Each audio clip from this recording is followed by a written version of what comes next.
G'day and welcome to Speed Sport Live from the 54th Polaris Crandon World Championship from right here in Crandon, Wisconsin. Presented by Toyota. Let's go places.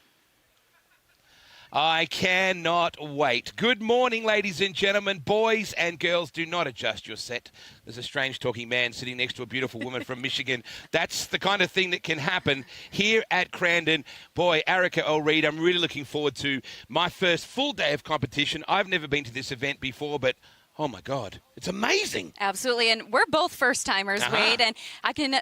After watching this online for so many years, I can proudly say that it's lived up to all expectations and all of the hype.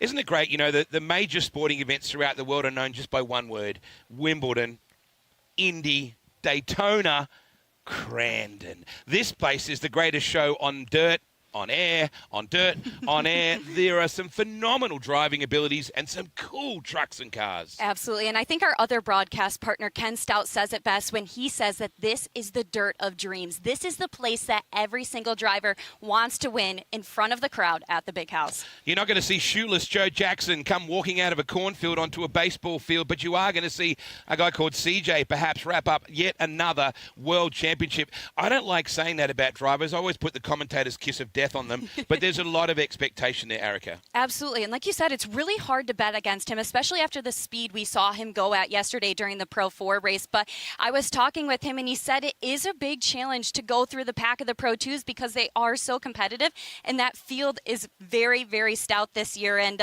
but he said as long as the Pro 2s don't race each other and the Pro 4s don't race each other, and they can just try and go through the pack and go at it class to class, then it should be a good one. Oh, so that's all he's worried about. If everybody just stays in their lane, behaves themselves, I'm sure that's going to happen, Erica. Oh, absolutely, with the crowd we have. But he did say that the Pro 2s are very feisty, so he's looking forward to this one, and he's not sure what to expect. I know he wants that, but I don't. I just want mayhem. But that's what we've seen the last couple of days. This is truly an incredible event. If you're watching us online, you need to get to this event. You need to be standing at Crandon. That's the only way to watch this event, Erica. Absolutely. Like I said, from watching it online to now being in person, I don't think I could ever go back to watching it online again.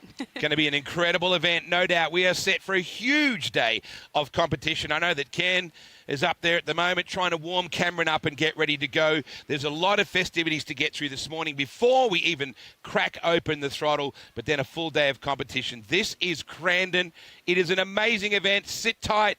Hang on, you are set for some truly remarkable competition here today from Crandon, Wisconsin. I hope I said that right. Let's go to the booth right now where Ken is lurking with Cameron. The boys are ready to fire up. Let's go, Crandon. Thanks a lot, Wade. Nice job down there, Wade and Erica. They'll be at the live from the Speed Sport Live From desk all day long, so we'll work them in and out of the show. Of course, we will also have our brand new Eibach Winners Circle. We'll have that. Of course, we'll see all of our winners down there as well. Look forward to seeing that. Ken Stout with you. Cameron Steele here sitting right alongside. We are excited for this day as we watch the Northwoods Color Guard unload here. They will present our colors in just a few minutes as we get going here with opening ceremonies. We're also going to have our Parade of Champions. It's a big day, Cam. Absolutely, and what I love is the ceremonial style, the fun, the excitement, but also the tradition and everything that comes along with Crandon. And being here and seeing the energy over the last couple days, I can't even imagine where it's going to peak at today. And seeing Wade and his excitement, Erica starting to talk about, let's rev this fever pitch up. And hey, guess what? We're going to start right away with Pro 4s. Well, after Color Guard, National Anthem, and all that. But, I mean, we're coming right out of the gate swinging with some big horsepower and some big fun. Yeah, you're absolutely right. I mean, that's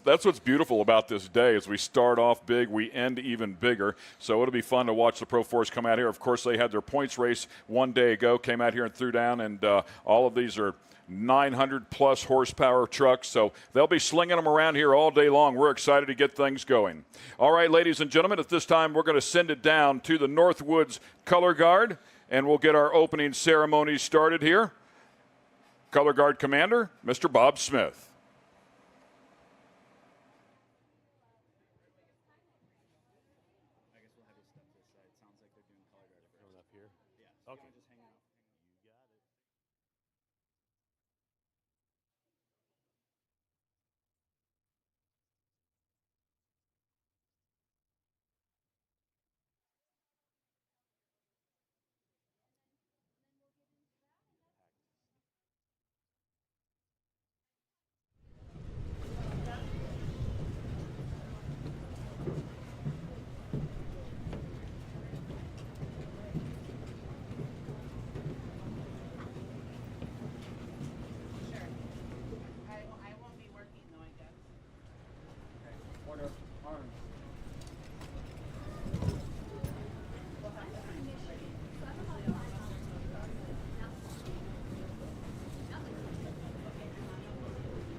prep.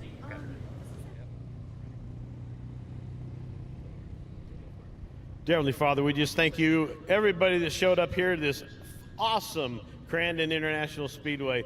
We're just so proud to be here and so blessed to be here, and we're looking for an exciting day. We know this place is packed. All the fans here, just keep all the fans safe. All the racers, keep them safe. Everybody in the pits, let them have a safe day today, and we're just praying for a great day of racing here in a great place, the Big House, Crandon, Wisconsin. And that's what we're praying for today in your awesome name of Jesus Christ. Amen. And as always, a great big Wisconsin. God bless America.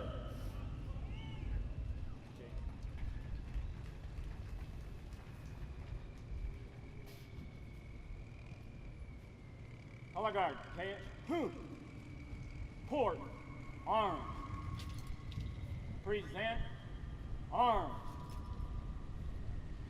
Oh, say, can you see by the dawn's early light what so proudly we hailed at the twilight's last gleaming, whose broad stripes and bright stars through the perilous line o'er the ramparts we watched were so gallantly streaming, and the rockets' red glare, the bombs bursting in air, gave proof through the night that our flag was still there.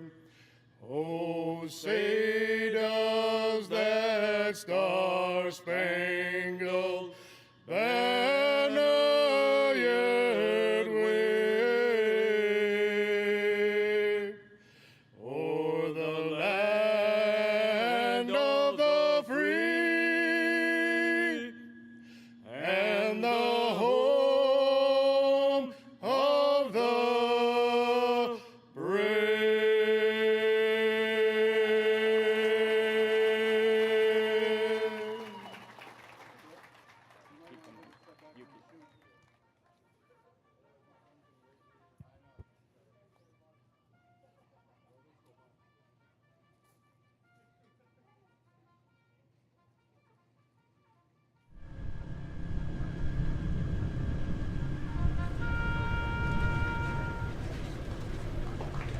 Port, arms.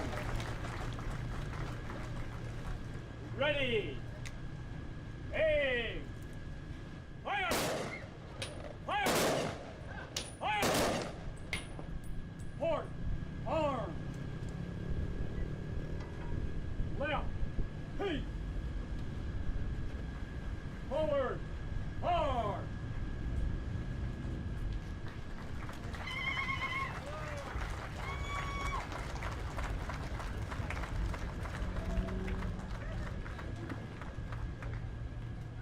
And once again, we want to thank the Northwoods Color Guard. Jake Creasel doing a great job along with Bob Smith, the Color Guard commander there with our national anthem as well as we kick things off here. The opening ceremonies at the Big House.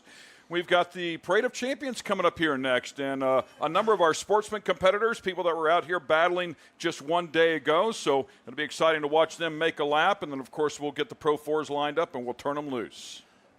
Nothing better than starting with a little America, a little bit of, just the ceremonial fire and feel of it all. And right now to have the wind blowing and the Stars and Stripes blowing straight out is just absolutely beautiful from here in the announce tower. In case you guys are wondering, it's a beautiful early day here in Crandon. A little bit breezy, a little bit less warm than we thought it was going to be, but we're hearing possibilities of temps up to 90 degrees today. Yeah, before things are all said and done. By the way, happy Labor Day weekend to everybody here. It's a holiday weekend, and of course everybody knows that it's synonymous with Crandon's big Cup Day as well, the most prestigious race in all of short course off-road racing. It'll be contested here at the end of the day. So a full day of the absolute best going at it. We are excited as we hear the cars are rolling here for our Parade of Champions.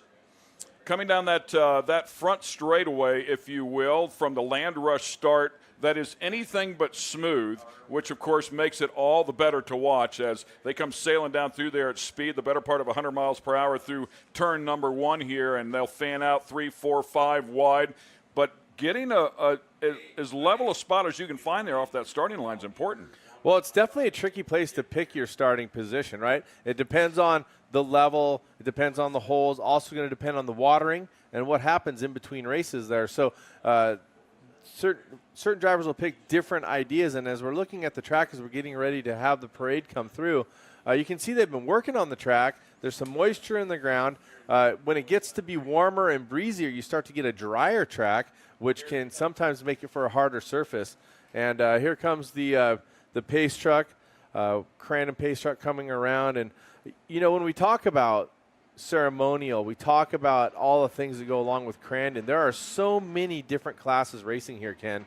It's impossible to get everybody on the track in one day. Give everybody that due in Sunday. And, of course, during the Cup race weekend, we got to make sure that everybody gets their bit of fame and glory. And how about a round of applause, you guys, for all of these great drivers coming through, everybody winning in the sportsman classes and doing it for their teams, raising it to their highest level as they grow inside the sport. And my understanding, I believe, driving the pace truck for us today is Mr. Kurt Leduc, winner of the 1994 and 96 Cup races right here at Crandon. Of course, legendary himself, and great to have him out here. We had him with the Hall of Fame ceremony that happened on Thursday night. It was a beautiful event. I think about 13 Hall of Famers, if I'm not mistaken, were in the house, and I'm sure most of them still here today. So great to have Kurt Leduc behind the wheel of our pace truck, our Crandon International Raceway pace truck. And yeah, you talked about the sportsmen that are out here, all the people that maybe they have dreams of getting up into the pro ranks. Maybe they're just happy right where they're at. We've seen a number of competitors find a class that they're comfortable with. It's a class they can afford. It's a class that affords them the time to chase it in a proper manner. And these are all the sportsmen that have come out here and enjoyed some success here this weekend. Well, back talking about Kurt Leduc, I feel like he really embodies everything that Crandon is all about.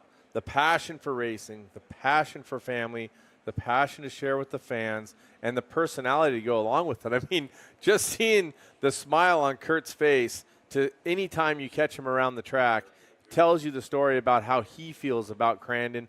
And, you know, of course, his son Kyle, who we've been talking about quite a bit, battling cancer, and we will miss him here this weekend. But everybody's thinking about him, and the thing that I love is seeing all the shirts and everything all the support that's going on around Kyle. Yeah, we have a show on it's called The Skinny, and we had the pleasure of having Kyle on, who is hitting that straight on, as you would expect. He's such a scrapper, such a fighter. We know he's listening. We know he's watching here today. We wish you the best, brother. We know how strong you are, so kick that thing's butt. We love you to death, and we're all behind you. And, of course, his father couldn't be any prouder of his son. And actually, his brother is out here, too. Todd is spotting for Adrian Cheney, so great to have the Leducs out here.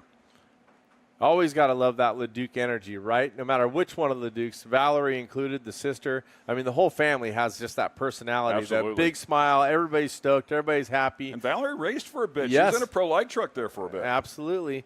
And seeing the parade of the sportsmen coming through here is a great way to start the day. Looking forward to this Pro 4 race that's going to be kicking us off here shortly. It's the energy that goes along with that is beside nothing. By the way, for the fans that are watching here, take a look at some of the vehicles that are out here in the sportsman categories and down to the youth categories as well. If you want to go racing, there's something here for you. 100%. Stock truck, single buggy, super buggy. There's side-by-sides. Carts for the kids. Carts for the kids. I mean, it's a great family atmosphere. You teach them a great work ethic. They're around positive people, competitive people. So, yeah, there's a lot of opportunities out here. If you've ever been thinking about going racing, maybe this is something that will fit your budget or your starting line procedure, if you will, if you don't have a lot of experience. Absolutely, and I can remember being a youngster getting my start in Baja Bugs and just that energy, even though you weren't the biggest class, it was still awesome to be out there. Oh, it doesn't matter. If you're racing, it's a lot of fun. How about a nice round of applause, ladies and gentlemen, for all of our sportsman champions here this weekend? Good stuff. Great to have them out there, and congratulations on your success here at the Big House. Track looking good here. A couple more things to take care of, and the Pro 4s will get lined up here. And, of course, we'll let you know when that's going to happen. In the meantime, we're going to send it back down to the podium where our Erica Allreed has a very special presentation. Erica? Thank you so much, Ken. Joining me is none other than Wolfert Eibach, who flew in from Germany just for this race here at Crandon. Wolfert is a big part of the preeminent spring industry in the world and is a big part of that. And Wolfert, I'm so happy to have you joining me. Just like me, this is your very first time at Crandon, so what do you think of the Big House? I'm just overwhelmed. You know, I'm in this kind of motorsport since 4 decades. I have been on all continents in racing, but this is absolutely overwhelming. And I know there are some people, also really heroes in the industry. I know Selfish, he's considered the godfather of off-road racing. He is here, and he's overwhelmed like I am. So this is what you have created here, is the top of off-road racing. Well, we are so happy to have you and a lot of other big names joining us here this weekend, but your springs have single-handedly changed the game in motorsports and in the off-road industry specifically. So how has that challenge allowed you guys to develop and be at the top of the industry? It's total dedication. That is the first thing. Then driven for quality. And we did one thing that I personally did nearly 4 decades ago. I created the double spring setup, which means a stiffer mainspring and a softer top spring, with which you can create your own suspension characteristic. And that's, I think, the most important part for off-road racing. And Wolfert, it's from my understanding that your management and Crandon got together to put together a special surprise for you. So I would now proudly like to announce that this is the Eibach Winner's Circle. And it's here for you. Now, folks, Wolfert had no idea that this was happening, so we're kind of putting him on the spot here. But Wolfert, can you give me your reaction to this? It is unbelievable. Yes, I'm so long in this business. I'm working 65 years in this company now, from 3 people now to 700. This is the crown of my career. Well, Wolfert, congratulations. We are so excited to see which drivers can come down to your winner's circle. So thank you again for joining us. And guys, back to you. Thank you, Erica. And Wolfert, I have to say on a personal note, being friends and someone that's a part of the Eibach team, he is the most humble, most outgoing and personable person you'll ever meet. He will shake hands with everybody on the team and everybody he meets. And one day I ran into him the first time I met him in 2018. He was looking at my race truck at the Baja 1000, had an Eibach sticker. He's like, I appreciate this. We went out and won the race, and so it's been a great relationship with Eibach. But he is just a genuine and humble human. He is absolutely aces. Great to have him here, and great to have the Eibach Winner's Circle, so we'll keep that in mind throughout the rest of the day as well. Pro 4s are pulling out onto the starting line, ladies and gentlemen. Yeah. They are rumbling, so they'll put a little temperature inside of those things, and we'll get back here and touch base with our Speed Sport live from desk, and then it's time to go racing. Stay with us. We're at the Big House on Labor Day.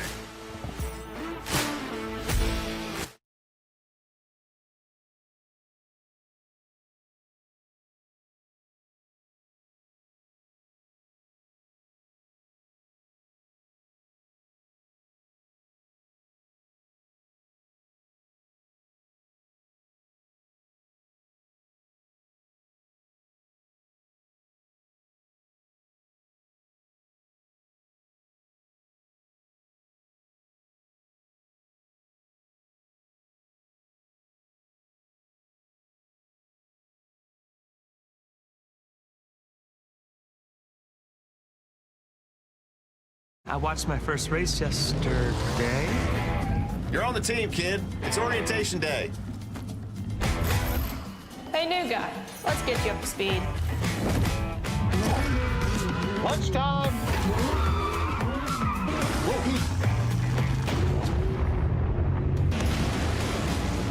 Your workspace is ready. Looks like you got a corner office. Be part of something greater. Toyota. Let's go places. You're watching Speed Sport 1, your home for great American grassroots racing. It's time to rumble! Whether you're into sprint cars or stock cars, at the line! Modifieds or midgets, down to the low side, retake the lead! Dirt lane models or demolition derby. Oh! Speed Sport 1 has the grassroots action you love. Oh, you kidding me? Speed Sport 1, the Motorsports Network.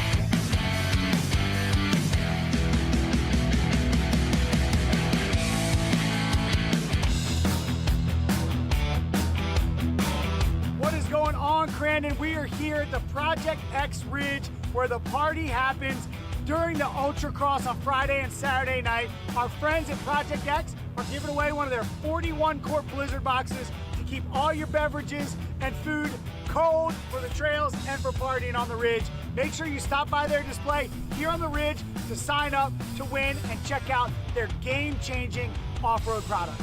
You'll be able to check out some of the exact same products that we won on our championship-winning Ultra 4 truck, as well as the Fun Runner LT Bronco, the Ghost Box, the HP 85, all the game-changing Project X products. Come by, check it out. It's going to be a cool party.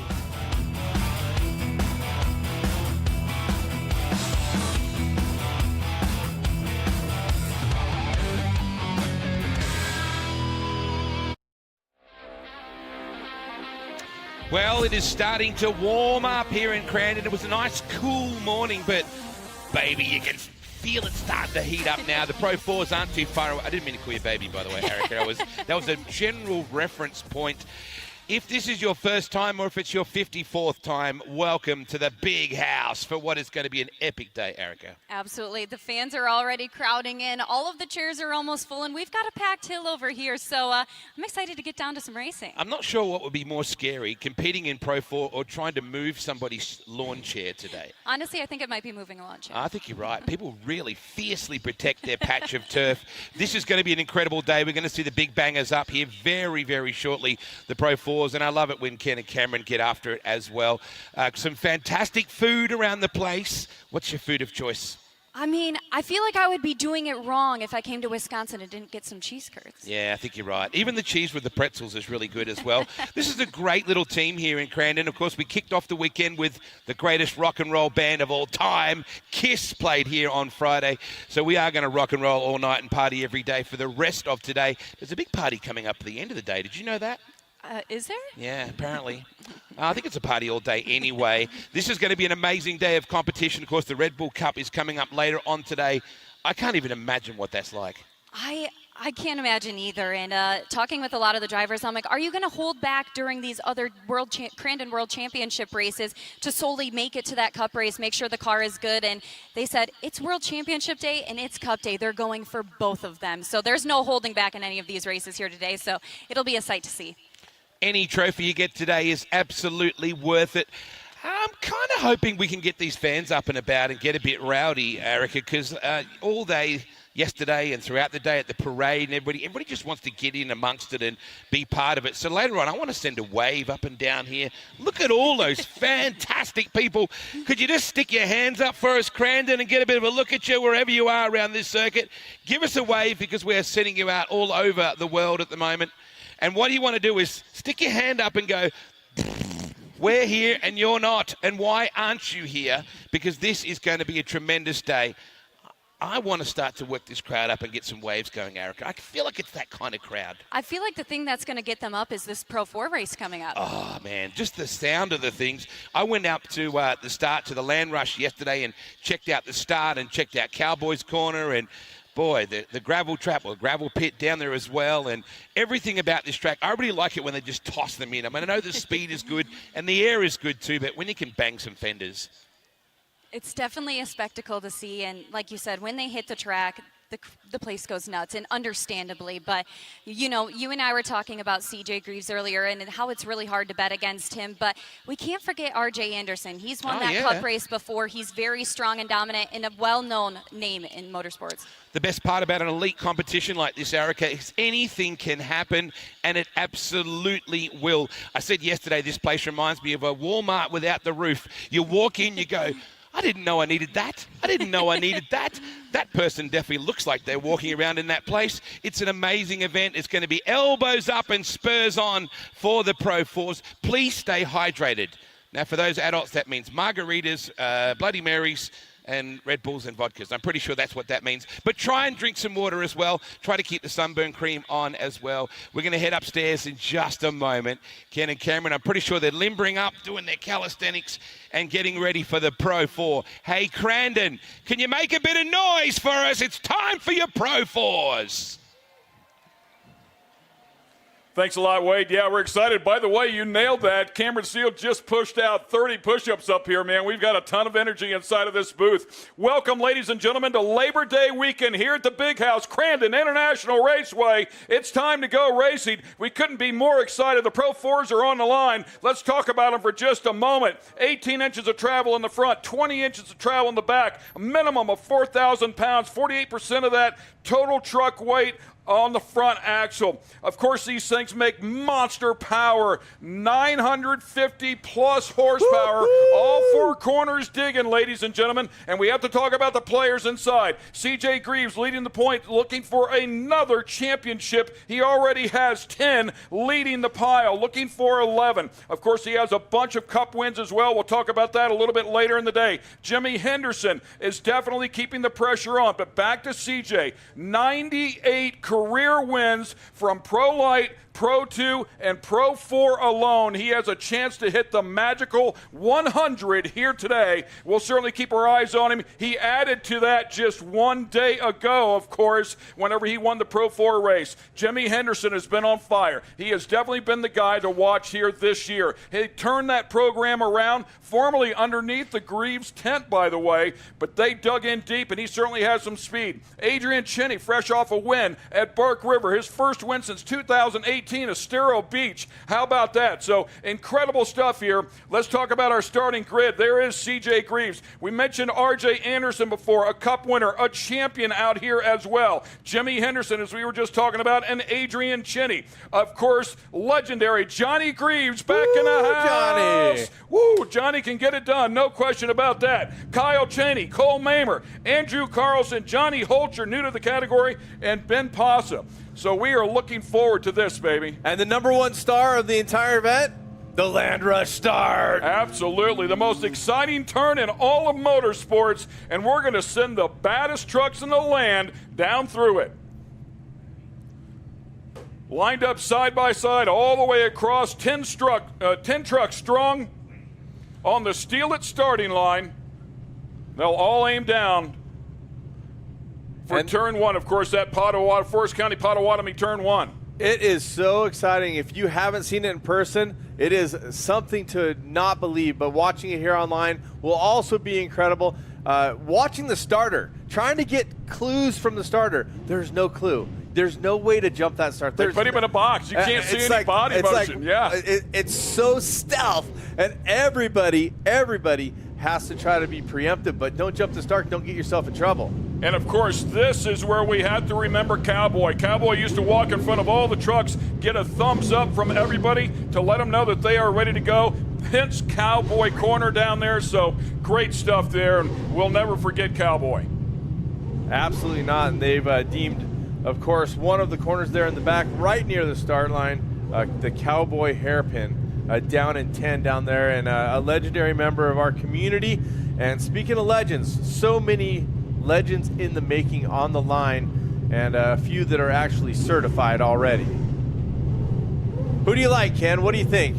Well, CJ, I mean, watching Henderson race yesterday, he looked so solid, never put a wheel out of place. And Henderson won here earlier in the spring. He drove around the outside of C.J. Greaves. You can probably count the amount of times that's happened in his career on one hand, have fingers left over. So, but C.J. Greaves, Johnny Greaves, they came out here and tested out their Bark River. No doubt they found a little speed. He showed off yesterday. Man, that thing looked good. Looking for see the red box there. We'll look for our starter here in a second. He'll come up inside of the box. He'll slide that back to yellow. Once it goes to yellow, they've got to be ready to go. He can throw the green flag anytime he wants. Now you see what we're talking about whenever we say he's in the box. You can't see any movement. Here we go, ladies and gentlemen, on your feet. We're racing at Crandon, Pro 4 style, Labor Day weekend. Let's go! Woo, contact with Chenny and Henderson. Chenny gets shuffled back to looking like R.J. Anderson and C.J. Greaves battling for the front.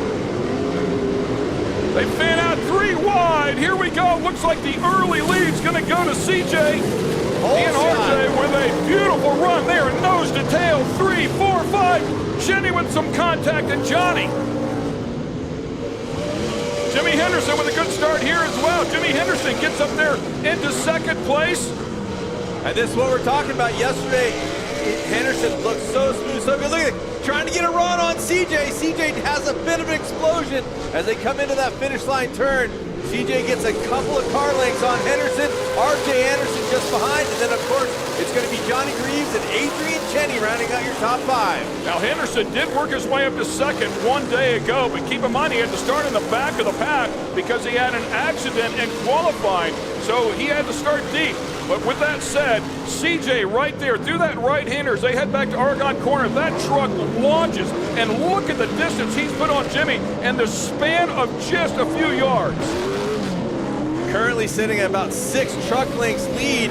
You can see CJ using the middle of that turn, and Henderson going a little bit further out.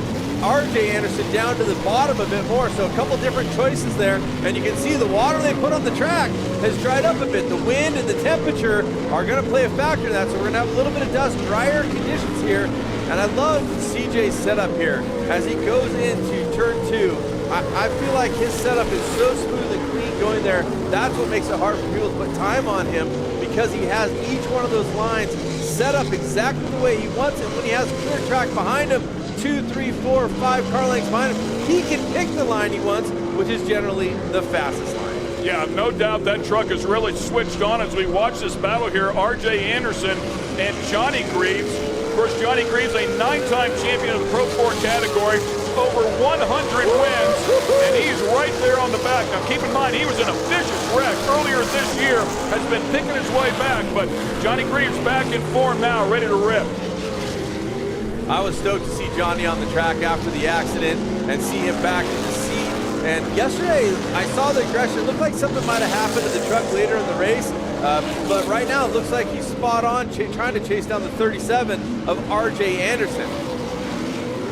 C.J. Greaves, Jimmy Henderson, then it's R.J. Anderson, Johnny Greaves, Cole Mamer. Cole Mamer's had a ton of speed here, relatively, actually really new here to the category, but getting it figured out here just a couple of years behind the wheel of a Pro 4. Of course, R.J. Anderson, a champion and championship-winning driver. That is a son of Hall of Famer Randy Anderson, crew chief for so many years for Walker Evans.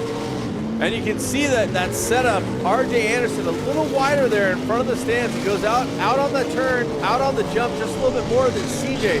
That's one of the spots that I see where C.J. really has a more direct straight line than quite a few of the other drivers.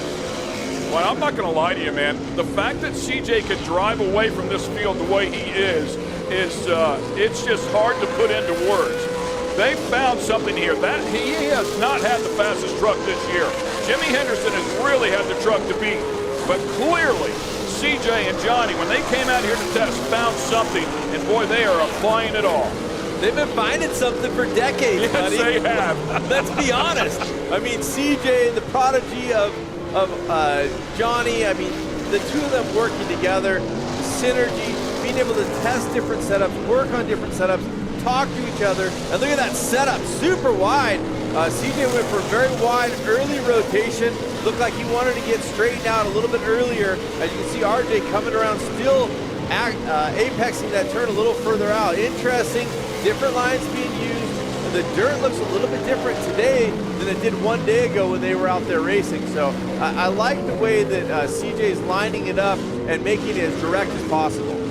Off camber, Forest County Pottawatomie, turn 1. Down in there about 100 miles per hour or so. And we'll watch it here. Yeah, going into Cowboy Corner in the back, you can see that a bit of a Scandinavian flick, if you will, where they turn it one way and then really set up and flick it back the other way. And of course, he'll back it in here in Calamity Corner about as hard as you can flick one in. So beautiful. Watching them drive. Now remember, later today in the Cup race, we will have the Pro 4s versus the Pro 2s, with the Pro 2s having a little bit of a head start, meaning CJ is going to have to try to work his way through the entire field. Now, how is that rotation? From one side to the other, poetry in motion, making it sing, and CJ just looks absolutely spot on. The conditions, like I said, a little bit different, but CJ embracing it and really nailing. Look at that setup, how wide he is compared to everybody else's tracks. Here comes RJ a little bit, Henderson down a little bit lower, and then RJ all the way down to the bottom, starting the rotation earlier. I think the CJ just carrying more speed than everybody coming out of that turn. Yeah, also worth mentioning that CJ, chasing 2 championships in the side-by-side categories as well, could literally win 3 championships this year, and of course with his side-by-side career, well over 100 wins. Big moment right there for RJ. Yeah, it looked like he got off axis on that rotation a little bit, going off that jump. Lifting up those inside tires, I mean, that's about all you can get out of one. Driving it in hard.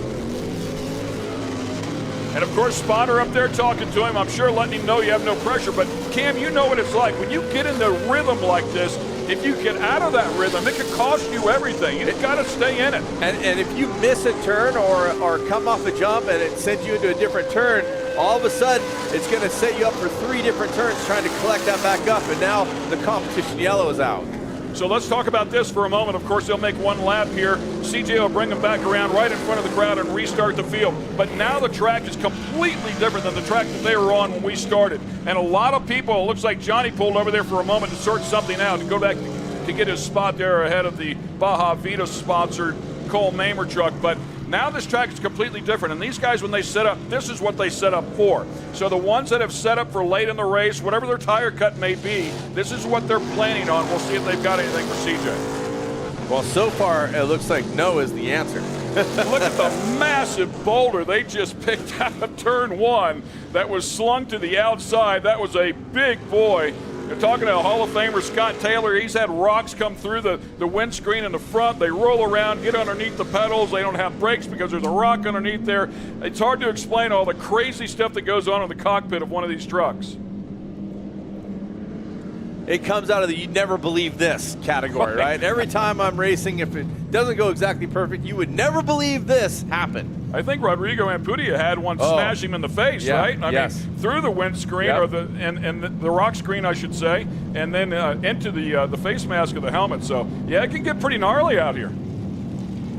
Coming back around through Cowboy Corner they go, and CJ leading the field. So this is where Jimmy Henderson has shown some speed. He drives the truck a little bit late, a little bit differently than what CJ does. More of a asphalt approach. He is a driver from the asphalt in Cup. They used to be under Johnny Greaves' tent. They went back home. They learned how to do damper programs. They learned how to maintenance their own front and rear diffs. All the stuff that needs to be taken care of now coming back in-house. A ton of testing. Built a track at his house to learn how to set up the dampers. And he came out here this year swinging, no doubt, a ton of speed. So Jimmy Henderson has been a breath of fresh air, no doubt, to come in here. But, man, he is surrounded by 2 of the best, and Johnny Greaves as well. Here we go! CJ Greaves waiting for that moment here in the restart zone. You can see the cones down there on the inside. Somewhere in there is where he'll hit the throttle. Boom! Let's go! And Henderson really needs to apply the pressure now. Don't let CJ get away. Don't let CJ get the lines he wants. Put the pressure on. Drive down the bottom, but don't lose your momentum. Here he comes. Taking a look. Henderson gets a little bit on the binders. He's setting up to go down low. He stays with CJ. Not quite. in the same exact line, but very close. But look for the run. Look for the run. He did get a run there for sure, but now we're coming into the part of the track that CJ seems to be really good at. R.J. Anderson coming up on Jimmy Henderson. This is where CJ shines. He does something in here where he drives away, and a problem for Henderson. He's out. Henderson with a failure. He is now off track. It's going to be up to RJ. Oh, and Carlson comes around in the front. Wow, we weren't looking at that. Something wacky happened right there. By the way, we need to talk about this. There is no love lost between RJ Anderson and CJ Greaves. So if RJ can get up there, he is not afraid to swap a little fiberglass. And RJ, a two-time Cup winner in his own right, definitely someone to be, watch out for RJ because he's wily. He's a lot of fun to be around in the pit, but he's also very interesting to watch race. He really knows how to put the lines on, and he'll try to pick apart what CJ's doing, do something a little different. See him go a little wider there, trying to carry a little bit more momentum, gets a little bit closer to CJ, but now CJ has the run here. He is closing. He's the only one we've seen so far close up on the back of CJ here a little bit. We'll see what happens. How much time we have? 5 of 9 complete, so a lot of racing time yet to go. Likes a little bit wider there than CJ. Now, this is where we saw RJ have a big run on Henderson last lap. We'll see if RJ can put a run in here, try to get a little bit tighter, make it more of a competition. Look, he rotates, straightens out a little bit more. CJ opened it up just a little bit. CJ really driving it in hard to get that truck's momentum going back the opposite direction. You can see there's a moment in time where it just kind of sits there, and looks like RJ trying to take advantage of it. Man, RJ really closing up here. RJ's got a hot rod. We're going to race for you, ladies and gentlemen. It's coming on. Couple different ideas there. One thing about CJ, if you watch him around through those center turns there, he is linking them all as one, and RJ is getting the truck straightened out a little bit more, a little different as he works through there. Couple different lines being used at different times. Watch for the ideas, but the bottom line is RJ needs to find a way to get to the back. Here he goes, diving to the bottom, taking a look. Wow, he drove up on the back of him in the straightaway. What happens there? Here we go. Side by side they go, and I've got to think that something happened to CJ's truck. He can't just drive around him in those areas. Something's going on. And it looks like CJ back on it, trying to run down behind RJ, but RJ now with the lead, he's going to control where he goes. CJ to the bottom, breaking in tight, trying to give him a run. Almost looked like he needed a breath for a second back there when RJ went around the outside. Boy, really odd there to pass CJ where he did. That's just straight up speed. And RJ goes traction. wide. He gave him the opening, goes to the outside, breaks traction. Here comes CJ. This is where we're talking about. CJ's been running these turns together. RJ's been straightening out. I love that. RJ blocks just a little bit. Unbelievable racing. This is as good as it gets. Crystal clean right here, both of them. The bottom open for CJ once again. They've yet to touch each other. It takes unbelievable talent to see what you're watching. Coming down into Cowboy corner. Watch RJ. He's been tucking it in a bit. He goes rotation. More or less in the same spot. Breaks traction again. CJ down on the bottom, and look at that truck tug out, even without running that wider line. Wow. Something's going on right here, though. It's almost like maybe he doesn't have high gear. Doesn't have the high gear. RJ with a bit of breathing room, because RJ came up on him so quick, like you said, Ken. He didn't expect it. He had to dive to the bottom to get around him without hitting. And it looks like you're probably right. Missing that top gear is where this might be going, because, I mean, CJ looks bad fast, hitting all of his lines and all the other spots, of course, but that top speed, RJ's running away from him. So RJ out front now. CJ trying to hang on. Then it's Johnny Greaves, Cole Mamer. Congratulations to Johnny Holter as well, making his debut here in the class this year, cutting his teeth. He looks great for no more seat time than he has. CJ giving it everything he can, trying to get through this section as quick as possible to put time on RJ, but RJ has enough breathing room where he's not only taking the lines that he wants, but he's going to be able to set up exactly where he wants in Calamity Corner, the final turn, before he goes into that front straight where he is outpacing CJ all the way back around through turn 1 and into the barn turn at 2. Of course, a Cup winner back in 21. You mentioned it before. RJ knows how to get it done here. CJ's truck, again, talking about it, I mean, so fast in the rest of the track, but clearly suffering here with top-end speed. What a shame, man. But what an impressive battle that was between these two, which they have traded paint before. So that was pretty cool to watch them do what they did. And we talked a lot about the father-son, the family of Johnny and CJ. Don't forget, RJ's brother, Ronnie, will see him in Pro 2 in the next race, and them both in the Cup race together. Yeah, and we've seen those two actually have massive contact between each other, so we'll see how that goes. Looks like Johnny in trouble there, goes way high in the gravel pit, and is going to pull off of the track, or at least to the outside of the track. A lot of steam out of the back of that one, so unfortunately that one getting hot. Is that money smoke, Ken? That is money smoke. Well, he might have stopped it before it cost him a lot of money, hopefully. It's fun to watch. RJ has a good, clean run going, but CJ is giving it hell on that inside of the track section where the top speed doesn't matter. He seems to be pulling back into contention, but he just can't get within 10, 15 car lengths now of RJ. RJ really has opened it up, and I suspect now on the final lap, he'll come around, calamity, no pressure from CJ. Now this is where the run has been happening for RJ with the top speed. He should be able to get away and run it clean, mistake-free, get to that checker flag. Yeah, that Toyota power plant, I promise you, is not suffering when it comes to horsepower for CJ Greaves. Coming in here about 420 cubic inches. They make some big-time steam, about 950 horsepower or so, so it's not the power plant, but he needs all of those gears. I'm actually surprised that the rest of it is working as good, because you know if you break one, a lot of times it can affect the rest of the box. It starts a trickle-down effect. Everything starts to fail. Shout out Cole Mamer. Looks like he's going to bring home that podium, but R.J. Anderson bringing it around. Gotta love it, coming towards that checkered. Final lap here through Calamity Corner. Looking for the checkered flag. It's going to be R.J. Anderson. That claims the win here. He draws first blood, if you will. Oh, and it looks like CJ's truck also getting hot here. Might be a tell. CJ's truck has got both of those trucks have the same issue there. So hopefully everything okay with those power plants. Didn't get too hot there. Driving it pretty hard there right to the very end.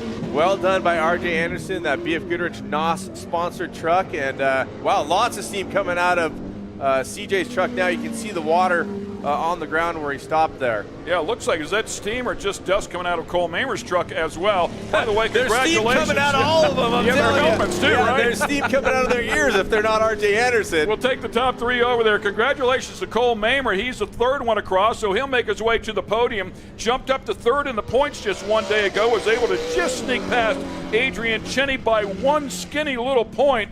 So Cole Mamer having a good, solid year here as well. Unfortunately, Jimmy Henderson's truck not making it to the very end, so they'll have a little bit of time, hopefully get that one fixed up for the Cup race. What do you think, Crandon? Do you love Pro 4?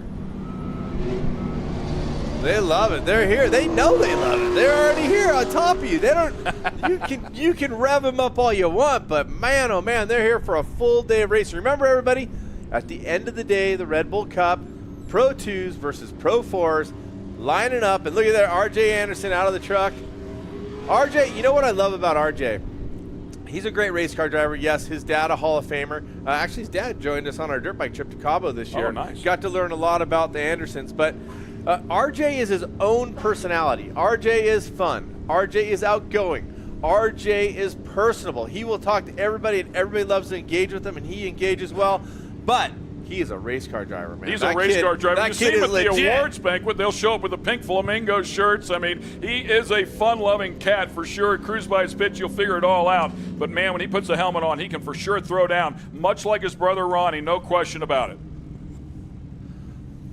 Exciting to see RJ draw first blood today. We'll see how that plays out in the Cup race later today, but they're getting set to get to the podium. We'll get to that shortly. Put your hands together, ladies and gentlemen. There's your winner to kick the day off, R.J. Anderson. Getting it done. That is, by the way, his 10th career Pro 4 win. Congrats to R.J. Anderson. Stay with us. We've got a lot more. We're just getting started here at Crandon.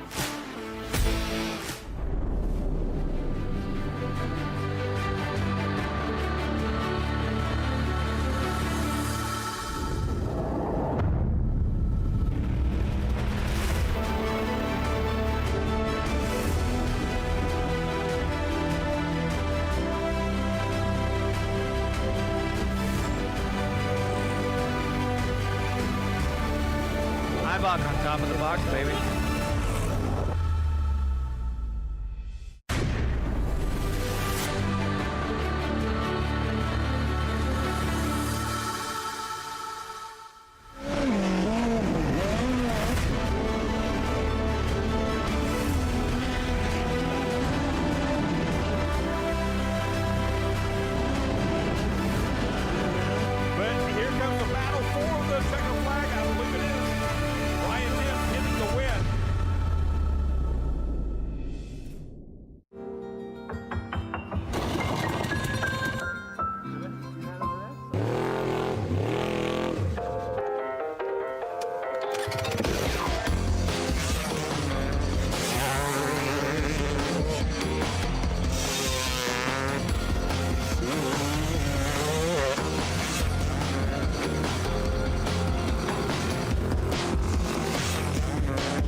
What an exciting way to kick off the day here, Labor Day weekend at the Big House. The number 37 NOS Energy Drink sponsored truck there of R.J. Anderson coming out here, throwing it down. Of course, C.J. made him work for it. Let's bring you some highlights of that race.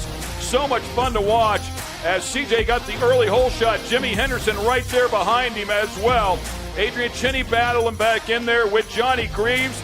Then we take a look at C.J. I mean, just hucking it in down there at Cowboy Corner. And definitely had some grip. He had a ton of speed, but it was R.J. Anderson that would eventually work his way up onto the back bumper. Unfortunately, Jimmy Henderson had an issue, had a mechanical, was out early. And then R.J. Anderson got closer and closer. These two put on an epic battle, an incredible level of talent. Unfortunately, it looked like C.J. Greaves might have a mechanical there as well, quite possibly lost high gear. Just not a place he would get passed in. But he showed a lot of speed everywhere else in the short sections of this track. What they did there in the span of that one lap, back and forth with each other, never touching each other, is something that is absolutely magical, and only a few people on the planet have the capabilities of even doing so. Incredible effort there out of what we just saw there to kick things off the Pro 4 category. Obviously, track maintenance taking place here. We will get it down there to the Eibach winner's circle in just a couple of moments as they get the drivers up in there. Of course, good time to grab something to eat, something to drink here. Make sure you stay hydrated. Supposed to get up in the 90s here today. The MAV TV truck out there giving rides around this historical place. And, of course, all the graders and everybody out there prepping this track to get ready for our next battle, which will feature the Pro 2s. I thought our next battle was going to be you and me. You want to throw it down? So one more time, we'll get it back down there to our Eibach winner circle with Erica Allreed and Dave Aaliyah from Polaris. Thanks, guys. I've got Dave Aaliyah with Polaris joining me now. And Dave, you guys have some special things going on today. Yeah, absolutely. We want to thank everyone for being out here at Polaris Crandon World Championships. And, of course, we got the crew up here. You guys put on a show this morning. RJ, absolute clinic. We got a brand new Razor Pro XP for you, man. Woo! Thank you so much, Dave. And congratulations to RJ. And now with our top three in this Pro 4 class. So Cole Mamer, why don't you come over here and join me?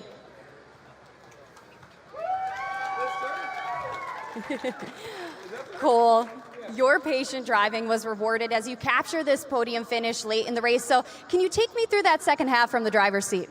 Man, the biggest thing is I knew we didn't have a truck for RJ and CJ today. The biggest thing was pressuring Johnny into a mistake, and we stayed right there with them, pressuring them. I don't know what happened to him going back in the gravel pit. I think he popped the motor. But, man, we did a full 360 from yesterday. Yesterday, we threw a huge wrong chassis change at it, and I give it up to my guys. You know, they've been busting their butts. We busted a motor Thursday in qualifying one lap in. They stayed up for 36 hours straight changing that motor. And just all the guys behind the scenes really plugging into the thing and making sure we have a rocket ship going to this afternoon, because truthfully the race that matters is the race that's tonight. So I owe this one to my guys. You guys killed it, but Baja Vida snacks You guys are in all the concessions. Try them out. Support the cause. That's what makes me get out here on the racetrack. And Bilstein shocks, Yokohama tires are hooking up today. We're going to throw a little bit different groove package at it. And Supreme Suspension, Sparco USA, Rod and Supply, Go the Lithium Batteries, my mom, my dad, my grandpa, my whole family that coming out here, my girlfriend, her parents, everybody that came out here. You know, I couldn't do it without you. It's a team effort, and we're a small team. We're up here competing with big dogs. So we're coming for this cup race. We got some more left in the tank, and I think it's time to bring the rowdiness back. Well, Cole, congratulations on righting the wrongs and taking this third place position. So next up, we've got CJ Greaves. CJ, if you want to come join me. CJ, again, congratulations. I know you're one spot shy of where you want to be, considering you led the first half of that race, but I know you have to be proud of the effort and fight you displayed in this one. Yeah, we had a really great truck, man. We worked hard on this thing, getting the setup good, made a couple changes since yesterday, and then unfortunately right there at the caution, we lost fifth gear. So thank you, RJ, for not running me over down the straightaway. I know we're going from doing 103 to my truck's only doing 80 through the coming into turn one. So I really appreciate him being aware and not running me over. And we just tried to do the best we could and hold on there with only running fourth gear down all the straightaways. So we'll be ready for the cup race. The track was awesome. Cliff, Jason, all your crew. The track's been phenomenal all day. So hats off to them guys. All you Crandon fans for coming out here. It's amazing. It's going to be a heater, so stay hydrated so we can party later tonight. But I just got to thank all my sponsors, all my crew, Monster Energy, Toyota, Fox Shocks, Vision Wheel, Toyo Tires, Impact Safety, VP Lubricants, Luke, all his crew, everyone that works hard on these things. Thank you guys, and let's go get it at the cup race. Well, congratulations on this second place finish. We look forward to seeing a redemption drive from you later on. And now our first place finisher, RJ Anderson. RJ, you took full advantage of that competition caution to get back up to CJ, and the rest was history from there. So at what point did you know you had the advantage and could take over this lead? Yeah, you know, I knew I had a good truck, and honestly, we made some pretty big gear changes on the truck last night. I didn't have anything for these front runners yesterday, so we put our heads down, made a tire change on the BF Goodrich tires and a gear change, and it made a world of difference. The first few laps, I was kind of learning how to drive it again, got squirreled out a little bit over here, up against the wall. I'm like, man, I just need to calm down. Reset, started going after these guys. I think Jimmy broke, and then I was right with CJ, and I saw him have a problem here. So I'm like, I guess got to be smooth. And I saw CJ duck back in. I'm like, oh, maybe it was just a misshift or something. But when you come to this big house, you know the Greaves are going to be hard to run with. So just hats off to my guys, man. My team works so hard. And this is my first ring win. So I've had a couple wins, but this RZR's going to look good in the shop, man. So just hats off to my guys and my sponsors. And what about this crowd, man? Crandon, we love you guys. We make the trip from California just to see you. This whole crew here in Crandon, you guys are awesome. You give us this facility to all come and enjoy. So thank you guys. NOS Energy Drink, Polaris RZR, BF Goodrich Tires, so many. Couldn't do without you guys, and I'm ready to go battle with these guys in the cup race. Well, RJ, a stellar performance by you and your team. We look forward to seeing you later on, but let's give it up for our top three in the Crandon Pro 4 World Championship. Guys, we'll be back after a break.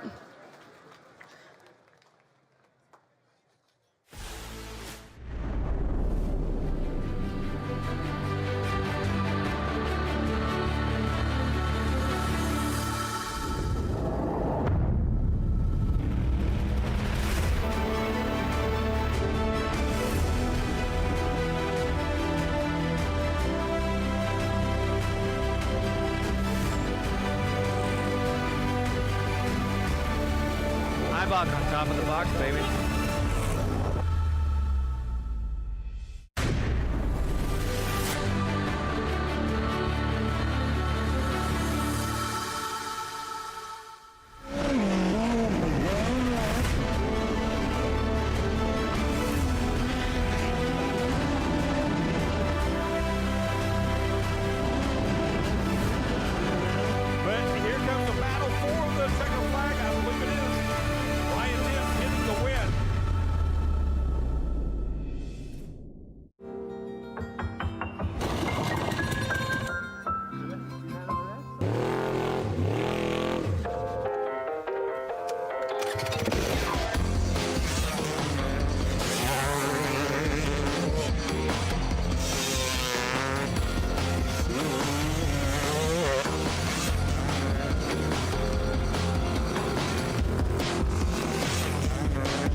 top of the box, baby.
Fantastic to have you here on this Speed Sport live from stage right now, where RJ joins Dave Arnold and myself. Firstly, stay away from my sleeves. I've heard about you. Is that why they call you the Ripper? Hey, RJ if the sun, you have my word for now, but if the sun goes down, you might want to stay clear. Okay. Mate, you had to be really surprised to see that monster truck have some issues. You know that the Learys present a beautiful team, that meticulous mechanical preparation, but hey, it's Crandon. You've got to take it, and things like that happen here. Yeah, I think one thing maybe the fans at home don't understand is just how much strain we're putting on these Pro 4s. You can put every single dollar, every single amount of time into them, and there's still these little things. I mean, we got 900 horsepower ripping around this track at over 100 miles an hour, throwing it in, grabbing gears, like anything can happen. When you come to Crandon, one thing's for sure, the Greaves are going to run hard. I mean, we know it. You know, they live not too far from here. They're fast here. They've won time and time again. So every time I come here, it's like, you know, we have the speed to run with them. So obviously today it would have been fun to race heads up, but he had that mechanical. We took advantage of it there. We had a little bit of a problem yesterday and put us back to third. And so today was our day. So I'm really happy for my team.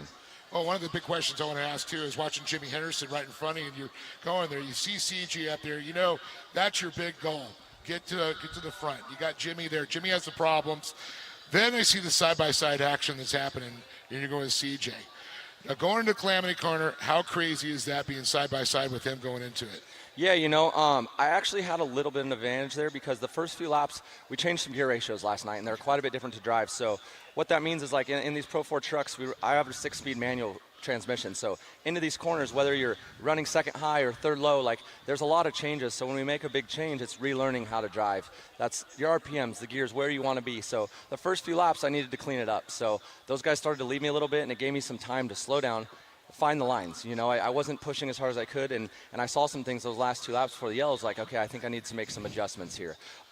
We went green right after. Jimmy instantly had some type of issue. Jimmy runs really hard, and he's been fast here also, I saw here in the spring. So he had that issue, and it was just me and CJ, and I was able to close up to his bumper, and I'm like, oh, this might be a pretty good race here. You know, we still got a cup, so we wasn't going to risk too much, but also this isn't a points race. You know, we're going for that razor here today. So then I saw him when we were coming down into one there, it's a little bit dusty, so you're kind of just following the truck in front of you, and all of a sudden I see I'm closing on him really fast, and I instantly duck inside a little bit, and we're off camber there, so it gets a little bit hairy, and I'm like, hopefully there wasn't just a yellow that my spotter missed or something, you know. So I kind of start to check up hard and look around, and I see no yellows.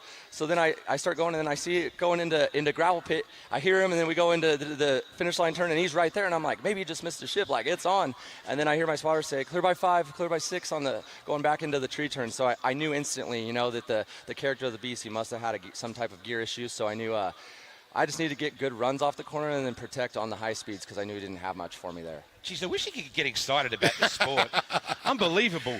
Mate, you spend a lot of time in the air at this place. There's some super cool, almost ski ramp style jumps. But when you're in the air, you're not going forward, right? You need to get that truck planted, get those rear wheels spinning, or those 4 wheels spinning and get forward. How do you balance that? Yeah, there's actually a lot going on in the air. Between us adjusting the truck on takeoffs, between gas brake, modulation, we get a lot of air time. So if you really leave all the way on the gas grabbing gears, you can float the nose here at Crandon at these big flyaway That'll jumps. Get your attention. Exactly. So we're sending these things. Some of these jumps are hitting around 90 miles an hour, 100 miles an hour into turn 1. So no lack of speed here at Crandon. They just put on an awesome facility, man. I mean, look at these fans here. There's no place like it for us. Is that jump just here on this main stretch here off camber slightly? Because you kind of get that thing gets all bamboozled up. You know, we get the 1-2-3 hit. We come off camber, hit the first jump, go a little sideways, come over this jump right here, right in front of the fans, throw it sideways, land super hard, come around the finish line corner here, then the skybox jump and hit hard again. So it's like bam, bam, bam. Then we get it out of the way. The rest of the track's fairly smooth sailing, get our head back on straight and come back around for another run. Well, you've run so many years here. You're former Cup winner here too. One of the things that, you know, is your limited schedule you're running in short course now. Does that hinder you a little bit, or does it make you a little bit more hungry? It's a little bit of both. You know, I think one thing we get to take advantage on is these guys are running every 2-3 weeks. In a Pro 4, that's tough. I mean, to turn these trucks around on the teams, on the drivers, on everything, like racing is tough. We come in with a little bit fresher mindset, a little bit fresher crew, a little bit fresher trucks. So there's that, but every time you're racing, you're learning. So those guys are constantly learning. When we show up, we're like, oh man, we have to learn twice as fast because we have half as many laps as them. But our team's done an awesome job with this truck this year. Two wins in 4 races, so as well as a third. I think we've got a good truck going for this Cup. Mate, the NOS guys do a great job with their socials, and you do some amazing things. I know Sheldon Hordenshield's always doing some sick stuff with drifting, and they put you guys in Volkswagens and all sorts of cool stuff. What a great ambassadorship that must be to be one of that team. Man, I joined the NOS Energy family a couple years ago, and it's been one of the best partnerships ever. Me and my brother have an awesome time. We're like a family, like you said. Like we got Sheldon out in the rocks. We took him to King of the Hammers in a race. Yeah, I rode with, he rode with me, and then I rode with him. So I don't know if either of us enjoyed the passenger seat, but a great character and a great driver as well. Speaking of the Volkswagen, he put me into the wall in Irwindale pretty hard. So it's fun. Chris Forsberg. Not that he's bitter. No. I was in the back seat. I was just a passenger, so I owe Sheldon one for that. But a great family and a great brand to have supporting us here in the off-road scene. Hey, man, congratulations. You got plenty of work to do later on today. Please put your hands together for him, folks. RJ Anderson doing an awesome job. We will take a break here from our Speed Sport live from stage. Thanks to our great friends at Toyota. Let's go places. Let's go to a break and back in a sec.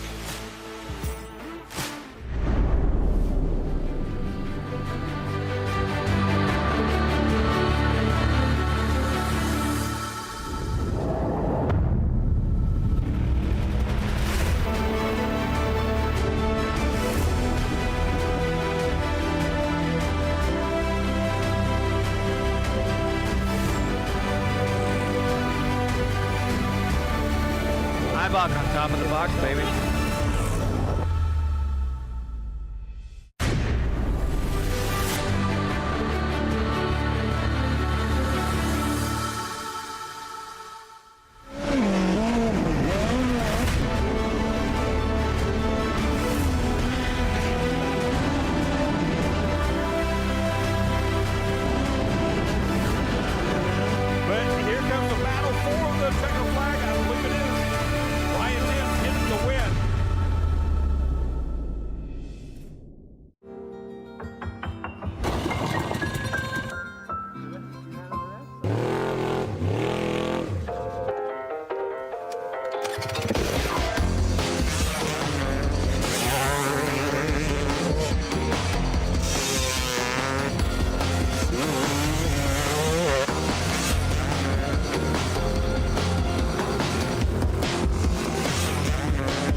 Welcome back to our Speed Sport live from stage for the 54th Polaris Crandon World Championship presented by Toyota. Toyota, let's go places. I'm not going anywhere right now. I'm staying right here no matter what the fans want. Mate, what an incredible event. This attracts so many other luminaries in other forms of motorsport, and the Mears family are a great example of that. Ralph Shaheen, of course, caught up with the guys and said, why are you here? What are you doing with this? I mean, we know the answer.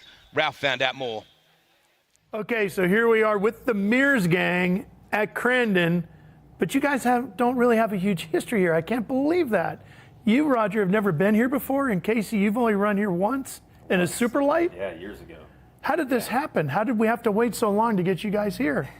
That's a good question, right? That's a good question. I mean, I always wanted to come because I always saw it, and of course, Flannery, met him in Riverside, and some of the different guys at different tracks, and they said, you got to come do it, you got to come and do it. And we kept meaning to, and we kept trying to make it happen with our team, but it just never fell right.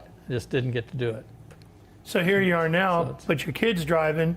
But I heard you talking over there at the truck. You're telling him what he needed to do. I don't know. Maybe we need to find you a truck, Roger. No, I think I'm past. I'm okay. You sure? Yeah, I'm fine. I get the feeling, Casey, he could wheel it. The guy with all the truck experience is sitting next to me, and I'm here with 3 laps. So yeah, we might need to swap out and let him get in. Yeah, I think he could still wheel it, huh? Oh yeah, yeah. Well, actually, we went down and did a really fun ride down in Baja, and I got to rip pretty hard with Cameron Steele and those guys, and had an absolute blast. And we had a great time. You got to get the juices flowing a little bit again. Yeah, I did. Doing that 5 days solid of just going as fast as I wanted to go. It was great. Yeah.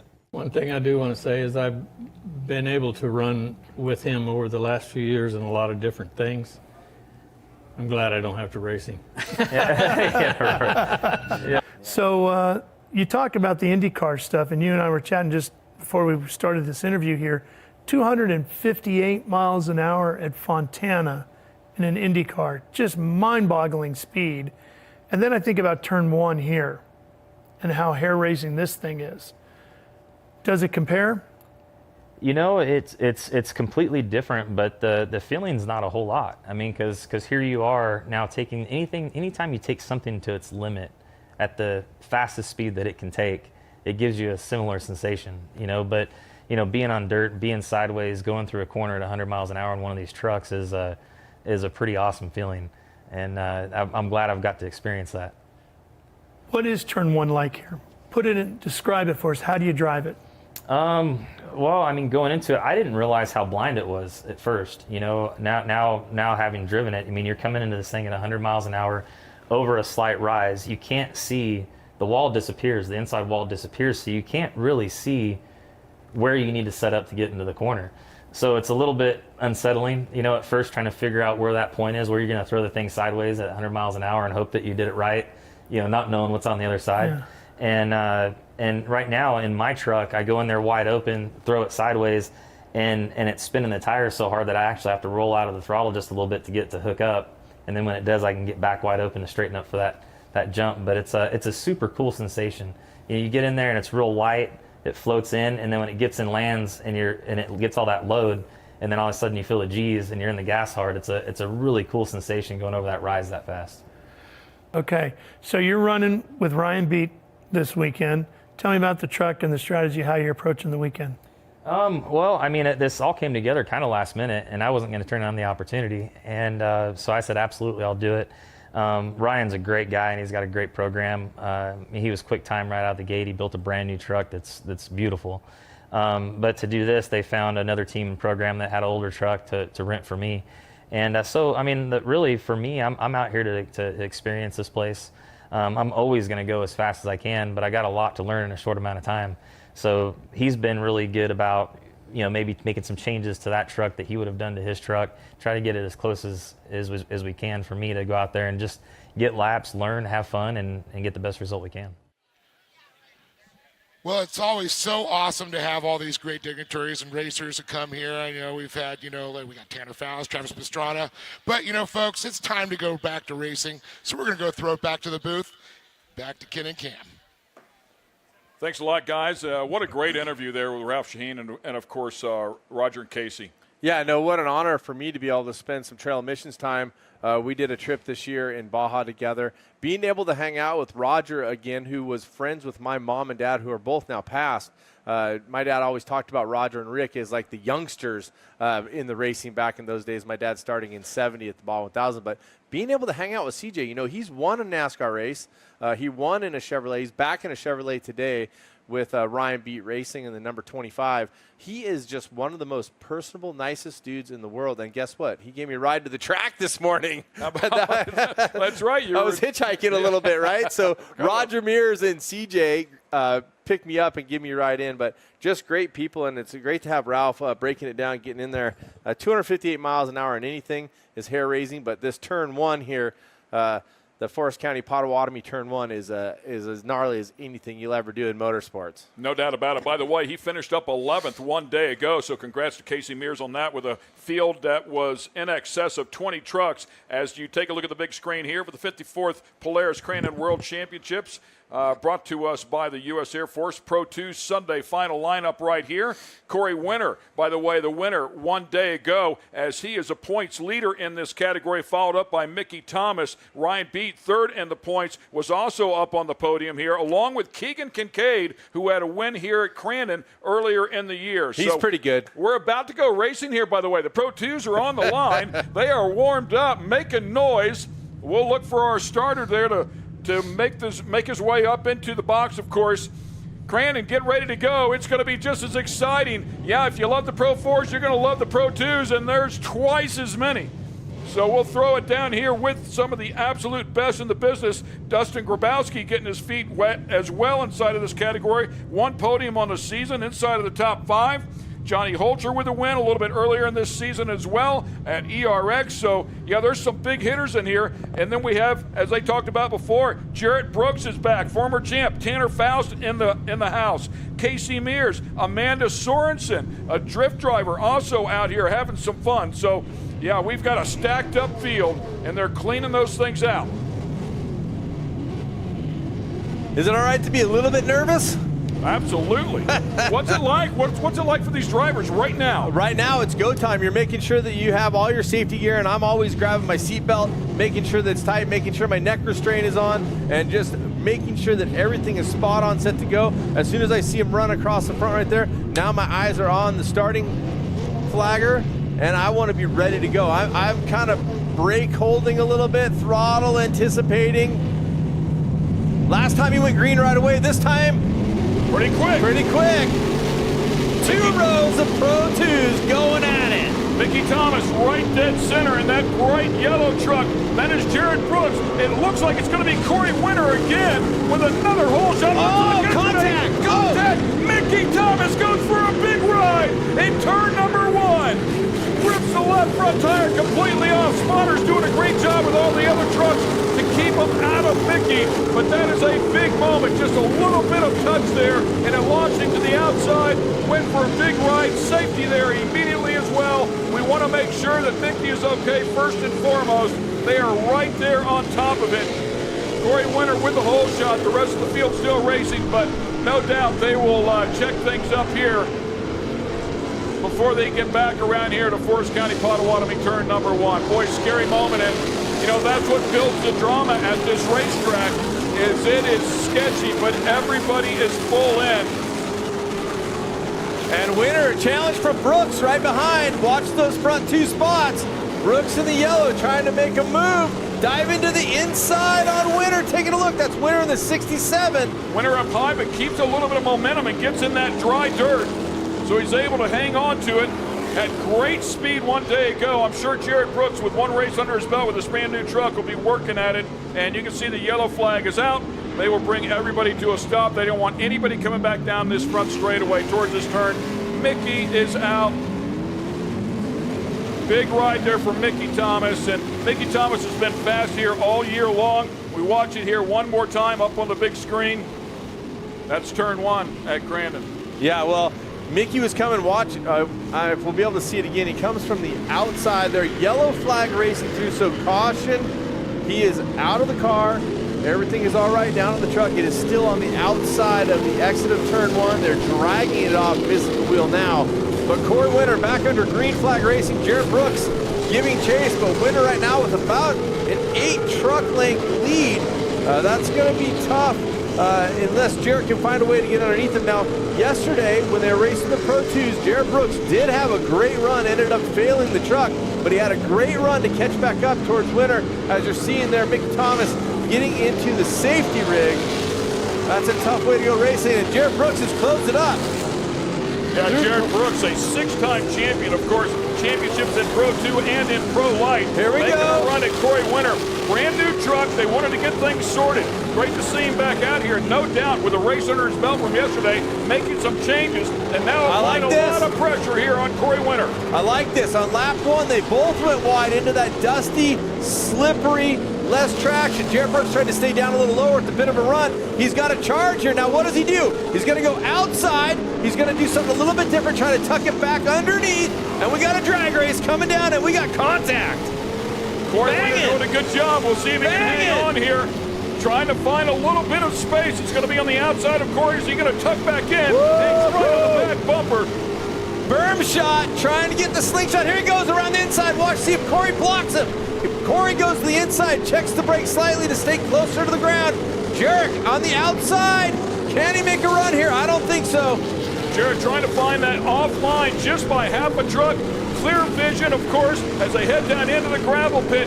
Corey Winter with a preferred line here. Right down to the bottom. Jarrett's going to do it again. He's going to go to the outside, start on that fluff, come down to the bottom, try to get a run, a slingshot. Now, Jarrett has seen how that works, and he may wait a little bit later to do it, but no, he's trying to show a door to Corey Winter on the inside, coming across where they'll get the checkers a bit later. Watch this now. Remember, as they rotate right, then they rotate left. Winter went to the outside where it was slippery.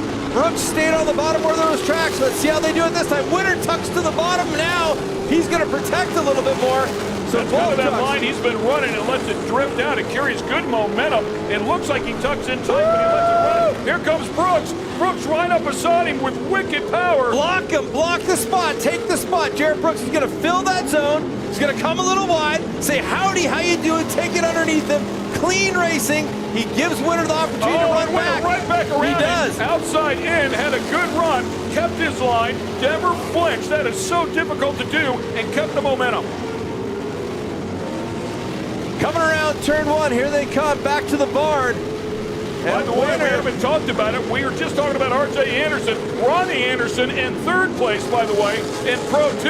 Oh, there were other cars out there? It's unbelievable, right? Here comes Brooks with another run. Watch him. Is he going to go to the outside and try to go outside and back to the bottom? He's going to stay all outside. Watch him rotate. He's going to come underneath the back bumper. And here comes the slingshot. Trying to run up alongside Winter, but Winter with the run this time. And Winter has a hot run. That thing kicks out. Right down to the bottom again goes Brooks. Brooks nice and clean, though, yet to get into the side of him. Front half of the race. We'll see how things go as they continue on here. Lap 3 of 9. Brooks has been so good in this back, setting up the slingshot. Watch for him as they come through this Boxo Tools turn. Watch the setup now. This is where Brooks has been really getting that slingshot speed. He stays lower. See Winter out, breaking traction in the dust. Brooks lets it drift to the outside. I don't know if he's going to have the run this time, but if he does, I'd be a little meaner. I'd put the elbows up, put the door on him if I get the opportunity to get in there and block a little bit. Don't let Winter have that clean line to come back in. And yeah, maybe the officials won't love it, but a little bumping is okay in my book. A little bit. Both of them almost identical speed. In the meantime, while these guys are racing, Ronnie is slowly picking away at it as well, getting ever closer. Of course, he'll use that mandatory caution to really close up the gap, save the truck a little bit for Ronnie, right? You talk about the competition caution. Remember, one of these trucks should be set up for early in the race when it's more muddy. Some of the trucks can be set up better for later in the race.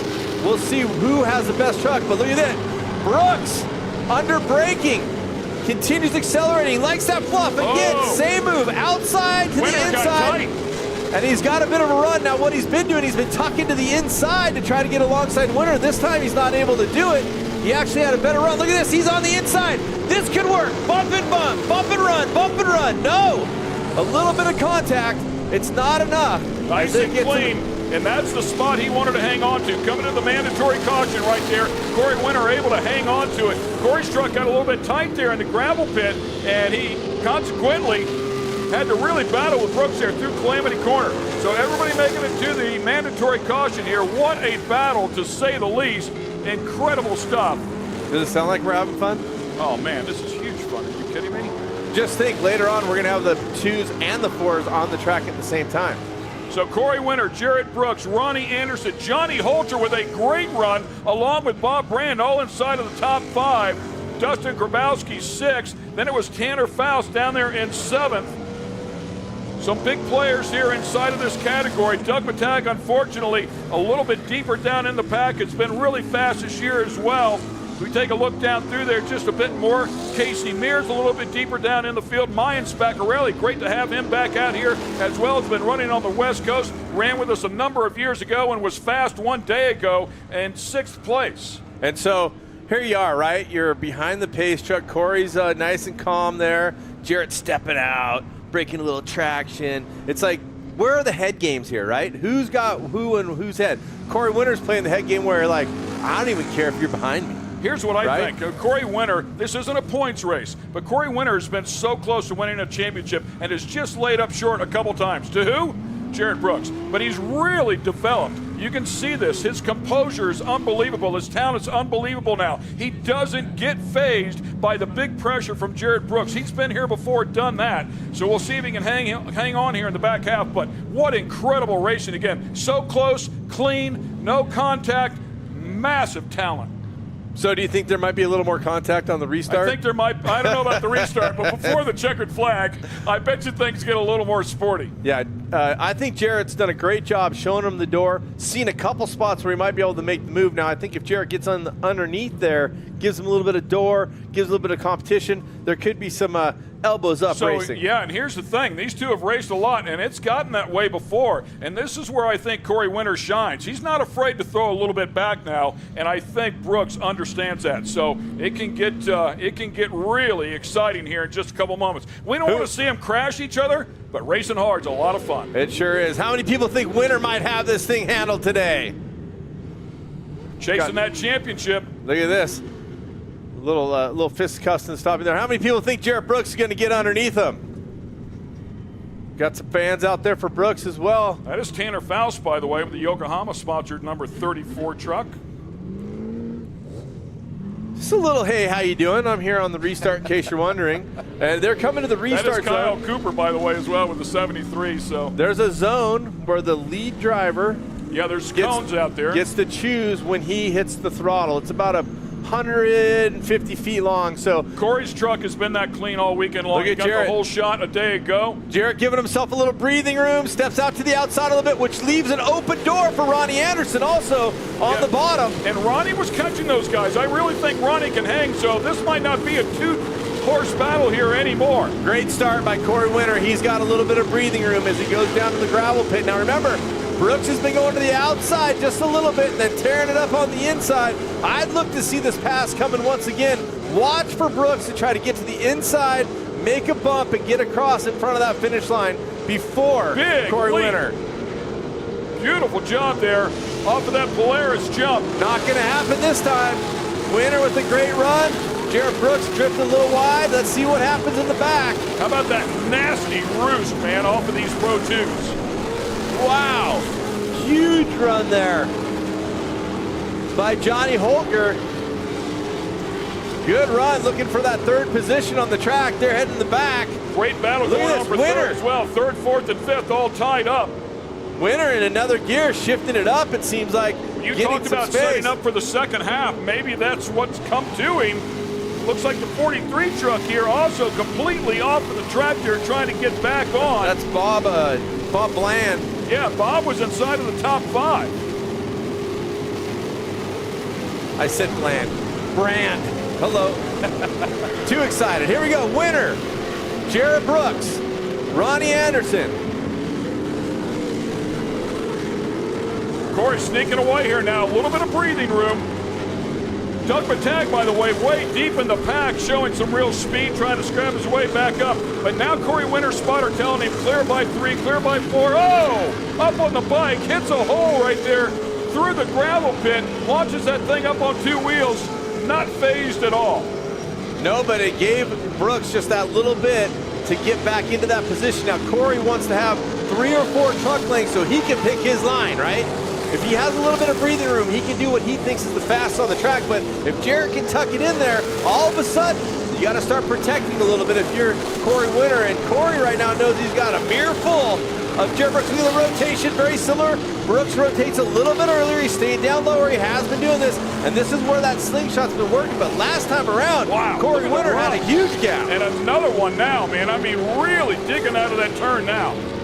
As it dries out, it's possible Winter is set up for late in the race. Oh, he hits that berm, scrubs off some speed. Jarrett Brooks with the run. By the way, Johnny Holcher slowly catching Ronnie Anderson as well. Johnny Holcher trying to get up in a podium position here. Great run from him. Well, just a minute ago, Johnny was like basically up in the bed of his truck. He was right there pushing. The number 93 Yokohama truck coming on as well as we keep an eye on the top 4 here. Yeah, we have a bit of a breakaway with the top 4. And right now, speaking of breakaways, how about 8 truck lengths for Corey Winter? Our best battle is for 3rd, but they're starting to breathe a little bit. We'll see what happens as we wind down the laps, just 4 more to go. By the way, Corey Winter with 9 podiums on the season through 11 rounds, 3 of those wins. Here comes Brooks one more time. It almost looked like Winter checked up just a little too much there. He wanted to get the truck back on the ground for forward momentum, but here comes Brooks once again. And I think that's a great call. I've seen Corey do that a number of times. He doesn't land quite as hard, gets it back on the ground, drives away, and gets that gap right back. Preserve your vehicle. You know where he does it really well? Right in the front of the grandstands, where everybody's on the grass there before they go into the barn turn. He checks it, scrubs just a little bit, gets back down to the ground. I saw CJ Greaves doing the same in the Pro 4. Well, I'm telling you, through the back there, that exit out of Argonne Corner, he's got some real tug out of that truck. With that said, Brooks isn't going anywhere. No question, applying plenty of pressure here. 5 different winners in this category for this year, and now Brooks trying to make it 6. And you see 1 lap ago, Winter hit that berm and blew it up, cost himself a little bit of time. This time, he executed a little bit lower, stayed out of that big berm shot, and I think he had a bit more snot coming out of there. So Ronnie able to stretch it back out here. Johnny Holcher unfortunately falling back just a little bit as we keep an eye on the top 2 here. Keegan Kincaid a little bit deeper inside of the field. 25 truck back there as well, just a bit deeper. And our battle for the lead, Jarrett's still looking for that spot, right? Still looking for, and here comes that run, here comes the run. Does he want to get up alongside? Does he want to show him now? Now, you could go in a little heavier under braking, right? But there's a chance of contact. Jarrett Brooks has been keeping it very clean as we get 3 laps of racing remaining. And that's always a give and take. If you drive in really hard like that, it's going to cost you on the exit. So he could lose a little bit too if he doesn't pull it off. Again, back through Argonne Corner, it's like poetry in motion.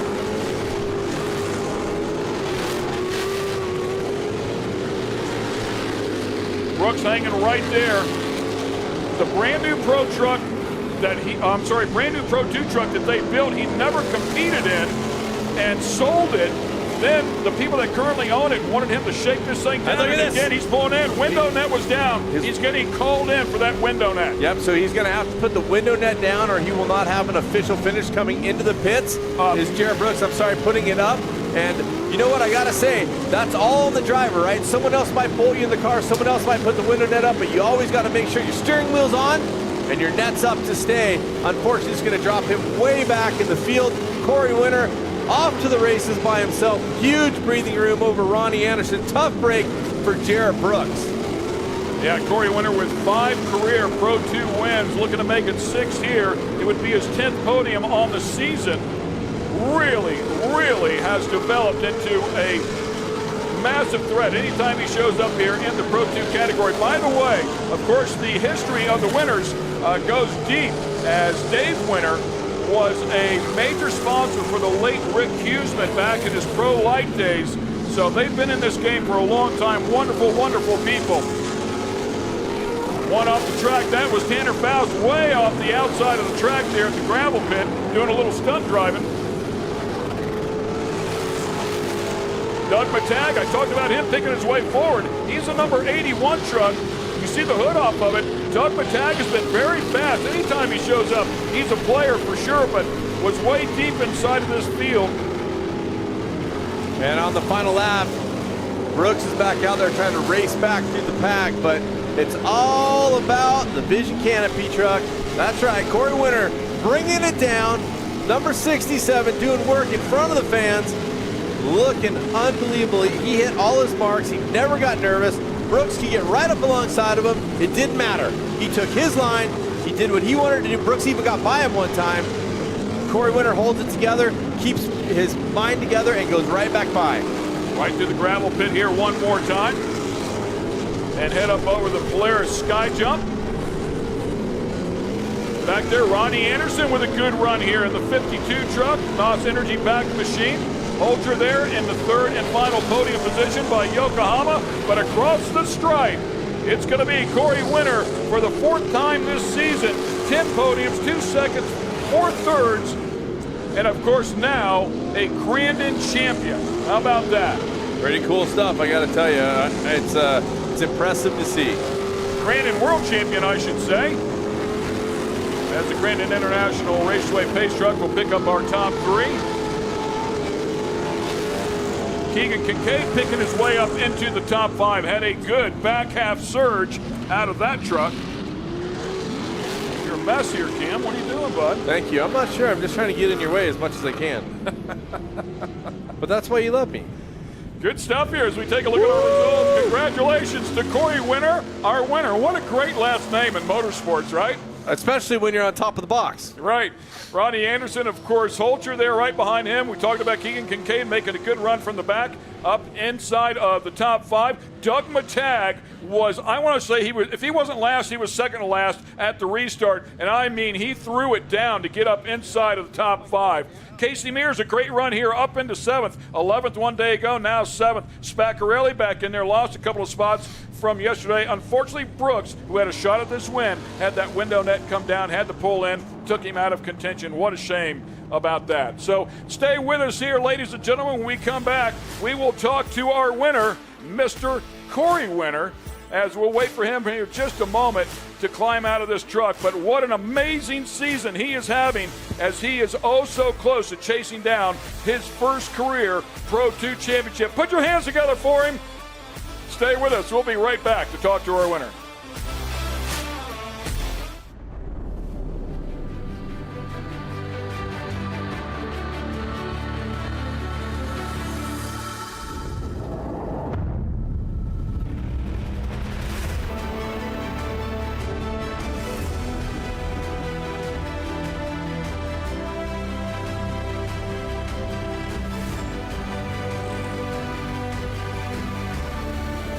Eibach on top of the box, baby.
Once again, we welcome everybody back here to the 54th running of the Polaris Crandon World Championships and, of course, the 8th Red Bull World Cup.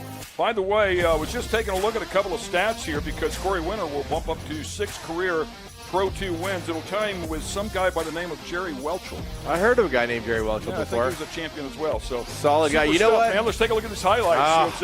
That is not a highlight. That is a low light. Mickey Thomas in the 44 has contact coming down into the Potawatomi first turn, has contact and launches it. Good news is Mickey Thomas out of the truck all right, and the racing would continue. The battle was for sure up front. Jarrett Brooks, that yellow truck, was giving him hell, trying to get a run on Winter. He actually got by one time, but Winter just drove a beautiful race. Both drivers keeping it clean and smooth. Yeah, never flinched at all, even though he did get down underneath him. A little bit of shenanigans going on back there. Tanner Faust had a little bit of fun right here in Calamity Corner. You can see those two together. Yeah, a little bit of off-track action as well for a few of the drivers. So fiberglass blind. Doug Matag with a big run there at the very end as well. He had a fourth-place finish going back to Bark River. So Matag always fast when he shows up, a great fabricator and builds great trucks. They might need him to help fix that 44 truck because, boy, oh boy, that one's in tough shape. It looks tough to get back together. All right, once again, let's get it back down to our Eibach winner circle with Erica Allreed. Thanks, guys. And I've got our third place finisher, Johnny Holter. Come on over here. Johnny, what a drive. This race was filled with pure chaos. So what was it like negotiating this one from start to finish to claim your very first World Championship Day podium in a Pro 2? Yeah, no, definitely rookie season. I learned a lot with people to trust to be around, but definitely just try to keep my nose clean, and there's a little bit of contact off the start, and that came and bit me in the end after trying to get to Ronnie, but the hood came up in my face. I couldn't see for a little bit, but I kind of moved it around to get the win to rip it off, but no, I couldn't do this without my whole crew, my team, HBI, Yokohama, Impact for keeping me safe. I had a fire yesterday and the suit's still fresh. My family, my girlfriend, my parents, my grandparents, Action Sports Canopy, Race Driven, the whole Crandon crew. The track was awesome, and everyone else, thank you. Oh, and my buddies for coming out. They've been pushing me all weekend, so hopefully this made them happy. A well-deserved third place finish. Congratulations, Johnny. And with our second place finisher, Mr. Ronnie Anderson. Ronnie, come on over here and join me. Ronnie, you were cool, calm, and consistent all the way to this second place finish. Are you happy what you got out of yourself in your truck, or is there still more you're searching for that cup race? No, definitely happy, especially after my performance yesterday. Totally threw my hat out the window, so I'm super happy to bring home a podium for the boys today on the first race of Championship Sunday. And we have a little bit to gain on Jarrett and them, but just happy to be out here on the podium. First time ever here in Crandon, and it feels so good. Just got to thank my whole team. They worked their butts off last night after I totally ruined the truck, and they gave me that piece of equipment out there today to be able to do and get up here on this podium. So also all of our sponsors, NOS Energy Drink, Polaris Razor, BF Goodrich Tires, South Point, VP Lubricants, everyone who helps us out. Thank you guys so much. Hopefully we'll be back up here in a couple hours. A job well done. We look forward to seeing you later on. Ronnie Anderson. And with our winner, no surprise, Corey Winner continuing his winning ways here at Crandon. Corey, although you got the win here yesterday and today, this one did not come as easy. So how did you manage that game of defense you had to play against Jarrett Brooks? Yeah, man, I knew he was coming. Just spotter Jesse just kept keeping me calm and making sure I was smooth like yesterday. And man, he was out breaking me everywhere. I knew I had to work on that in the second half. And I also know the track conditions were going to go away in the second half. So I tried using that to their advantage, and couldn't really gain on me here and there, and then unfortunately had a problem. So we just had to do what we did.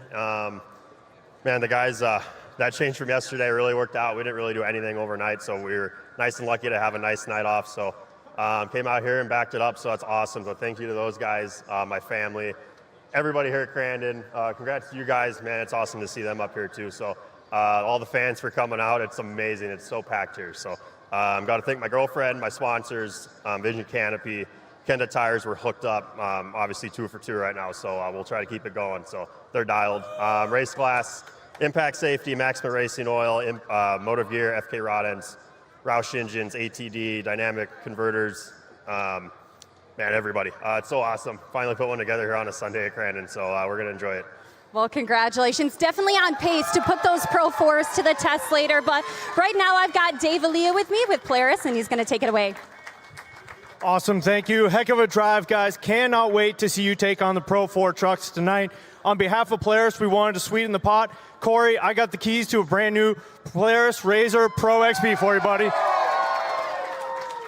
Thank you so much, Dave. What a prize on top of the win. But Ken, Cam, back to you guys in the booth. Thanks a lot, Erica. Appreciate that. And, man, Corey Winner, wow. 2 for 2, baby. Yeah. Looking for a clean sweep here. It would be a big one if he could pull off the Pro 2 against the Pro 4 race here a little bit later on, of course, the Crandon Red Bull Cup. It's going to be interesting, too, because we'll see a little bit of a different racetrack, They're going to cut it. They're going to get water into it. They're going to be working on it, but then we'll add the 4s and the 2s together. Makes it very interesting. I love the comment about under braking, how the racing is developing. Under braking is such a key part of this racetrack to slow down just enough to be able to try to dive inside, but without breaking up all your momentum. It's a tough thing to do. I mean, people talk about racing, they think about gas, but under that braking is so important. Yeah, holding his line, holding his composure, coming out of there, not losing any ground, and getting around a former champion with someone like Jared Brooks is not an easy task. So, with a little bit more from our Speed Sport Live desk, we're going to get it back down to Dave and Wade, who I'm sure is having a great time now here on Championship Sunday. Man, I got to tell you, Ken, I am a huge fan of Pro 2. I'm also a fan of Dave from Polaris. Can we shake him down? Has he got any more sets of keys of those razors he could just toss around? Yeah, I got some room in my garage. He's like my new best friend. Ralph Shaheen spoke to a young lady that was gassing it up in that Pro 2 event just earlier on, Amanda Sorensen. She did an amazing job, and Ralph was able to sit down with her and talk a little bit more about her love for this class and what it's like to race at this amazing event. Well, Amanda, you've been having a pretty busy year running around the globe chasing Formula E, or Extreme E, I should say. Yes, Extreme E. Okay, and your favorite country so far has been? Scotland. And what was so great about Scotland? It was just honestly so pretty. The weather was amazing. We've toured some places where it's kind of been more on the hotter side, so Scotland was very cool.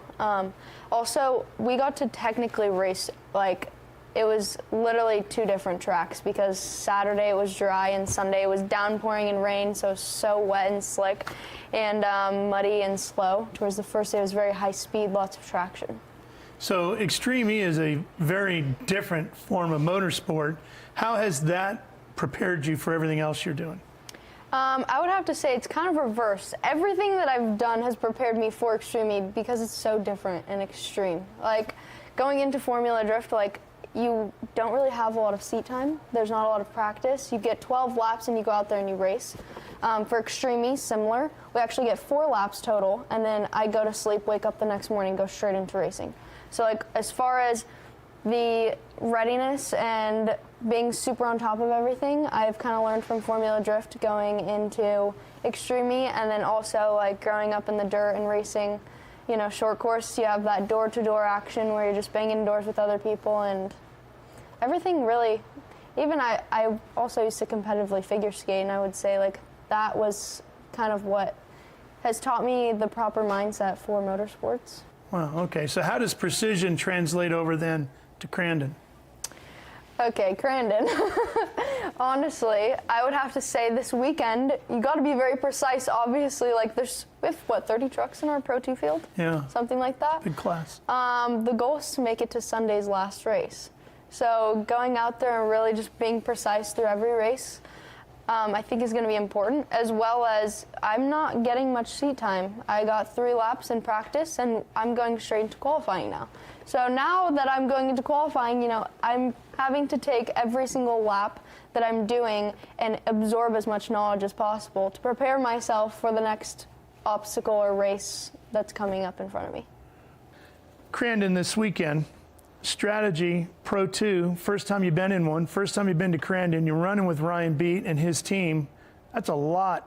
Obviously, I am here this weekend to prepare myself for an Extreme E race with the GM crew next weekend in Italy, but I have kind of I'm taking it race by race. Like I said, the goal is to make it to Sunday's last race, the Big Cup race, right?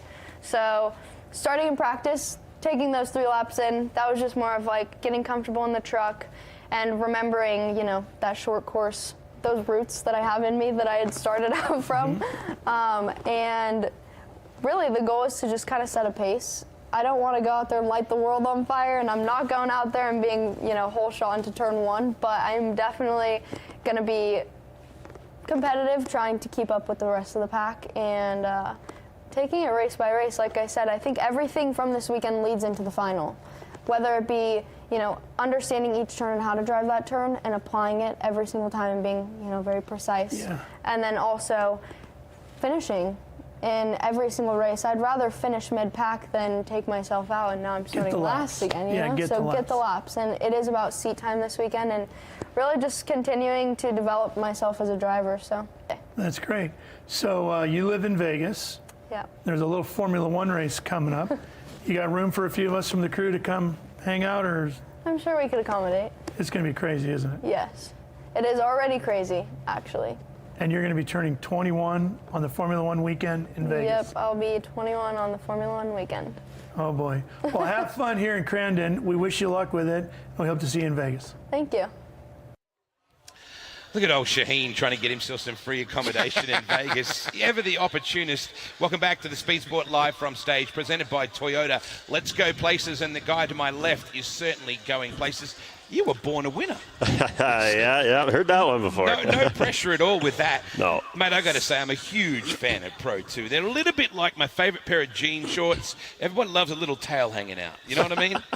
Yeah, I'm slipping, sliding around a little bit. That's how these things go fast around here. It's like lock to lock inside those things. They must be so much fun just to kick them in. Yeah, especially through Argonne today. That was drying out big towards the second half. So you're full committed to going up against the K-rail, and then all of a sudden you hit your braking point, nose dives, and you just whip it the other way, just like a Pro 4 actually. So, you really got to control it though with the throttle. It's when this track goes away and dries out some, that's notorious for these Pro 2s. That's the only fast way around the track is trying to find that cushion. So it's all about finesse. Well, let's talk a little bit about the battle you had out there with Jared Brooks, and it was one epic battle for sure. And keeping that thing hung out literally looks like, you're a ballet out there. You guys were mirroring each other. It was very clean, kind of like they do in drifting. Did you just call him a ballerina? Yeah, ballerina. He's got the legs for it, I heard. Hey, that's pretty smooth out there. Yeah, he's looking smooth. There you go. It's different. Different, all right. Well, get confused sometimes. But, talk about when you went into Cowboys Corner, coming off Argonne, coming in that area. You talk about being a little slippery there. Talk about the line choice coming in, because you're going a little bit preferred middle line there. Jarrett kept on coming down low. Yeah. Were you just trying to pinch him off a little bit there, trying to stub him and make him lose speed? Yeah. Towards the first half, the track was definitely for that turn. It was right in the middle of the corner. And then as it started going away, it started going more and more up the K-rail. And when he got close to me, it was kind of my mistake. I should have moved down a little bit more just to kind of protect. But after that caution, I looked. We're going around that corner. I'm like, man, there's like 2 truck lanes worth of dirt nobody's touched on the bottom. So I'm like, man, if he's going to be there, I can actually use that. It's just some of the stuff you look at. So, but yeah, definitely the race line kind of moved up, but it's ever changing, and you just got to be on the lookout of where you want to put your truck. I was almost flashing back to the days. I've watched all you guys grow up, and back to the old bog cart days. Yeah. And it's kind of like, well, this is like deja vu all over again. Yeah, everybody's here, but in bigger trucks and stuff. So, it's pretty awesome. I guess being a Pro 2 driver, if you had a business card in a nightclub, Dolphin Trainer would be the number one, right? But then Pro 2 drive would be right up there as well. If someone says to you, what's a Pro 2? Well, I drive one. How would you put that into words? Oh, man. That's, everybody calls them a trophy truck, right? So you got to start out with that, but then you got to say, but motocross, supercross, you're on a track, you're on a closed circuit, and we're going door to door just like they're right next to each other. So I kind of compare it to a trophy truck style, same size and stuff, same speed for the most part, but then we're just 110% next to somebody the entire time. So it kind of puts some perspective, it's kind of like motocross, supercross, yes. So which is where a lot of these guys they also are involved with that too. So you're throwing a few elbows too. Yeah, for sure. And if you spin out one of these compared to unloading on a 250, there's a big difference. Yeah, we're a little safer in these usually, so it's pretty awesome. Corey, when you got the thing absolutely pinned to the mat through turn 1 and you run past 30,000-40,000 of your closest friends, do you get any sense of how incredibly BAD A55 that is? Yeah, it's wild to think of. Out there you're focused forward for sure, but when you get up here and you're just looking out, this place, especially yesterday and today, it's a madhouse. It's packed. It's awesome to see. So it's a great job by Crandon and promoting this place and all these great sponsors and getting all these people out here, and they're so dedicated. They've been here for years, and it's just awesome to see. For sure, there's some satisfactory going by that in the lead. Well, you got the World Championship right now. Now it's the Cup race coming up, the Red Bull Cup. You've set the momentum. You've set the tone. What are your thoughts? Any change to the truck, or is she just dialed? We might make a little tweak, but we'll go talk about it. But it's not far off if it's anything. So we'll just try to do what we can. And that race is a little different. We got Pro 4s chasing us, but they got to make it through 20 Pro 2s. So we usually try to play nice because we know that's going to hold those guys back. So, and then kind of put it there towards the end. Kind of like the Coyote and the Roadrunner. Yeah, pretty much. Yeah, for sure.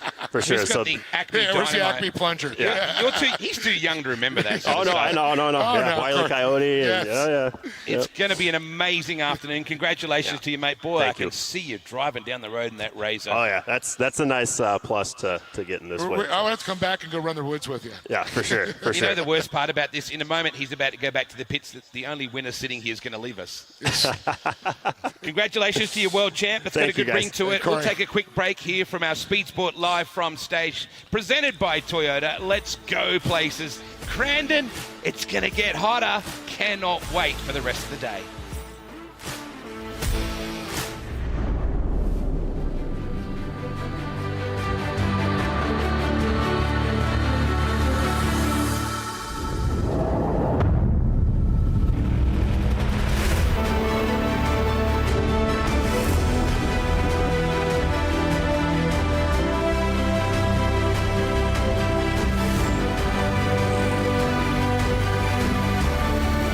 Eibach on top of the box, baby.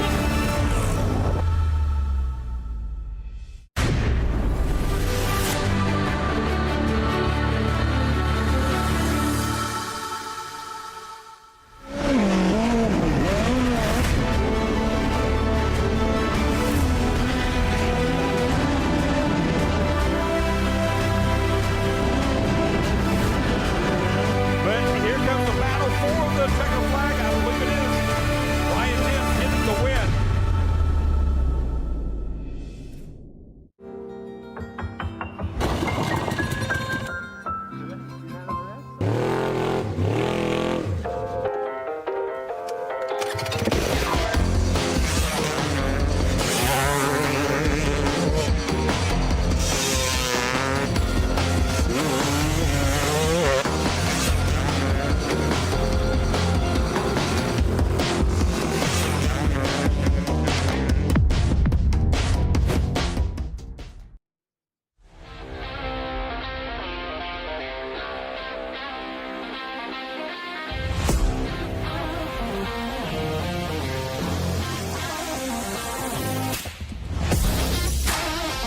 Welcome back, ladies and gentlemen. Once again here at the Big House, 54th running of the Crandon World Championships, and also a huge day here as well with the Red Bull Crandon Cup Day. So the most prestigious race in all of short course off-road racing. Ken Stout, Jim Beaver standing right alongside him.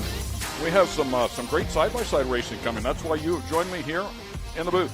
Yeah, we've got some big side-by-side races. I mean, we're going to crown some world champions here at Crandon today, and both Pro Stock and Pro Turbo side-by-sides have some of the best side-by-side racers from all across the United States, and a little bit of an international contingent coming here, descending on Crandon for what is the biggest day in side-by-side racing in the world right here at the Big House. Really excited to get Pro Stock side-by-side underway here momentarily as we got some track prep going on, and man, these Pro Stocks, they are getting ready to unleash on this track, and beautiful racing conditions here today, Ken. Yeah, no question about it. A little bit warmer, but I mean, it's summertime, right? It's Labor Day weekend. This is what it's all about. Let's talk about these vehicles. You know them inside and out, all-wheel drive cars. Now, these are normally aspirated, naturally aspirated engines. We'll see the Pro Turbos come up here a little bit later on. We call these Pro Stock, and then the other one's Pro Mods, but these things are very, very quick, very fast. To put it in perspective, there's factory drivers in here, factory Can-Am drivers, there's factory Polaris drivers, factory Yamaha drivers.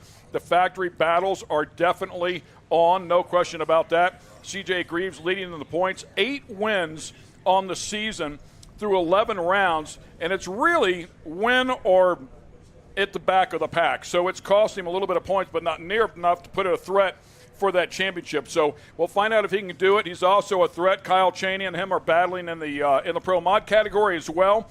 But it's a lot of fun. These cars are very developed at this point. Yeah, you know, and I think one of the big stories heading into today was Honda had that massive breakthrough yesterday, Dave Mason Jr. taking the victory in that Honda Talon. That was a big deal. You know, Honda now has inserted themselves into the equation where, hey, we want to come out here and play. And, you know, battles between the manufacturers, that's an amazing thing. And, you know, the Pro Stock side-by-side category, these things are very similar to what you can buy on a showroom floor. You know, the width, you know, they're limited on width, so they're not as wide as the Pro Turbos. You know, like you had said, the naturally aspirated engines are down on horsepower. So this is a lot closer to what you can buy at your local dealer. And I think that's what's exciting about this category. You know, it puts it into perspective how fast and how advanced side-by-side racing has now become in short course. Yeah, you've talked about that. In an effort to make these different manufacturer vehicles competitive, there's a lot of different weights as well. For example, the Polaris RZR, 1,600 pounds. The Can-Am weight, 1,600 pounds. The Yamaha, 1,775, along with the Arctic Cat. And the Honda weighing in at 1,600 pounds. Also, rumors of a Kawasaki program coming out here and being making a run at this as well. We'll see how that develops as well. So good stuff here out of this category. It is the fastest growing class in the industry. It is a massive part of the market. When you take a look at all the side-by-sides, forget about the ones on the track. Just look around this park. Yeah, well, you know, and I'm a desert guy, you know, and I've had factory race programs in the desert, and I think, you know, I know Cam can probably speak to it as well, but what side-by-sides have done for not only desert racing and short course, but it's made it a gateway. It's made it an entryway into the sports, and it's giving people, you know, with a little bit less funding, a chance to go out and race and do well and be fast, and these are a great gateway into the pro classes. We saw Pro 2, Pro 4 earlier. I mean, you've got guys, you know, that we saw. Jimmy Henderson got his start in side-by-sides. Now he's racing at the front in Pro 4. You know, mentioned CJ Greaves, but I think these side-by-sides, you know, they are a great gateway into the bigger pro classes and a stepping stone for a lot of drivers. Yeah, I agree 100%, and really switched on. The damper programs are critical if you want these things to be fast. I mean, if you're going to go out there and compete with a CJ Greaves, you better have all the parts and pieces working. I love it that the Yamaha is a manually shifted car. You have the CVT-style clutches. We talked about these things being all-wheel drive. There's young guns inside of this category. There's some seasoned veterans. A Rodney Van Eperen certainly been out here getting it done for a long time. So, yeah, there's some diversity here, a lot of talent, and a great class to get in there and cut your teeth. And you don't have to start off in the Pro Stock category. You can start off in a couple of sportsman divisions a little bit lower with the same exact car. Yeah, and I think that's what's great. They've got a ladder, you know, to get up here to Pro Stock and to get into the Pro Turbo classes. You know, they've got those Pro-Am divisions that we saw, you know, earlier in the weekend and things like that. So really is a ladder system that they developed here in short course racing here in the Midwest, and I think it's really great because you're seeing the talent when they get to this Pro Stock and get to the Pro Turbo level really, you know, able to throw down on track. Yeah, and the largest classes we will see here, I mean, these things are 20 to 30 deep at any given time. So it's great to see all the people come out here and really, it's like you said, there's just an opportunity here. It opens up a door. It's a little bit less expensive, but you can come out here and compete with some of the best in the country. Yeah, absolutely. You're talking about best in the country. I mean, we've got CJ Greaves, one of the guys you got to say we've got to watch CJ here today. Yesterday, unfortunately, CJ leading and on the last lap had a problem, ended up knocking him out of the race. But you got to think CJ's going to be back with a vengeance today. Got a little bit of a chip on his shoulder, and today's the one that counts. They're giving out World Championship rings. Yeah, like I said, I mean, he has 8 wins out of 11 rounds. The ones he didn't win, 14th, 19th, and 23rd yesterday. So typically it's just been some sort of mechanical that has cost him. He's always out front, no question. And, I mean, it sounds like the CJ Greaves story up here all the time, but when you're chasing 3 championships, you have a legitimate shot at all 3 of them. How do you not talk about a guy like that? And we talked about him coming up on his 100th win in Pro 2, Pro 4, and Pro Light all combined together. If we add in all of his wins from the side-by-sides, forget about it. Might be 200 now. Well, you know, you talk about, here we go. We are Green Flag Racing and Pro Stock side-by-side. I'm going to stop talking, and we're going to watch these guys go into turn number 1. Great stuff, man, right off the bat. Looks like Owen Van Eperen with the 5 car out there chasing the number 22 of Dylan Marquardt. Marquardt with a great hole shot. Yeah, we've got Marquardt, Van Eperen, and it looks like we've got one of the Hondas in the mix as well. Honda coming out here flexing their muscle just one day ago as they fan out here. Yeah, that is Marquardt there, and it looks like that is Kirchmeier in the Honda. Kirchmeier getting pushed out to the outside in the 75. That's Owen Van Eperen, the number 5 Yamaha, so that's pretty cool right off the bat. A couple of different manufacturers battling up here in the front. Dylan Marquardt hanging on to that lead. Here comes Owen Van Eperen backing it in just a little bit, trying to get around that Honda. Looks like he's going to be able to steal second. Yeah, you know, and a lot of these side-by-sides, this first lap, it's survival. There's so many cars out on course. Got a lot of moisture in the track. It's really slick. You want to try and just survive this first lap, make it into lap 2 when it starts drying out, and really throw down the hammer as the cars get gapped. But it looks like Marquardt's still leading there in Argonne Corner. What another attack on the Honda there, a little bit deeper. A battle here for the lead. Owen Van Eperen trying to get underneath Marquardt. Couldn't make it happen right there. Marquardt hangs on to it, gets a nice run. They come right back in here to the Forest County Potawatomi turn number 1. They run a little bit shorter course here. Left front. One pulling off of left front there, but Van Eperen putting a lot of pressure. Looks like that is Mayer there. Yeah, complete collapse. Suspension failure there on the left front as we go back and take a look at Dylan Marquardt out front with the number 22 car. Again, Owen Van Eperen right behind him. And Van Eperen's had a phenomenal year. A few victories on his belt on the year, and looks like he's putting a ton of pressure there on the 22 of Marquardt. Marquardt protecting that low line, not wanting Van Eperen to get around on the low side, going to make him do it the hard way. So Cross Kirchmeier's been running at the MAO series all season long. Great to have him come out here to Crandon. He did put that Honda up on the podium there in that series as well. So certainly has proven he can come out here and hang. Yeah, I think that's awesome. The Hondas are out here, they're playing. Gives us another manufacturer doing battle. So we watch through the Boxo arch, down into the Boxo Tools turn. Oh, it looks like Van Eperen all the way to the bottom. Looks like he's got a run on Marquardt. They're going to drag race down into Cowboy Corner. Saw Jeff Boodle back in there as well. He's picking his way forward, and Owen Van Eperen with a nice run. He's got a little nod. He's going to get the lead. The 5 car, the Yamaha, goes out front. Oh, and that is a scary thing. You've got Van Eperen out in the front. He likes to check out on the field. Marquardt going to try and battle back. Yeah, we need to talk about Owen Van Eperen, another young gun inside of this category. Of course, the son of the seasoned veteran Rodney Van Eperen comes in here 4th in the points. Not a points race here again, but to give you an idea of how good he has been doing all season long. 6 podiums, including a couple of wins. Yeah, June Crandon, Owen Van Eperen taking a victory out here. So he's already had a victory on the year here at Crandon. Just came at the June spring run. So trying to get multiple victories here at Crandon and a world championship today. Jeff Boodle back there in 3rd place, also 3rd in the points. He too has had a great season with 5 podiums, all 5 of them 2nd place finishes. I'm sure he's tired of being the bridesmaid. Good look there back at the 15 car as well. Don't ever count out Andrew Carlson. Yeah, the same one that competes in Pro 4 and in Pro Mod. Oh, one up high.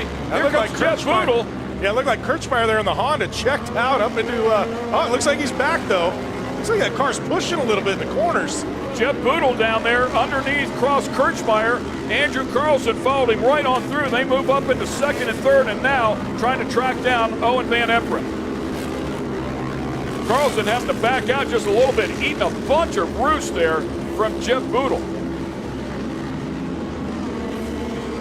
Van Eperen, looks like he's got 3 or 4 car lengths down, but all the way to the bottom. It's the 41 car. Yeah, that is Jeff Boodle. Boodle right back in that position where he's finished 5 times this year.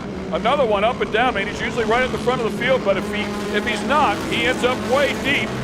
Mandatory caution comes out here, and you'd think it was a mandatory caution looking at him. Everybody's already bunched up. Wow, we got one over on its side. Got a picture of the undercarriage there. Can't quite see who it is yet. You hate to say it, but it's not a bad spot for sponsors. No, but you know, the one I'm watching, though, is, Andrew Carlson didn't get a good start. But Andrew has worked his way up through the field, and man, he is sitting pretty for this 2nd half of this race. And Andrew Carlson really fast in the Pro Mod side-by-side category. Has not had that success here in the Pro Stock category. Does have a podium on the season as they flip the 75X back over. Elliott Cook, and just saw Elliott here one day ago. Wanted to run here on Championship Sunday, and in order to do that, you have to compete on Saturday as well. And unfortunately, things not going well for the GB Motorsports 75X. Well, looks like all 4 wheels are on there. Maybe he can get it back going again and go to the rear of the field. But right now, getting a look at our leaders, and look at that. Andrew Carlson up there into the 3rd spot. Got Van Eperen leading, Boodle there in the second spot.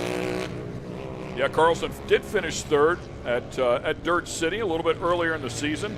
And also a couple of fourth-place finishes. One in Antigo and then one right here on Sunday at the Spring Crandon event.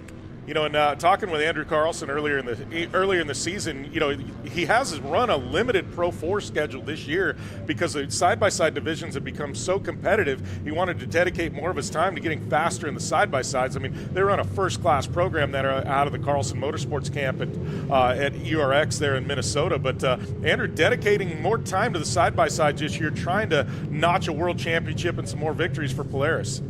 Boy, so after Dave Mason Jr. enjoying a win with a Honda just one day ago, finds himself dead last in the category. So what a difference a day makes here. You can see the drivers fanning out around where they've watered the track. Don't want to fill the tires up, the grooves up with mud. Try to keep them clean if they can for this restart zone. Owen Van Eperen up there right now, hanging on with the number 5 Yamaha. Now we got Boodle and then Carlson. Looks like Marquardt's going to be there in the 4th spot.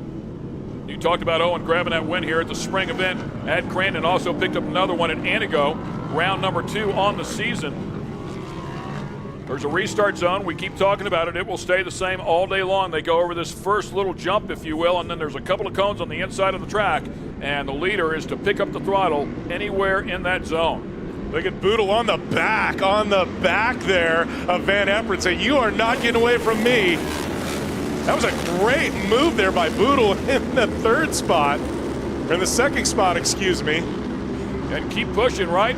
Do we have a pass for the lead already? No, Owen's still up there. Boodle right there on the back bumper, now being attacked by Andrew Carlson. Andrew Carlson with the Polaris, the RS1 right there, the Red Bull back, number 15.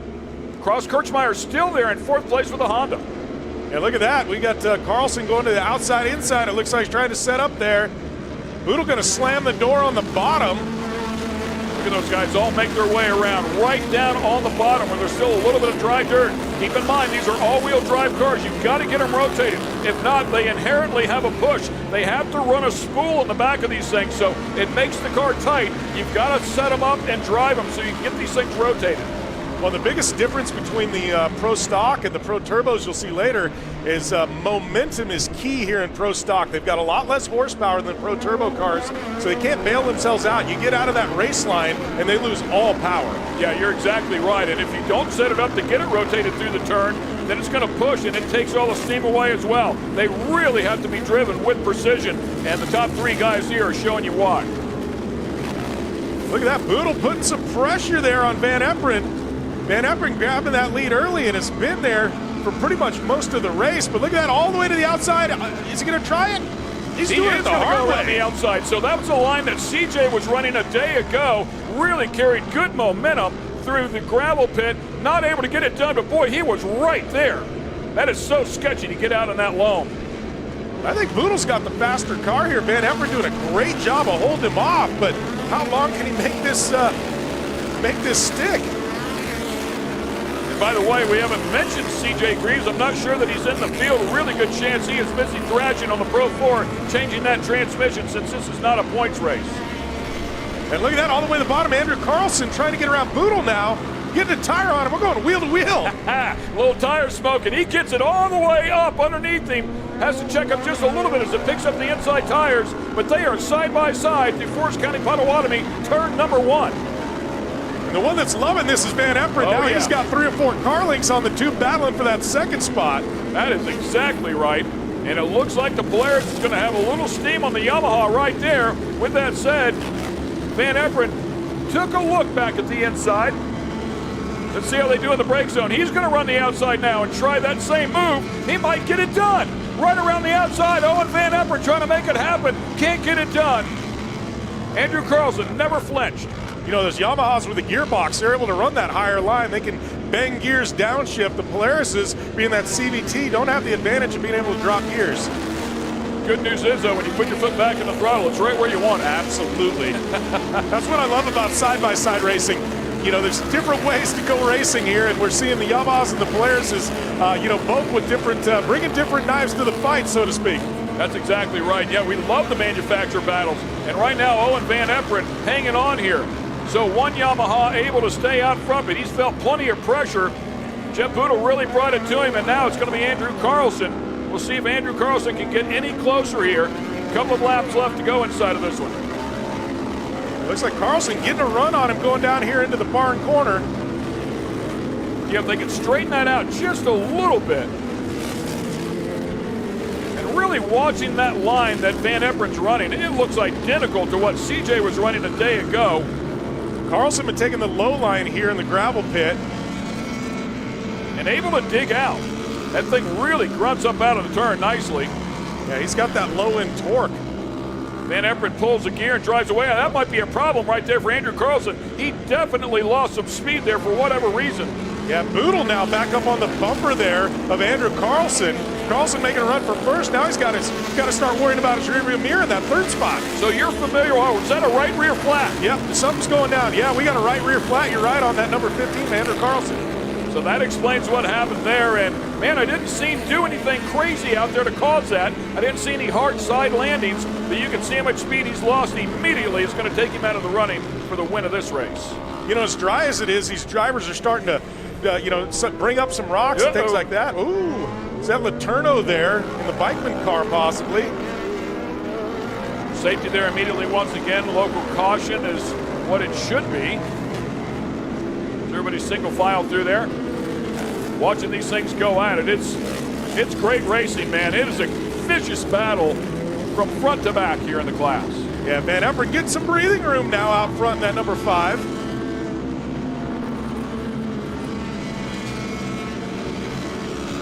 Take a little bit deeper look here in the field. Again, Dylan Marquardt, who had that great start there, got the whole shot. That's the 11 there of Jacob Jorgensen in the Speedworks car. Yeah, Jeremy Houle and the gang over there definitely know how to build a race car, no question about that. Came out here, flexed his muscle himself a couple of years ago, and now has some customers.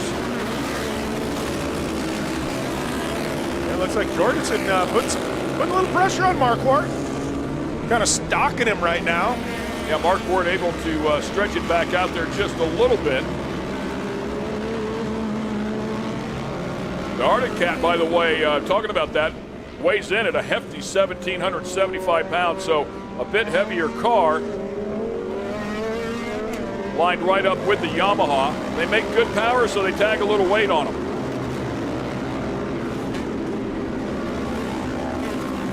So we got our leaders coming down through the barn corner. There's a shot there. Marquardt still getting the pressure by Jorgensen in the Speedworks car. There's our leader, Van Eperen, in the number 5. Yeah, he's had a really clean race there. Had to deal with some pressure early on, but as of late, first and second place there with some breathing room, as you can see. Starting to stretch out now. About 3/4 of the way through this race. Yeah, just a couple laps to go here as they go through Calamity Corner and, of course, across that finish line.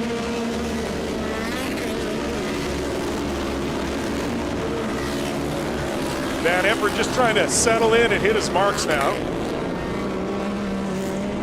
So my apologies, this is the final lap.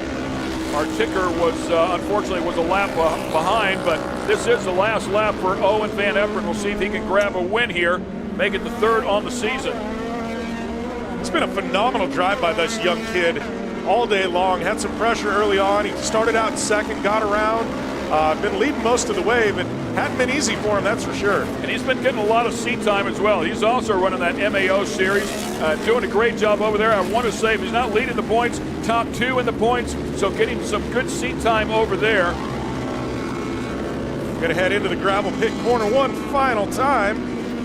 Yeah, makes it look easy. Stays nice and calm, keeps all 4 tires on the ground. When these guys are pushing, not uncommon to see him lift the inside rear tire. You got to give a lot of credit to Boodle there in the 2nd spot, too. Had a great race, battled his way through some traffic, made his way up into 2nd, just wasn't really able to pressure Van Eperen for the win, who is going to take home that world championship in Pro Stock side-by-side. Yeah, and Boodle's got to be saying, are you kidding me? My 6th second-place finish of the season.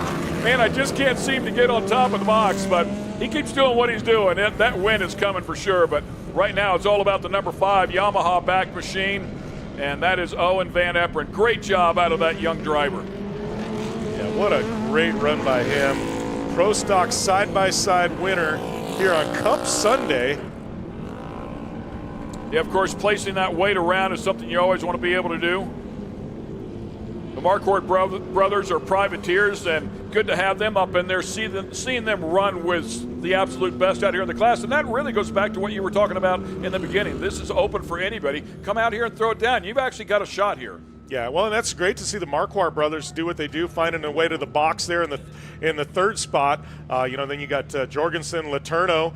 Didn't talk much about Letourneau. Had a great run there into the top 5. Eggleston, Bone, Leketic, Kearns, Dressel rounding out our top 10. Yeah, stacked up class there as Owen has climbed out of the car. The O show, as you can see there on the helmet. Definitely a chip off the old block. Dad can still get it done as well, and he'll be up in the next race. In the meantime, we'll take a quick break. Stay with us, and we'll talk to our winner when we come back.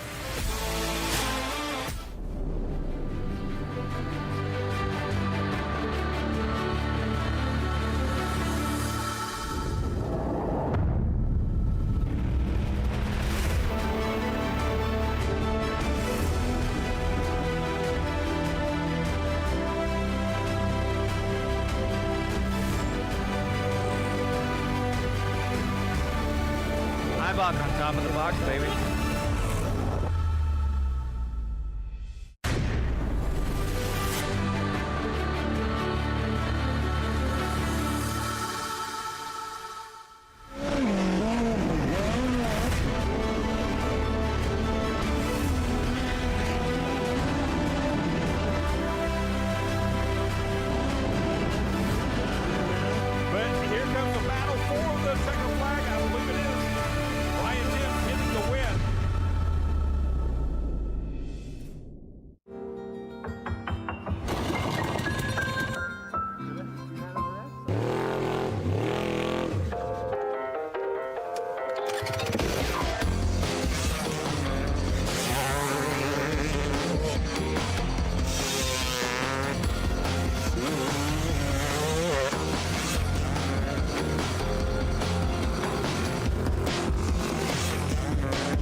And welcome back, ladies and gentlemen, to the 51st running of the Polaris Crandon World Championships and the 8th running of the Red Bull Crandon World Cup presented by Toyota. Packed house here at the Big House. Let's show you a highlights reel here of our Pro Stock category side-by-side battle. Yeah, Marquardt getting the whole shot early. See him diving down there through the barn corner. A lot of bumping and grinding early on, deep in the field. Unfortunately there for Bear, he had suspension failure. Owen Van Eperen was out front and dealing with a lot of heat, courtesy of Jeff Boodle right here. Yeah, Boodle slicing and dicing there with Van Eperen. Then Carlson got into the mix. Carlson putting a lot of pressure there for that second spot. Dyson back and forth there with Boodle. And then unfortunately Andrew Carlson with that flat right rear took him out of the hunt. That opened up the door for Owen Van Eperen to go ahead and for Owen to go down there and win that race. Sorry, a little bit of chatter in the ear here that threw me off. Thanks a lot, my buddy, my buddy Jared. So, all right, let's get it down there to the winner's circle here. Once again, courtesy of Eibach, the lovely Miss Tiffany Stone. Thank you so much, guys. Big congratulations to our top 3 finishers. I want to bring over Dylan Marquardt first. Dylan, when you walked up here, everybody was cheering for you. It was a battle out there, obviously second, but not where you want to be right now. But overall, how does it feel to be here at the Big House, Crandon, on Labor Day weekend? Honestly, this is just a dream. You know, I've been coming here since I was really young, and to be up here on World Cup Day is it's pretty special. You know, I really couldn't do it without my mom, my dad, my brother, my girlfriend, my aunt, my crew guys, Craig and Edo, all my sponsors, Marquardt Custom Homes, KGB Customs. Thank you, Kyle, for spotting. You kept me in that one. And Corey, thank you for spotting also this year. Revolution Industrial Services, Maxima Racing Oils, MRT, Muscle Wheels, VP Race Fuels, JP Remington, you're the man. I couldn't do it without you either. Owen and Rodney, CJ has been a huge help. It sucks he wasn't out there, but thanks to him. There's so many people I miss, and I'm sorry if I forgot you, but this is pretty special. Well, that smile says everything for you. Nice job. Congratulations. Hop up on number 3. And taking that second place spot, Jeb Boodle. Jeb, make your way down here. Jeb, we've had the pleasure of talking many times at MAO, and we talk about seat time. Seat time is everything, and you proved it right here. How are you feeling? How are the track conditions? Yeah, the track was like in really good condition. It was a little rough coming to the end when I was chasing down O, and I was doing everything I could. But track was really good, and yeah, these guys were fast. It was hard to keep them in front of them, and I just want to thank everybody who helped me up, get up here. Yamaha Racing, Blue Crew, Cryptic Side by Side, Avenue TV, Method Wheels, Hoosier Tires, Ames Oil, Turner Cycles, Freedom Race Lifts, and my family and friends that came out to support me this weekend at the big house. It means a lot, and just happy to be up here. Thank you. Wonderful, nice job. And the man of the hour, you've seen him before and taking that top split pace, Owen Van Eperen. Owen, it's been a pleasure to see you grow up. I've seen you when you were even shorter than me. Now you're just as tall. This is the race that you always want to win. You want to become a world champion. Talking about that, from your perspective, how did the day go? I couldn't be any better right now. I mean, started up front, made a couple passes, and got in the lead. And from there, I just ran good, consistent laps. And Jeb was on me the whole race, and I was just focused on not making a mistake. My dad was talking to me the whole time. He's like, just be consistent, don't make mistakes, and that's what we had to do to get it done. So it was an awesome race, but we're not done. We got to go get in the turbo right after this and see what we can do in that. But I just can't thank all my sponsors enough. Everyone at Yamaha Racing, Power Sports 1, Blue Crew, GYTR, Yamalube, Balin Buildings, Vance and Irons, Victory Sign, everyone at Beyond Redline, Hoosier Tires, Cars and Wheels, Fitzco did all the fabrication on our cars. They look sick. All my friends and family for coming out. Thank you. Awesome. Take that top spot right over there. Big congratulations for the top 3 finishers in Pro Stock. And, of course, to Owen Van Eperen and back up to the booth. Thanks a lot, Tiffany. Appreciate that. Great job as always, and congrats to the top 3 finishers there in the Pro Stock category. There's a good look here at the big house and the Lucas Oil Barn, of course, down there as well. We're going to get it back down to the Speed Sport live from desk with Wade, Dave, and a talented driver as well, Mr. Tanner Faust, who had a great run in Pro 2. Yeah, when he said Wade and Dave and a talented, notice that was a separate sentence. Yeah, I noticed. We got put in another box. I kind of get it. Tanner Faust, how good to have you here at Crandon.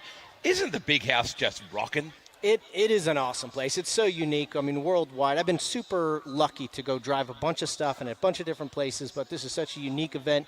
Huge crowd, some of the best fans in the world, some of the most entertaining and dynamic and exciting racing in the world, and to have it all in one weekend is awesome. I mean, what don't you do? You're a pilot. You race a little rally. You've raced, drift. You've done, off-road, and you're a stunt driver. Recently, John Wick 4, I believe, you were this, his stunt double. Yeah, well, John Wick was interesting because Keanu does a lot of his own stunts, so I spent like 4 months training him how to do the job for me, so I didn't really drive. It was a little bit Smart man. Shooting yourself in the foot, but those projects are awesome. You get to crash on purpose. The closest like thing you, Dave. Yeah, exactly. I know. I may have done that a few times. Yeah, it's maybe that's my talent then, is crashing, because the movie business is super fun to work on. I mean, my heart's always been in motorsport, and once you do it for long enough, you end up looking back and realizing you got to touch a lot of cool sports and do a lot of cool things. I'm glad that you brought that up, Dave, because I was looking through the Wikipedia, which is where all the facts are. And, there's like Nitro World Cup, there's like Rallycross, there's drifting. And then I look back and I go, molecular biology. What the? It's how you start a motorsport career, yeah. Well, see, do you think Dale Earnhardt went down the same path? Like, what were you thinking, molecular biology? And how does that help you now, Tanner? Let's see.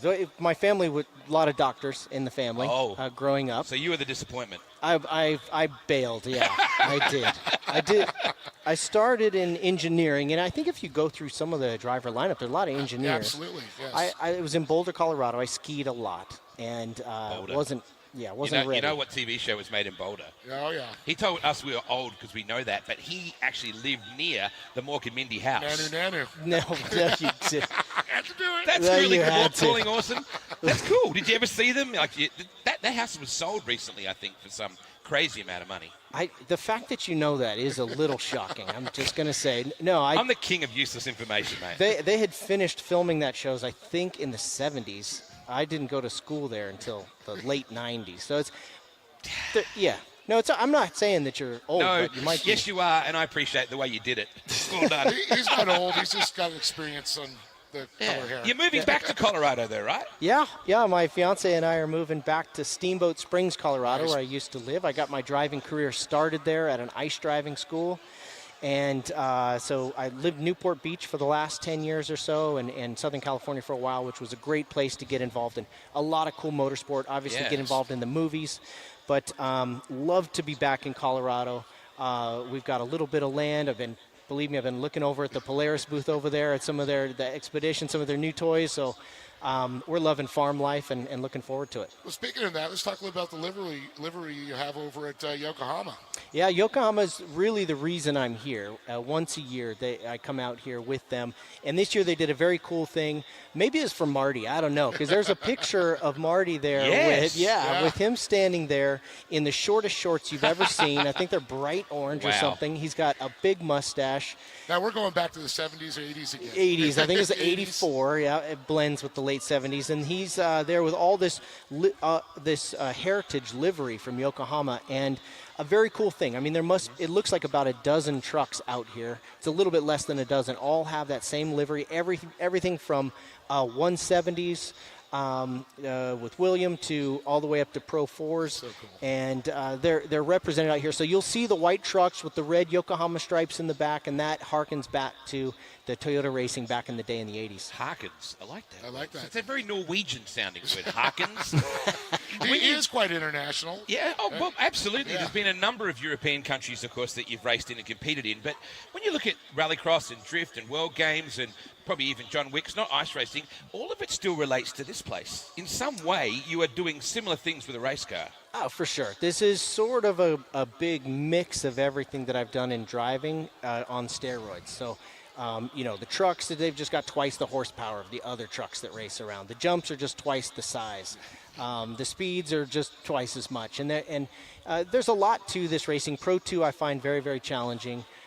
There's a lot of reading the track, seeing where the cushion is, understanding where the grip is. At some point in the races, the cushion goes away, and then maybe the inside line's a little better.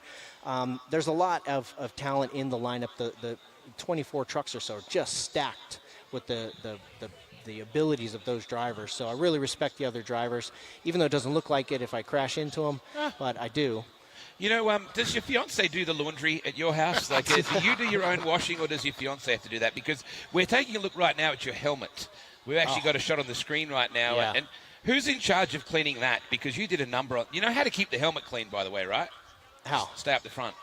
Oh, well, I'm just saying. Honestly, we're even now for the Mork and Mindy. That thing is filthy, mate. Oh yeah, no, I mean, the mud stacks on, and they have to wet the track quite a bit to keep it from getting dusty at the end. So, if you're not out front, you're caked. And I've been using the Mud Muncher, which some people love it, some people hate it, but it's been awesome for me because I don't have a lot of experience with tear-offs. I look through this 40, 50,000 people here, probably a good percentage of them have used tear-offs. I have not. So, there's a picture. There's a picture right now of it. Yes. I don't even know what that is. That is the absolute craziest thing I've seen. How much mud? Does your head feel a little bit wobbly with that much mud on it? It feels good to take the helmet off. That's for sure. You feel the start clumps. walking around with your head hanging off the side. Yeah, you feel the clumps of mud sort of fall on your lap halfway through the race. I'm missing on the Wikipedia the word sprint car. Surely that has got to be on your radar. One of my mechanics, when I was doing rallycross for Michael Andretti's program, he raced in the Chili Bowl every year, and he was very competitive. You would love that. Yes. Oh, I looked into it, and I mean, that is awesome. That stuff is awesome. The cars are awesome. The racing's awesome, but I don't know if it's something just to jump into out of nowhere. Well, people have done that. I've actually seen a lot of people do that, yes. Really? Yeah, Gary Selzy did it, top NHRA superstar, jumped in and was fast, like almost right off the get-go. Oh, man. And then you get guys like Tony Stewart that, go out there and just still cream everybody on the track. But there's a lot of great guys like Corey Cruzman. You go to one of his schools, he'll throw you out in one of those, I'm sure. Yeah. Get cruising. You know, we're not done yet. Can still give it a you're shot. still a young man. Yeah, just because I've seen Mork and Mindy doesn't mean I have to stop racing. I appreciate you bringing that up. It is so good to catch up with you here this weekend. Crandon is just off its head, mate. How good is it? So wonderful to have you bringing your profile to this too, Tanner, because you've got a phenomenal social media following and you bring a number of dimensions in motorsport to this. So thanks for coming, mate. Oh, it's such an honor to be here. It really is. I mean, I really am not exaggerating when I say best fans, best racing on earth. Yeah, it is a corner of motorsport off-road is one segment, but the family atmosphere, whether you're in the pits, whether you're in the stands, or whether you're at the KISS concert. Okay, KISS concert's not that family-oriented. Whoa. Did you make the KISS concert? I did. Of course I did. Are you kidding me? That was awesome. Yeah, it was very, very cool. But no, I we'll show love you this his place. tattoo later. Yeah, I got on this side, I got Gene Simmons right there, buddy. We are going to wrap things up, but I got to tell you, Tanner, out of all the interviews that Dave and I have done, this has definitely been the most recent. Yeah. Good to see you, mate. Thank you so much. We're going to Appreciate wrap it, things up. Tanner Faust, everybody. Big round of applause for him. So cool to have him here. We'll take a quick break here from the Speed Sport Live from Desk, presented by Toyota. Let's go places.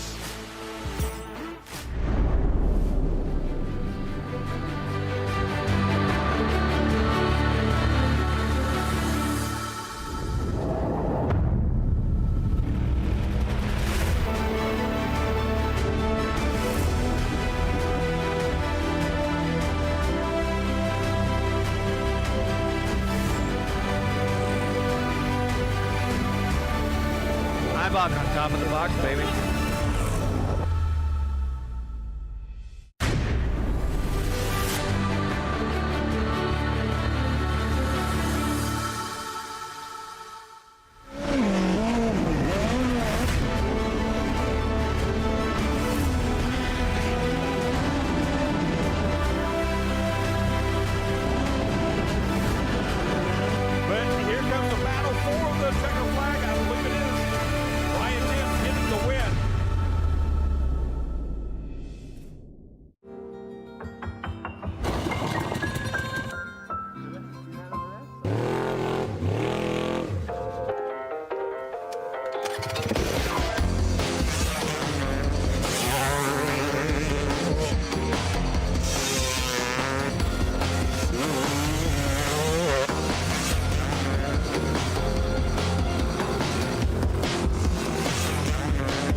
Welcome back to the Speed Sport Live from stage here. Thanks to our great friends at Toyota. Let's go places. This is, of course, the Polaris. I say Polaris, you say Polaris. I heard Jim say it yesterday. He was saying Polaris too because he's from the UK. I'm from Australia, so we say Polaris. Dave, is that okay? Yeah, it's Polaris, though, yeah, right? we're a global company. Yeah, call it what you want. Hey, it's good to have you here, mate. And I'm surrounded by Daves here. You gave away 2 of those gorgeous razors before. Can you hook a brother up? I just ran out of keys. Story of my life. Those are maybe sexy rocket ships. Yeah, man. I mean, it helps her cross training, right? RJ's one of our athletes. He rides razors. He does a lot of events for us and a lot of racing. And you see him in you see his brother in the razors, and then them in the Pro 2 and Pro 4. It's pretty awesome. Cheer him on all day long. We got to get some more videos from RJ. Some of my favorite, like he did in Long Beach. That was just insane. Right? Yeah, jump cuts. I think we have a series of about 4 of those now. And who knows? We may have another one coming up. And if you folks have not seen those, you got to check them out on YouTube. It is just insane. What those Polarises could do is just mind-blowing. He can really push them to the test, right? Yeah, he's a testament of what they can do. Well, one thing I did see is you pulling up in this pretty cool little Expedition. It's got doors and windows, and I think it's got AC and heat. It does. How cool is that? Oh, it's cool, man. It's changing the riding experience. You know, you can be. Ooh, I like that. Changing the riding experience. That's right. Nothing more comfortable than going out on the trail, friends and family. You got heat, air conditioning, full JBL audio system, power windows, but it still rips. That's the best part. Is it's capable off-road vehicle, as you'd expect from Polaris, so it absolutely rips on the trails, but you can do it in comfort and stay clean and dry at the same time. So what I love about it, I could be out in Johnson Valley. It could be 118 degrees, flip on the AC, or you come back here in the wintertime, that's right, cruising the snow and just turn that heat. You're not saying you're getting soft on me, are you? No. So this is like... I still got the Turbo S, man. I like the air blower in my face. I still rock. trucking it. This is like glamping for off-road, Yes. really. Then it's like I don't really want to get Do dirty. they make or a rooftop tent for it? Can we do a little? They do, yeah. We actually have a Polaris rooftop Overlanding? tent. Yeah. Oh, okay. Yeah. That thing's just getting awesome now. That's right. Dave took me for a walk through the pits yesterday, and I was staggered by just the professionalism of the teams and the involvement. But I thought if there's ever a form of motorsport more than any other that translates to social activity on the weekends, this has got to be the most saleable form of motorsport. You can literally translate what they race to taking a scaled-down version. You're not going to take a Pro 4 out to the forest tomorrow with your kid. But, hey, what an amazing transfer of sales. Yes, absolutely. I mean, here where we are in beautiful Wisconsin, huge market for us. You can see the crowd here. Everyone has a side-by-side. You can see the families are using them to get around. They can go out, recreate on the weekend, and then they come cheer on the athletes here in the same razors that they can buy at a dealership. So it's a pretty cool deal. We love supporting it. That's why we signed a multi-year contract with Crandon here to continue to give back to racing, give back to our customers, support the events here. We couldn't be happier to be here, and it's really fun to watch the racing and see everyone enjoying their side-by-sides on the trails. Yeah, and of course, they always say what wins on Sunday sells on Monday, and, can't go buy a Pro 4, but you can go buy a Polaris. That's right. Well, we have a couple of wins in the books already. We're hoping for a few more. It's been a great weekend. Really proud of the team, stoked on the team we have. Not only do we have the Anderson brothers and the Greaves, but I specifically want to call out, we've got three employees that are racing this weekend have done well. Robert Loire got a third place yesterday. We've got David Gay and Andy Ives racing in the Pro Stock. And then we have two employees that their children are racing this weekend as well. A Razor 200 and the Youth Razor 1000 class. So and pretty really cool says, family event. Yeah, it says a testament to this such a family sport. That's one thing is, mom and dad can go race and the kids can race all at the same place. Yeah, family sport, and Polaris is an enthusiast company. So it's pretty cool to see the employees and the families out here. In the last few days, just travelling around this region, I've been staggered by the amount of side-by-sides and off-road vehicles off to the side of the road, just in and out of the woods everywhere. It seems like Wisconsin has more bars and pubs than it does gas stations. God bless America. A lot of cheese curds and a lot of off-roading. Is that kind of the three basics, you think? Yeah, I think they go hand in hand, except for the liquor store. We'll leave that one alone. Yeah, leave that alone. Afterwards, when you literally, finish up. when you're driving in here, the entire front is lined with UTVs. Yeah. That just says everything. Yeah, I'm going to say majority of them are Polaris. Right? I'm not biased or anything. Yeah, it's inspiring, isn't it? It's so cool to see people are riding their side-by-sides to this event, and they come down and enjoy it. It's really cool. And the other thing, too, it's not seasonal. That's the thing that blows my mind about this. When it gets cold and it snows, hell yeah, I'm going to take my Polaris out. Like, you don't just put them away in the shed and lock them up for 6 months. All year round. Oh, absolutely. Especially like with that Polaris Expedition. It's got the heat, so you can trail ride in the summer, then you throw the plow on, you're plowing snow in the winter. What's happened to you? All year. I don't know. I'm getting a little older. He used to be a man's man. Now he's like, hey, can you just turn the heat up a little bit? My toes are getting cold.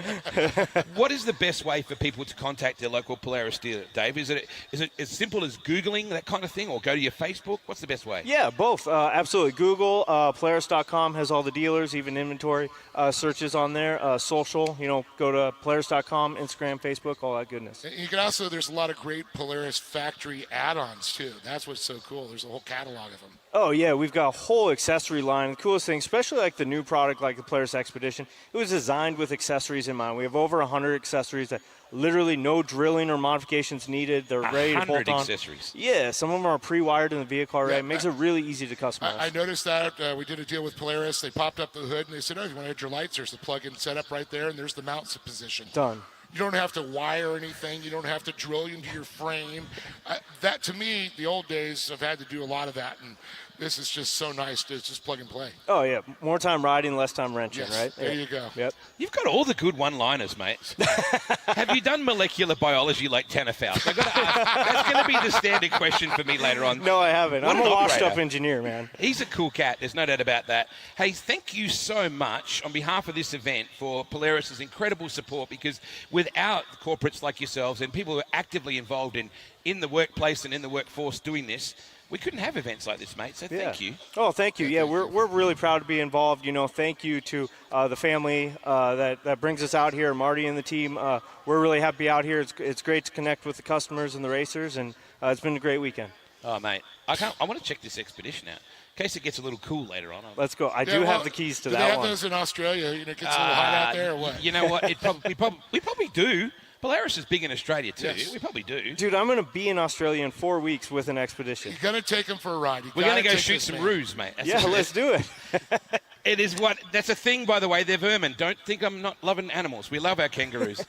So, thank you very much for hanging out. Thank you. Always good to see you, Dave. Thank you, Dave. Yeah, Speaking thanks, of Dave guys. and Dave, and we're going to go upstairs Dave in just a bookings. moment to Ken and Cameron, who are going to save us from ourselves here very shortly. What a cracking afternoon. Beautiful weather for it. Grab yourself some cheese curds, some cold brews, a margarita, a Bloody Mary, something like that. God bless America. You can have a Bloody Mary first thing in the morning. I love this country. We're going to go upstairs too, Ken. We're going to be racing very, very shortly as we continue this incredible Polaris Crandon World Championship from the one and only Crandon, Wisconsin. Let's go. Will somebody please get Wade a shovel so he can dig himself out of that hole he's in down there? It was a pretty deep hole through the course of that interview. Well, he's a big guy. You got to have a deep hole. He's a blast, man. Great to listen to down there on the Speed Sport Live from Desk. Great job to Wade and Dave as well. And certainly want to thank Polaris for all of their involvement here, what they're doing, not just here at Crandon, but for the industry as well. Super cool to have manufacturers like that involved at that level. Yeah, absolutely. I was a Polaris athlete for 8 years, and they do go above and beyond for the sport of side-by-side racing and recreationalists and putting on drives and rides and demos and things like that around the country and giving everybody the opportunity to get behind the wheel of one of their awesome machines. Taking a look at this lineup here, ladies and gentlemen. Time to go racing here one more time. Pro Turbo side-by-sides. And take a look at the names that are lined up there across the front row of this one. Some big-time players. Kyle Chaney inside of this one. C.J. Greaves in here. Robert Loire, who had a great run just one day ago up on the podium. By the way, C.J. grabbing the win. Rodney Van Eperen inside of this one. His son, Owen Van Eperen, right alongside. They have put on some great battles as you take a look at the starting grid. Andrew Carlson, who has been really hot as of late, up on the podium one day ago. Brian Waszak. We'll see Jeb Boodle again. So, I mean, it's stacked up here with some really talented drivers all the way down through this incredible class. Yeah, I mean even 12X there, Kyle Ahrensberg. Short course people may not know him, but the owner of Vision Canopy does a lot of desert racing. He's trying his hand at short course here at the Big House. But look at that. That's going to be two of the favorites here. The Van Eperens there, the 5 and the 45. Owen just coming off a big win in Pro Stock, trying to make it perfect today. Is it me, or does Owen's car look just a tick wider? Maybe they're trying something there. By the way, I saw Cody Martin's name down in there as well, a Can-Am factory driver, as is Kyle Chaney. Extremely talented, very fast. Probably start a little bit deeper here, not typically in the field on this side, but there's a look at C.J. Greaves. C.J. Greaves coming in here second in the points. Again, this is Championship Sunday, no points involved here, but he and Kyle Chaney have quite a battle going on, separated by just about 7 points here as he looks for another championship. Chaney's been on fire as of late, finished second one day ago, struggled in the Pro 4, yard darted that Pro 4, but those two guys also compete in the Pro 4 category. Great stuff here, man. I mean, they are stacked up. Speaking of Kyle Chaney, there's a look at the number 91 car. Yeah, you're going down this is a star-studded list of who's who in side-by-side racing, and I'm just looking at it. I have absolutely no idea who's going to come out on top here in turn number 1. Yeah, I couldn't agree with you more. As we take a look at you can see the 45 car there of Owen Van Eperen. It looks like also the number 41 of Jeb Boodle there. Last-minute conversation with a crew member trying to get things sorted there. They have the pumper hose that they might be trying to connect to pumper hose, or maybe it's a tear-offs that he's battling with, whatever the case may be. Pumper hose is on, that's for sure, and window net going up, and yeah, it was a stack of tear-offs there. It looks like they were trying to sort out. Yeah, pumpers are crucial today with as warm as it is. If that pumper hose isn't blowing, or your pumper gets clogged with mud, or the filter gets clogged, and you're not getting that fresh air pumped into your helmet, your face shield starts to fog up. Fog isn't good when you're a driver because you can't see. So, a lot of times they're not having to worry about that so much. Today, as warm as it is here at Crandon, not only do you have, engine temperatures running hotter, things like that, driver body heat now is hotter. There's a look at the 52X and NOS Energy Back Machine. That is Ronnie Anderson, a championship winner here inside of this category as well. Did that over at TexFlex a couple of years ago. Very, very fast in these kinds of cars. So Ronnie, his brother, RJ, of course, both extremely talented. Yeah, drive a little bit of everything, both of them. They're not scared to try their hand at just about anything. But looking at that front row, what a mean lineup. And, oh, man, this is going to get exciting, Crandon. I mean, we've got the biggest, best side-by-side drivers in the world getting ready to unleash on this track. Yeah, it's going to be a lot of fun. Everybody's sailing down into that Forest County Potawatomi turn number 1. Here we go. Green flag out. It's showtime. Looks like Loire there. Oh, contact in the back. Somebody facing the wrong direction. That's a bad moment there. Is that Owen Van Eperen? Was it number 5? That's Gibbs. Number 5. That's Gibbs, yeah. That's Gibbs. So tough go there. Gibbs, a very talented driver for sure. A couple of 5s inside of this category, and he's the second one. Yeah, the 52 car out front there with Robert Loire out of Forest Lake, Minnesota. Gets a great run there at the start. Yeah, Loire's an interesting story because he's actually an engineer with Polaris. So he not only works on these things, but he drives them as well. Came onto the scene about 4 or 5 years ago, worked his way up through the ranks. He's become one of the top dogs here in Pro Turbo. He might have a sneak back door into that ECU, you think? Yeah, he knows these things inside and out, and he definitely knows how to drive them, but he's getting some pressure here early on. 5 cars, nose to tail here at the start of this one on lap number 1. Everybody chasing. Robert Loire, 3rd in the points in the stands right now. Still hungry for that first win of the season, but does have 5 podiums. Yeah, it looks like Andrew Carlson there in the other Polaris car starting to put some pressure on Loire. So you got a Polaris 1-2 there. Looks like a Yamaha slotting into the 3rd spot. Yeah, we'll see how the Yamaha does here, falling back just a little bit early on. And you see that happen, you think, is it speed? It might not be. They might not be able to see where they're going. So they put 2-3 stacks of those tear-offs on, and these opening laps, it's really muddy. So sometimes they'll check up just a little bit while they pull a tear-off and try to sort things back out. That might have been a moment exactly as I was speaking as well, as you saw him darting down to the inside of the turn. And Loire just out front protecting super well. Carlson looks like he's getting a run on him at times into the corners, out braking him into the corners, but he just can't make it stick. He can't get the run coming out of the corner. It's like he's almost scrubbing too much speed, hard braking in. So it's Loire, Andrew Carlson, that's Rodney Van Eperen there in 3rd, CJ Greaves in 4th, Kyle Cheney to round out the top 5, Owen Van Eperen right behind them, then Ronnie Anderson. I mean, one name is as big as the next. Everybody fast. It looks like Van Eperen making a move there into 3rd place. They're hitting that cutover. They're going to dive down into Forest County Potawatomi turn number 1. Loire all the way to the bottom. Andrew Carlson trying to get a run on him, coming down in front of the grandstands into barn corner. Loire doing a great job driving that line. He knows that's the preferred line here with this style of car. Doing exactly what he needs to do. Good momentum here. Carlson been sitting back there in the 2nd spot since the start of the race. He's watching all Loire's moves, trying to figure out where he can make a pass. Andrew Carlson with a couple of wins on the season has really been fast as of late, has really put together some great stuff. A couple of back-to-back podiums. Yeah, Carlson, look at these guys nearly 3 wide. Yeah, Carlson winning here earlier at the spring run in June, so he knows how to win here at Crandon. He's going to have his work cut out for him today with Loire in that number 1 spot. Cheney back there with the number 91 now, breathing hard as well. That might be CJ right in front of him. Yeah, it does look like the Monster Energy back car of CJ Greaves.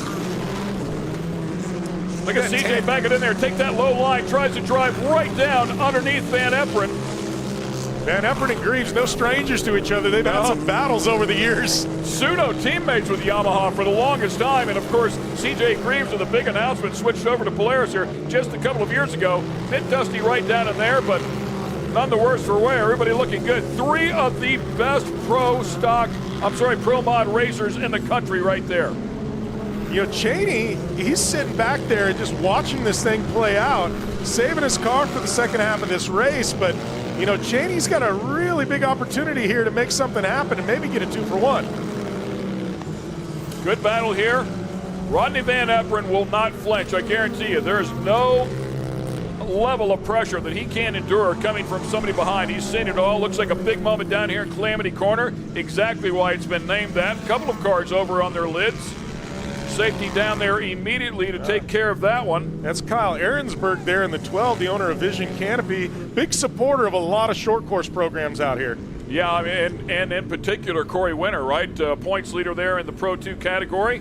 So great to have him out here, and you love to see sponsors that involved. Absolutely. I know he's been involved with Adrian Cheney's program over the years in various capacities as well. I know Cole Mamer's got a lot of support, I believe, from him. So, yeah, it's a really good guy. Tough break for him. But like he was trying to fire it back up there, saw some smoke rolling out. And typically the case is oil will run to the top of the motor there just a little bit when they're upside down. Be pretty cool if he could get that thing fired back up and rejoin the field. Yeah, so it looks like our running order here is we've got Robert Loire out front, followed by Andrew Carlson, Rodney Van Eperen, CJ Greaves, and Kyle Cheney, our top 5. I mean, that is a who's who of side-by-side racing. No doubt about it, man. No doubt about it.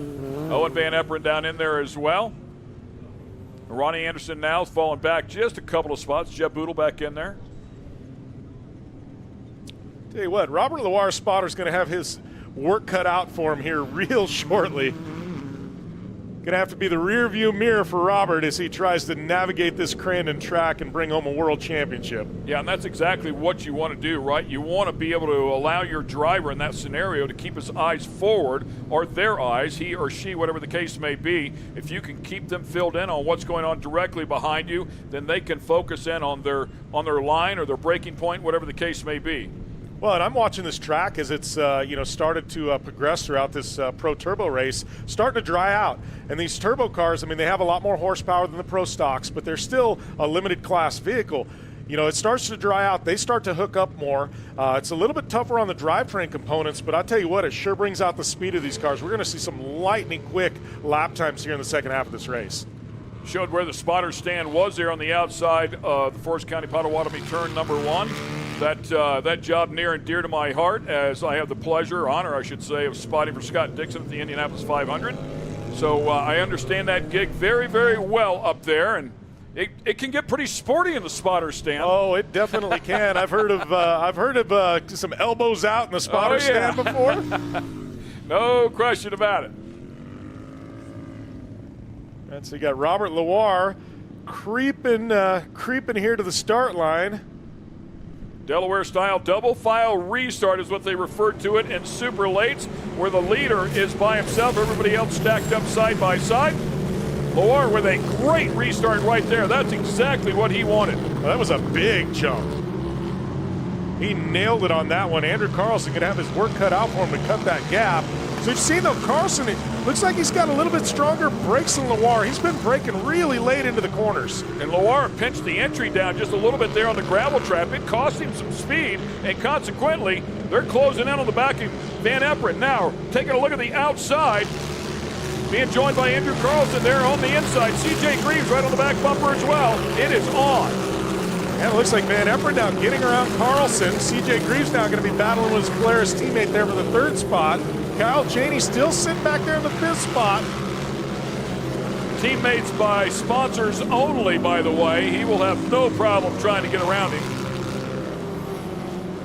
Van Eperen trying to hang on here. Checks up for that one just a little bit. As Andrew Carlson closes up Loire with a great run here. Got a little bit of that back that he lost. Look at Carlson all the way to the bottom through the barn corner, trying to get a peek at the inside of Van Eperen. Van Eperen, who's really been on fire as of late. Whenever I say that, Rodney Van Eperen, 3 consecutive podiums, including a win at our past 4 events. Look at Van Eperen all the way to the bottom. Just couldn't get a look there at Robert Loire, who, to his credit, has driven a phenomenal race. He's hitting his marks. He's not making any mistakes. He's making it uber tough. Again, he's driving into those turns. He's giving up a little bit of speed on the entry, but he's doing a great job taking that line. You can see those guys racing so hard behind him. He kind of took a little bit of that momentum away from Van Eperen. Andrew Carlson took advantage of it. Wow. And then Andrew Carlson and Van Eperen get together. Carlson goes all the way around, jumps down on the track. He and Ronnie Anderson get together. That was an Andrew Carlson just swapping lanes right in front of Ronnie Anderson, who had nowhere to go. Yeah, it looks like, look at him, Carlson up out in the dirt. He's got issues. There had to have been something broken in that contact. Yeah, I mean, just a crazy moment there to come out and change lanes right in front of everybody there. Yeah, after that big spin, I mean, he's lucky he didn't go upside down on that 360 spin. You got to wonder if Ronnie Anderson's car came out unscathed, though. Look at that rear. It looks a little crooked there. I don't know that it did either. I'm with you. Maybe. Do you have a tire going down? That was Jeb Boodle that just passed him, by the way. So Boodle having another good run here, picking his way forward to the back half of this race. We go back up to the front, yep. Yeah, meanwhile out front, Robert Loire, like you said though, he's scrubbing a lot of speed in those corners. But he's running that bottom line, so no matter how hard Van Eperen attacks that turn, he can't take advantage of it as long as Loire's car is down there, and then Loire gets a good run out. Look at the exit he gets. I mean, no question the way those guys are driving back. Oh, and CJ gets into Van Eperen, never lifts. They go side by side. Oh, and man. Van Eperen feeds it right back to him. Van Eperen will get the elbows out, but it looks like it's going to be CJ Greaves that gets the advantage here. There's some full contact side-by-side racing today here at Crandon. They're so close, man. You've got to pitch it in behind him. On top of him. Van Eperen just landed right on top of the right rear of CJ. We've got a semi-demolition derby out here between Van Eperen and CJ Greaves. You gotta love this fight here at Crandon. I can't believe both cars are still going at full steam. That was a hard hit, and there's the damage to CJ. Yeah, CJ looks like he's pulling off. Damage is done there to the Monster Energy back car of CJ Greaves. Tough break for CJ, had a great run. Van Eperen gonna take that spot. Looks like CJ just trying to nurse it around at this point. Yeah, and it was a difficult angle for us to see exactly what happened there, but the right rear definitely suffering some damage there. And there's another look at it. Yeah, Van Eperen just landing right on top of that wheel off that jump in front of the grandstands. Yeah, got a good run there down into that jump and gained a little bit of ground, went over it, and unfortunately just enough to land on top of him. In the meantime, Loire's like, you guys go at it, and I'll just keep putting together some clean laps here. Well, he's led this thing wire to wire so far. That car looks spotless. Everybody behind him's been through a war. Great stuff out of Robert Loire, driving a great run. McGregor there with going end over end. Yeah, the 27 car of McCown. Of course, out of Canada, he and his brother as well. Wow, looks like that was scary. Yeah, that was a big hit, man. Yeah, it looks like you're darting one of these things. It hurts. Oh, wow. Man. There's the full replay. That is a vicious ride. You can see him moving around in there as well. Looks like he might have reached up and shut it off, which is very, very impressive. I mean, that's a great sign. See that he's okay. That was, oh man, that was ugly. Yeah, you don't like to see that. 41 car of Jeff Boodle in there as well. Another one broke up there on the side. This has been a war zone of a Pro Turbo side-by-side race, but they're fighting for a world championship. And right now, that man, Robert Loire, looks like he's going to get some pressure here. And it looks like we are going full course red here. Give safety all the room that they need to go down there and take care of that incident. Yeah, that was a big off. Yeah, I mean, that's pretty rare. You just don't see that level of wreck out here in these side-by-side classes, which is why all the safety preparations, and when they tech these cars, there's a strict rule book here of how these cages have to be made to help the driver stay secure, because something like that is always possible out here, albeit rare, but it can still happen, obviously, and we'll make sure the drivers are as safe as they can possibly be.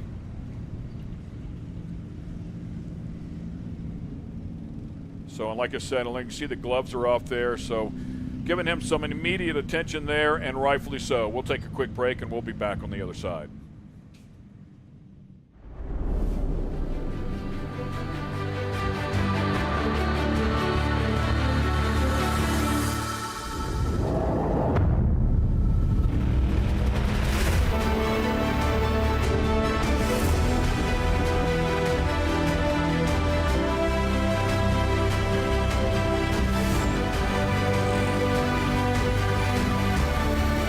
Eibach on top of the box, baby.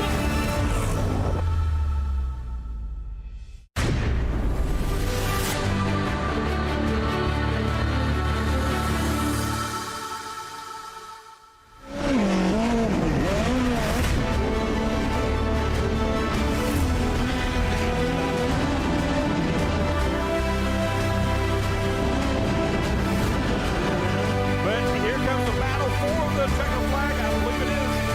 Ryan Tim hitting the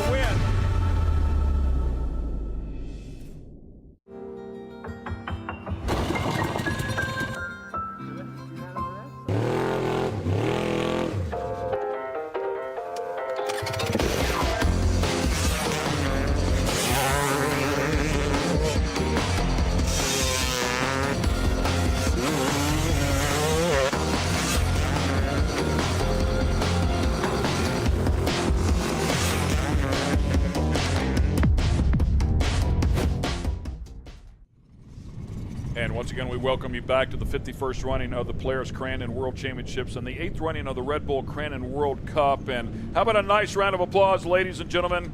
Greg Michaud climbing up out of that car. Man, it was a scary, scary ride, but that is a great scene right there, seeing all the safety aspects of these vehicles and what they make the drivers wear as well, doing its job. Yeah, they'll have a little bit of work to do before he's going to race another side-by-side, but that's okay. It did its job. We can always replace the car. Yeah, it's amazing to see him climb out of there, rubbing his eyes a little bit. That was one wild ride he took, and, like you said, the cage and the safety equipment did their jobs. He's going to walk away to race another day, and that's all you can ask for. You bring that up, and a lot of people don't think about that. When you go through a vicious barrel roll like that, the G-forces are so high that it actually does affect your eyes. If you can think, if you have presence of mind in the midst of all that craziness, to close them, it's exactly what they need to do. I say that because if we go back to a race in, I believe it was Pomona, California, with Johnny Greaves back in the championship off-road racing days. He went for a vicious barrel roll ride like that and literally had to push his eye back into the socket, believe it or not. And then, of course, he did Johnny Greaves stuff and showed up the next day inside of the truck. But it's crazy of all the things that you don't think about that could happen that do happen inside of these cars whenever you're going through something like that. So really glad he's okay. It might have been while he was rubbing his eyes. They're definitely sore. So, and they'll probably have black eyes come tomorrow. We've seen that happen to all of those guys that go for those crazy rides. Van Eperen there, that's Rodney Van Eperen with some smoke coming out of that one. Yeah, he was in that war with C.J. Greaves, and you got to think it took a toll on it. As he got a left rear flat. Yeah. Rodney Van Eperen in the 45 with a left rear flat, it looks like. See if he's going to try and bring it home or if he's going to pull in and swap that out. Man, that's going to be a tough break for him. I mean, we saw Ronnie Anderson there. He was in quite a battle as well. We're going to have a couple lap shootout here for the World Championship, but the one car that hasn't been touched all day long is Robert Loire, your current leader. That thing looking just like it did going off the start line, and you got to think here for these last couple laps in this shootout, Robert Loire, he's sitting pretty.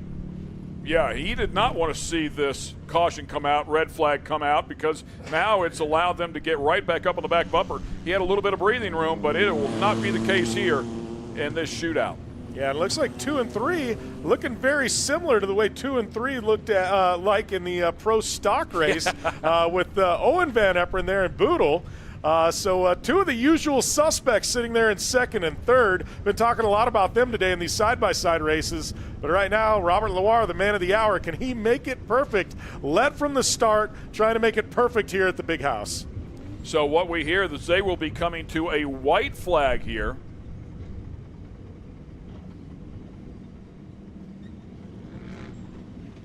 As we take a look at the lineup here. It's the 52 of Robert Loire, and then the 5 of Owen Van Eperen, the 41 of Jeff Boodle, and then the 52X of Ronnie Anderson. I think it might be Zach Beavers there behind Ronnie. No relation to me, but great last name. So the way things work here at Crandon, they're going to be going green, and then they're going to take the white flags. It's going to be about a lap and a half shootout, give or take, here for the win here, and to crown a world champion in pro turbo side-by-side here at the Big House. Don't know what happened to Kyle Cheney out somewhere along the way as well. There was a battle back there. It was crazy. Second through fifth or sixth. It was definitely elbows out, gloves off. These guys were fighting. Big dogs were throwing down. The guy that survived all challenges is still out front in that 52 car. And you got to wonder, too, Ronnie Anderson sit back there in the 4th spot. He was banged up pretty good. Yeah, he went through that battle with Andrew Carlson, and we were surprised he didn't get a little bit of damage out of it. But I think Ronnie, if everything's good, he's been pretty strong today, fighting his way through traffic. See if our pace vehicle pulls off, and it does. Hands the field back over to the 52 car of Robert Loire out of Forest Lake, Minnesota, looking for his first win on the season. Boy, it'd be a special one. Robert Loire waiting. Oh, look at that jump. Again. That was a great jump for Robert Loire. That's going to make it tough for those guys sitting back there in second and third with only a lap and a half to go. Ronnie Anderson with a little bit of contact there with Jeb Boodle. Boodle down on the inside. Anderson not able to capitalize on it. In the meantime, the 52 car of Loire out front. Nice wide angle of attack here into the gravel pit. Robert Loire, he's been protecting down low all race long, not opening that door for any challengers to come through. We're going to see if he keeps that low line heading here into Calamity Corner. Yeah, right down there on the bottom up there, a little bit higher than we've seen him. Right on exit, picks up the white flag. He's got to survive one more lap. Got Owen Van Epperen winning that last race, trying to make it the perfect day here at the Big House. We're going to see if he's got anything left in the tank for Robert Loire. Nice job for Loire so far. Right down on the bottom, lets it slide up, keeps momentum, drives away, gets a little more real estate here. Look at that run off the corner that Owen Van Epperen got. Loire still with a couple of car lengths between him and second place as they come back around here one more time. Final time, last lap. Championship ring on the line here at Crandon. Going to run down here into the gravel pit. It's going to give 2 corners left for Owen Van Epperen to try and make a move here. Robert Loire diving to the bottom, protecting. Looks like an outside-inside move there. Yeah, Van Epperen really trying to use that momentum. Start way high, open that turn way up. He definitely closed the gap. Can he make it happen right here? One last turn to get it done. And as we've seen Loire do, he stays down on the bottom, blocks that line, and Loire is going to hang on to grab his first win of the season. Does it right here at the Crandon World Championships. A beautiful job there for the Polaris Racing team. And boy, he's got to be excited about that here at this Polaris Backed event as well. How hard is that at the Big House? You got the biggest dogs in side-by-side racing here. Got the whole shot, led it wire to wire with a perfect race. There's not one speck of mud on that car. And got your buddies here from the factory as well, so super cool. By the way, 5 podiums on the season, 6 now, but this is the first win, so congrats to him. Was on the podium here, by the way, 1 day ago as well, so got it figured out, put it all together here today, and stands on top of the box. And it looks like Owen Van Epperen going to take that second spot. And we're going to have Boodle in the third, so that's going to be your podium finishers here. Van Epperen and Boodle finding themselves on the podium in both the Pro Stock and the Pro Turbo side-by-side. We've got Beavers in the 4th spot, Thies in the 5th spot, Martin, Fowson, Hansen, Groh, and Anderson rounding out your top 10. Yeah, good look there at our winner. Congrats, man. Helmet coming off, earbuds out, yeah. Put it together, get out of there, stand up, get on top of that car, put your hands together for him, Crandon. There's your winner in the Pro Modified Turbo category. Nice job, Mr. Robert Loire. We'll be right back.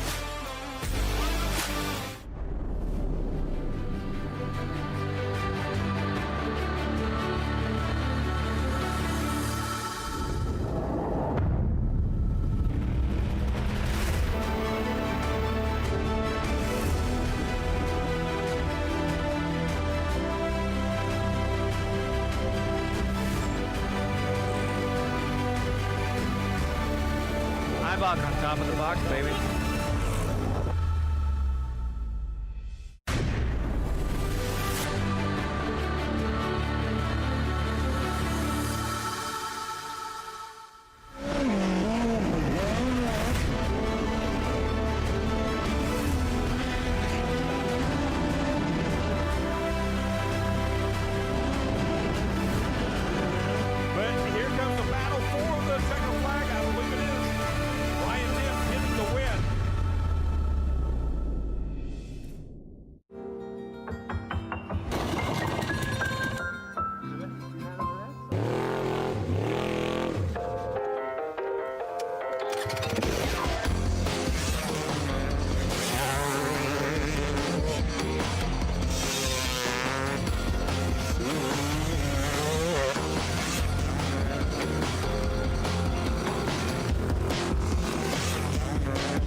I'm sorry, say that again.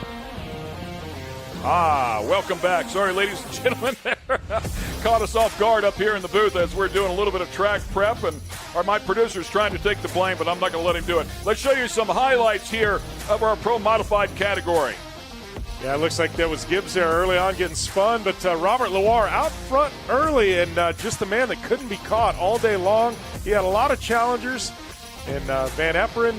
We also had Andrew Carlson in the mix there for a while. Big spin there by Andrew Carlson, keeping it on all fours. Ended up making some contact with Ronnie Anderson, and here we got C.J. Greaves and Rodney Van Eperen with one heck of a battle for multiple laps, just banging on each other. And then, of course, this vicious roll right here, and really glad that Greg Machode was okay afterwards. It took a little bit to get him out, but safety stopped all the racing to make sure he was okay, as they should. So that'll get you back up to speed there on the Pro Turbo category there as well. And down there at our Eibach winner's circle, let's get it over to Tiffany Stone. Thank you so much, guys. A big congratulations, everybody. That was an epic race. So much happened in that. But I want to bring our third place finisher, Jeb Boodle. Jeb, we just had a chance to talk, and we've been talking all season.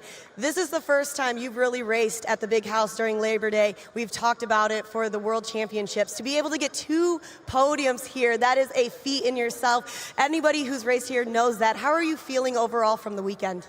Man, I feel great, especially after the day we had yesterday. We had some mechanical failures and then a driver mistake in the right turn over there. But it's good to be up here at the big house for Fall Crandon, my first time running up here with these big boys in Wisconsin, Minnesota, and everywhere. So not bad for a rookie. So I just can't thank everybody who helps me get up here, my dad, my family, all my friends that come down and help support me and work on these cars. It's a task, and it's hard work to get these things running every weekend.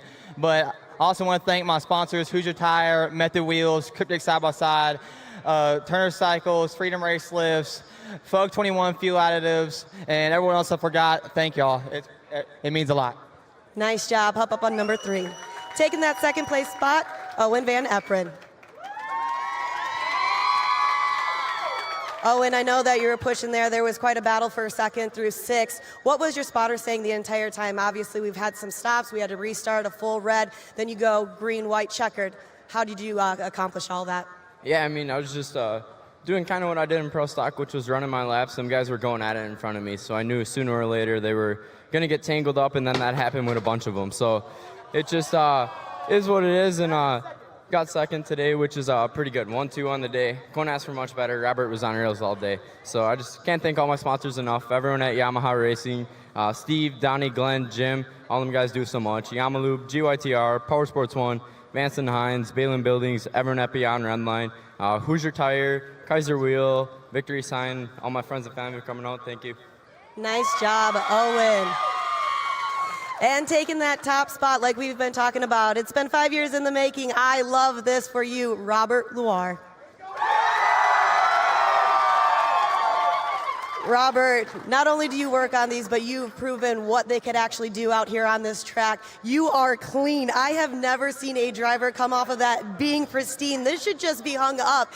Fantastic job. Walk me through your entire weekend and this race today. We did everything we could to be ready for this race, be prepared. My coworker, I call him my mechanic, but he's just my coworker. I sit by at my work with him, and we leave work at 5 o'clock, sometimes a little earlier to sneak out, wrench on stuff, 4 hours every night. We're just doing this for fun, trying to kick all the factory guys' asses. I mean, that's the gist of it. And it's just so much fun. All kidding aside, this sport is awesome. This place is awesome. The World Cup is awesome. All the races are awesome. Like, this is just absolutely incredible.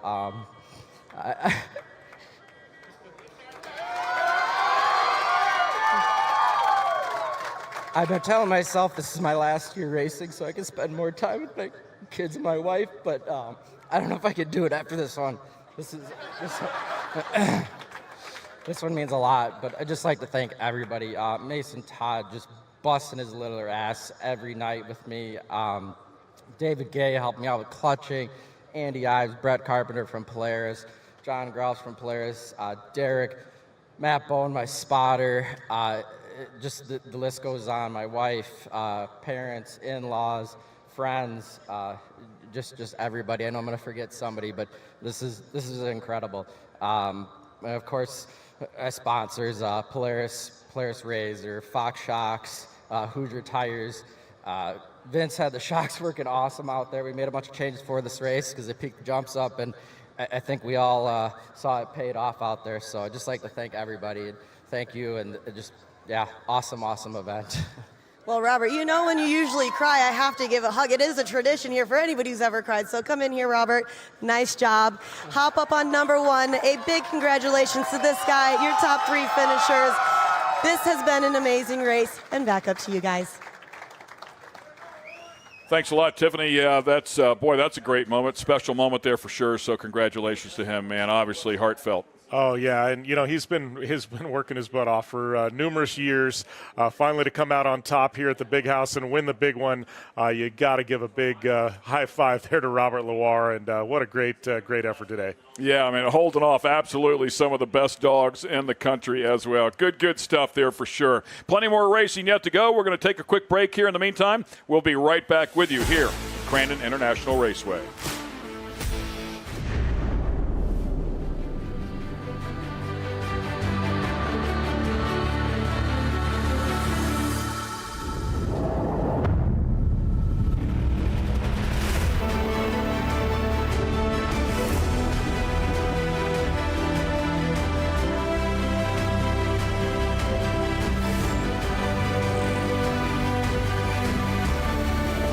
Eibach on top of the box, baby.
Eibach on top of the box, baby.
Welcome back to the Speed Sport live from the 54th Polaris Crandon World Championship presented by Toyota.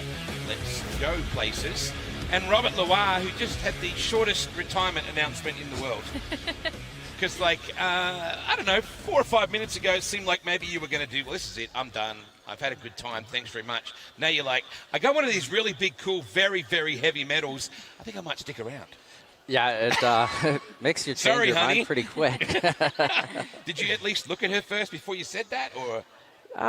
Maybe just a little bit, yeah. Okay, so there's a little bit of a babe. You see this gold thing? I'm really important now. I got to keep winning, so we're going to stick at this. Yeah, and I can buy her a new kitchen now, so. Oh. The silver lining. That's a smart man right there. Why have you persevered so long with this when it probably felt like you were never going to get to this moment? What kept driving you? Just everybody pushing me, and just everybody in the community, friends, family, the racers. It's just so much fun. Everybody's like a big family here. We look forward to coming to the races so much, especially Crandon. And we saw the emotions on the podium. I mean, it's a full circle moment for you, like you said, but can you try and sum up what you were feeling when you finally took that top spot? Yeah, it took a minute to kind of like finally set in and soak in. A lot of emotions. I mean, we've been pushing so hard, and throughout the year we've had a lot of bad luck, and I feel like it was nothing that we did.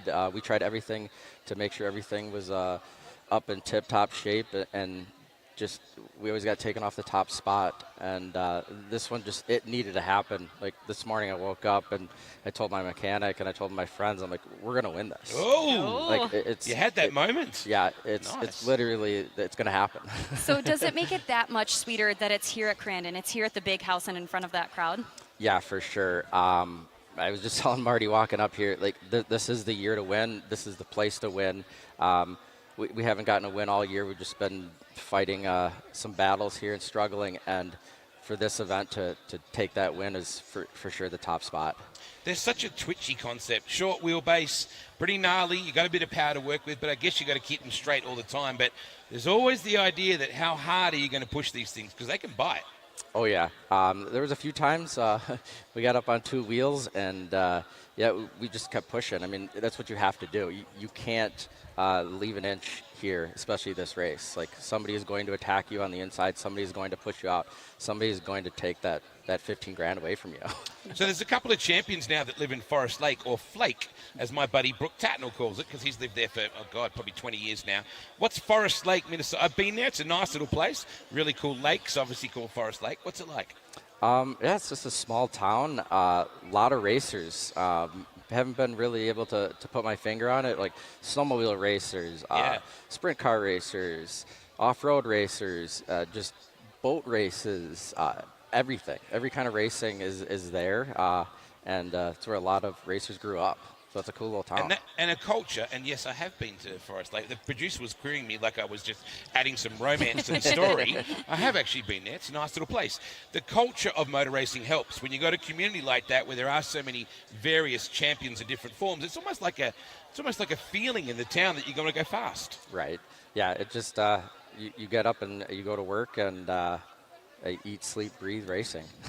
And we were chatting beforehand, and you were telling us that you lived in Roseau and you worked for Polaris, and you have a long-standing relationship with them. So, like I said, does it even make it that much sweeter, on top of it being the big house and everything, to do it in a Polaris and have them here with you? Yeah, for sure.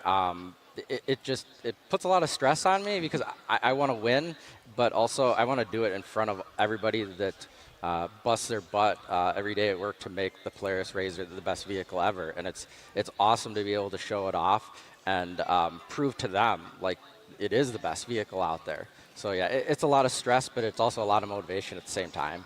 Tell me about your wife and kids. Tell me about what makes you so emotional just talking about them. Yeah, my wife, she's a different breed. She loves racing. Sometimes I think she likes racing more than I do, which is. So she's going to understand this decision then. Yeah, I didn't know she would ever say that, but yeah, like she's always like, hey, can we watch snowcross? Can we watch supercross? Can we have them both play at the same time? Because they're always. She's a keeper. Yeah, and I'm like, babe, can we just pick one form of racing? She's like, no, we got to have both on. You know what? This is the perfect scenario, dude, right? It's not like can we just turn that off and watch Wheel of Fortune? She wants to watch both forms of motorsport. That's a good thing. Right. I mean, I can't complain too much. No, so don't. Mention the names of your beautiful children here for a second before we let you go. Aspen and Olin. Aspen. Aspen and Olin, cool little names. I Yep. like that. Hey, hold that up. That medal is awfully heavy, and it looks way, way cool on you. Gold looks good on you, mate. Oh, yeah. Congratulations to you, Robert. Thank you very much. Robert Loire, everybody. Big round of applause for him. Tremendous job. Get all the woos going right now. Let's go to Cam and Jim Marsden. Oh, looking forward to this, boys. We're going to get back into some racing coming up in just a moment here at Crandon. Yeah, looks like a party down there, huh? What's going on? They keep us locked up in the booth upstairs to call the races. You get all the glory down there. I see how it's going to be, but we're just going to make fun of you as best we can. Speaking of making fun of people, Cameron Steele now in the booth in control. We kicked Ken Stout out of this broadcast tower, brought in Jim Marsden all the way from across the pond. Jim, welcome to Class 11 Racing. Thank you very much, Cam. It's great to be back here at the big house. Just how cool is this? Look at all these Class 11 cars we got lining up. This is going to be a battle royale this afternoon here at the 54th Crandon World Championships. Well, for people that don't know what a Class 11 is, maybe they've not been involved with Baja, they haven't seen this type of racing, give us a quick tidbit.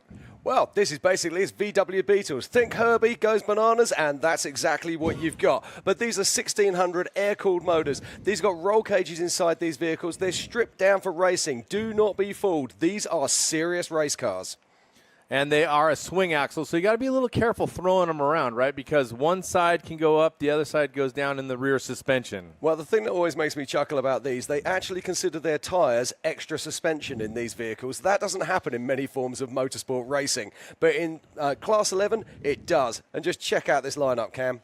Yeah, I love it. Ryan Rodriguez, who won the other night with one of the, I think, a brilliant performance coming from not a great start, comes through the pack, passes a couple of the favorites to take the win. I mean, that was a shocking performance for anybody that didn't see it.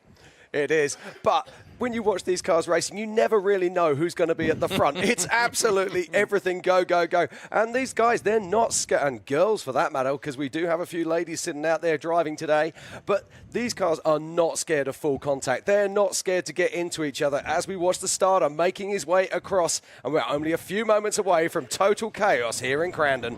And last time we raced him, of course, that pink bug, Cisco Bio, he led quite a bit of the race, ended up third at the end. So we'll keep an eye on also second place last time I had Blake Wilkie in the purple car. We're taking a look at them. They're going to get the same land rush start everybody else does. Will all the fenders make it through turn one is the question. Almost absolutely certainly not. As we watch Donnie Donovan there, a little bit smoky, just blowing out those valves. Let's not forget these are the old side valve engines. Flat fours. That is a lot of VW Beetles in one position for one start line. I'm a little bit nervous for him. You nervous? I'm not nervous at all. Here we go. It's go time here in Crandon at the 54th World Championships here in Crandon at the big house.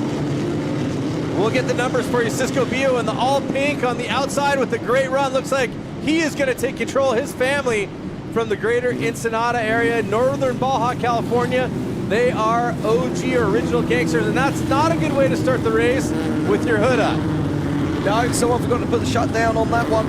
Now, let's not forget, these are VWs. These are standard panels on most of these vehicles. So almost certainly that will be a standard bonnet latch there, or hood latch, should I say, for you guys. I was going to say that's very foreign to us. The bonnet doesn't exist here, the hood. Now, if I was racing a Class 11 car here, I would tie the hood down with a little bit of rope just to make sure. Well, ironically, if you actually check out the doors on these things, they have extra latches inside to keep the doors closed. And that is Josh Felix in second place, currently following Cisco Bio as they make their round Calamity Turn. And we talked about this the other night. Ice chests on top of the race car got to be only marketing purposes. Can't imagine they're carrying their water up there. There could be spare parts. You never know in this kind of racing. But right now, it's all about Cisco Dio as he makes his way around, closely followed by Fast Felix. The Fox-sponsored all-pink bug, Cisco Bio, has been a force to be reckoned with many times now. He's also famous for being the navigator for Rob McCachran, who's a six-time Baja 1000 winner. So he's got some pretty good credentials. His family has tons of credentials, and just some of the sweetest, nicest, most hardcore racers you'll ever meet. Well, he's putting it out there right now as he makes his way back round Forest County Potawatomi turn one. Over the first jump, then sends it and makes his way. Look at that Now, Cam, when you're in these cars, you feel every bit of that bump, don't you? You certainly do. I actually started my racing career in a swing axle Baja Bug. Now, it didn't have all the fenders. It was what was known as a 516, a little bit more modified. But driving that swing axle doesn't have a ton of travel, and when you hit, you definitely feel it. That front end also not with a ton of travel, and they're trying to do the best they can with the short course, stiffening up the suspension, but there's not a lot to work with. Indeed. Now, if we look on the inside of this bend, coming round with the multicolored wheels, as we watch that is the 1104. Oh, contact! And that's your winner from one round to go there with the Continental sponsorship. Get inside of that, coming around. That's not going to help the performance. Later in the day, the 1191 Ryan Rodriguez, and he might be dead stick there. We'll see if he can get it going again. Cisco Bio running out front, has about 20 car lengths right now. We'll see how this comes together. Blake Wilkie, who ran on podium position, third place last time around, running in fourth, looking for some ground to take up. Yeah, we've got more cars off the track there, but look at this. Blake Wilkie is on a charge with those pink wheels. That car's known as the Slug Shark, and he'll be putting it down. Blake is no stranger to being at the front of the pack here in Class 11, and they'll just be slowly drawing them back towards him. But that is Josh Felix we're seeing right now, our current second place car. Straight line, I like this. Coming at the straight line, going to try to get a run, look for room on the inside, doesn't have it. Has to tuck in behind. I love the double bounce these vehicles get as they drop in off the jumps. It's absolutely incredible. That is the 1142 of Greg Shapiro there. He's trying to get a line on Felix. Makes his way down towards the gravel pit. Oh, look at this, Cam. Attempted move out to block there, but going around the outside, see if we can make this work. It's been slippery here for the Bugs. He's got the traction. The other car comes in behind, takes the line. Textbook. Now, you've got to be really careful here because these cars have full steel fenders on them. What does that mean? If you get in hugging tight when you're passing, you can hook up a wheel and tear a tire clean off. Absolutely, or you can blow the other guy's fender off, which is usually what happens. Now, that would never be my luck, my friend. I'd lose 2 tires at least. Right? But right now, it's all about Cisco Bio. He's miles out in front at this moment in time. Pulling away further and further. Oh, we've got a car stopped on course. What's this? Who's this? As our race league goes past him. Trying to get their door shut. What happens a lot of times, you have that rubber secondary stop. Once the door opens, it's hard to get the car door shut. Oh, that's never a good parking spot. That's definitely, no parking zone. You can't park there, that is for sure. And we've got the yellow flags out here on course. This is going to tighten them up probably. I don't know if they're going to be able to clear that in time. So Cisco is going to maybe have to deal with not only the mandatory caution, but also might have to deal with a full course caution here. We'll see what happens. We're waiting for race control to make that call. But right now, Cisco under what looks like full power. It's hard to tell. Well, these 1600 engines, they've been getting some love in the last few years from Set Engineering. And he's really making them sing. And there's our third place car. Josh Felix, known as Fast Felix to his friends. And just behind him, that's Blake Wilkie. Now, Blake didn't have the best of starts. Making a move up the inside. Getting competitive, having to dive back out with the safety crew there. Now, I was talking to these guys, and they actually, on this kind of race, they strip these cars down. Oh, look at this. Blake Wilkie trying to make the move there on Fast Felix. He's going to try to dive inside here to get a straighter run. Now, watch for the dive. I'm looking for a down to the inside here from Blake, and there you have it. Not only take the line, might be able to fill it, right? The other driver has to check up, not to run back into him. Drag racing, though. We'll see. Blake has control of the inside as he comes up here. A little bit of a short track from what you've seen from some of the other classes. But Blake with a great line holds it down.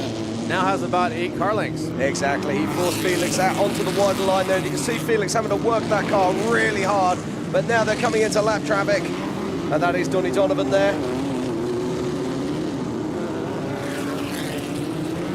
But I think our race leader is still Cisco Bio at this time. In his second place is Greg Shapiro, followed by Blake Wilkie. So Shapiro in the all-yellow bug, the Impact sponsored bug with the American flag out the back. Blake Wilkie giving charge, trying to run him down. And look at this on the back of Shapiro. You can see there his fender's bent out. Someone's already got into him.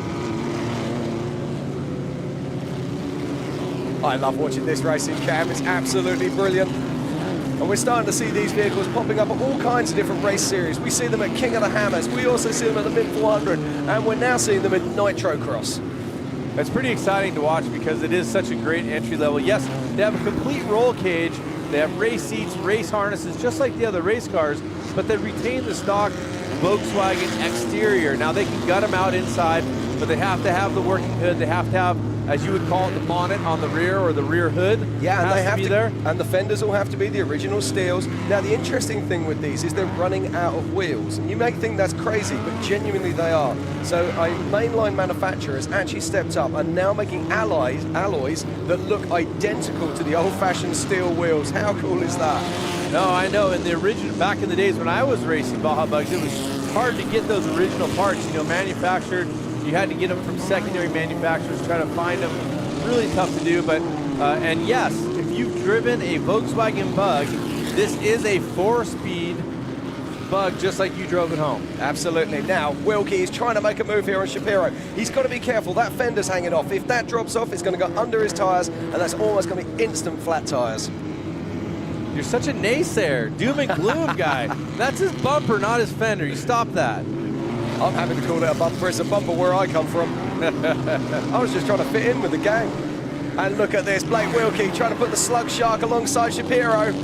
Let's see if he uses the exact same line. See him come straight. Now, right now, gonna try to take a little bit wider line, carry more momentum here, then watch as the yellow car pushes to the outside. Blake goes inside, takes the line once again. Fantastic driving here. I love watching these Class 11s. Being a little too kind. I think could have been a little bit more aggressive there at the end to finish it off. You could be right. This bumper could end up in Blake's front of his car. Yeah, he's got to be careful of that. That will finish his race, that's for sure. But while all of this is happening, Cisco Bio is checking out. Cisco is, as they say, gone to the races. He is. Look at this, side by side. That is a lot of impact for these cars. Blake just throwing it down and now coming back to the inside. Oh, fantastic stuff here. Shapiro tries to hold the line, but Blake Wilkie has made the pass as he heads down towards the gravel pit. Now, these cars do not rotate like a Class 4, or a Pro 4, should I say. They have to work their way around there, and when you're inside these vehicles, they're working the steering wheel backwards and forth like crazy men, trying to keep them on track. Now, looking to the outside, but trying to go outside in, trying to use kind of the same move Blake used on him, but Blake is holding that inside, running smooth. Now I'm looking at this. Is that Cisco Bio I see up ahead? It looks like he's closing the gap here. I think Blake Wilkie is closing the gap on our race leader. So Cisco Bio, your leader right now, and Blake Wilkie now in second, has gotten past the third place car, obviously, and is now making moves forward, trying to shorten that gap with just 3 laps of racing remaining. We'll see if he's able to shorten that up and make it a competition here. Absolutely. Now, these cars have the same spotters that you'd expect to find in Pro 2 and Pro 4. They've got the spotters up in the tower, and Cisco's spotter will be saying to him, hey man, you want to be standing on it? Blake's catching. Blake's using a similar idea there when he's coming into that big jump there. He's straightening it out all the way from 1 coming out of the main start straight all the way through, not having to put any turn. Anytime you put a turn in, you're scrubbing speed just a little bit, and Blake's going for that straight line. He's also doing the same up there by the Boxo turn, trying to come around the multi-turn segment there. And that's what makes these cars so much fun to race. It is a real driver's class. As you say, you've just got to be finding all those little bits of speed and not losing speed. And not killing your car. Yeah, absolutely. And by the way, slug bug. Just had to do it. My daughter, my 11-year-old Kay, and I do slug bug all day long, so I had to throw it on you right here. No, I'm down with that. As we watch our current race leader, this is Cisco Bio. Make his way around, only a few short laps less to go in this incredible Class 11 race here at the 54th Crandon World Championships. A mistake by Blake there. He drove it too far down, I think, trying to carry that speed. Ends up scrubbing. Look at this, Cisco. Oh, look at this. Cisco makes a mistake, follows a lapper, got to get him out of the way, gives him a push. Remember, couple laps left here, and just one race ago, Cisco put himself in position to lead, but then guess what? Couldn't manage better than the third, got passed by 2 cars late in the race. So he might have a car that's set up better for that mud or early slick. Now as it starts to dry out, Blake is coming on, and he did do himself any favors by getting blocked there for sure. Yeah, that's one of the amazing things I love about this class. They're taking it to the next level. It really has exploded in the last 4 years, and they are bringing shock absorber technology to this. I know that sounds crazy, but really they are. As long as they're in the stock mounting location. Absolutely. But just look at these vehicles, and here he is, Mr. Blake Wilkie. You can see Cisco right there. I mean, they're coming into Calamity Corner here where the finish line, where the checkers will come out. Right now, I mean, that's much closer than it has been as white flag comes out. It's fantastic. Right now, Blake is sitting there and he's pedaling as hard as he can. The 2 lappers could come into effect here. This is what the problem is. Cisco had tunnel vision last time trying to go around lappers, cost himself. Now he's got 2 lappers right in front of him, get by 1. He's got 1 more, but I just think Blake has too much ground to cover to try to get up there and make it a race. Well, you saw Blake there. He came in so hard under braking. The trouble is when you come in that hard under braking, you lose all your forward momentum. It's all about the flow on these vehicles as they make their way around this famous course. Still 2 cars to get by for Cisco. He's going to try to hug the inside here. Both cars giving room. Oh, look at this. One coming over towards him, but that Fox-sponsored bug is going to do it, I believe. 2 more turns for Cisco Bio and his family. Yeah, Cisco's race to lose right now as he makes his way over, heading down towards the gravel pit for the final time. Stranger things have happened. Oh, yeah. Well, they don't call it Calamity Turn for nothing. He makes his way around it, coming off the Polaris launch. One of the nicest and most friendly guys you'll meet in off-road racing. Very unassuming. Over the launch he goes and heads on for the last time into Calamity Turn. Ladies and gentlemen, the checkers coming out. Cisco Bio all by himself coming through, and that's going to do it. Your Class 11 winner, the Pink Bug. Cisco Bio getting it done, and of course, Blake Wilkie coming across in second. Yeah, that's a fantastic result. Now, Blake Wilkie's got an incredible record. I think he's finished every single Class 11 race that he's ever entered. That's a pretty amazing stat, that is considering quite how fragile they can be. Absolutely. So our unofficial top 3 right now here at the 54th Crandon World Championships. Greg Shapiro in 3rd. In 2nd is Blake Wilkie. And in 1st, it is Cisco Bio. That's fun stuff, huh? I'm loving this, mate. Does racing get much better than Class 11s? I know we love Pro 4s, I know we love Pro 2s, but this is awesome. In 10th position is Bab. And then, of course, going up to Murray, McMurrin, Jones, Boyer, who is the 2nd oldest driver in the class. Rick Boyer has been racing for 50 years. He's 68 years old. In 5th place, it's Felix. In 4th is Steele. In 3rd, Shapiro. In 2nd, it's Wilkie. And in 1st, Cisco Bio or Bio, depending on what part of the world you come from. But a lot of fun to watch these Class 11s. We're going to continue the fun. We're going to send it back down to Wade. We're going to get a little bit of fun from something else, a little bit of a raffle going on. So let's find out what's going on with Wade. What's happening down there, friend? Oh, mate, how good is Class 11? Do you think they do at the very start of each race? We were talking about it with Jim earlier, that someone has to pull a marble and their hood has to come up at the start. Seems like it's a thing. How about the gun show and Kathy? I'm feeling... Oh, wow. Back up to you, Cameron. This just got really ugly really quickly. Kathy, it's good to see you, love. Races for Christ is an amazing organisation. I always say that that track chaplains and motorsport chaplaincy, they're like a spare set of car keys. Absolutely. You never know how bad you need them until you need them. This is really cool. Proceeds are going to the Races for Christ organisation. What are we doing? So, anybody that follows our series knows that Johnny's been in multiple crashes. The beginning of this season, he was in one. Wow. And they spent the entire day at the hospital. And I just thought there isn't a better race event with the amount of people that we have here to donate money to them and to raise this for this great organization. So thank you to everybody that donated this weekend. And oh, gosh. How many am I drawing out? We got 4. Oh, goodness. I hope I can meet the right. We have 3 gift baskets and an autographed Johnny helmet. Is this the first prize? Is it like a? This is going to be a gift basket. Is it like a? Oh, okay. Sarah Oswald. Sarah Oswald, number 1. All right, keep that one. Sarah, congratulations to you, Sarah. This is number 2. Another pink one, and that would be Kaysen Would you say Womble? Womble. Kaysen Womble. It's probably not, but that's how we say it in Australia. Kaysen Womble. This is our second last one. Another pink. Oh, are you kidding? No. Can that? Wow. Can that happen? It is. They bought This two. is it. Kaysen Womble. Again. All right, well, you better shake it up a little bit. Come Apparently. on, we're going for the helmet this time. So Oh, this is for the helmet. this for the helmet. Okay. Johnny Greaves, autograph helmet. All right. Here we go. It's green.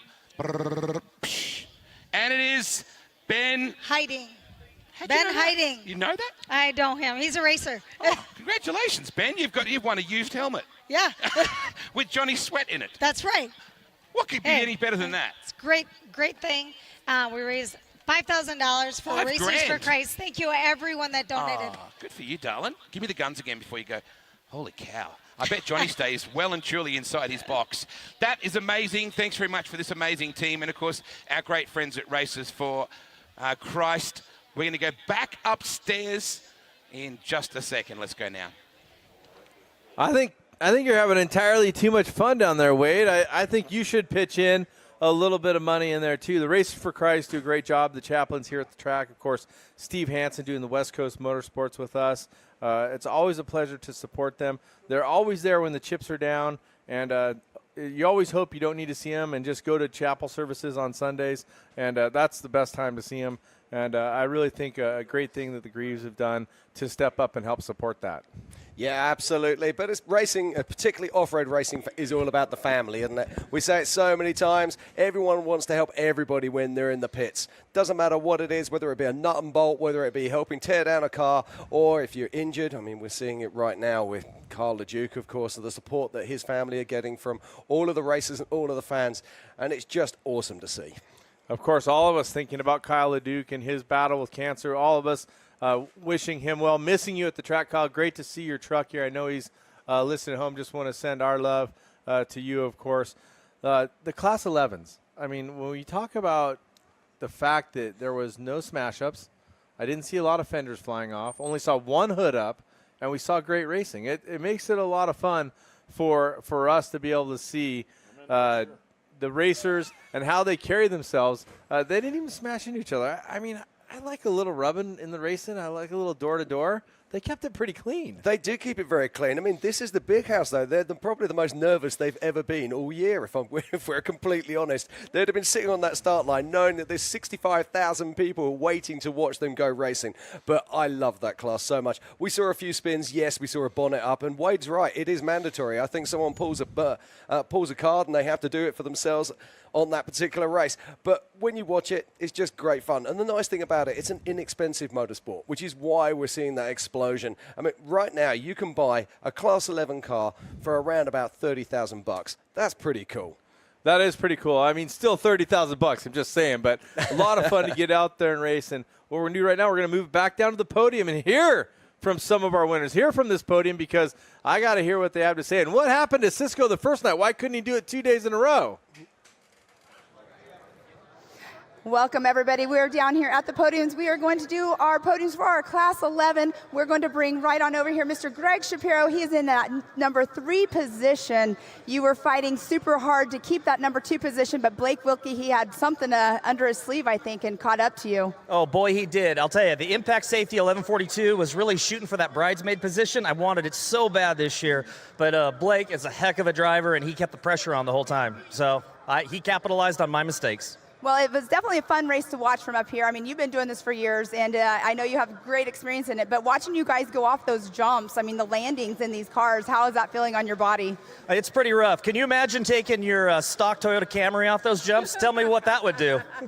That's awesome. But a great race out there, number 3 up here on the box. Who would you like to thank for getting you up here today? Oh, by all means. First, I got to thank my co-driver, Brandon, right here. My wife, just endless support. My title sponsor, Impact Safety, for keeping all the racers out here safe. Jimenez Racing Engines for giving us the power. Dave Foltz Trans for getting all that to the BFG tires on the ground. Awesome. Well, congratulations, Greg. We're going to bring up our number 2 position now. Mr. Blake Wilkie, go ahead and make your way up here to the stage. Blake Wilkie, this is your second time being up here this weekend. I believe the same position as well, but I just said to Greg, you must have had something up your sleeve, because you were like on it the whole entire time and you made up so much ground. The start, I wasn't getting any traction, but once the track started to come alive and I started to find traction and kind of see where they might have been spinning, I kind of made my my line selection based off of that and just kept hitting my marks. Didn't make any major mistakes. A couple times, little tiny bit of contact with in the beginning, but I still got all the fenders, and she's ready for more. I did see one of, I think it was your passenger front fenders a little bit loose, but just put another bolt in it, right? Yeah, we're gonna run it. Well, good job out there this weekend out here in Crandon. Who would you like to thank for getting you up here today? I mean, dude, like Ryan towed my car out, so shout out to him for helping me get the car out. So I know it's a long drive, so yeah, but my title sponsor, X-Comp Tires, I mean, without them, it wouldn't be possible, and everyone else on this suit, Boxo, they're one of my partners, and this is our 41st race and our 41st finish, and I think it's like 36 podiums now, so we got some magic. Well, that's awesome. You also threw down the fastest lap today as well with a 1:22. I'll take it. Let's go. I need a beer after this, though. It was hot. Awesome. Well, congratulations to Blake Wilkie. We are now going to go to the man of the hour, Cisco Bio. Let's make your way right on over here to this #1 position.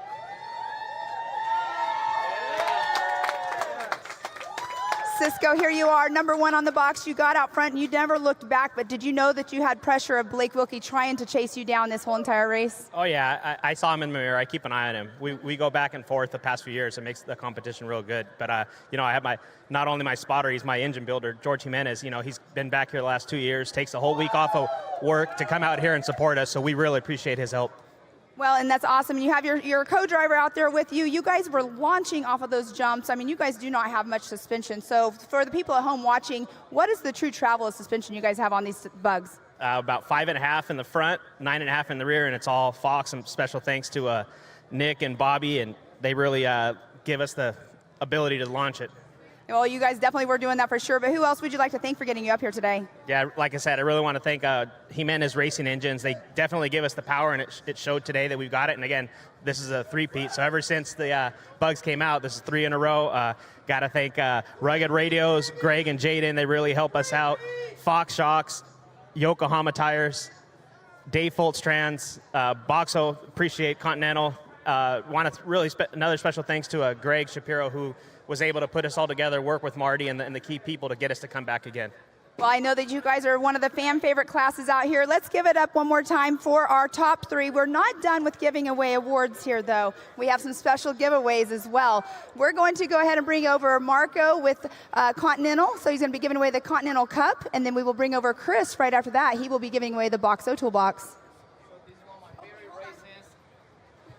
So this is one of my favorite races in the whole championship, and I just love it. I fell in love with the Class 11s in 2021 when I saw group racing Glen Helen, and I convinced my company to come here with the Continental Tire Cup to bring this to you, and you can enjoy it, have fun. It's awesome racing. It's grassroots at some point, and all these people are fighting to get on that podium and just having an awesome time. So here's your Conti Cup for the 3rd time. Congratulations. All right, Chris, it's your turn now to give away one of these awesome Boxo Toolboxes. Thank you. On behalf of Boxo USA, we absolutely love Class 11, whole working man's class. Cisco, this is becoming a regular thing now. 2 times in a row. Works for me. That works for you. Full 26-inch, 5-drawer cabinet loaded with tools. Thank you for being a great representative. Congratulations. Thanks for the support. Appreciate it. All right, we're going to get a couple photo ops, but what we're going to do right now is we're going to toss it over back to the desk. Mr. Dave Arnold, take it away. Well, everybody, welcome back to Speed Sport Live from the 54th Polaris Crandon World Championship presented by Toyota. Toyota, let's go places. Well, I got a special guest up here, a good friend of mine, Scott Douglas. And Scott, let's talk a little bit about 11 championships, 4 rings, and 3 cup wins. I know you got, 3 Borg Warner Cups, an AMSOIL Cup.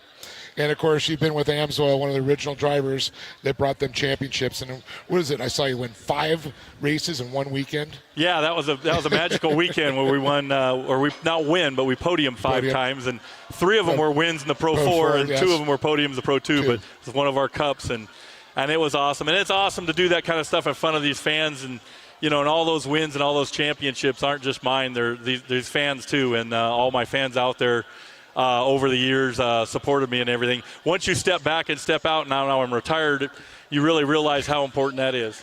Yeah, I mean, you've done a lot of racing over the years. You've done short course, of course, and desert. Some of those championships are in the desert. So that's kind of cool. But the reason I'm bringing up a lot of this, I know Marty Fioca has worked with Crandon to bring the Off-Road Hall of Fame part of Crandon Raceway. You're a big part of it. You're a Hall of Famer. We've got lots of Hall of Famers here. But the special thing is coming up next weekend in Las Vegas, the Off-Road Hall of Fame banquet. Yeah, and that's when I'm going to get inducted, and that's when my induction is. So it's awesome to think about that I'm going to be involved. I'm going to be part of the Hall of Fame. It's like the last piece of your puzzle on your career. And to think about I had childhood heroes, Parnelli Jones and Walker Evans and Roger Mears and all that. And then I got to race against those guys and beat them a lot of times. And now I'm going to be in the Hall of Fame with them and also – with just fantastic people and fantastic personalities like Cameron. I mean, what a great guy. I mean, there's a whole bunch of stories. I could tell them forever. Yeah, it's cool. And of course, Roger Mears is here, and Walker is walking around. We've been telling stories. I was going to say you had to have some stories there. Roger and I have huge stories because we raced Class 7 unlimited mini trucks, and back in the day, it was a big factory class, so it was huge. And I'm the only one that's ever won an overall desert race in a factory unlimited mini truck. Beat the trophy trucks and beat the unlimiteds. Happened in '93, but I'm the only one that's done. It's never been done since, so it's awesome. And actually, Dave Mason Sr. was riding with me, and he's here in the crowd too. And so I just got a lot of friends and families here and a lot of memories. And this whole thing, getting inducted to the Hall of Fame, has brought back all kinds of cool memories and stories, and looking at all these pictures. And I just have really realized what a blessed and lucky life I've had to be able to live out my dream. And during the moment, I was caught up in it, but now that I get a chance to reflect, it's just unbelievable. And next weekend, it's all going to go down at South Point Casino in Las Vegas. Yeah, absolutely. Michael Gong's place there. Yep. He's another Hall of Famer, and he's another fantastic guy. I've been a big supporter of the sport all these years. But I got to thank Crandon. I mean, they do such a nice job here, and they've been a big part of my career as well. And I came out here in '94 the first time, and being from California and everything, I heard stories and everything, but until I raced on this track, I had no idea. And how it's evolved now and how the family's taken it over, they've done a great job, and we're constantly growing. Love coming out here and watching, and always love seeing these big crowds and just all the people coming up. Yeah, and it's so great to see how Cliff is, involved with the Off-Road Hall of Fame, and how Crandon and him, and I know Marty Fioca was a big proponent of putting everybody together. Yes. Yeah. No, he got a lot going on it, and he's helped Crandon out a lot. But, it's been the Flannerys and the Flannery family, and all the way back, and they're just such great people. I mean, I remember all the things that they used to do, and even Jack and everything. And we never would pack up on a Sunday. We'd pack up on a Monday because we'd all go down and drink at one of the bars and have a good time. Doesn't matter if we were battling or whatever. And the good old days was a lot of camaraderie and really neat. There still is a lot of that, but it's a little bit more business now. And I also want to tell the fans that I'm going to be signing some posters that I've got after the next race over at the Amsoil trailer. So if they want some posters with me in the Hall of Fame, if you still want them, I got them, and we'll go from there. I know you got one of your trucks over there sitting at the Amsoil booth. Yeah, I've got one of my what I do now. I'm into a lot of things, jeeping and I've got some hot rods, but I've got a '78 Ford F-150 with a Coyote motor, and it's on display out there. It's just a beautiful piece, and it's Tony's Hot Rod Shop out of Anago did all the work for me, and they just did a fabulous job. And I'm just proud. Those guys got me into something else that took my focus away of still wanting to be in racing, because you just can't race forever. Age kind of puts a limit on everything when you're a race car driver. Well, I got to say, growing up, I've watched you. I've, over the years, been part of it, so it's really cool to have you here. Congratulations on getting inducted into the Hall of Fame this next Saturday. And if you want to go meet Scott Douglas, head on over to the Amsoil booth. Yeah, talk to him, get an autograph. And, folks, don't go anywhere. We got more racing coming. So we'll be back in a short moment with more. And don't forget, the Cup race coming up to cap it off here in Crandon.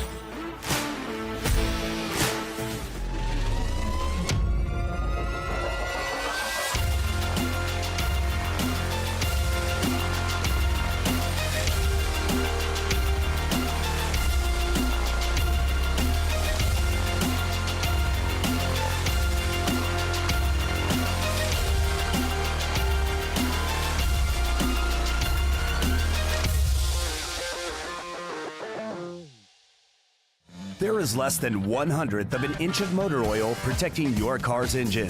Friction and heat causes engine oil to experience thermal breakdown, weakening its ability to protect the engine and its parts. Lucas Heavy Duty Oil Stabilizer is specially formulated to resist thermal breakdown, protect vital engine parts, and extend the life of your engine. It also stops smoking, knocking, and oil consumption in worn engines. Lucas Heavy Duty Oil Stabilizer. Keep that engine alive.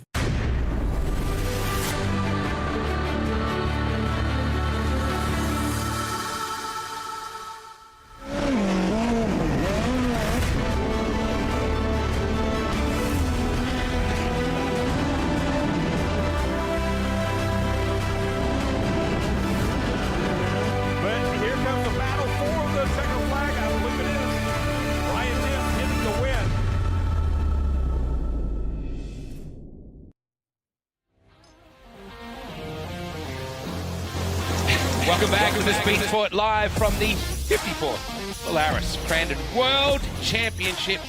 And of course, presented by Toyota. Toyota, let's go places. Cisco, I got to tell you, mate, I'm in love with those race cars. It's a lot of fun. Good are they? Yeah, a lot of fun. The fans just stand up when you guys come out of turn one, don't they, Dave? Oh, Everyone just absolutely. goes, oh, would you It's a just people's look at class. this? It is. That's true. With our 100 horsepower. It ain't about horsepower, mate. It's about the motion in the ocean, right? Oh, yeah. Not the size of the boat. That's it. What are they like to run around here? Oh, it's amazing. This track is so incredible. Just going around the corners. I mean, us used to being down in Baja and all the rocks and the ditches and silt, and here it's just so smooth. It's so much fun. And not an ocean within No miles. ocean. How do you No deal without the salt water, mate? Oh, that's with the salt water? Without it. Like Oh. here, there's none around. Well, Crandon's treating me real well. That's 3-peat. So I was going to say that's 3 in a row, right? Can't complain about that. Absolutely. Maybe I need to stay over here instead of. And of course, that beautiful Continental Cup sitting right next to you there. You get That's a nice cup. That's a beautiful thing. And big thanks to Marco and the boys over there. Oh yeah, thanks. That's Continental 3 years in a row, so really appreciate what they do. Yeah. I don't know if my wife's going to let me give me any more room. Kick me out of the living room. You're gonna have to get like an add-on to the house now to get that trophy room going. I got all my Continental Cups. When the hood inevitably pops up, because it seems to happen to quite a few people, do you just peer down underneath? I think you can sneak through and get a glimpse. There should be one race You where might hit a few people on the way. If you started one race where everybody had to have it up and just see what happened. Maybe next year. What are they like from a budget point of view? Like, are they inexpensive to run comparatively? I would say it could range anywhere from 10,000 up to 50,000. So I mean, I'd like to see us slow us down, so make it more competitive and have us all 20-30 equal. But I mean, 35 horsepower they come stock with. So you got to do a little work to get it up to 100. yeah, but it's a lot of fun. I love it. I've been around in Baja all my life. My dad got me into it since I was a little kid, so we've been racing, and we got the opportunity. Marty brought us out here 3 years ago, and it's amazing. It's really You and your dad are special quite the legends down in Baja there for the Class 11s. Yep. And, you could be in the middle of the desert, and there'll be 100 people, 30 hours in the race, waiting for that Class 11.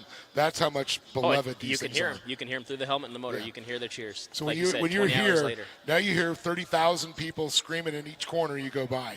That's amazing. It is. Looking up, and even afterwards, it's something special for sure. Parts availability. Like, how hard is it to get parts for these things? Yeah. Because it's a lot of the components. How old are they now? 50 years. My first car was a 58 Foxy. And the throttle used to jam on it every now and again when I pulled up with the lights. I'd have to bang it into neutral and be going, wah! And I'd have to run around the back, unclip a little chup, chup, chup, chup, back to the idle. And I bet he had that roller pedal. Yeah. Of course. Mate, it's so good to see you here with this class. Congratulations. Like, it doesn't get any better than a three-peat like that. Thank you so much for coming down. I guess you'll be back as long as they keep asking, right? I hope so. I hope they invite us back.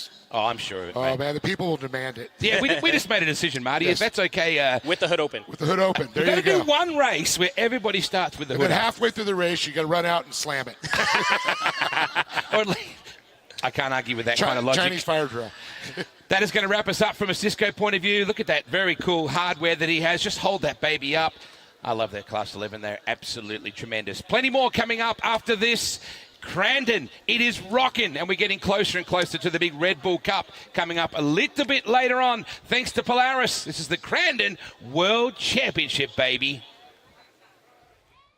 Okay, well, thank you very much, Wade. Oh, mate, I love watching those guys down on the desk. How cool are they? Right, joining me in the booth now is Mr. Miles Hasselquist, and we're here right now for the 4400 class of the Ultra 4 Racing at the 54th Crandon World Championships. Welcome, Miles. Thank you, Jim, and what a wonderful weekend it has been here at the Big House. Ultra 4 is here in a big force this year. The Flannery family has welcomed us in with open arms, has done a lot of great work for us out back and out front of the grandstands for you here. We got a new rock section. So you've seen them running the short course today, right? Well, you haven't seen the rocks today. We are not going to the back rocks, but the two rock sections up front are going to be a fun one to watch. They are indeed. Now, some of these cars are packing over 1,000 horsepower, and they are absolutely phenomenal as we watch them lining up here. But we've got all kinds of different vehicles sitting out on the grid. Let's talk about that, Miles. Yeah, so sitting in that pole position is Paul Wolf and that UFO built by Joe Thompson. It's the IFS front single-seater. What is IFS, Jim? IFS is independent front suspension, so you're used to seeing that on the Pro 2s, the Pro 4s, and on the side-by-sides.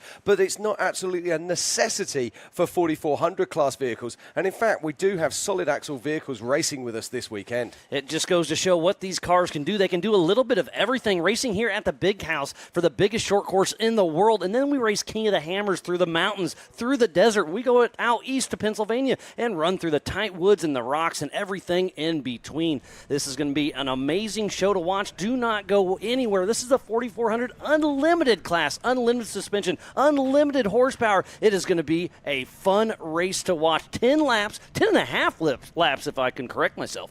Yeah, there's going to be a lot of brutality out there on the course. These cars are not scared to go side by side and have wheel-on-wheel action, that's for sure. And there's some grudges to settle out there on this course. Last night we saw last year's winner. In fact, Lauren Healy was looking for, I think, a 3-peat or even a 4-peat, and it got taken away from him by Paul Wolf. So there's going to be grudge points out there for sure. Yeah, Paul Wolf started out early with a great race and just kind of ran his own pace and had an amazing day. But he's going to be starting side by side with Lauren Healy, then Brett Harrell, Philip McGilton, Chad Hunt, John Grounds, Ryan Rockhold, Eric Blaze.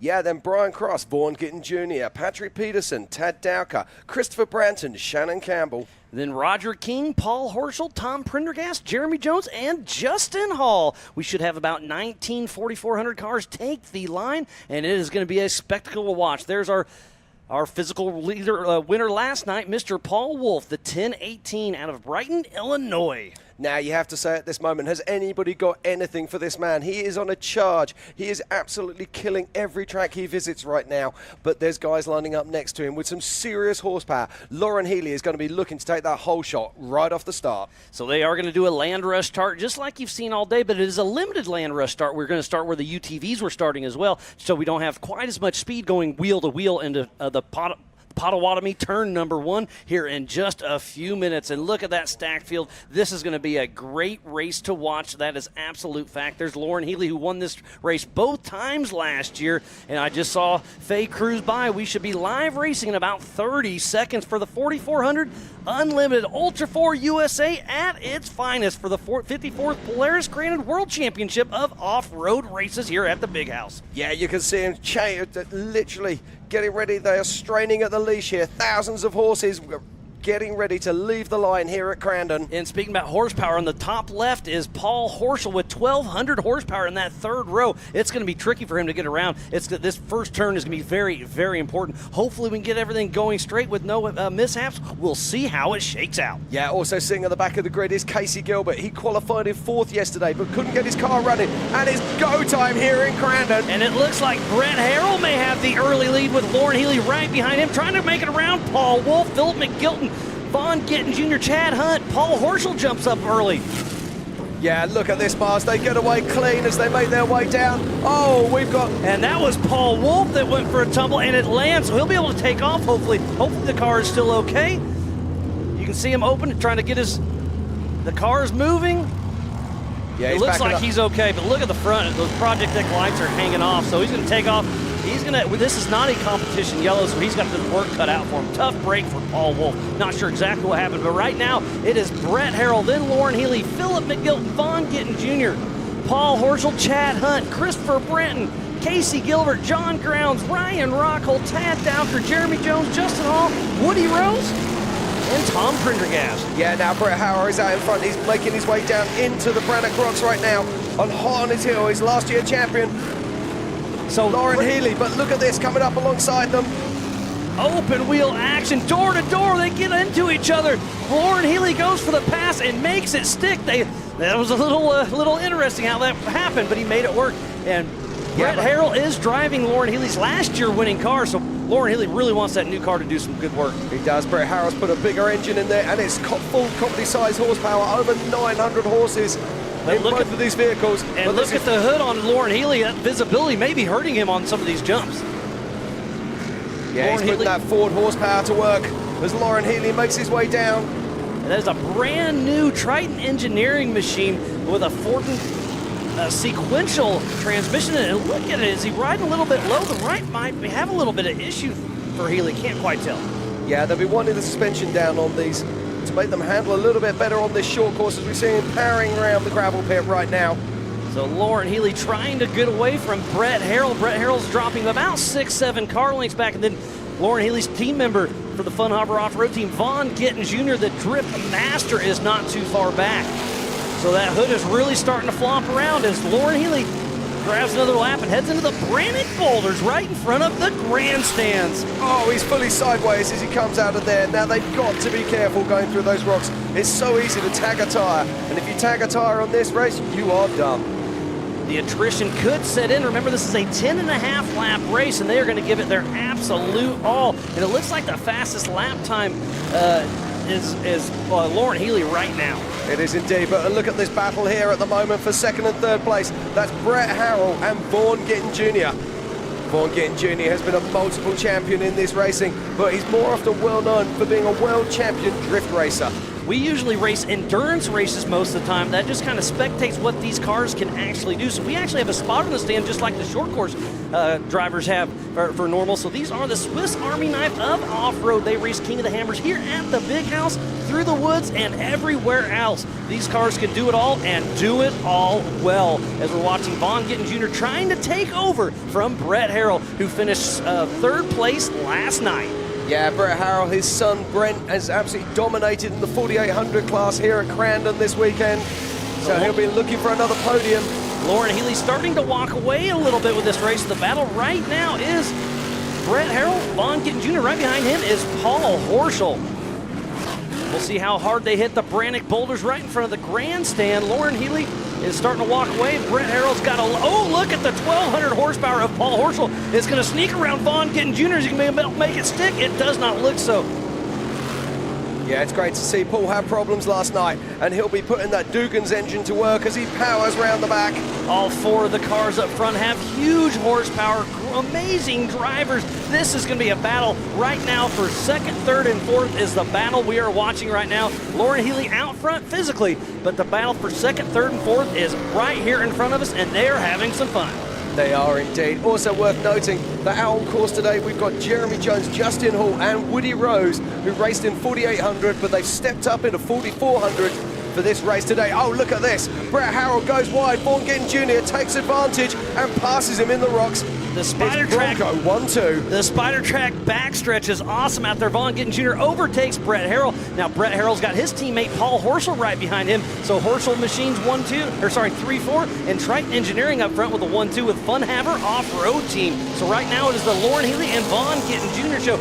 Paul Horschel goes way wide. Brett Harrell gets back into that third position. Yeah, and I've just seen something quite incredible. I'm just watching Paul Wolf is back out on track, but I can see a puff of smoke from the back of his car. I do wonder if he's running wounded. And speaking about wounded, you can see the front clip of Lauren Healy. That visibility could be giving him some issues. And Lauren Healy pulls off. There's something going on. No. Lauren Healy looks like he is out of the race. So now it goes to Vaughn Gittin Jr. out front. And then Brett Harrell and Yeah, I can't see anything physically wrong with Lauren Healy's car. So that's a tough break for the two-time king and last year's champion here at Crandon. But right now, it's all about the Bronco of Vaughn Gittin Jr., who powers his way around. So right now it is Broncos 1, 2, and 3 with Vaughn Gittin Jr., that Monster Energy sponsor machine. Right behind him is Brett Harrell into the Spider Track backstretch, and then Paul Horschel. All three amazing machines. And they're really going to give it their all for that Crandon ring here at the 54th Polaris Crandon World Championship here at the Super Bowl of Short Course at the Big House.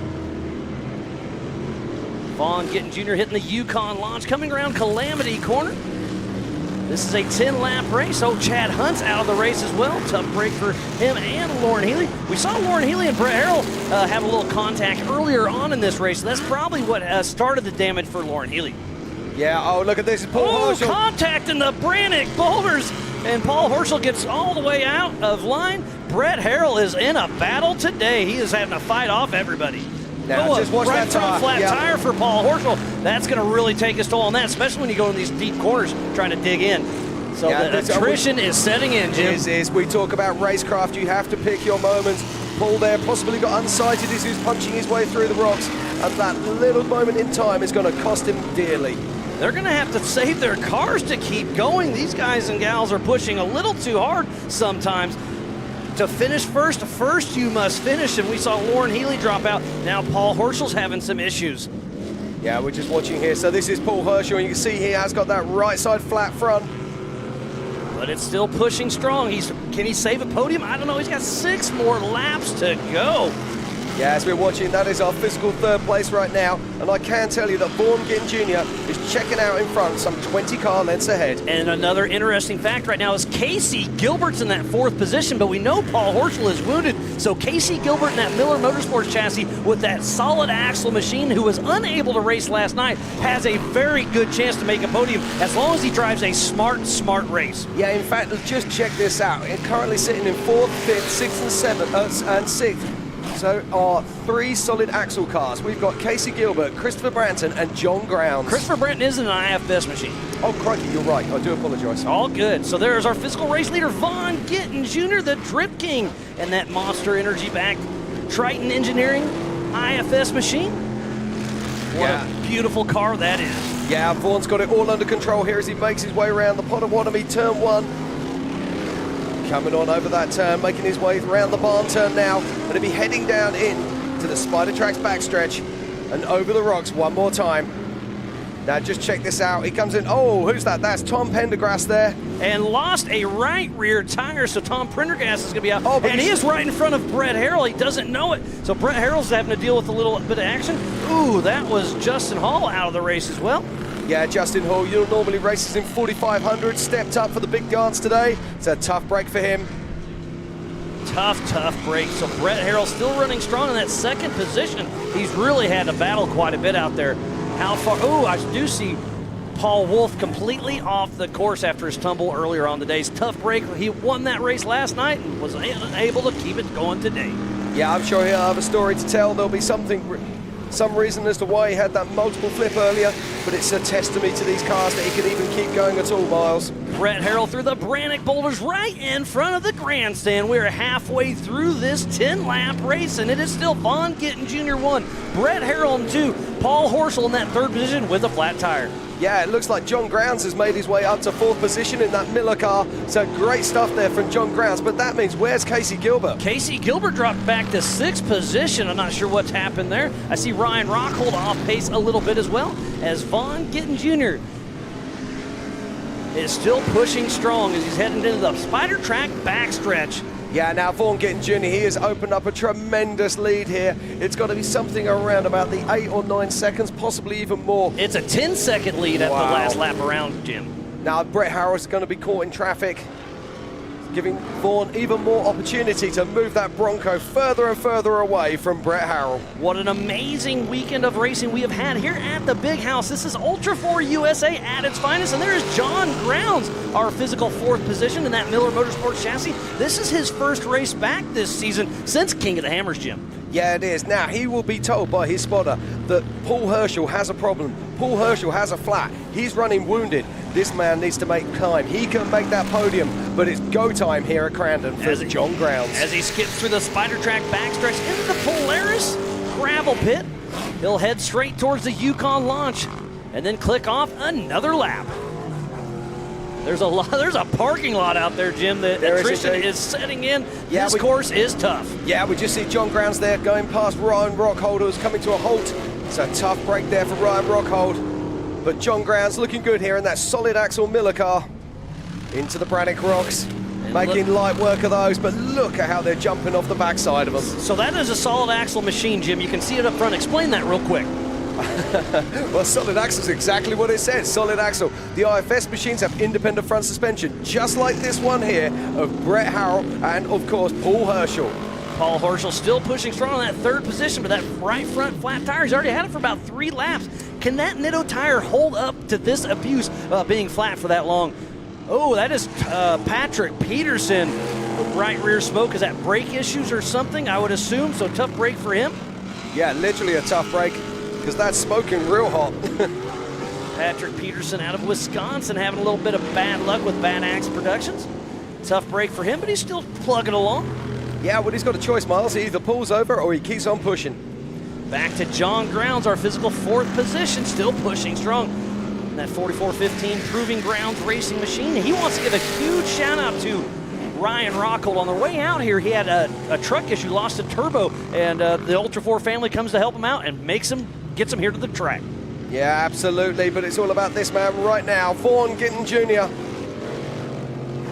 The green flag is still out and flying as he's heading towards the Spider Track backstretch. We'll see what kind of work he can do. Yeah, there's about 2 laps left in this race, but Vaughn Gittin Jr. is his race to lose right now. And he has stretched that lead from 10 seconds all the way to 23 seconds. So Vaughn Gittin Jr. with a commanding lead over Brett Harrell. Yeah, Brett Harrell's putting together a fantastic race, and just behind him is the genius that is Paul Herschel. Now, Paul Herschel's got that flat tyre, but he's still able to push on it. I wonder if there's some kind of liner system inside that wheel that's allowing him to really keep going is the way he is. And they'll be checking for that after post-race to make sure that there are no illegal tyre inflation devices. So the white flag is out for Vaughn Gittin Jr. 1 more lap to go. We'll see if he can keep it together. How far back is Brett Harrell and Paul Herschel and John Grounds? Can Paul Herschel keep that tire together for another lap? Time will tell, but it is running out. It is indeed. I just saw Paul Herschel laying down the biggest jump you've ever did see. With a flat tire. But right now, here we go. It's Vaughn Gittin Jr. holding it together as he comes around the Forest County Potawatomi turn 1 jump. And he takes the second jump, makes his way into the barn turn for the final time. Vaughn Gittin Jr. heading towards the Spider Track backstretch, a little ski jump and into the rock section for the final rocks here at the Big House for the 54th Polaris Crandon World Championship of Off-Road Racing. Oh, look at this, Miles. It's a full throttle assault as he makes his way down towards the gravel pit.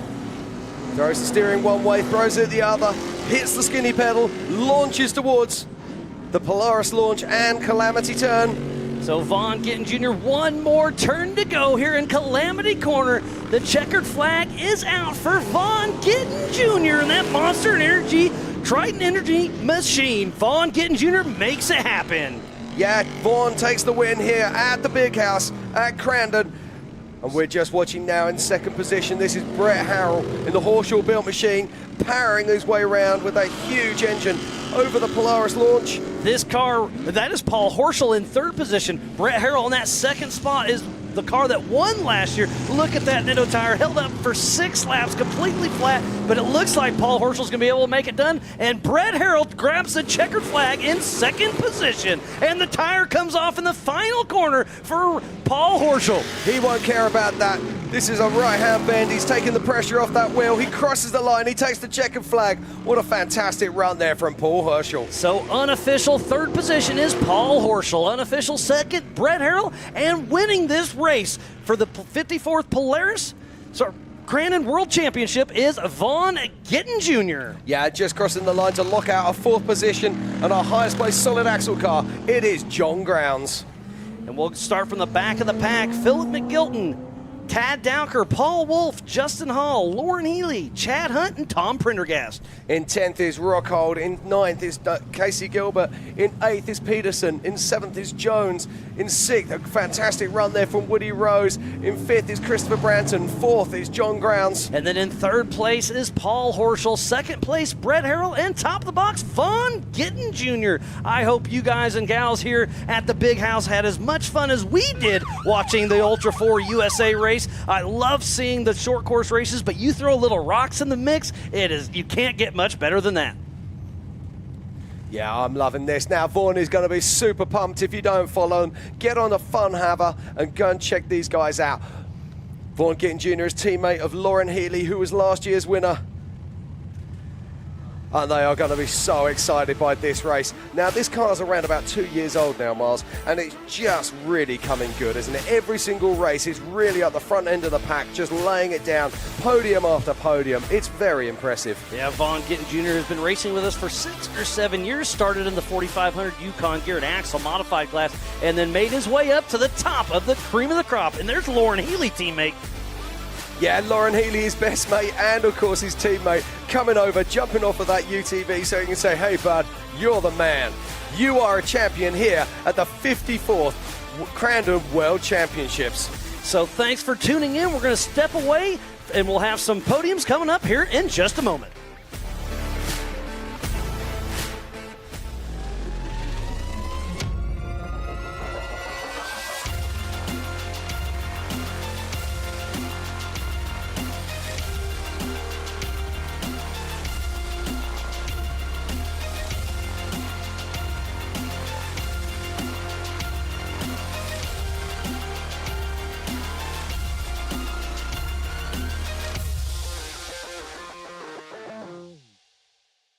There is less than 1/100th of an inch of motor oil protecting your car's engine.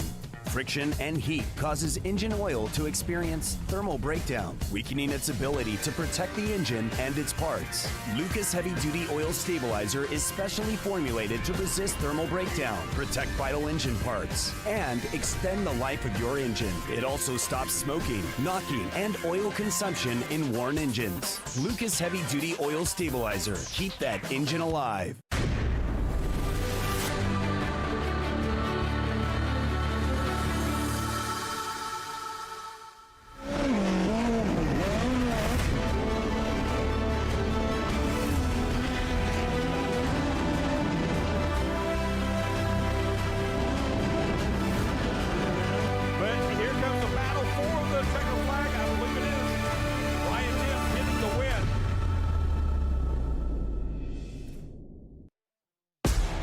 Welcome back to the big house for the 54th Polaris Crandon World Championship of Off-Road Racing. This is our winner of the 4400 Ultra 4 USA, Vaughn Gittin Jr. Getting all excited, popping that monster energy. What a great race that was. So much action all over the track. We had some issues on course. We had some wins out there. What a great race. So we'll do the AMSOIL highlights. Look at that. Lauren Healy and Paul Wolf got a little tangled up early on in the race. So that's what took out Paul Wolf. He was able to go for a couple laps, but wasn't able to stick.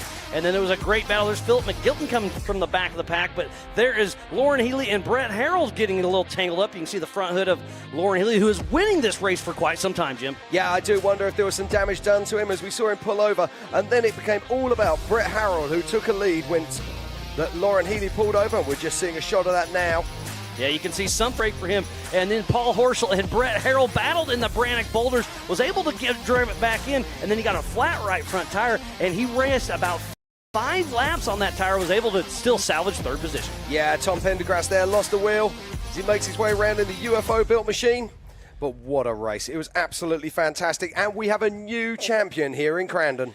Fun Haver off-road team. Lauren Healy won this race last year. Now his teammate Vaughn Gittin Jr. winning this race today. What a wonderful race we had. He gets that Crandon Championship ring. That's going to mean a lot to Vaughn Gittin Jr. It does, and it means so much to the crews from the Ultra 4 family to come out here to Crandon, to the big house, and to be racing here in front of these tremendous crowds. So we're going to... Thanks for everybody tuning in. Pam Hall, one of our team members, is down there with Vaughn Gittin, Brett Harrell, Paul Horschel. Pam, what do you got for us?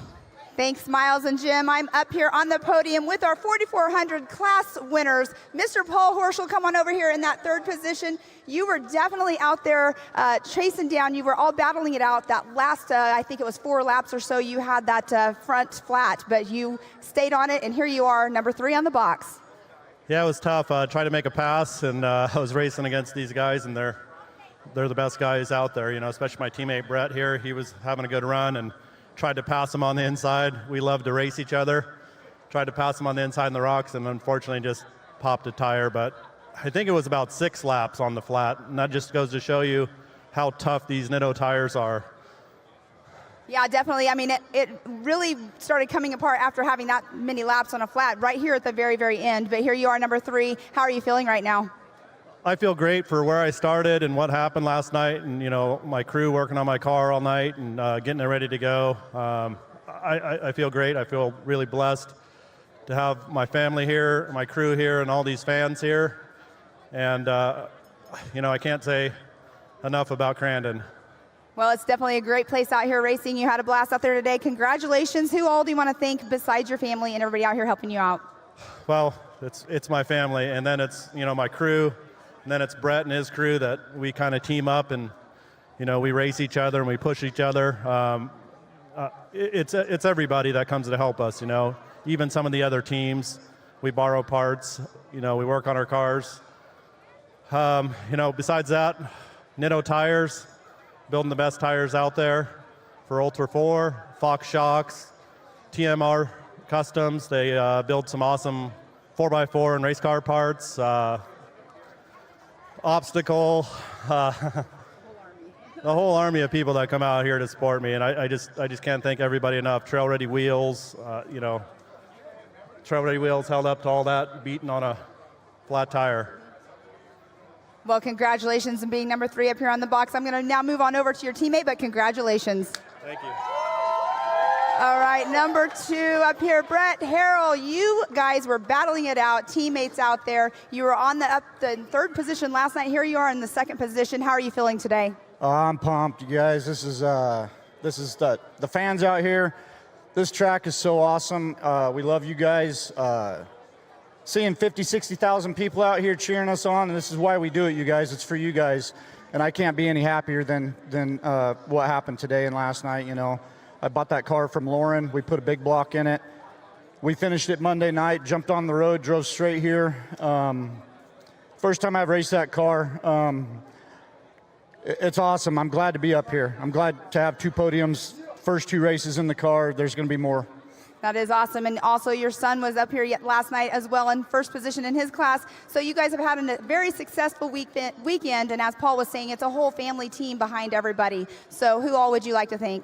You're 100% right, and we've got the best crew out there. And I want to thank my wife and my family, my son. He helps out a lot in the shop. My whole crew: Foster, Josh, Mitch, Zig, Dawson, Paul, and these guys work their butts off on our cars, and I can't thank them enough. My guy Steve at home, Andrew, all these guys put their heart and soul into this, and I can't thank them enough. For sponsors, I want to thank Nitto, Rigid Industries, Max Tie Downs, Warren Industries, Trail Ready Beadlocks, Max Tie Downs, Brett Schmid Trucking. Oh, last but not least, my co-pilot Justin is a stud. TubeWorks. These guys build the best diffs out there, and my co-pilot is a badass. He's 125 pounds, a pit bull, and that guy, I love the shit out of him. Well, Brett Harrell, congratulations on being number 2 up here this weekend on this Sunday day. It's so much fun to see all of you guys up here, so congratulations. Thank you, Pam. All right, we're going to move on over to Mr. Vaughn Gittin Jr. You are in this number 1 spot.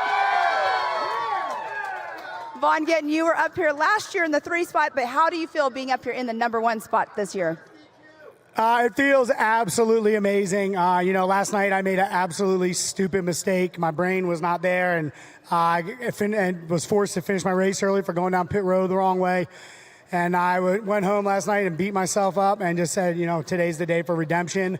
Showed up focused. The goal was to run 8/10 for the first couple laps and let it kind of unfold, but be there in the mix. Unfortunately, Paul went out on the first lap. I hope he's okay.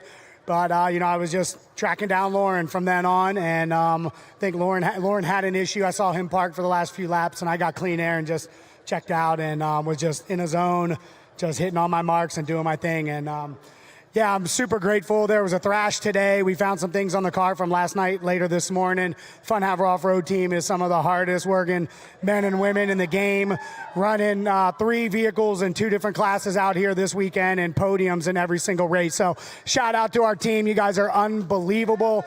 You guys are you guys are an inspiration, and I'm grateful to have you all around and choosing to spend your time to support mine and Lauren's dream. And this is Crandon. This is the big house. This is what dreams are made of, and for me, this is quite a dream. I have to give a huge thank you, obviously, to Ford and Ford Performance at Bronco, and that horsepower is just unbelievable. Fox shocks. I mean, we've been working all weekend to be able to fly through the hydroplane through those boulders. Nitto tires, Pennzoil. I'm hitting 260-degree temps, 280-degree oil temps, and just kept my foot to the floor because I know we can. Project X, their lighting last night was unbelievable. And just super grateful. Optima Batteries out here is a big supporter of everything that we do. So thank you all. Thank you, Crandon. Thank you to our team. And last but not least, this is a Monster Energy party tonight, ladies and gentlemen. Let's go!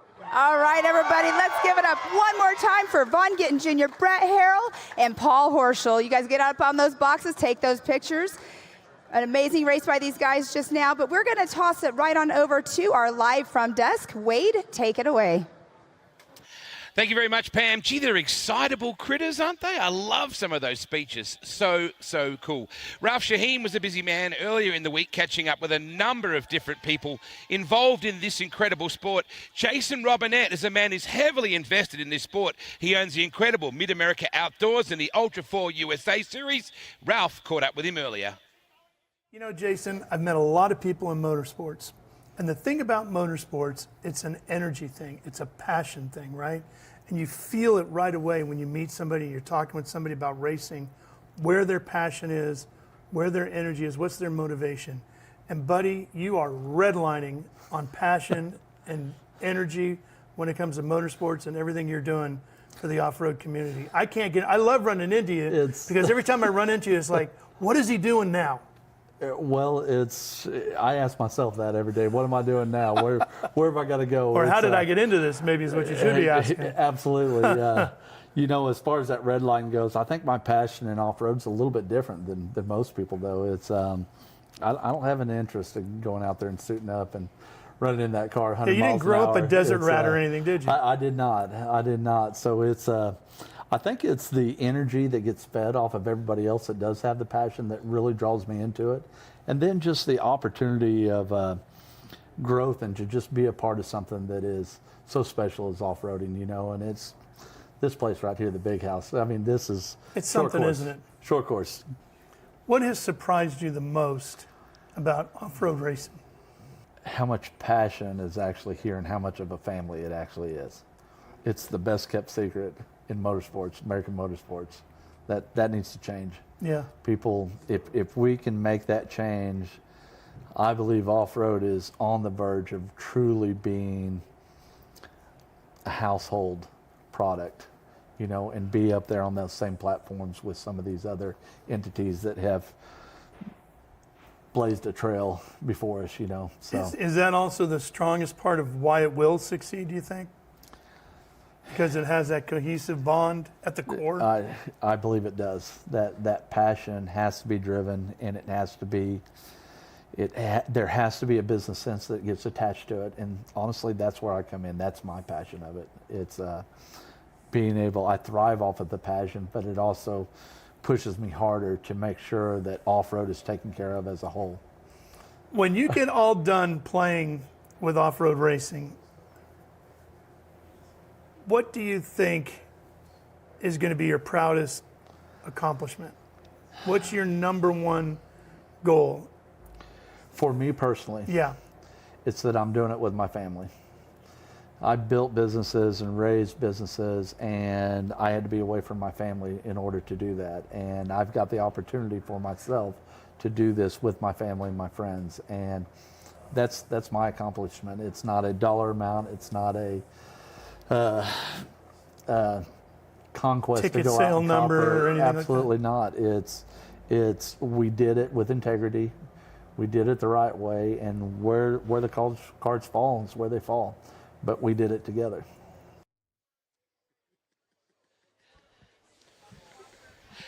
Welcome back to the Speed Sport live for the 54th Polaris Crandon World Championship presented by Toyota. Toyota, let's go places. But we don't have to go too far to find this guy because this bloke lives just down the road, right here in beautiful Crandon. Keegan Kincaid, you must have thousands of people you're related to here. Yeah. I don't know if I'm related to all of them, but we sure seem like it. 1,800 people is little old Crandon has, and we got 50,000 jammed in here now. It's like putting everybody in a big margarita mix and going and making an amazing event. Yeah, I see normal people every single day that live in Crandon, and so when it comes to this event, it's something special. This place turns into a whole nother city, basically. And what's funny is, like, we sell out all of our T-shirts, all of our sweatshirts, everything that we have. This is the event. We got the #1 spot here with Lucas Oil, and it's awesome. With the track being partnered with them and us, it's been a great relationship, and it's been fun. Well, one thing for sure is we've seen is 2 years ago, you were the Red Bull Cup winner. CJ Greaves last year takes it away from you. Is there a little bit in He's loving that you brought that up. I know. There's a little bit in the back of your head going, okay, my hometown, you got this one, CJ. I'm coming for you. Yeah, because sometimes the Greaves think this is their home, and don't they live a little bit farther? they're way south of here. So, but no, we have a good relationship. But on the track, it's competitive. Even with my dad, one thing we joke about is he's got more championships than me, but I got more Cup wins than him. So. This is the race I look forward to all year long, and I think these fans here look forward to that as well. And it's great to be a part of it. And we got a good truck behind us. Lucas Oil, Vision Wheel, Cooper Tire, all those guys that are behind me. We've had good trucks, just need some luck on our side, and I think we can put it together. Kigo, I love when I come over the hill every morning and drive in from Eagle River, where we've been staying. Come over the hill, and all of a sudden there is this dirty big city of off-road. It just looms up out of nowhere. I can't imagine what people think when they don't even know anything about this. How do we tell more people? And if we do, where do we put them? Yeah, Can I stay at your house? Yeah. I mean, I already offered that up. Honestly, I'm 4 miles from here, and I stay in my camper. So it's cool. I don't want to miss anything out. I feel like when I go home, I'm missing something, and I want to be a part of it. And so I stay right behind the trailer. Well, one thing also you mentioned about your dad. Your dad, a lot of wins there. Jeff Kincaid, a lot of pro light wins. Yeah. Yes. So, are you going to say you got more Pro 2 wins than him now? Do you answer back? Yeah, I think you only got pro light now. Yeah. I count my wins as his because I don't think without him, like, he's given me so much knowledge and advantage. He basically started from zero. He nobody raced in our family before him, and he gave me a huge head start. I started racing in 2011 and just took off from there. My dad's been behind me ever since then, and I haven't missed a race without him. You know what I mean? Not very often. Kigo, sometimes people can say it's a good or a bad thing to be born into greatness like that, right? Mm-hmm. So your old man's a bit of a BAD, A55. Suddenly there's an expectation that you have to be that. But you wouldn't have been in that position if it wasn't for him. So has it been always a positive, or is there a level of pressure when you first started this? Oh, I think there was a level of pressure, behind it. Your dad's a 7-time pro light champ, and, he builds the best of the best, and you're going to get it, and it's a little weight on the shoulder that, hey, man, I got to live up to this. And I knew if I could just live up to half of what he was, I'd be okay. And, as a parent, you always want your son to do better than you. And so he's always been my biggest supporter, my biggest pusher, helping me do better. He's always been innovating. He's a good fabricator, probably one of the best, and I'm happy to have him on my side. And, once we started winning, I kind of lost that pressure a little bit. And it was, we were in this together. Well, one of the coolest thing was when I went over to your pits earlier and I saw your dad sitting with your kids on the bike, and I'm like, you enjoyed retired life? And he goes, look what I got, my grandkids. And he had the biggest smile on his face. For you, now seeing with your kids, are your kids going to come into the racing, your daughter, your son? Yeah, my dad never pressured me to race. It was always, I don't want to force you to do what you want to do. I was into sports, played basketball a lot, went and played some college ball, and really just had fun. And one day he came back, he said, hey, you want to build a pro light? And I said, yeah, let's do it. And so I was 21 when I started racing. I wasn't even young. It's funny that you say that. I have a 12-year-old boy, and he came over to me today tugging on my shirt, Dad, I want to race. And so, so now I'm going to have to open up the pocketbook, or Grandpa, one of the two. And And that's what's great is this is a family sport. My family, my dad's family, everybody's been behind us. It's huge, and without them, it's not possible. A lot of volunteers and a lot of hours spent in the shop. I think my dad spends more hours than anybody ever in the shop. If he didn't have to come to the racetrack, he'd still be there. One of the cool things, I want to go back to your sponsors with Lucas. One of the things I do love about it is made in America, sold to the world. American company in the heartland. You're mid-America here with yourself. How does that make you feel being part of something like that with Lucas Oil? Yeah, my first year with him, we come out here and win a cup race, and that was huge. It works. And so Lucas Oil's been a huge the last 3 years. They've been behind me, and we've had really great success, and hoping to get them another cup here soon. Man, I can't wait to see you get after it today. Thank you. Get it back. Thank you. Very, very cool to have him here. Keegan Kincaid, local hero. We're going to take a quick break, and we're going to be back with our previous winner in just a few moments' time. Woo, let's go Crandon.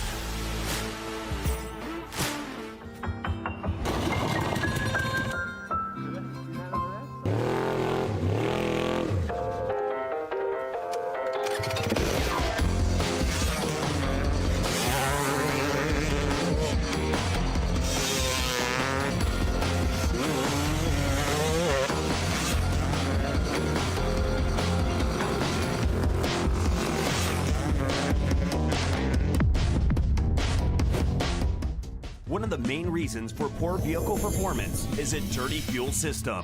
It can cause decreased fuel economy and actually do harm to your engine over time. By adding Lucas fuel treatment to your vehicle, it cleans and lubricates the entire fuel system. Pump, carburetors, fuel injectors, and valves as you drive. It also improves your vehicle's performance. It's a non-solvent product designed to protect both gasoline and diesel engines. Lucas fuel treatment. It works.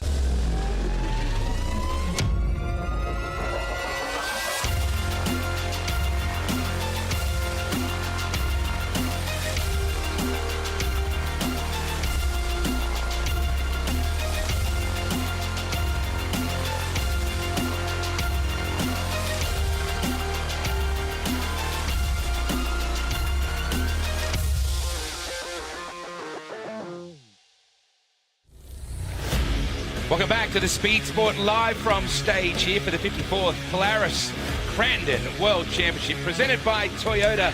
Toyota, let's go places. Dave, I'm a little concerned this guy on the left of me doesn't know how to have a good time. He seems very shy. He seems very withdrawn. He doesn't like to talk. Boy, you are a wild thing, brother. I love it. Vaughn Gittin, wonderful to have you here. Hey, congrats on the win. Thank you very much. Yeah, it's an honor to have this around my neck right now. Been coming here quite a few years and never been able to get on the top step. I'd be lying if I didn't feel slightly empty that I didn't get to battle Lauren for it. And he went out. I was just starting to reel him in. And, we have such a good partnership and, relationship on the track. I was really looking forward to that. But nonetheless, this is Crandon. Anything can happen. And today was our day. Man, you might blind somebody with that. Thing's pretty shiny on that one. But, one of the things, though, the fun havers, that's what you guys are about, man. Having fun, having a good time. And this wasn't exactly your world, although I know Lauren brought you into it. You like to go burn rubber on asphalt quite a bit. But now you're just killing it in the dirt, brother. Well, I liked it. I like that fun. I started racing motocross, and I do attribute a lot of my skill behind the wheel and within a cage to dirt bikes. And, obviously been drifting for about 20 years and fell in love with this sport about 7 years ago now. And just really been focusing on honing in and learning and progressing myself. And the thing about this sport that I love so much is that it is different every lap. Yeah. On asphalt, you're shooting for the same line. It's pretty consistent. Track temperature changes things. But this track, you get out first 2 laps, it's wet. Then it dries. Then it blue grooves. And you're just constantly just on that balance and finding that edge every lap. And so it's just you're so focused and so engaged. And it's epic. When you come down to turn 2 in particular here, are you on the chip or are you just banging the throttle? Because it's like bap, bap, bap, bap, bap, bap. No, I was on the chip. Basically what I was trying to do was stay low on this big jump, get down the ground sooner so I could accelerate. And rather than grab third, I would just limit myself in second. Like me in the rental car. Yeah, just to keep the truck, because you're in a drift there. And so I was so focused on turning that into one drifting turn. So if I grab third, it might hook up. So I just want to just keep it there. And that Ford Performance Bronco and that motor can handle it all day long. So It I wasn't sounds worried. so fat, mate. Yeah. Definitely. Yeah, we it's figured about lugging it down a little bit. You get 2 over gear. Oh. Yeah, but it's got power down low. It doesn't care. It just pulls it. When you attack the boulders, do you go into it every way the same, where you go, I've just got to nail this like you would in stutters in motocross, right? Or is it you go, hang on, do you assess every situation differently, or you just go, I'm just going to pull it up over my head and go for it? Yeah, no, it changes throughout the race. So every lap you're watching and seeing what's forming. You know, there is holes that form, and that's where you can get, you know, the key is to not get kicked sideways. So we've been working with Fox all weekend. You know, we run the Fox Live valve, which is the same things that come in the Ford Bronco Raptor, the F-150 Raptor. And so the shocks are adapting while we're going through there. Wow. So I was literally able to hydroplane through the rocks. But once I had a lead, I started being a bit smarter through there because that's where you get the flats. Hydroplane through the boulders. One last question. What's next for Von Gittin Jr.? What's next for me? Going home to hug my family tonight. And then this week we've got a fun event, Mustang Week down in South Carolina, then Formula Drift the following week in Utah. And then we'll be back in Ultra 4 in Lake Havasu in October. Could you try to get a decent life and have a good time, mate? I'm worried about your mental state. Thanks, brother. Great to meet you, champion. What Appreciate a fantastic guy. Awesome, Vaughn. Thank He you. would have fun at a tax convention, that man. I'm absolutely certain. Let's go up to Ken Stout and the man of steel. We're about to go live racing right now. Boys, is Cameron still limbering up, or has he got through that point? Great stuff down there. Congrats to Von Gittin Jr. as well. Great to see him come out here and have some success at the big house. Of course, Wade and Dave doing a great job down there as always. And we're just about ready to go racing here one more time. Up next is going to be the Pro Buggies, a class that's near and dear to our hearts. And back in 2012, I believe it was Stout and Steel that was banging bars a little. Well, the only time we really touched, I think, was when you were passing me, like the second time maybe.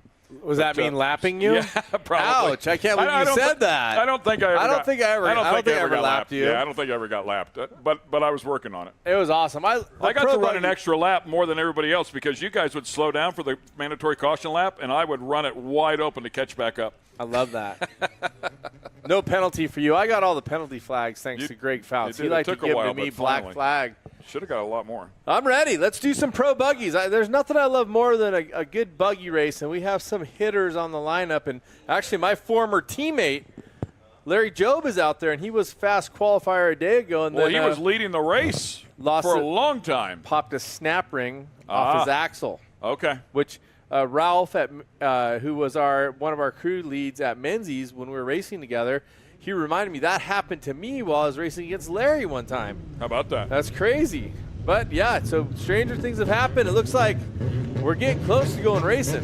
Yeah, so Billy Booth actually took over the points lead one day ago. He was leading in the points. Mark Steinhardt captured that lead. Billy Booth was able to retake it one day ago and also earned his first win on the season. 8 podiums, but got his first win on the season one day ago, so we'll see how that works out. Yeah, we talked about Matthew Brister, who was out here on Friday night in that cup race against the Pro Lights, went for a massive ride, but he came out here, got the car back together, and finished 6th yesterday. Pretty amazing. So pretty amazing. If you saw that wreck, it was a vicious barrel roll that ripped up 3 corners, and they got it back together. He came back out here and threw it down. So we'll watch some of the good ones out here get it done. Starters in position. Watch for that yellow to become visible. Green can come anytime. He's been doing it pretty quick. And we're off. Pro buggies and a whole lot of, remember, touching wheels, not a good idea in pro buggy. Those open wheels, someone can go for a ride. Coming in hot. Turn 1. 2.4 liters getting it done. Manually shifted. Oh, and a big moment right there. Oh, and nobody tagged him. Thank goodness. Wow. Manually shifted. They do have turning brakes in them. 4 cylinders, make a lot of power, weigh in just about 2,000 pounds. The Ponzi back machine with a hole shot here. Nicely done. It looks like Brister's right there in second. If my eyes don't deceive me, this is a good time to be in second, right? You have your troubles over the weekend, come in and win the cup race. And so making their way through Calamity Corner here, first time around, out across the start line. Michael Meister leading the group here, and you mentioned it before, followed up by Brister, then Steiny right there in third place. Kirkham and Billy Booth round out the top 5. Steinhardt breaking traction a little bit there, maybe giving up momentum, doesn't lose the spot. As we stay with our leader as we head down into Cowboy Corner, where will they set up? It's their first time seeing it this time around.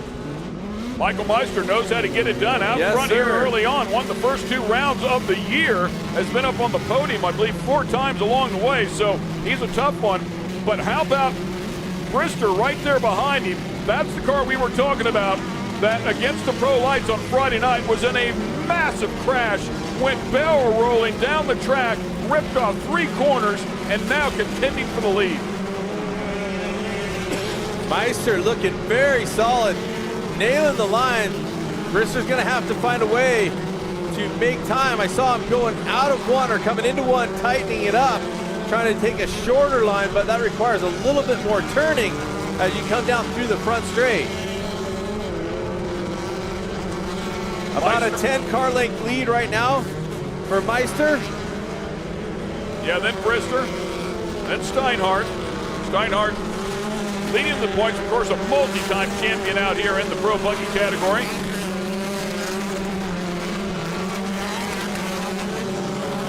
Making their way back across start finish here. Billy Booth in 4th now, able to get around. And George Bernlohr up there into 5th. And we've talked about it a little bit. Look, Booth going down to the inside of that blue car, taking a look, trying to move up a spot. That was the last Pro Buggy I raced, that blue car there. Billy Booth's car. Looking pretty good, a lot of speed inside of it. They're just amazing vehicles. Look at this, look at the setup. Booth starts to look down a little bit, decides against it, but does go way to the bottom. We'll see if he can drag race him out of here. He's not going to have the momentum, so it's not going to work, but he definitely shows them that he is there. Yeah, big speed coming down here into the Forest County Potawatomi turn number 1. First and second, they're pretty close. 3rd place now. Steinhardt closing up here just a little bit. Steinhardt with a lot of laps out here at the big house. Get some racing going on right here. I love this. We got a little bit of a gap out there, first and second, Meister, Brister, but 2nd, 3rd, 4th, 5th, and 6th right on top of each other. Keep an eye on this as they head up into Calamity Corner, where they're going to be getting the checkers a little bit later. We've got some wheel-to-wheel action, and they are tightening up this bunch. Yeah, I love to see the size of this class. Great to see the growth back in it here once again. It's nice and strong. Near 20 cars out here competing. Meister on a little bit of a good night now. Moving on, showing great style, really hitting all his marks. Brister trying to shorten it up a little bit here and there, trying to find some speed to catch up. Yeah, Ponzi back machine of Michael Meister having a great run. Look at him out there all by himself. It's not often you see somebody in this category really stretch it out like that. A little bit of a scrub off in speed there. You saw him hit that center of that turn, have a little bit of stop motion for a second. But still, I mean, at this point, it's starting to look like he's 20 car lengths ahead, stating the obvious that he is on his game. Let's see if there's a different line at all used by anybody. Oh, and Meister breaks a little bit off the jump, meaning breaks sideways just a bit, has to collect it. Those are the kind of things that might give Brister a chance to catch up, but as I said, Brister is, at this point, 25 car lengths back. The battle right now is happening a little further back for 4th, 5th, and 6th. Yeah, 1st and 2nd have checked out, no question about that. Big gaps between them, and then back to 3rd. As you talked about, 4th, 5th, 6th, much tighter. 3 more races to go on this World Championship weekend here from the 54th Annual Crandon. Wow, Meister is gone. Yeah, let's talk about this. Talk about this action back here as we start looking 3rd, now getting a challenge from Booth. Yeah, that's Steiny in 3rd there. So Mark Steinhardt followed up by Billy Booth and George Bernlohr. Mike Kirkham as well. Our buddy Larry Jobe a little bit deeper there in 7th. but closing up to tighten things up here just a little bit for this battle for third. That's fourth, third right there, and then fourth, fifth, sixth, seventh. I like it. A little bit of it, going for something a little bit different down the bottom. Going for fourth. That's Bernlor trying to get that fourth spot, but not able to make it work. So hard to cut the bottom. Now he's going to look to the inside. The hard part is when you start going on the shorter distance, yes, it's shorter, but it requires more turning and then more scrub off speed as you're sliding. Trying to get a little bit of clean air. You can see him, oh man, a big side load landing there. Almost, pitched it completely sideways for a moment. That may cost him a spot here. It's going to cost him this run in the back. We'll see if he can gather it back up. He does get it back up to speed, back into the gravel pit. 27, Jordan Bernlor. And you mentioned Larry Joe, my former partner, my good buddy racer from Baja. He is driving with some injured ribs. He actually took one of the races off. He was just feeling so much pain, and you know how hard it is on that side-to-side impact in these pro buggies. As the mandatory or competition caution comes out, we will re-rack them. That's going to give Brister a chance to catch up with our leader, Meister. Meister, wow, Ken, I'm talking about handing out lessons. Man, getting it done, and take a look at the laps times as well. He put a 1:27.6 on the board. Brister with a 1:28.9, so 1.3 seconds off the pace, and then back to Steinhardt at a 1:29.3. So the better part of 2 seconds and sheer lap time. Everybody else in the 1:29s. Cole Bernlor put a 1:28.9 on the board, basically a 1:29 right there. So, yeah, no question. Michael Meister has some real pace in the car here this afternoon. Who's faster, Meister or the announcer's mouth? Well, it depends on who's talking. Ow! Slaying it right so back. when you were in one of these, you're a champ. You won a championship inside of the pro buggy category. Seeing these turns out here, especially as they make their way back to Cowboy Corner there. Is that a turn where you would just use all foot brake, or would you be using some cutting brake? I would be using quite a bit of cutting brake setting up for that. I mean, you get off the throttle, even if you have a locked diff, you can still set that up a little bit. So what I would probably do in that situation is I'd tap the brakes, downshift, and get a little bit of cutting brake. And I think the cutting brake in reverse fashion in a number of ways, once you set it and throw it into these big corners, it might be able to hold you down in the car just a bit. So it's a tricky drive, right? You have the handbrake, you have the foot brake, the gas, the 5-speed shifter, a lot going on. And also you got to remember the front of the cars are pretty light, so they don't like to steer unless you get some weight on them, or you can engage that turning brake. Yeah, and the turning brake and the shifter are right beside each other. Obviously for the seasoned veterans, they don't have an issue with it, but for the people that don't have a ton of seat time, it's pretty common to make a mistake to grab one when you're intending on grabbing the other one. So it's a tricky car to drive. They're very, very busy. They're a ton of fun, that is for sure. Meister, Brister, Steinhardt, Booth, Bernlor, Kirkham. Look at that string of cars, man. Yeah. 7 of them. Those are your first 7. They're going to come down into this restart zone. It will be the leader's choice when to go, somewhere between those cones. Will he go early? Will he do a pump fake? Will he tap the brakes? Not supposed to be tricky in there, but hey, it happens. Great to see Dale Eberts back out here. Had some speed here a day ago. Already ducking out of line just a little bit there. Looking for the green flag. Yeah, the 27 with the massive jump. He was trying to predict it to the inside. He turned back in and then still went out. So Bernlor in the 27, I believe, picked up a spot on the restart there. How about that? The Cameron Steele School of Restarting and Pro Buggy. And we got well, looks like a squirrel fest over there, folks. Someone must have thrown some peanuts out on the racetrack. Hopefully everybody's all right. Looks like they're just turned around. Hopefully not a big deal. And we'll get them cleared as Meister brings them across the stripe. That's where they'll get the checkers. Then Brister. Steinhardt. Already, look at him driving away. He's already put the better part of 7 car lengths on him. And Bernlor, and Booth locked in a battle for that 4th spot. Yeah, Shiny Booth and Bernlor have been duking it out the entire time. Trying to get a little run there on a couple of cars out of Oregon Corner. You talked about the competitors, looks like there's still 3 cars out there. Still 3 cars on the track. Looks like they're getting the straps out, so hopefully they'll be able to keep racing. We'll see if the caution comes out. Right now they're coming back out of Cowboy Corner. This is your start straight area. Remember, 3 more races still to go, and we're going full course caution. The yellows are out. Yellows are out. Yeah, I have to check them up here. The entire track blocked over there by safety. I don't know if I've seen that one before, but that was pretty good. Oh, safety truck launching that thing, man. So the safety truck getting control of the group, and he is going to safely get them through this area.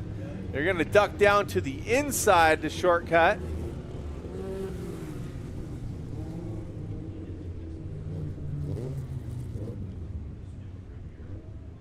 And they're talking to the drivers, the 3, the 72.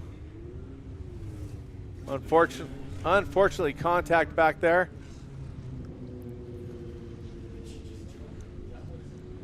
Yeah, that's a 31 car there, Mark Steinhardt, I believe.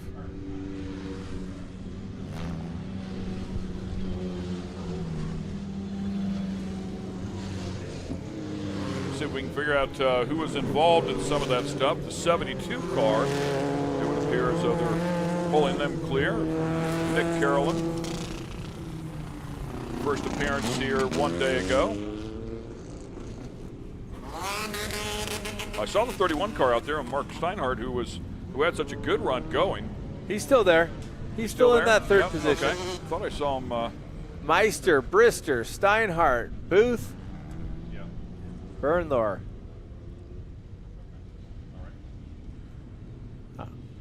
Yeah, so Wade's down there at the booth, and all that action going on right there in front of you at the desk. Tell us what you saw there, Wade. Did I just see the pace truck actually make contact with that green and black entry? Well, we were trying not to say anything, Wade, well, of course. Sorry, but that looked like a hip and shoulder. In my language, that's what you call it, don't argue.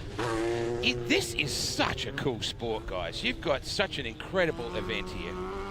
I just can't believe there's so many cool aspects of all this sport. The fans, the passion, the people in the pits, the families that get around and woohoo at the end of every prezzo. It's just such an amazing event. Yeah, definitely amazing, and we got them re-racked. It looks like we are getting the course clear, waiting for safety to give us the all good. It looks like, Wade, we're going to be going back to racing. There's some great restarting going on there. Oh, we saw a car, someone pulling out of line and giving some space there, changing positions. The officials giving that re-rack over the radio. Each driver has a radio. They are listening to course safety or to the caution crew, and they can be lined up live during the race. So they said that's how they went across when the yellow came out.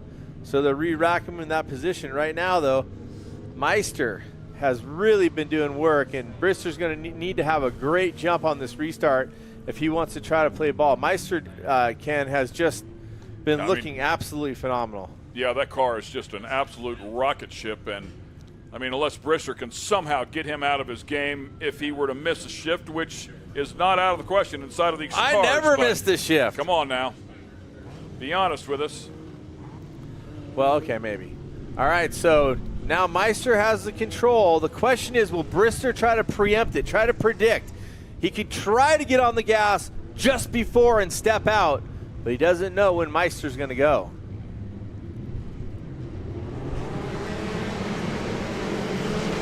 Three wide. Yeah, 3 wide back there. Somebody getting a great run. Larry Joe, it looks like. Was that Joe? Oh, breaking traction. That might have been Everts. I think it was. Meister clean and away.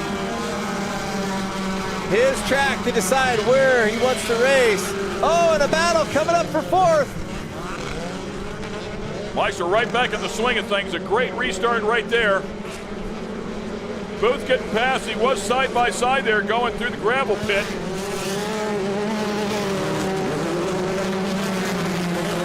Meister, your leader. Wow, shows Billy Booth up to second. That is not correct. Meister, Brister, Steinhardt.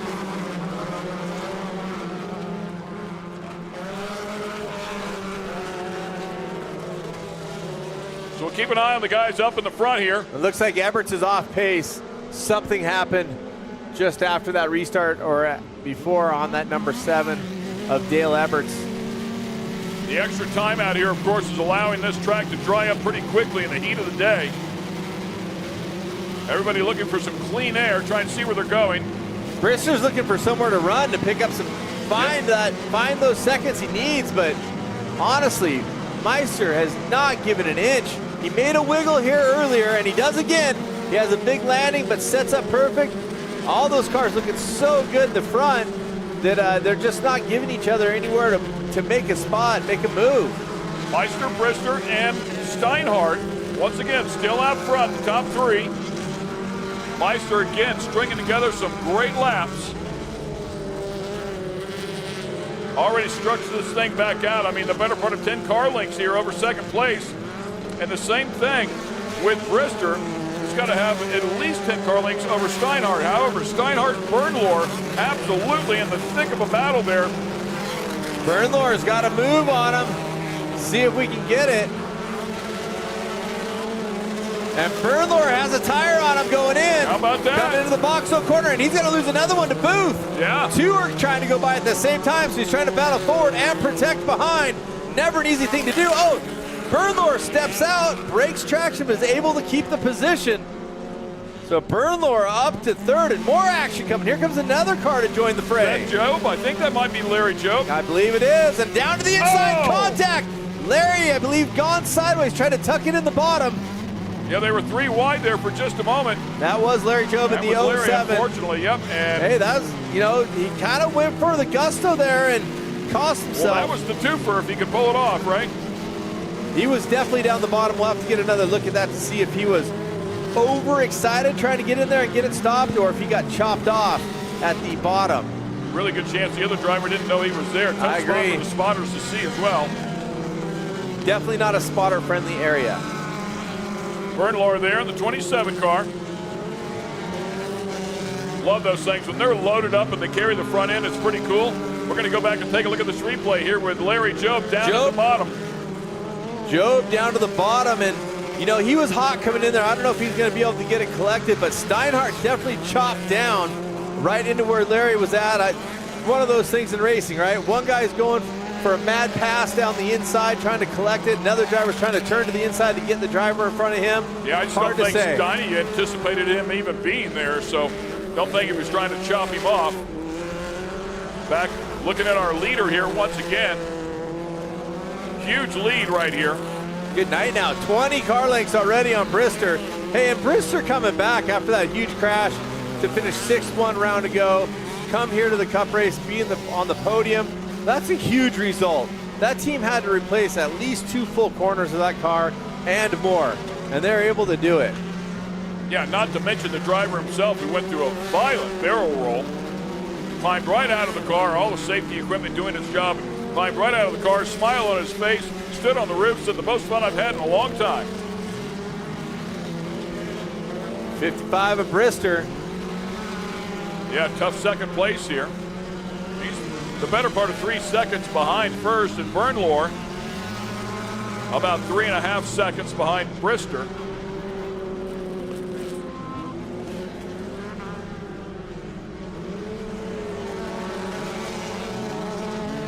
Through Calamity Corner goes our leader. Going to be 2 more laps of racing, I believe. Watching Meister's car, I mean, it is not just hooked up. It is so pretty and put together well. Nailing every mark, every turn in, every corner goes exactly to plan. The restarts have all been spot on. This is one of those perfect days of racing. I don't want to announce or jinx him at this point as he comes back here to Cowboy Corner, but man, really has put down an exceptional performance. You were talking about some of the cars and how they've advanced over the course of time, not needing to use that cutting brake quite as much as they used to, and I think the Funko cars were the first ones to really taking advantage of that, moving the driver's weight forward a little bit more so they would turn in without the use of that cutting brake. Of course, remember, there's so much weight in the back of the car with the engine being back there, so it's difficult to get these cars to rotate in. Yeah, I was driving the Alumacraft cars that had more cab back, but Alumacraft, Funko, all of them came with this cab forward design to put more weight on the front tires and give it more turn in. And basically, the change for the cutting brakes really came in the fact that some of them were running lock diffs. So if you try to use that cutting brake, it locks both back tires instead of just your inside or just your outside. And that's where some of that came from. You have to be disengaged off the power to get it to work. That was Mike Kirkham in the 56 car making a nice pass there out and around the outside. Final lap here, white flag out. Another look there, Kirkham. Our top three are gone. Fourth and fifth, maybe a battle to be had, but right now it looks like these top three are going to have a clean run to the finish as long as they don't have a problem. White flag, as you said, is out. Fun racing, good to watch the pro buggies. Today, not a lot of back and forth, and Meister really just class of the field, man. Yeah, just different class, right? Yeah, well, he took him to class is what he did. Right? 126.1, closest lap to him at 127.2 by Brister. Here he is right in front of the stands. Going to be heading for the barn turn. Meister on the gas, Brister giving chase, but at this point, 30 car lengths behind and gone. Great racing. The best racing we saw all day was Bernlohr to move up to third. Through the gravel pit here one more time.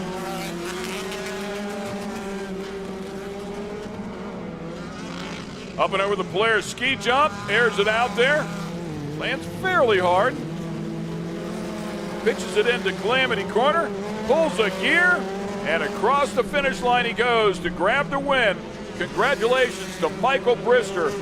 Boy, handing it Meister. out, smacking down on the guys. Oh, I did say Brister, didn't I? Michael Meister. It's hard not to combine their names, right? Michael Meister. Well, that was first and second, all in one name. You nailed it. You shortcut that.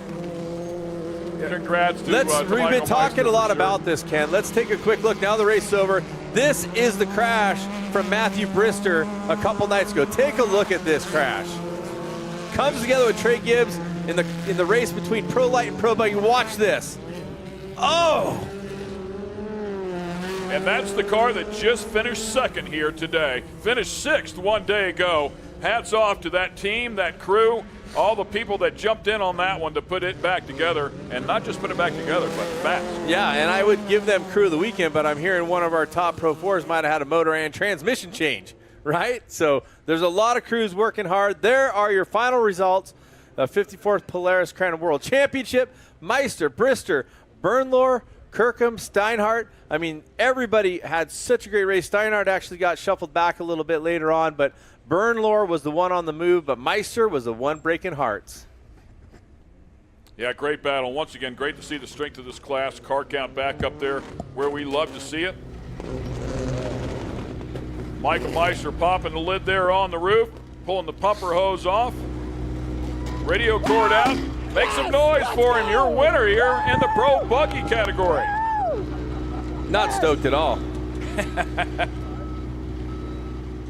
Good stuff. Of course, as always, we'll take a quick break right here, and we'll be back to talk to this very excited driver. He is now a Crandon World Champ. Stay with us.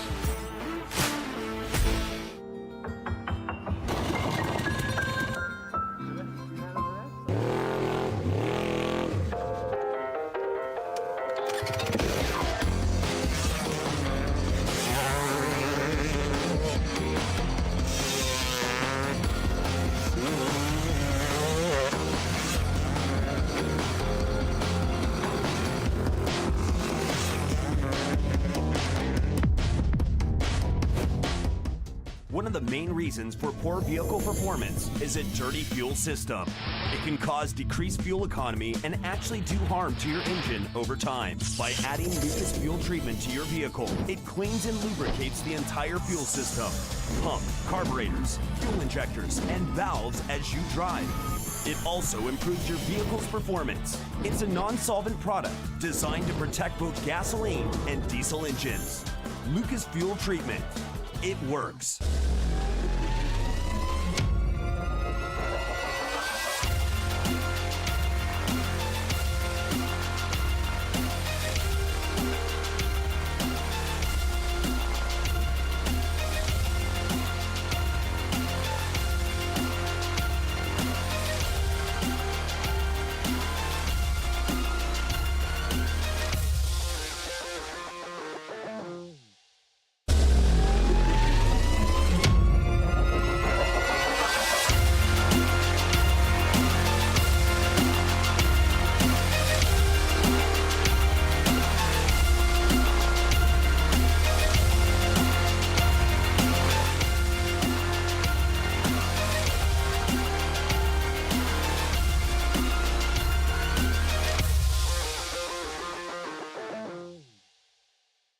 There is less than 1/100th of an inch of motor oil protecting your car's engine.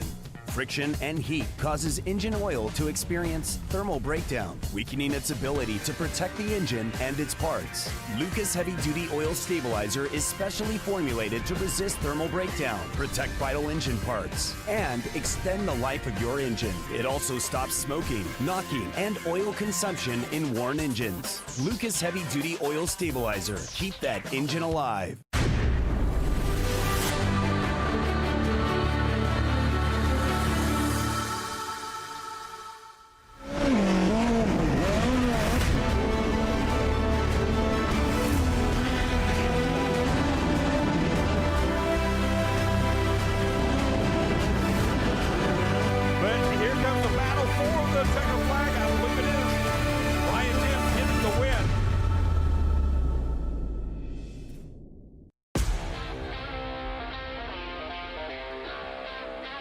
Oh, yeah. Big crowd down here at the Big House Labor Day weekend. We've got a couple more races here, but first we're going to show you highlights of this one. Got Sporty right off the bat. That was not exactly a highlight. That's a low light, if I'm not mistaken. That was actually Larry Jobe who raced back up and tried to get himself in podium position later in the race, but there was some chaos along the way, but really just some great driving by a number of teams here. When you start looking, here's the one I was talking about. Larry Jobe diving down the bottom, inside Steinhardt, gets contact with Booth, and basically eliminates himself from a chance. But hey, he was going for it. I like that part. Yeah, for sure, going for that Crandon World Championship hardware. Can't blame him for that. Always good to see him 3 wide down there in the bottom. Steinhardt might not appreciate it. I don't think Steinhardt was going to be digging that. No, not so much. Steinhardt pretty much ran in podium position the whole time. He's a player. In the mix. Gotta love it. Gotta love all the action here in Crandon. The fans are thick. Get ready to go down to the Eibach podium, where I think it's going to be great to hear some of the stories. I want to know what the setup was. Just straight runaway. Let's get it down to the podium. All right, our third place finisher, Jordan Bernlohr, come on up here. Jordan, although you captured this final podium position, this one was no easy feat as you had to battle your way through the pack. So what were you finding during those closing laps? Yeah, you know, I made a mistake on the start that left me about 5th or 6th, and then I just had to go to work. And I've been battling these guys all year, and I've been struggling with getting passes, so we're finally getting passes, and the rest was just attrition. So. Well, you were able to gain some momentum at the perfect time, so congratulations on this third place finish. All right, and our second place finisher, Matthew Brister. Give him a big round of applause, guys. Matthew, it's been a whirlwind of a weekend for you, to say the least, from the lowest of lows with one of the most gnarly crashes we witnessed here this weekend to a high as you capture this second place position. Take me through the emotions of this weekend and what this one means to you after the adversity you faced. Yeah, you know, a driver error and a racing incident on Friday made me pretty much destroy the race car. We got it thrown back together. I have a part from just about every car that was on the field with me out there, so my car was a collection of everybody, and you know, it was enough to get second place. I got to give it to Michael. He's got his setup figured out. We got to do our homework again a little bit, but you know, it feels good to get something from this weekend, and it feels good to race in front of all of you fans. I have to give a huge thank you to all of the teams that helped me get out here, specifically Namer Motorsports. You guys have got to go buy a bunch of Baja Vita jerky because my bill with them has been racked up this weekend. The Parson family, they were in my pit every time the car was back there, and you know, I couldn't have done this race or the brush run without them. The Ward family, me and Bud slaving all night on the car. We're brothers, and you know, it feels good to do this stuff together and you know, to make this team whole again. Mike Ward, he's my spotter. He's excellent behind the camera. He lets me know whatever's around me, and you know, he's just the best guy for the job. My mom, my dad, my little brother, my older brother, you know, all of them for coming out here. I couldn't do it without any of them, and I'm super fortunate to be able to do it. And all of my sponsors as well, Vision Canopies, Falcon Tires. Doug isn't going to like me saying that, but I'm running these tires without support just because I like them. They're the only tires that are mat-proof, so highly recommend them for future super buggies. Roush Performance as well. I had those guys in my pits all weekend. They were helping me with tunes and helping me get the car back together. And Pro-Am as well. Those wheels are strong. You guys saw one get destroyed. That was the first one I've destroyed in years. So, and then, yeah, all of you fans. Marty Fiolka helping me be the promoter's choice to be able to race today. And everybody for coming out, the Flannery family, all of the staff at Crandon Off-Road. We, this is the race we look forward to the most every year. So thank you guys. Well, on behalf of our crew, we can say we are so happy to see you back up here and healthy. A big congratulations. All right, and our first place finisher, Mike Meister. Mike, for the second year in a row, we've seen you rise to the occasion to claim this top spot for the Crandon Pro Buggy World Championship. From green to checkers, it seemed like a flawless race. So did it feel that way from the driver's seat? Yeah, for the most part. At halfway, I knew all these guys behind me. Matt's totally on it. He comes... they travel so far to just make this race, and I know they're busting their butts, and especially after his last weekend here. But I was just making a little bit of mistakes. The track was really drying out, and you just kind of had to adjust rotating and adjust with what tires we were running. But we picked an awesome tire. Crandon always puts on a great Sunday for this World Cup Championship day, and it's just great to look back and see all these people, and it's been a wild year in Bark River. This last 3 weeks ago, we had a big one too and wrecked, and I got to thank Mikey Vandenheuvel, all them guys that Brad for getting there during the days and helping out. Otherwise, this thing would have been racing this weekend. So thank you, Mike Vandenheuvel, for getting me in his shop and rebuilding me, and everybody else like Noah, Austin, my dad, Caitlin, my fiance. Everybody, it's just a huge team effort this year, and I just look forward to what's next here. But I got to thank Ponce North America, Michael Meister Logging, Advanced Coatings, Bubbler, Mid-Wisconsin Beverage, Apex Auto Systems, Star Powder Coating and Fabrication, VP, JP Remington, and everybody else. It takes a huge effort, and it's so tricky out there in the track, and I look forward to coming home on top again. Well, a flawless race from start to finish. Soak this one in, Mike. You deserve it. A big round of applause for our top three. And let's send it to our Speed Sport Live from desk with none other than Wade and Dave.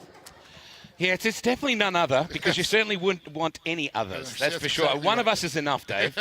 Wow, it's getting super intense now. You feel the impetus is really starting to build towards the Red Bull. Can't wait. Oh, yeah, I can't wait for this. I mean, Pro 2 versus Pro 4, come on. I'm really digging Pro 2s. I'm going to be honest. I mean, Pro 4s are the big bangers. I get that, but wow. But I know we got a Pro Spec versus Pro Light. Yes. Now, when you talk about Pro Spec, how about the 2022 Pro Spec champion? Oh, Gray Ledbetter. Yeah. Man. Yes, on many levels. Awesome. Super promotable, super racer, that's for sure. Ralph Shaheen, our very own Ralph Shaheen, sat down with Gray and had a bit of a chat about all this cool Crandon caper and what she was about to do this weekend. Well, Gray, welcome back to Crandon. This is not your first trip here. Have you started to feel more and more comfortable? Because coming here can be intimidating. Yeah, for sure. I think the 50th was actually my second year here, and so I kind of just jumped in it. And there's so many people, and the crowd is insane here. But I think running the spring Crandon race definitely makes you feel more comfortable going into fall. But this track is just crazy. The fans are always incredible here, and it's one of my favorite places to come when it comes to the environment and the atmosphere. Now, do you have to psych yourself up for turn one the night before, knowing that's coming in a few hours? Do you lay awake at night thinking about it? Because to me, when I think about turn one here at Crandon, there's only two places that I think personally, from what I've seen, are as heart in the mouth, jaw-dropping, hair up, oh my God, what's going to happen? And that would be turn 1 or 3 at Indianapolis and 1 or 3 at Knoxville. Knoxville's definitely up there. Right? I've never run Knoxville, but it's up there. You watch the guys and the gals do it, and you're just like, oh man, that's... Yeah, for sure. You better cinch the belts tight for that. Really, to me, it's once the green flag drops or once we get off the starting line, the nerves go away. Okay. It's just or even once I start up the truck, honestly. It's when I'm sitting there and I have time to think about it, I overthink it, and then I stress myself out. But if I'm like talking to people or, you know, whatever, and then as soon as the truck fires up and they switch the board from red to yellow, and then it kind of just goes away. Is that engine noise soothing? I guess so. That's one way to put it. Yeah. And you're working with Ryan Beat and Chevrolet on this program. Yes, I am. That's a pretty strong combination. Yeah, it's been fun the last 2 years for sure. What's been the biggest thing you've learned? I think Ryan teaches me things in all different aspects. I definitely had to make a big switch when I went from four-wheel drive to two-wheel drive, or rear-wheel drive, moving from the side-by-side. So he's definitely taught me with that a lot. And Ryan's normally my spotter at most races, so he's able to like keep me calm, and like if I'm really messing something up, he's able to like work me through it in a way, and just be in my ear the whole time, like keeping me calm and steady. And that's really the biggest help this year. I mean, dirt bikes, sprint cars, off-road racing. You're not a gal that likes to take things easy, are you? No. You like to live on the edge all the time. For sure. Where does that come from? Good question. Nobody in my family has ever raced before.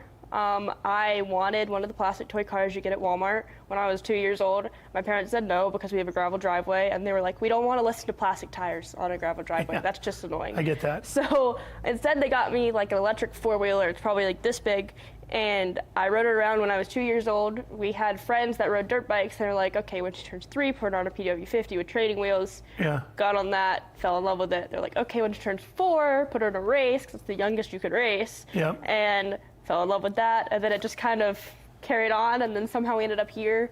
My dad, the whole time when I was racing, he was like, this isn't professional, this isn't going anywhere, Yeah. it's just for fun. Yeah. He's been my biggest supporter by far, but he was always like, if you stop racing, we could go to Disney World, or we can travel wherever you want, or we can do this or that, or we You can can go on go to cruises. college. We can go to college. He was like, you can do so much if you stop racing, and now we're here. And I still haven't stopped. And although he's been my biggest supporter, he was always a joke growing up about that. So what is the plan? How have you set your strategy for race day?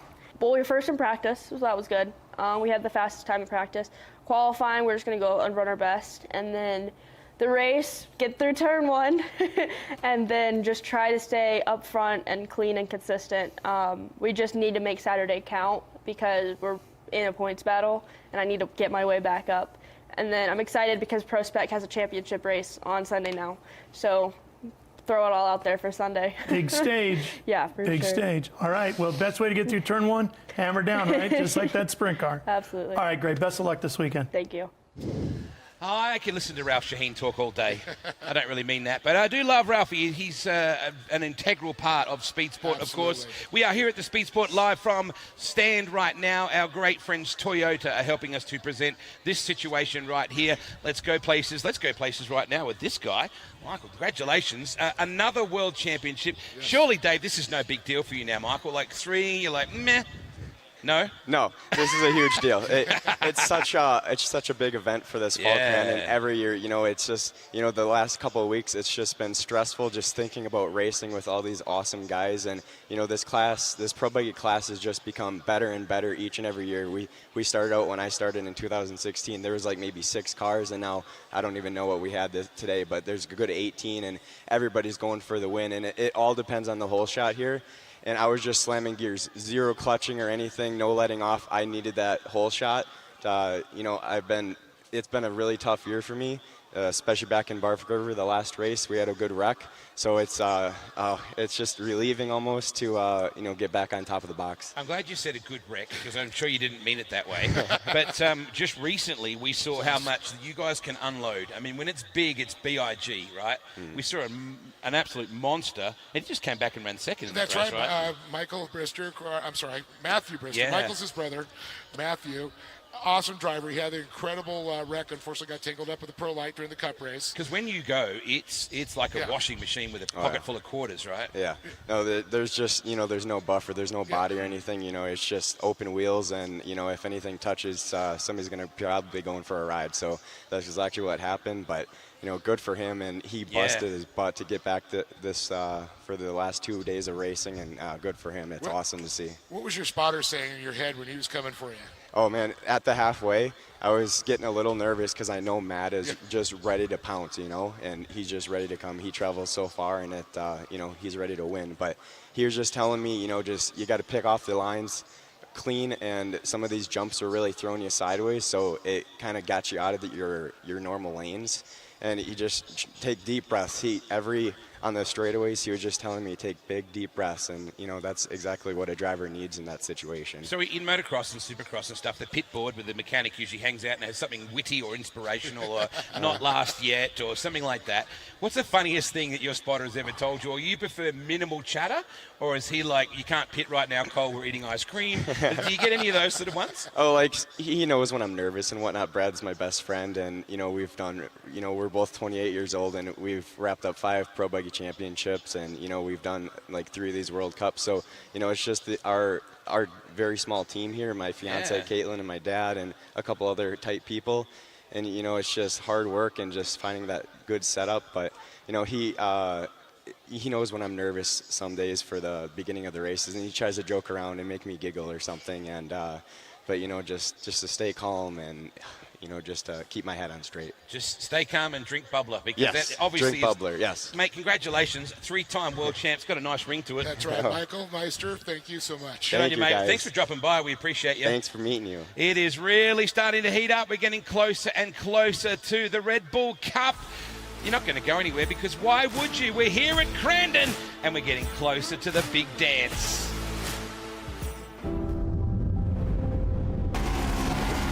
Introducing the all-new Polaris Expedition. Purpose-built to elevate even the most exciting journeys. Polaris Expedition takes you beyond what you thought was possible and drives you towards endless new adventures. Overcome new challenges, explore new horizons, all in complete comfort. The only limit is your own imagination. Keep chasing the wild. One of the main reasons for poor vehicle performance is a dirty fuel system. It can cause decreased fuel economy and actually do harm to your engine over time. By adding Lucas Fuel Treatment to your vehicle, it cleans and lubricates the entire fuel system, pump, carburetors, fuel injectors, and valves as you drive. It also improves your vehicle's performance. It's a non-solvent product designed to protect both gasoline and diesel engines. Lucas Fuel Treatment. It works.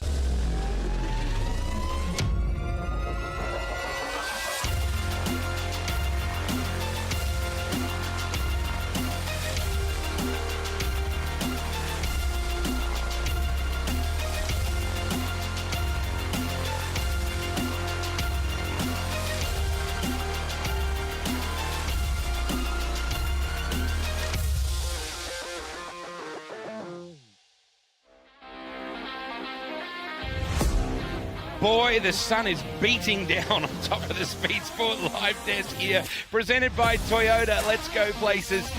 It's been hot, it's been cloudy, it's been hot, it's been cold, it's been a Katy Perry song all weekend. Dave, I was just talking with Jimmy before about the incredible cultural beauties of this country, and it was without a doubt the people. He and I, he's an Englishman, I'm an Aussie. We are both so in awe of the pride that Americans have in their military, in their country, in their flag, in their veterans, in their sporting elite. This country has so many beautiful things that I hope it never loses sight of, Dave, because truly Americans get a really bad rap in the media outside of this country. What they don't see, the outside world, is the generosity, the kindness, the caring nature of the people, particularly of the Midwest. This is, without a doubt, one of the most beautiful countries on the planet. I mean, really in the heartland. I mean, some of the greatest people, solid, salt of the earth, is like we say. But, America being one of the youngest countries, I say, in the world, come to, I think we have to work that much harder. And we also want to show that much more pride. And we worked and fought for those stars and stripes. Yeah. It was beautiful today with the color guard, with the guys actually firing the guns. Yes. Nearly sugar honey iced tea. Yeah. I was like, whoa, we actually fired a couple of shells come out, the whole bit. It was really special. Those American Legion guys, very, very proud of what they do. In off-road racing, there's nothing more American either. I mean, we pretty much invented the sport, I'm going to say. And, I think we've set the example around the world. I know, like with Ultra 4 USA, they have Ultra 4 Europe now. and they're seeing that around the country. And I know, like a couple of your countrymen, Toby Price, Paul Wheel, they come over here to race, but they brought off-road racing really to Australia. Yeah, look, absolutely. And Toby, I'm glad you brought up Toby Price. He's an absolute BAD A55, Oh, yeah. both in a four-wheel sense and on the bike. He Dakar winner. Multiples, yeah. And down in Australia too, like the Fink Desert Race. He's one of our legends down there as well. So this sport is very big for us as well. But I got to tell you, we got nothing like Crandon. You go to say, like, this is the Daytona 500 or this is the Indy 500, and I reckon these off-road people go, Indy 500? Never heard of her. Because this is just in its truest form, isn't it? It's loud, it's dirty, it's exciting, and it's in your face. We like to sling mud, I like to say. Absolutely. In a second, we're going to head back up to the booth, the Tower of Power, where Ken and Cam are about to fire up. I love listening to these guys get after it too. Miles and Jimmy did a fantastic job. Let's go upstairs to the voices right now. Ken and Cameron, boys, let's rip. It's Crandon. Thanks a lot, fellas. We appreciate everything you're doing down there as well. Yeah, just about time to go racing here. We have Pro Spec, and then we have Pro Light. And then, of course, the big dance is coming up immediately following that one. Pro Spec, let's talk about those a little bit. New class here. And it's very similar, if you look at the vehicles, to what a Pro Light looks like. Matter of fact, a former Pro Light truck in there, Dylan Parsons, has had a good run. I believe currently fourth in the points, and it's a former Casey Curry truck. So updated by Mikey Vandenheuvel, who is a big name around here in the Wisconsin area. His father raced and was very successful as well. So pretty cool for Dylan Parsons to see some success in one of those older trucks and to have a class that can accept it. The big difference is they run a V6 in them instead of the 4 cylinders or now the 500 horsepower V8s in the Pro Lights. The Pro Light's going to be the V8. This is going to be a V6. What this is, a lot of the idea behind this class was let's resurrect or bring back some of those inch and a half tubing cars that are only set up for the lighter setup, right? And so we had those 4 cylinders that are quite a bit lighter. Now the big V8s are heavier. Now this has this 6-cylinder. They're running this car, bringing it back, and it's interesting to watch them run. It's one of those classes where you really got to make sure you're on your momentum. Let's take a look at the starting grid as we get ready for this World Championship race. Yeah, and the two names right at the very top are battling for a championship as well. Nick Visser, you can see up there at the top, 4 wins on the season, 9 podiums. Chad Rayford, as he'll start off in second there, 5 wins and 8 podiums. So they've been throwing down here. We talked about Gray Ledbetter a little bit earlier. We saw Ralph Shaheen doing an interview with her. Phenomenal season last year, currently 3rd in the points. She also has a couple of wins, 8 podiums. So it's pretty cool to see him come out here. This class, by the way, grew a lot between 2022 and 2023. It's gaining some steam. No question, you can run this particular program, this truck, for substantially less than you can run a Pro Light. So, and there's also some manufacturer involvement to a degree here as well. So pretty cool. It is the makings of a new class and hopefully something that stays very affordable. I'm looking forward to seeing what they throw down here because watching a day ago, I was interested in how they were setting up their lines. Now with this track has a bit of water on it. They just put a fresh coat on, just cut the track a little bit for them. It should make it a little bit loose and a little slippery to start with, but I'm looking forward to seeing how it develops. Now, also, when you're taking a look at the lineup, and we had the interview with Gray, very cool to see the young lady inside the race car. Of course, I'm a big fan of ladies racing. My wife, Heidi, a multi-time off-road champion. She's actually here for her first Crandon to watch the race, so it's exciting to be able to share. And my daughters are here, actually able to watch Gray out there racing. So I really dig having the ladies out there on the track, mixing it up, and there's no reason why they shouldn't be.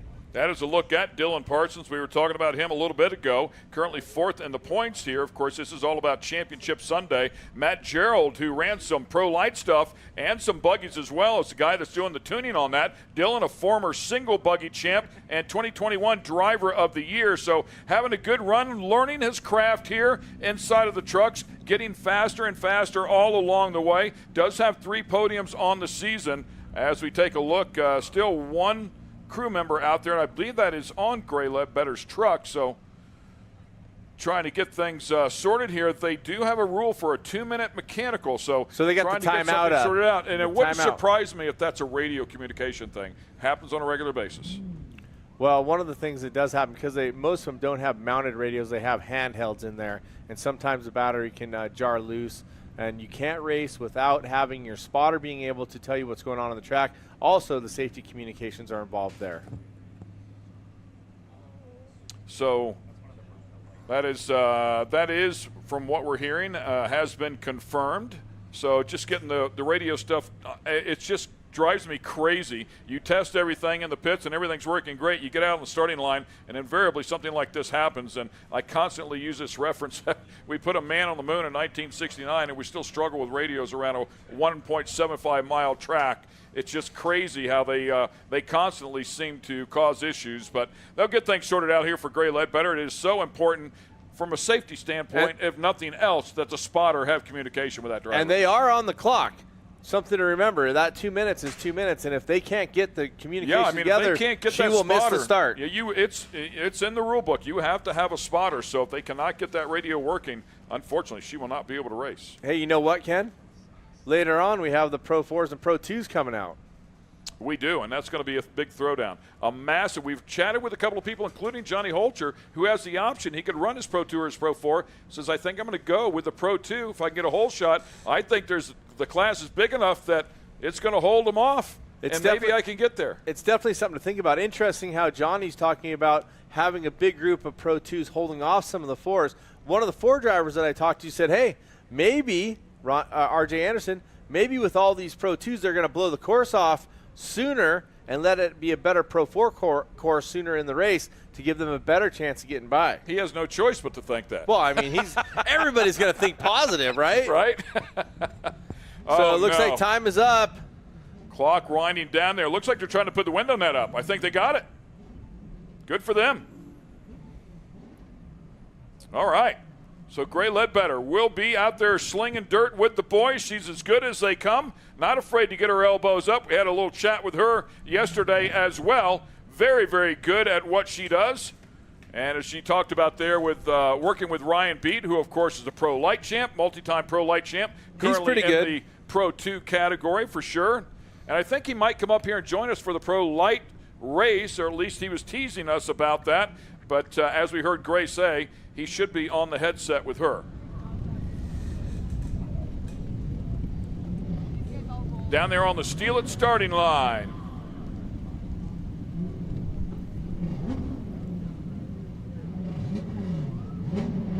And the starter waiting for the move to the starter stand, it looks like. Up the ladder he goes, so it won't take long now. You can see the red board right there. Slide that to yellow, as we've talked about all day long. And after that goes to yellow, he can throw the green flag anytime. It's been thrown at relatively quick here. I mean, pretty steady. A little bit of a sequence. You would do it. You would get a count. I think you would try him. I think setting up anticipation maybe for later. Going quick now. They'll go yellow. Then the starter decides on the green. Quick again. Maybe later. Holding that flag. Wow, what a jump on the inside.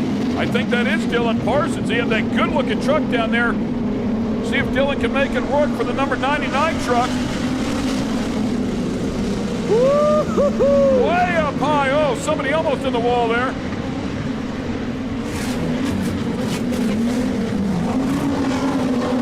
Up and running, that's actually the number 80 truck, so that's Nick Visser, who's had so much success as of late. Matter of fact, a win here just one day ago, gets the whole shot here.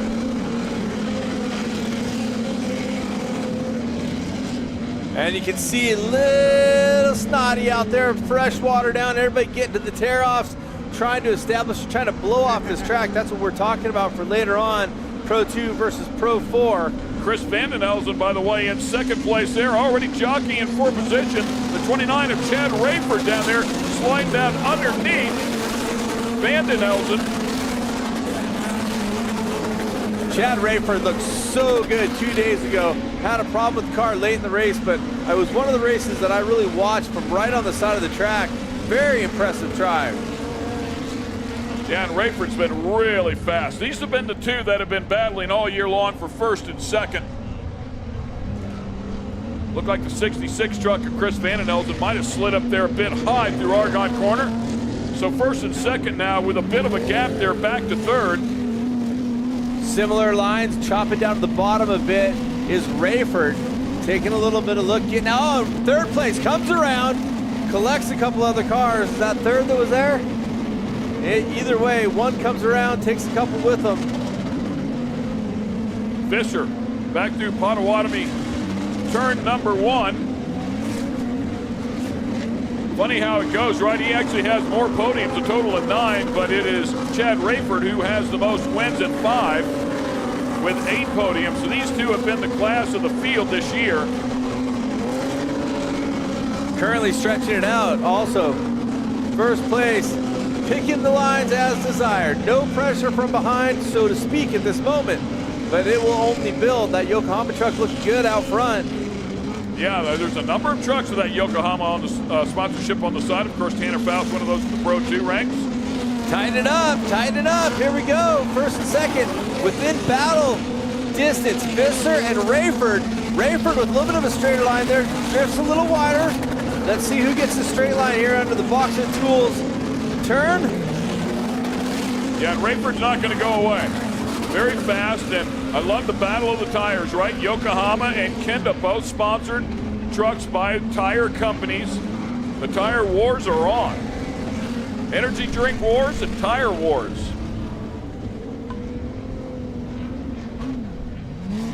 Using similar lines down here at Cowboy Corner, they're going to get back onto that front, that start straight area.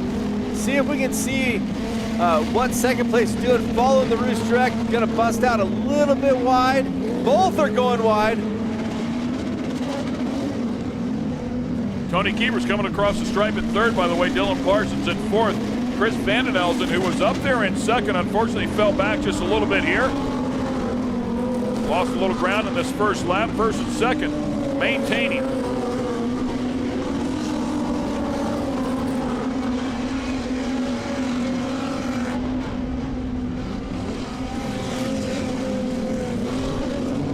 Out through the gravel pit. The gravel pit will bite you. It looks easy. They make it look easy. It's amazing how much speed is carried down into that turn. And then the rise up here to the finish line or Calamity Corner. They're tight. There's some races to be done here. I remember back in the day, it was Kurt Leduc who used to hold a rookie meeting, and he would tell them to drive through that turn. Do not try to back it in. I should have listened. When was the last time you listened to anything? Yeah, I should have listened to that one because I went for a ride in the gravel. Here we go, diving to the inside. Rayford showing him that front tire, using a little bit different line, not able to keep the momentum. Almost looked like could have held the momentum on a little bit more there, but a great race nonetheless. Stepping out, let's see if they rotate slightly differently here. See if Rayford tries a different line. No, they're gonna basically do it the same. Rayford does chop a little lower, potentially scrubbing off a little bit of speed as they head up that front straight. I agree. I think Fisher's using, they don't have the big power, so momentum is your friend, and he runs that wider line, gets his hands back to straight a little bit quicker, but maintains, lets that engine maintain some RPM. Slightly different lines here, looking a little bit to the outside. Ooh, hard landing on the right front. Setting up that corner, got one inverted. I believe this is down in Calamity Corner, down there before they come back around onto that start straight. We'll see if they can get it uprighted before the cars get there, if it'll be a local yellow or not. Cowboy Corner. I'm sorry, Cowboy Corner. I said Calamity. I did say it was the right area going into that, back to the start straight, but Yeah, yes, that turn will bite you as well. It gets a lot of heavy loam down there. If you back it in there and drive it in too hard, you don't have the rear tires spinning, it'll bite you. And that is a mandatory caution there for our leader as safety heads out to the back.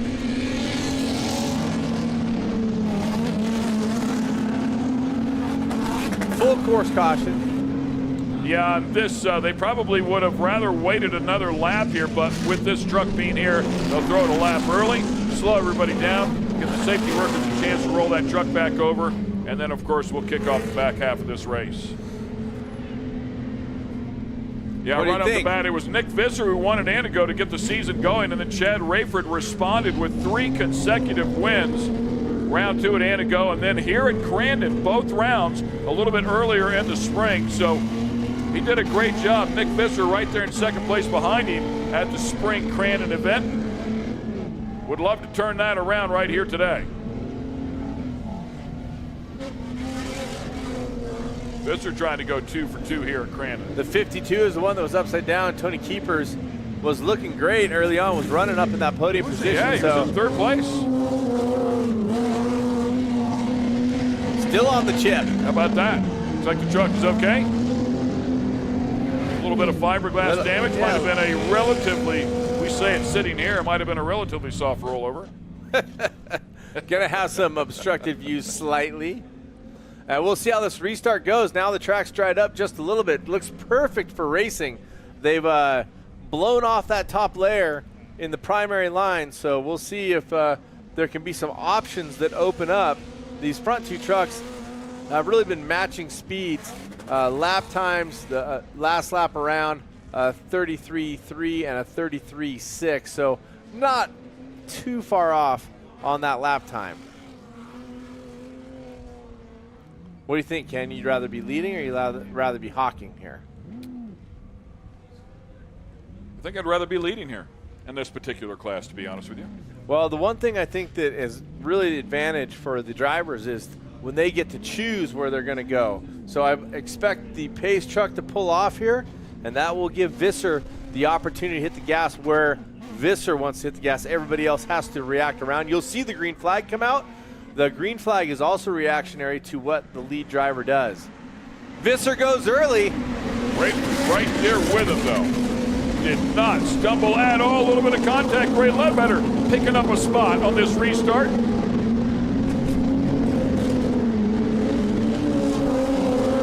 The question is, can Visser get that track?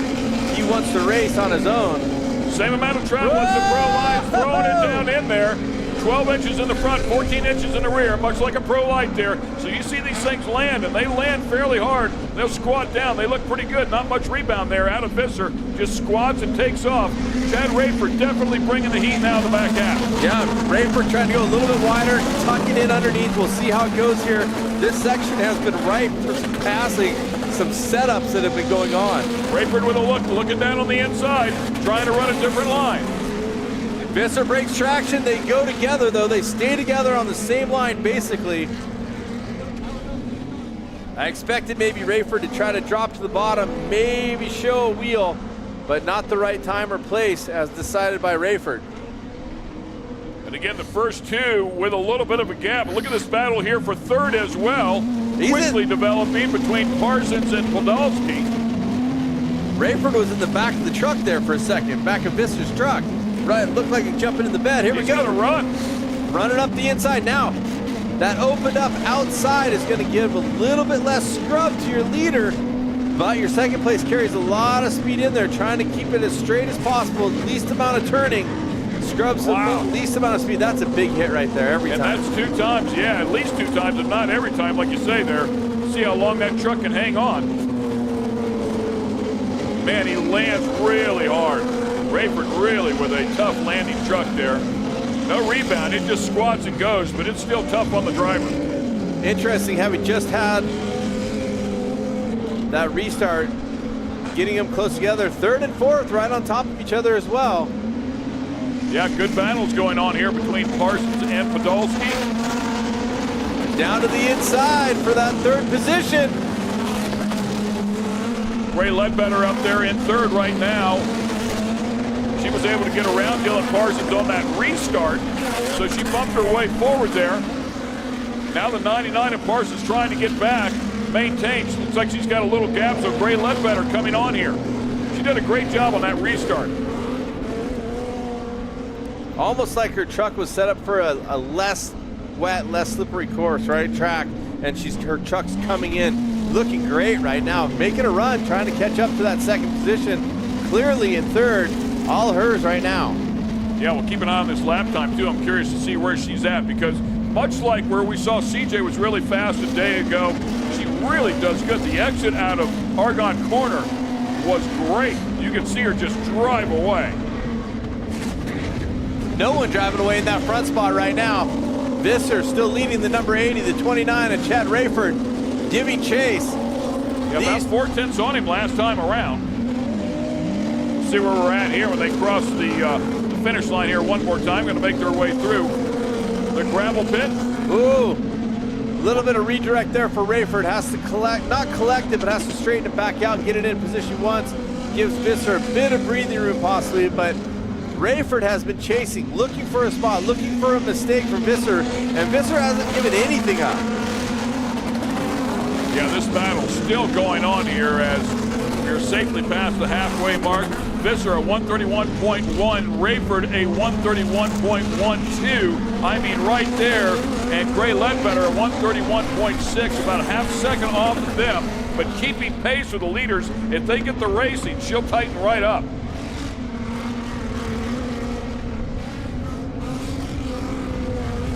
Gearing selection plays a big part of where you're quicker, where you can out-accelerate, where you can carry more speed. Having that gear on demand, so important. And gearing here at Crandon is tough. You know, you walk around the pits, you see, people running in podium position, changing gear sets. Minimum weight, by the way, for these trucks is 3,000 pounds. A 4.3-liter V6 will cost you about $9,000 ready to race. G-Force Transit shifter, $5,200 in the terms of racing.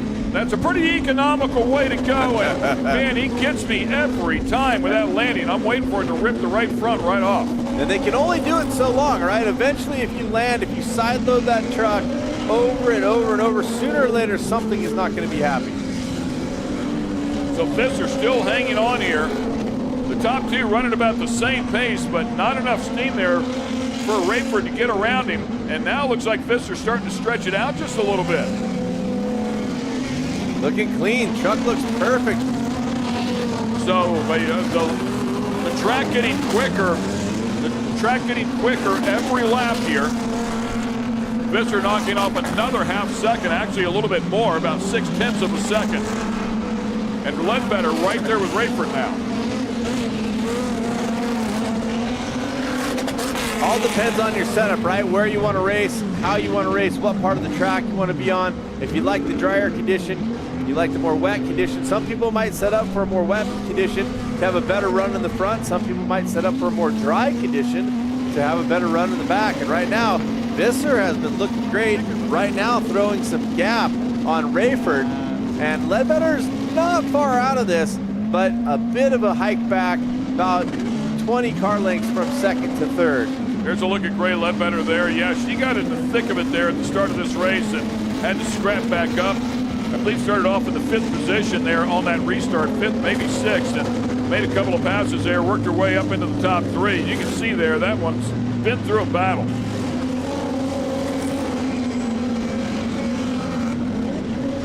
Visser got the whole shot, been out front the entire time. Nice, clean truck, hasn't had to pull one tear off. Rayford giving it all. I mean, Rayford is there again, has tightened it up just slightly. Looks like about 5 car lengths, but gonna run out of time here pretty soon. Won't be long before they're seeing that white flag.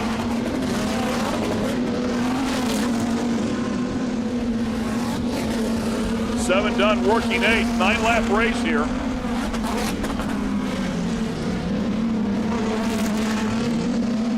A lot of confidence in that truck, watching the way that the driver's throwing it around, putting it right where he wants it to be, locking in, full contact, and just always right in the exact spot where they want to be. This is where some ruts do develop. I like this start at the higher line, drop down, drive through, carry your momentum on the return of the start straight.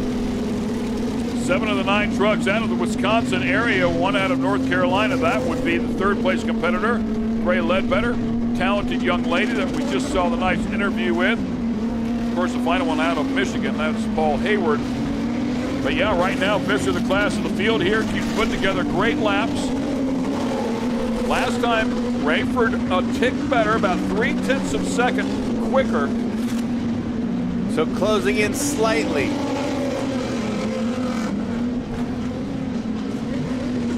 It's right here where, to me, it seems like Rayford gets a little bit of a run.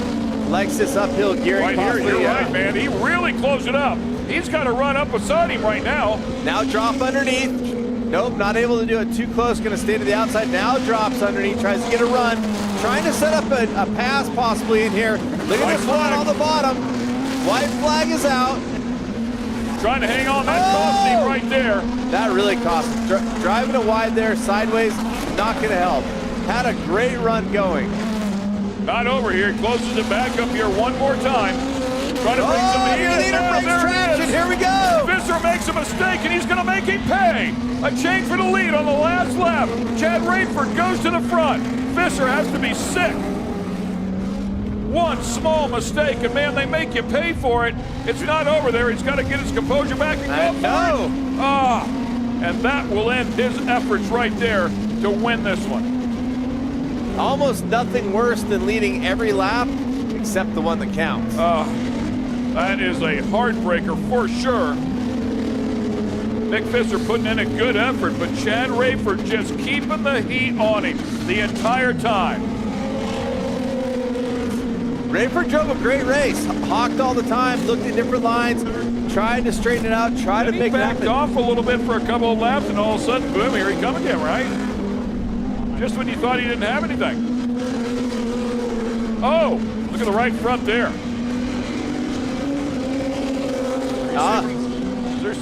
There's something going on. It's completely.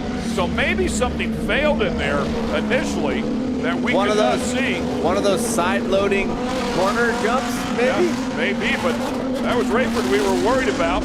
Rayford comes across the stripe here to grab the win. Congratulations to the number 29 truck, Chad Rayford out of Appleton, Wisconsin. There is Nick Visser. That's a heartbreaker right there. How about Gray Ledbetter? She hung right in there as well. She crosses the stripe second. Dylan Parsons, congrats to him as he grabs a podium. By the way, 3 consecutive podiums in the last 4 events for Dylan Parsons, and we'll add another one to it. So getting better and better as the year goes on. Congrats to him. That'll be a total of 9 podiums and 6 wins for Chad Rayford, and of course, that Crandon, that prestigious Crandon World Championship.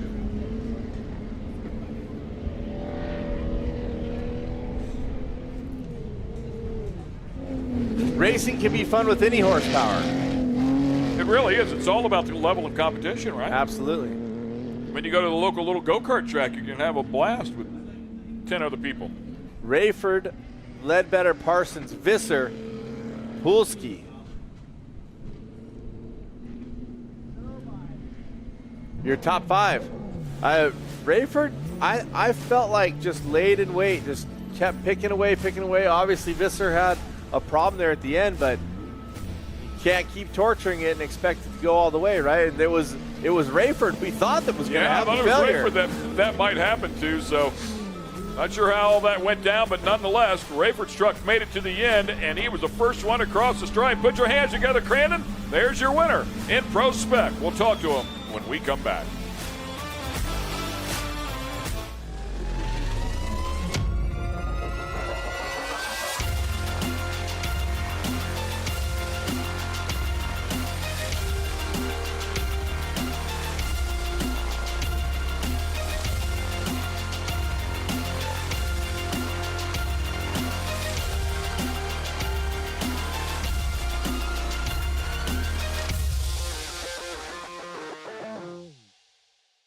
There is less than 1/100th of an inch of motor oil protecting your car's engine. Friction and heat causes engine oil to experience thermal breakdown, weakening its ability to protect the engine and its parts. Lucas Heavy Duty Oil Stabilizer is specially formulated to resist thermal breakdown, protect vital engine parts, and extend the life of your engine. It also stops smoking, knocking, and oil consumption in worn engines. Lucas Heavy Duty Oil Stabilizer. Keep that engine alive.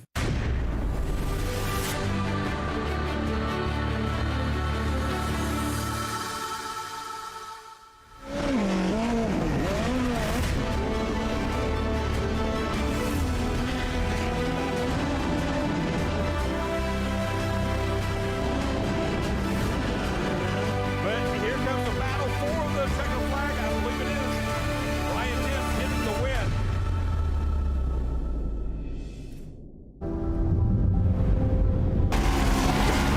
Introducing the all-new Polaris Expedition.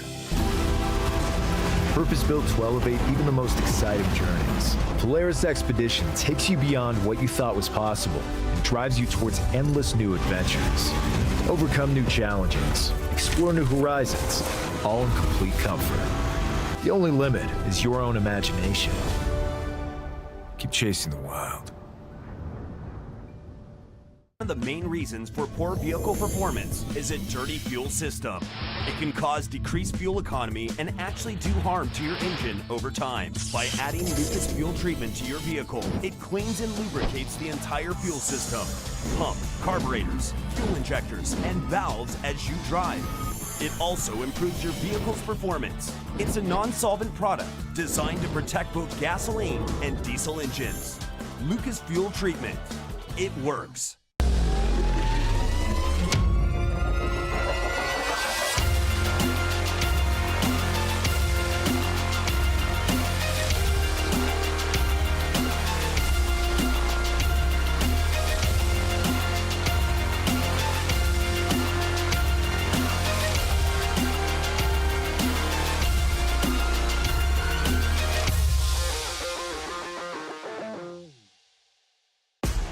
Once again, welcome back, ladies and gentlemen, to the 54th running of the Polaris Crandon World Championships and the 8th running of the Red Bull Crandon World Cup presented by Toyota. That is just around the corner, of course. We're going to bring you some highlights here of our Pro Spec race. Hold on tight. It was Nick Visser who got the early hole shot. Did a great job right off the bat. And Visser really held control the entire way through the race until the very end. And something must have happened that or Rayford just really had the run going. And you saw the impacts we were talking about. And it wasn't to be for your winner. But, of course, everybody has their challenges here. No matter what class, no matter what level of racing, upside down, right side up, it does happen. But at the end of the day, Rayford coming through shining like a rose. One of those impacts right there, that's what we thought would be the cause of the damage. And right there you can see, that's where I think, I know the right front looks pretty good right there. It does look good there. That Visser might have just made a mistake, but then, of course, coming down in here to Cowboy Corner, you can see where it folded all the way underneath the truck. So I'm not sure if that happened and caused the pass lead, but whatever the case is, Chad Rayford said, I'm going to take it right now, and this championship that goes along with it. So once again, we will get it down to our Eibach winner circle.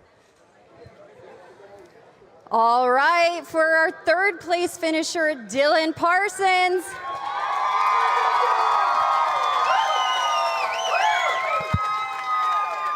Dylan, although you found your way to this final podium position, you didn't necessarily start here. So where do you believe you were able to find the advantage and make some key passes for this third place?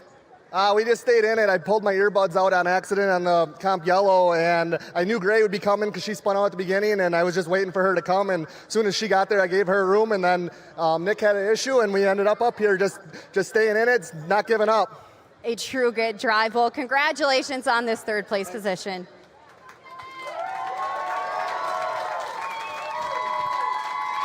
All right, and with our second place finisher, Gray Ledbetter. Gray, it's no surprise that we see you up here. You have been absolutely dominating this year, and it's a testament to all the work you and your team put in. So what was the main ingredient in putting this one together from start to finish? I'm not sure. I honestly was like, okay, I'm starting on the outside because we had bad luck yesterday, and I was like, I'm just going to keep it clean as I can on the first lap, first turn. I ended up coming out third or fourth, and I was like, okay, cool. And then I ended up spitting out on the tree time because it was a lot more wet than I thought it was going to be. And I was like, okay, I'll just keep calm, try to be consistent as I can. If there's car in front of me, I'll pass, and then just save it for the halfway. And then it ended up working out, and I was like, coming to the last lap, I was like, obviously I want to be up front, but I'll be like, okay with third. And then obviously Visser made a mistake with Rayford, and I ended up getting second, and I couldn't be happier. And just like everybody's been working the butt off after we had issues with the truck yesterday, and it just wouldn't be possible without them. The whole team, Ryan beat M for buses, but on the truck. My parents, my family was watching, Bill Steen, Toyo, Chevy, Pennzoil, everybody else that I'm forgetting. I just couldn't be happier, and especially the fans, because I can't see any grass being here. Well, you rebounded quite nicely after an early mistake, so congratulations on this one. It was hard fought.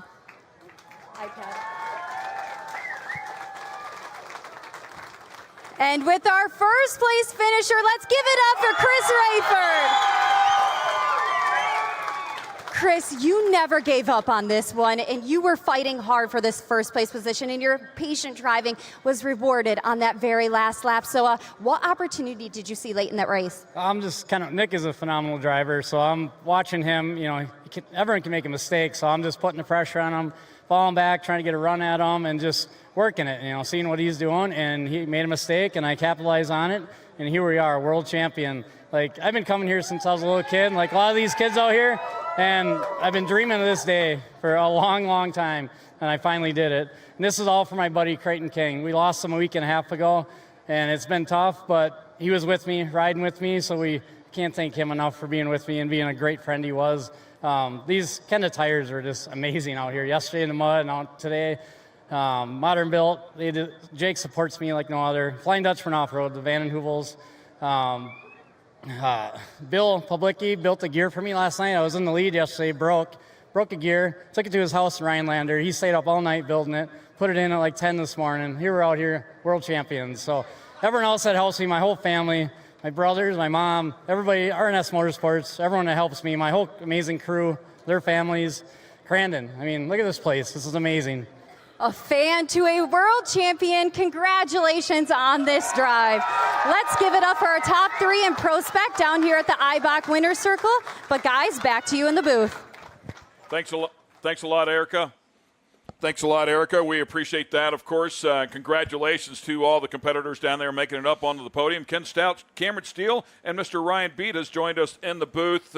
We just heard Chad Rayford bring up our good friend, and unfortunately, we lost him way too soon. Creighton King, of course, had an accident here just about a week or so ago. Very instrumental, a real part of our off-road family, and a massive loss. It was a pretty big surprise to all of us, and certainly unexpected as well. And I mean, from the highest levels, he was involved with the tire company, really worked hard to make sure that people had the best and could be the best they were out there, and a sense of humor that was second to none. I love the jovial nature of Creighton and the way that he had the style. He always had a smile, and he always made it fun no matter what was going on. So we'll catch up with Ryan Beat here shortly, but what we're going to do right now is head it back down to the main set, have some fun, and see what's going on down there. But shout out, our thoughts are with Creighton King here today. Yeah, we missed you, brother, and of course thoughts and prayers with him as well.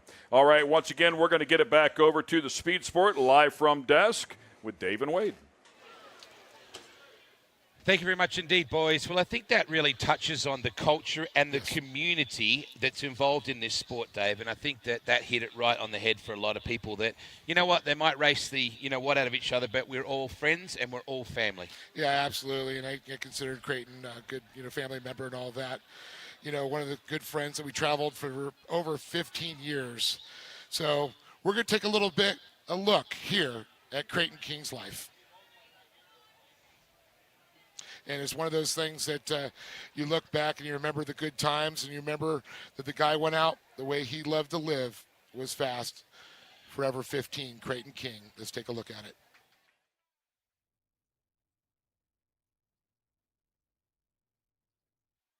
Oh, Creighton King, I thought he was the innovator of the coolest thing ever.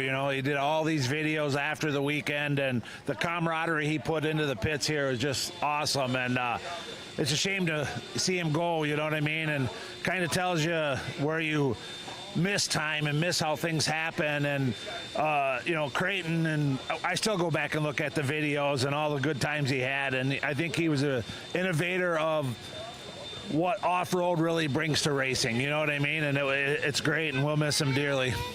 Creighton was incredible. He recruited me out of motocross, actually. Started getting tires and stuff for our motocross program at that time, and it was a huge part of Maxxis, and just wanted to make sure that when I was ready to make the switch, he was there and ready for it. And when he was around, man, between behind the scenes and all the fun videos and fun times we had with that, and then even the tire program was just really, really good. He wanted everyone to be happy, everything to be perfect all the time, and outside of his work, the personality he was at the track was just something that will forever be lost,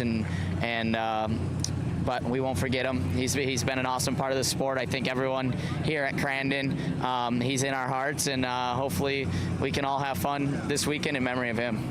he helped us he helped take us to that next level. You know, I mean, we had some great sponsors in that, but when you were involved with Creighton, you had more than a sponsor. You know, you had a friend, a family member, a guy that was there to call, you know, in the off season and just talk with, and I mean, him and I became really good friends. Even after he left that program and stuff, we still stayed in touch, and it's just one of them guys that you keep in your hearts and forever. Creighton meant the world to me. He was my first tire sponsor with the tire company, and he just supported me personally. He sponsored me with his own company after he left the tire company, and he's just the greatest guy you'll ever meet. He'll do anything for anyone, just always happy, you know, always living life to the fullest and just in a great mood, and just we're going to miss him terribly. He was a great friend of mine after all these years, and just it was a tough day. It's still tough, but we're going to live life like Creighton and just be happy and enjoy the time we had with him.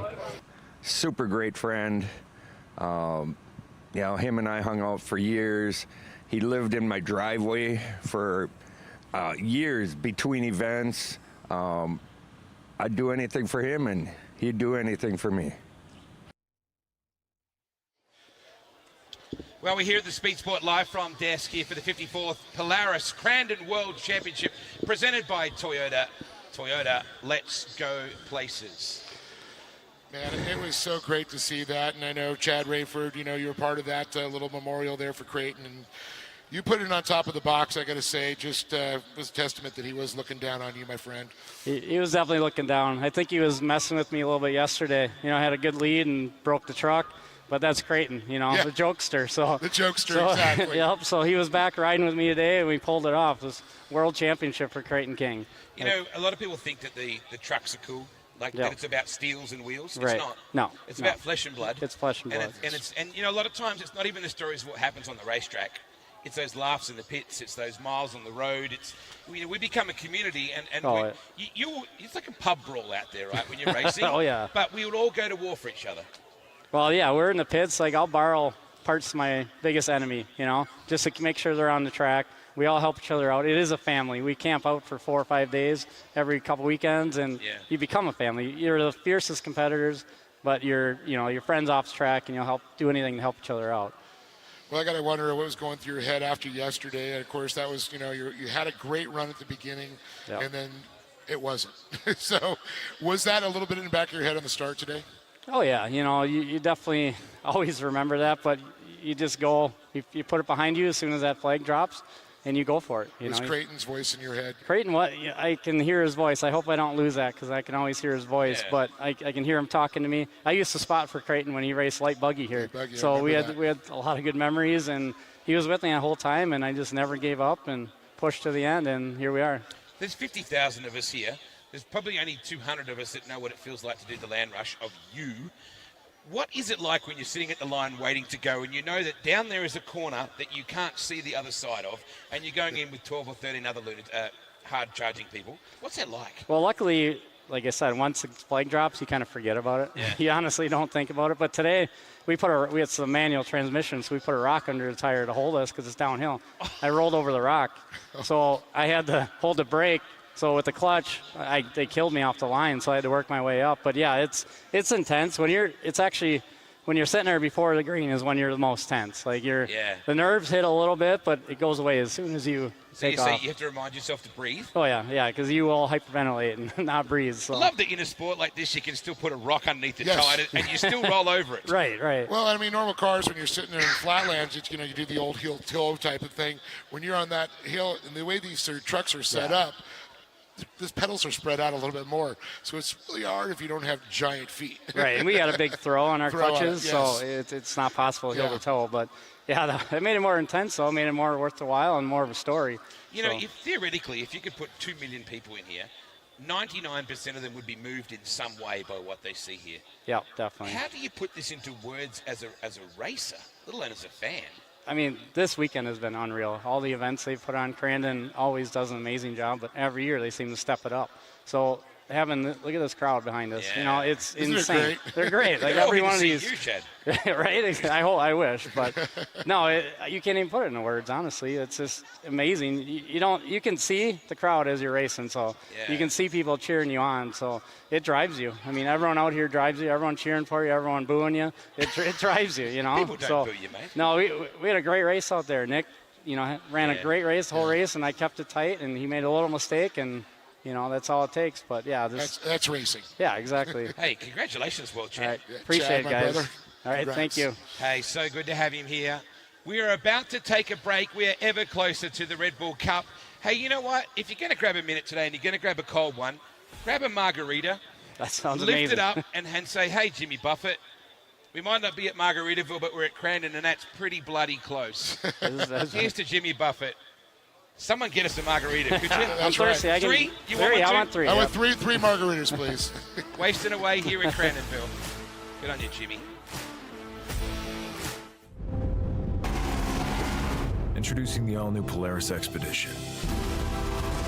Purpose-built to elevate even the most exciting journeys. Polaris Expedition takes you beyond what you thought was possible and drives you towards endless new adventures. Overcome new challenges, explore new horizons, all in complete comfort. The only limit is your own imagination. Keep chasing the wild. One of the main reasons for poor vehicle performance is a dirty fuel system. It can cause decreased fuel economy and actually do harm to your engine over time. By adding Lucas fuel treatment to your vehicle, it cleans and lubricates the entire fuel system. Pump, carburetors, fuel injectors, and valves as you drive. It also improves your vehicle's performance. It's a non-solvent product designed to protect both gasoline and diesel engines. Lucas fuel treatment. It works.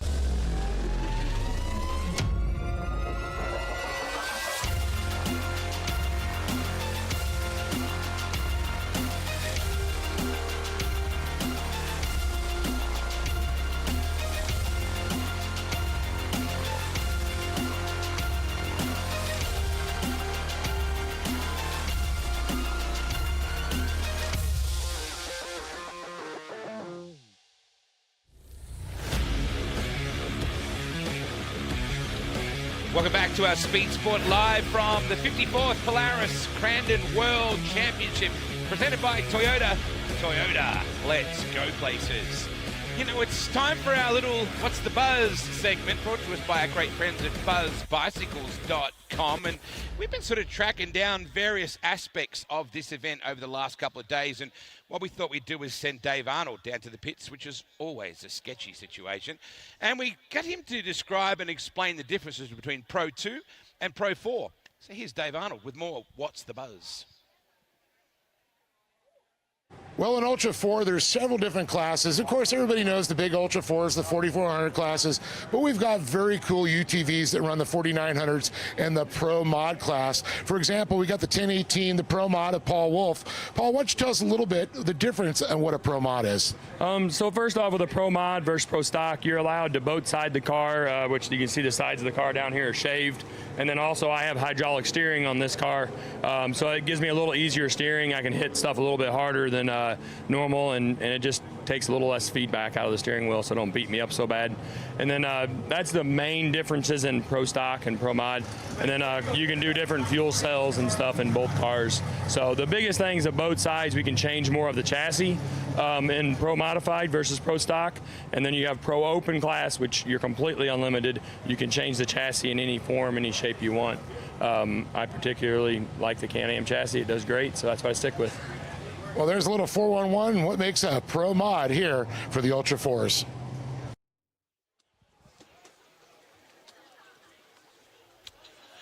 Thank you very much indeed, Dave Arnold. Now, thanks to our friends at buzzbicycles.com, we have some free swag to give away. Hands up if you want to win some free Buzz Bicycle swag. Everyone loves a bit of free stuff. If you want to come over by our Speed Sport Live from stage, we are going to throw it out to you right now. So you want to wander over, we can give you some free swag. Speaking of free stuff, Ken loves free stuff, and the Man of Steel loves it as well. Let's go back upstairs to the booth. Boys, we're only moments away from the big dance coming up shortly. We do love free stuff. We noticed how you conveniently forgot about us when you ordered 3 margaritas instead of 6. And I say 6 because multi-time Pro Light champ and Crandon world champ, Mr. Ryan Beat, is up here in the booth with us. You know how to get it done in the Pro Lights, man. You need to build these things. You've got the Fab Shop in North Carolina now, made the big move from the West Coast, and you really have a lot of hands in a lot of the Pro Spec trucks and a lot of the Pro Light trucks out here. Yeah, we've been pretty busy over the past couple of years, but excited to be up here in the booth with you guys for the first time, so we'll see how we do and hopefully get to watch this good Pro Light race. It's always a, spectacle here at Crandon watching this race. These guys are not afraid to beat and bang for sure. So when you come here with Pro Light, would you do anything, set up a little bit different from a typical race here? Yeah, absolutely. This track has such a high speed, throughout the whole track that you try to gear that truck, you try to take all the aero that you can and throw at it. You do everything, get the truck rolling as free as possible to carry that momentum and speed that you need for this track. Coming through turn 1, flat out, they're on the mat? Yeah, you do not lift. You lift, you're in trouble. So it's one of those deals that you come from the tree turn and it's flat to the floor all the way through turn 1 to the jump. I have a question, Ryan, something that I was asked by a fan. How many practice laps do you get? Because you don't get any practice the day of the race. How many actual practice laps do you get outside of the racing here at Crandon? Well, it depends on how much you come and test. A lot of these guys have come here prior. I mean, once the official weekend starts. Official weekend, you'll probably get 6 laps between practice and qualifying, so it's a quick learning curve if you haven't been here before. We're about to go racing here, folks. Kyle Greaves, by the way, on a tear, the reigning champ in the category, looking to win another championship. Just won 1 day ago. Trey Gibbs has been very good as well. 8 podium finishes, including a win. Kyle Greaves, 7 wins on the season. He has been on fire. The starter making his way up to the starting stand. Maddox Bailey coming in here third in the points. Brody Ecclestone also having a good day 1 day ago. Those 2 young guns up on the box as well. Green flag flies. Here we go. The Crandon World Championship for Pro Light. It is on. 500 horsepower V8s making their way down to the Forest County Potawatomi turn number 1. Kyle Greaves with that hole shot. Right out of the back goes a KGB truck. Yeah, these starts are always so wild. As you can see, these guys are dicing back and forth and sliding through the wet slick through turn 1 and trying to navigate where the best option, the best line is to be. It's hard to tell, too, because you don't know how much water's been put down, right? Your spotter can kind of give you an idea, like, hey, this section looks really wet, or try to stay outside here, but until you actually get there, you don't know what you're getting. Yeah, and this track's very tricky. Oh, Maddox Bailey getting taken out and going around. Bummer for him. But yeah, this track's very tricky. There's a lot of spots on it that look like it has grip, that's really slick, and there's some spots that look like they are going to be slick that have grip. Connor Berry there as well, unfortunately sitting there dead stick, and Brody Ecclestone having some issues there. Jacob Rosales right behind him trying to make him pay. As we go back up to our leaders.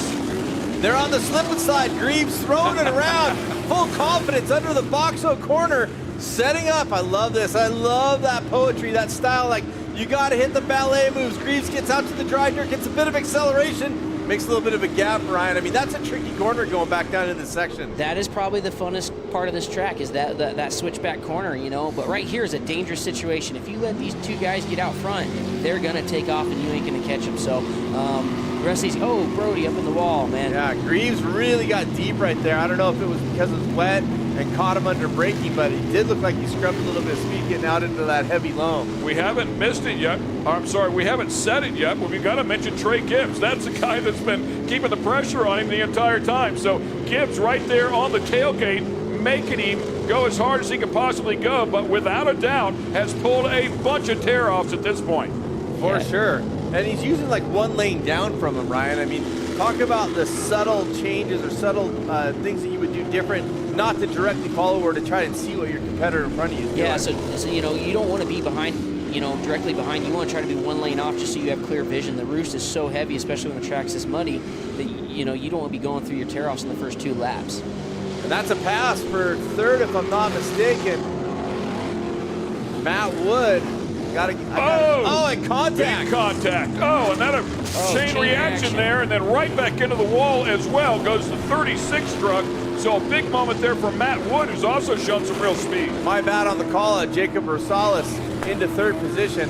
Had the wrong number there, and now our leader, Kyle Greaves, Trey Gibbs, and third place, Jacob Rosales. Jacob Rosales has been coming on very strong these last couple of races. He's picked up a lot of speed and has shown a lot of confidence and ability to be there and battle with these front guys. Sometimes it just takes getting in that battle with those front guys to understand what they're doing, but also gives you that confidence like, hey, I was running with them once, why can't I do it again? Exactly, yeah. Once you start gaining that confidence, you start running faster laps, you start having that confidence, you can chase these guys down and run with them. It does a lot for a driver. Yeah, Brody Ecclestone also charging up in there. Brody Ecclestone's been really fast. These are the kids that came out of those trophy cards that really have so much seat time underneath their belt. Ecclestone with 3 wins on the season. And look at the number 14 truck right there. Yeah, he's just sending it. He's going for broke right now. So he knows he's got to get past Rosales and get up there with those front guys, because if not, like I said, those front 2 guys are deadly. Well, now the track has come in some spots, right? It's blown off the fluff. It's given them the great racing surface. Hard to step out because there's still moisture in some of those spots. Yeah, right now it's kind of a one-line track, and as the race goes on, midway, once we get to halfway, you'll have roughly 2 to 3 lanes to work with. Right now you're working with 1 lane, and it gets hard to pass when it's like that. So if you're Rosales here and Ecclestone in the 14 truck, for Ecclestone, obviously his goal is to get around Rosales here, and then would you just take care of the truck and wait for that mandatory caution? Absolutely. Once you get past Rosales, you're just going to settle into a comfortable pace, staying in front of them and wait for that halfway point, because they're going to regroup us. Looking up here for our leaders as well. So Kyle Greaves, that is a look at Gibbs right there. Don't see Greaves. If Greaves has just driven away from Gibbs, I mean, just trucking out here. They've had so much speed, and of course, again, a native here out of Wisconsin. Kyle Greaves, that is a cousin of CJ, nephew of Johnny. He is the son of Johnny's brother, Kurt. Sometimes, Ken, I just want to tap you in the side of the head to see what kind of stats going to come out of your head. What kind of information? You got a lot in there, buddy. I got one for you here from 1998 to now in Pro Light. Back to the core days. Yeah, big hit there for Millhausen. How about Kyle Greaves just surpassed Johnny Greaves by 1 Pro Light win. Pretty impressive there with 22 wins. That is tied impressive. Up with R.J. Anderson as well. So pretty cool number there. Well, if he keeps it up the way it's going, he's going to surpass R.J. Anderson, who just recently ticked his 80th win here just today. So we'll see what happens a little bit later on today, see if R.J. can put it on top of the box in the Cup race. Man, Kyle's truck is just so hooked up. You look at that thing, and it just is perfect all the time, man. He's got so much forward drive and traction. He's really got that truck set up. I got to tell you, man, I was really watching him. He's only been doing this for a handful of years, right? And I was watching him at Bark River, and he was driving around that big, wide left-hander, and he was on the outside, and he got outside, in the last second, checked up, set the nose, drove down underneath the guy. He drives like somebody that's been doing it for 15 years. He is a phenomenal driver. He's well beyond his years for sure. Very comfortable inside of the truck, of course. Very, very racy when he gets in a battle, but they've clearly done their homework here one more time. This truck is very fast. And you'll notice he's carrying a lot of speed. And the other thing I notice is he's landing straight off that jump before the barn turn to make sure he's not side loading, not risking the car. And speaking of risk, a little bit of throwing around right there at the 43 and the 14. Yeah, that is Ecclestone in the 14 car. I don't know where the 43 is the lapper of Tyler Rimreed, making his debut here in the category this year. He's proving a point right now. He's got the speed to run the front guys. Maybe not track position, but he's got speed. So he's driving around. He's and he's going to collect Eccleston, who's running in third. So that's one of the things as a rookie. You kind of got to be careful. Watch out for those guys racing through, even though you want to race their pace. Tyler Rimreed, a super excited young driver, just jumping into the category, getting some seat time as well in the side-by-sides. Looking great, looking great. Mandatory caution coming out of here. Ecclestone and Millhausen Jr. We saw Millhausen land really hard there a little bit earlier as well. So Millhausen showing a lot of speed. And it's interest didn't cost Eccleston in that position, so Millhausen still having to come in behind. And here it is, over rotation for the rookie, just collects Eggleston in there, has to make a move out. And as a rookie, you kind of gotta realize and show the upside down. Man, bummer day for him. So how did Rimreed go from that to that under a mandatory caution? That's the next corner before. That's Calamity Corner before the finish line. Wow. You do the stats. Big moment we'll right do the race there. call over here. Yeah, okay. Nice job, fellas. Safety right there. I see that pretty quickly. That's always a good sign. Yeah, big moment right there for Tyler. And like you said, showing some speed there. So you saw safety comes around. They check to make sure you're okay, right? They look inside, get the thumbs up, make sure everything's cool. Then they hook up and flip you over. Yep, first thing they do is they ask if you're okay. You want to be flipped back over, and 99% of the time you're like, yeah, I want to get going racing, so yeah, get me back over. Out of the abundance of caution, they ask the driver to make sure no one's injured, and then they don't want to flip it back onto its wheels and have that impact if the driver's injured. The one thing that I really love now is it used to scare me to death when they would flip the Pro Lights back over. Remember all the fires? Boom, when they had the carburetors on them, and the fuel would run to the top of the carburetor, and they'd turn them over, and it would ignite. It was sketchy, but now with the fuel injection, that seems to be alleviated. Yeah, fuel injection has solved that issue for sure. I might have been on fire once or twice. You're still hot to me. No fun. On fire, Ricky Bobby. No fun. Fire is the least fun. And Greaves has been spot on. This will be that mandatory caution or competition yellow. So now, does Gibbs have anything for him? I'm asking you, Ryan. We obviously Greaves has the pace. What does Gibbs do? He tries to preempt that start, tries to give him a nudge, tries to get underneath. I mean, what can Gibbs do? You're going to have to get aggressive. You're going to have to get those elbows up and ruffle his feathers a little bit to make this happen, In this situation, when you have a guy that's that dominant and that fast, you have to, get him off his game somehow, and you have to get in his head a little bit, and I think that's the only way. Trey's got speed. It's just that track position. If he loses that track position on the start, it's going to be deadly for him. Well, he's looking to jump forward, and one behind him's looking to jump forward as well, so he's fighting front and Everybody back. behind Kyle's looking to jump forward, so it's going to get dicey. Here we go. Pace truck has pulled off. They hand the field over there to Kyle Greaves. Trey Gibbs right there on the back bumper. See if he can do exactly what these guys have been talking about. 2 seasoned veterans sitting beside them that know how to win championships. Good restart there for Greaves. Maddox Bailey with a big jump up the inside as well. Getting a little dicey in the back there, trying to grab some positions. That's when they can make it really count. And Greaves already checking away, getting a little bit of breathing room. Yeah, you get those 4 or 5 truck lengths, and all of a sudden you can pick your line, run it right on that cushion, right? You want to run right on that edge, and Greaves just picks his line and executes perfectly. That's really where the momentum is, right up at that cushion. Everything on the bottom is pretty slick and still pretty wet, to where if you can get that rear tire up in that fluff and help accelerate you off the corner, that's what gives you that drive. Like a nice battle going on back there for 4th place, I believe that was, as once again we watch our leaders here. Got some battling going on. Let's go, Pro Lights. Right here, linking this all up together. All 3 of these corners are really one move, right, Brian? Yes, it's one move. If you don't set up coming out of, the S-turns, if you will, or switchbacks, if you don't set that up right, you're going to be in the wrong position. Truck's going to be tight. You're going to push. It's going to be the end of that session, or that section being a fast sector. Yeah, we watch you guys come in here, and really getting the truck rotated can be pretty tricky. If you don't start the back end a little bit, if that thing gets tight at all, you lose all your momentum. Especially in that corner, in Cowboy Corner, that's one of the toughest corners on this track to get the truck rotated and pointed in the right direction where you want to go, because you can just slide up to the wall. Ooh, big bike by Kyle Greaves there. Nice, good save. Nice, reel it in, but it's going to give a run. Here comes a run for Trey Gibbs, right? He used all the real estate. That tells us that he is pushing for sure. That is max speed through turn 1 up on the bike.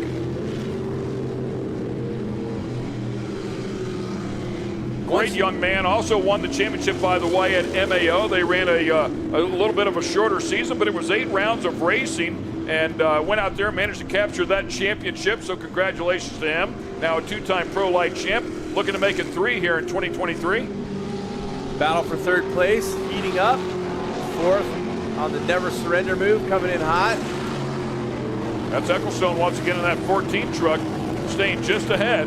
Maddox Bailey putting the heat on. My former teammate, way back in the day when Maddox was like 8. Right? Maddox was 8.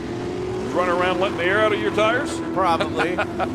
Your old teammate and my current driver. Yeah, there you go. Yeah, so there you go. That's actually one of your trucks out of your stable there. Very cool. Yes, sir. Yep. So he's putting a charge on, seeing if he can run down Eggleston.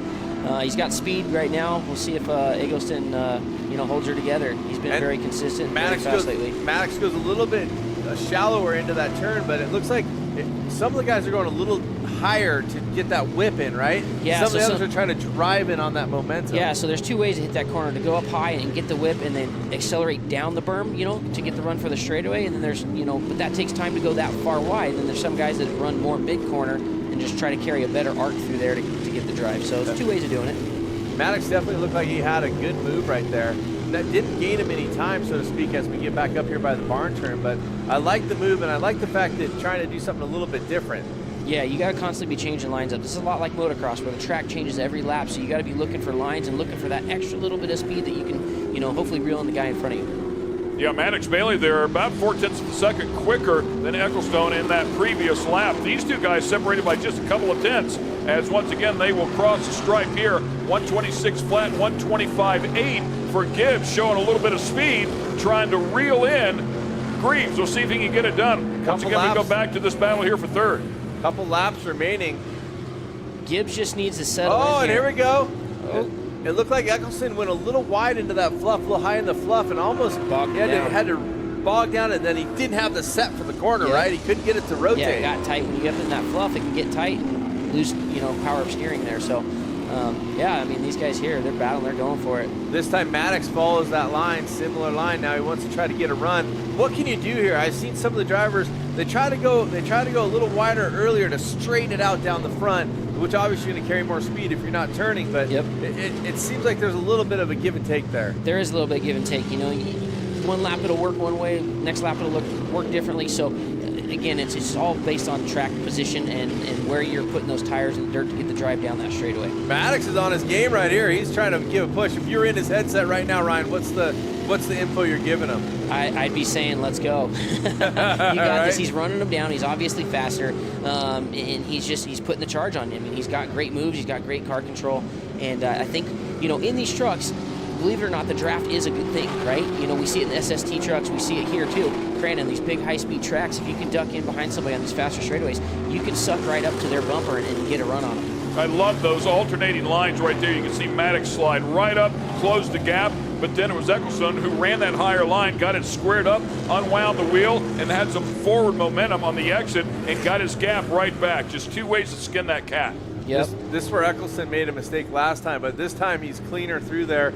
And let's watch this, because Maddox has had a really good turn down behind him here in Cowboy Corner, and it seems like has had a run on that front. Yeah, he's done this corner a little bit better, a little bit smoother. Brody keeps getting up in this fluff way too deep, burying the truck. He definitely pulled it much further out there, another 3 feet to the right there as he set that up. Yeah, I've been watching Brody's truck too. Underneath braking, it just looks like it's a little twitchy. Yeah, it seems like it's a little darty, and gets tight and gets a little push in it.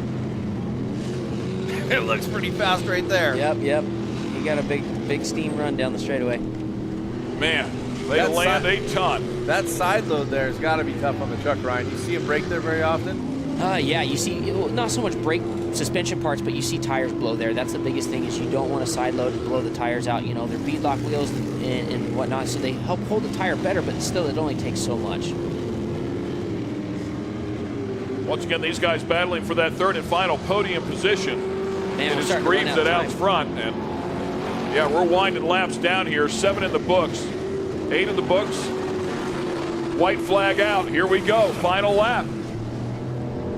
Back up to our leader, the 34 truck, KGB. That is Kyle Greaves, looking to make it 8 on the season, a total of 10 podiums.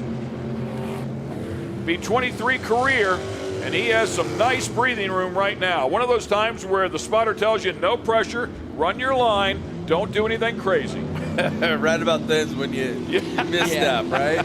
Oh, I got this. Well, at least he's going for it. I have no problem with that one, right? Yeah, Gibbs going for it, trying to carry as much speed as he can. Breaks out of the rut or the line, steps out. No danger. He's got a little bit of clear space behind him. He's trying to do everything he can to be in competition with Greaves. Even though Greaves has been the class of the field the whole time, you're second place, you're 20 car lengths back, you don't want to give up. And this is back to that battle for third once again. So Ecclestone doing a great job so far of holding off Maddox Bailey. 2 young guns here, very talented kids as we go back up to the KGB truck. Beautiful. Did he do anything wrong the whole race, Ryan? No, man, he's driving a flawless race, man. Just 100%, kudos to him, because he's just done everything perfect. His lines are perfect. His, entry and exit points are perfect. I mean, it's just, man, what a flawless race. So congratulations to him. So much confidence inside of that truck now. And, of course, he will join you next year in the Pro 2. He's already got one sitting under the tent over there, so that'll be fun to watch him pick up there and run with the big dogs as well. Congratulations to Kyle Greaves getting it done here. Looks like he picked up a sponsor there, 21 Gun Roadhouse. How about that? That's Good awesome. job there for the 34 truck. Yeah, it's great to see new partners coming into sport, especially young, enthusiastic guys like Kyle. He works on his own truck, he builds his own stuff. To see him come out here and win like that, that's a pretty cool thing. Yeah, he was in a gnarly wreck earlier this year, and it might have been here actually, but they took the truck back to the shop and cut that thing all apart. Yeah, let him hear it, fans, and they cut that thing all apart, put it back together, and brought it back the next day and got through the race. Very, very talented. He is a cut grind weld guy, no doubt, much like Dad. So is that the swan song for Greaves, or will we see him back in the Pro Light some next year as well, or is it all going to be Pro 2? I think it's all going to be Pro 2. I think that is the plan. At this point, what else is there to accomplish, right? Right, he's done it all for sure. You know what I mean? And I think it's proven the fact that he's the man in Pro Light right now. So if I were him, I'd set sail on that Pro 2 and let her eat. Yeah, they got a great buy on the one that's sitting underneath the tent. They've got a great drive line there. There's plenty of good power. So certainly they're talented enough to build one. It'll be fun to watch them develop and move up into that category. You made the switch from Pro Light to Pro 2. How difficult was it? Because it seems like just a natural transition. The truck is a natural transition. The biggest part of that is obviously the funding part. Let them hear, ladies and gentlemen, your winner here in Pro Light. Incredible effort there out of Kyle Greaves. Well, it definitely wasn't a huge step for you, Ryan. You definitely did a great job. Thank you also for being here in the booth. Stoked to have your championship skills, and we'll be back in just a moment here to Crandon.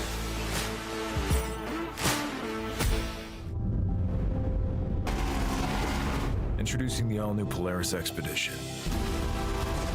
Purpose-built to elevate even the most exciting journeys. Polaris Expedition takes you beyond what you thought was possible and drives you towards endless new adventures.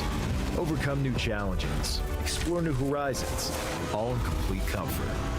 The only limit is your own imagination. Keep chasing the wild. One of the main reasons for poor vehicle performance is a dirty fuel system. It can cause decreased fuel economy and actually do harm to your engine over time. By adding Lucas fuel treatment to your vehicle, it cleans and lubricates the entire fuel system. Pump, carburetors, fuel injectors, and valves as you drive. It also improves your vehicle's performance. It's a non-solvent product designed to protect both gasoline and diesel engines. Lucas Fuel Treatment. It works.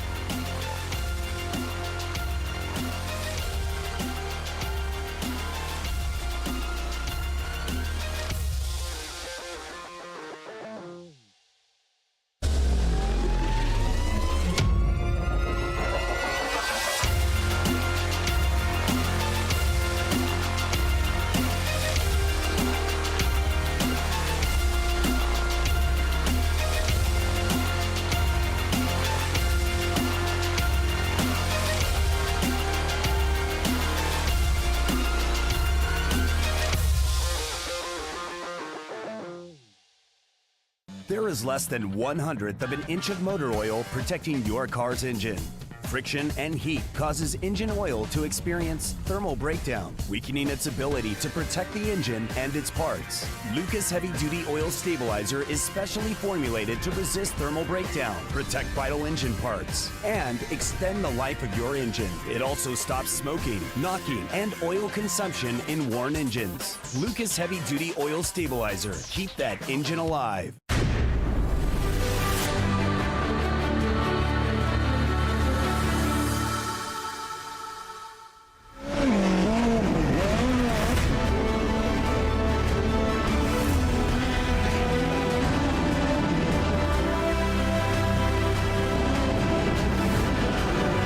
But here comes the battle for the checkered flag. Look at this. Ryan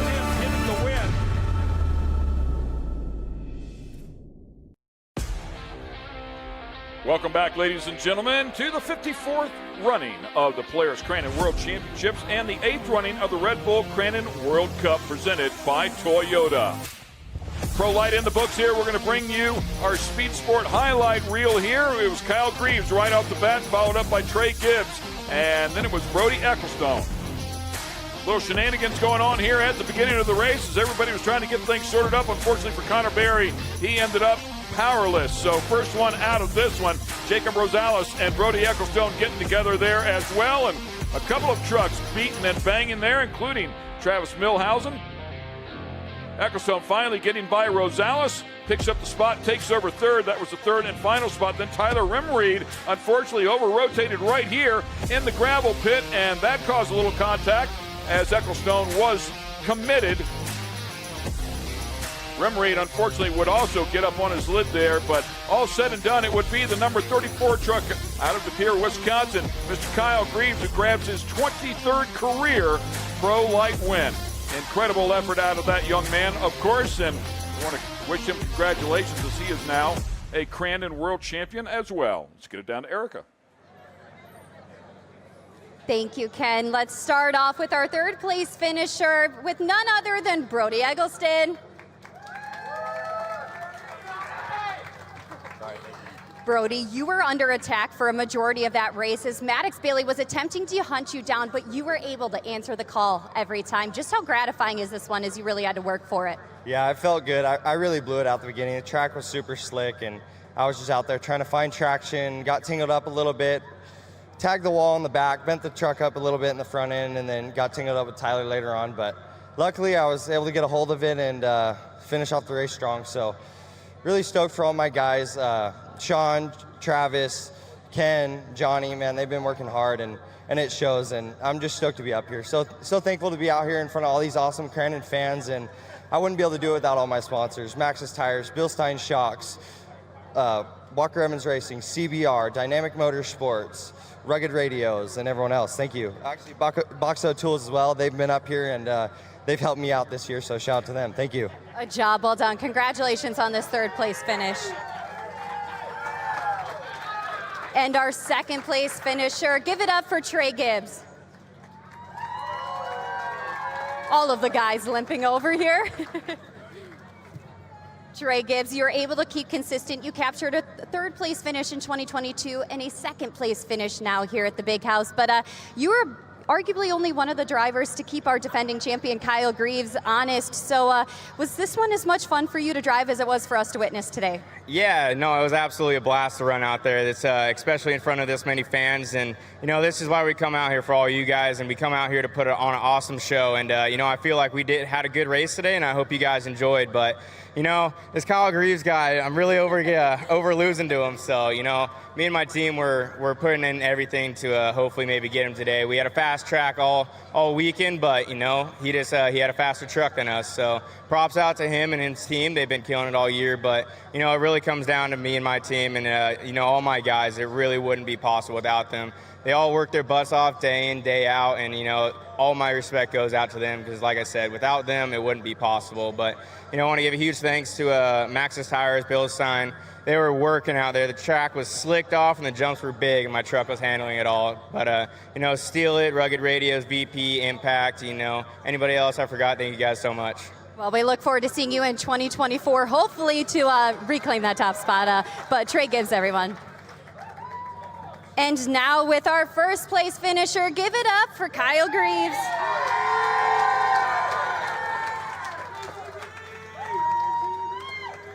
Kyle, history repeats itself as we see you top this Pro Light field, but it's no surprise that you made your way to the top because no matter what series or race you've entered in, you've been competitive and a contender, to say the least.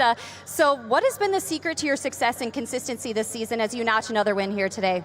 Just a badass team and some awesome sponsors. I mean, these guys kick ass every time. My team gives me the best truck they could possibly give me every single time. And you know what? I got to give a huge hats off to my dad, my brother, John Hoffman. He's got our Fox shocks just dialed right in. And I could huck that thing off every jump wide open if I wanted to. But, don't worry, Trey. We're leaving Pro Light next year, so you'll get some then. But we're ready to keep going. We got one more weekend of racing down in Oklahoma again, and we're just ready to keep this train chugging along. So I can't thank my whole team, my mom, dad, my fiance, my brother, his fiance, John Loberg, my grandpa. He's back home. His wife fell down and hurt herself, so he had to head home. But we miss you, buddy. This one's for you. But we're just going to keep on keeping on. And KGB Customs kind of tired. Those RTs, man, podium to pavement for sure. They got that whole shot dialed and kept me in the lead that whole time. So kind of tired. Thank you guys. Aaron Precision, VP Racing Fields, Monster Energy, man, Impulse Media, Fast Pack Media. He's also got my stuff going on. These guys give me some awesome media to take on. But, you know, man, 2 years in a row to take this World Cup win is awesome. So we're going to put this ring next to the other one. Kyle, well, yet another strong showing for you and your KGB Customs teams. There we have it for our top three in Pro Light. And Ken Camp, back to you guys in the booth. Thanks a lot, Erica. We appreciate that. Congratulations once again to Kyle Greaves and the rest of the podium finishers down there. Great race out of the Pro Light category as we expected. So that'll wrap up all the pre-race ceremonies.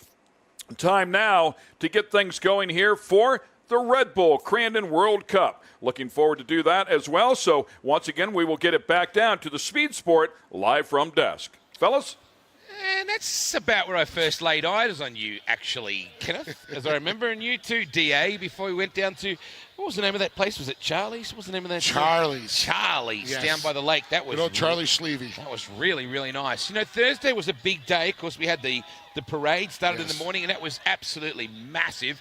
And then we came here to the barn just there, actually, and had an amazing, like an induction kind of evening with lots of great, fantastic food. The ribs were phenomenal. Not very often I fell in love with Crandon right there, ribs and then kiss. But Frank D'Angelo was honoured. He's retiring, and of course, it was a very emotional night. Filled with so many of his friends and family, and he was presented with an award that really touched his heart. And you know how hard you have to work to get one of these amazing pieces. Frank was very, very touched, and we all know he's an icon of this event. He'll be sadly missed in his role, but he's got some big plans as well. Frank D'Angelo, you're a bloody legend, mate.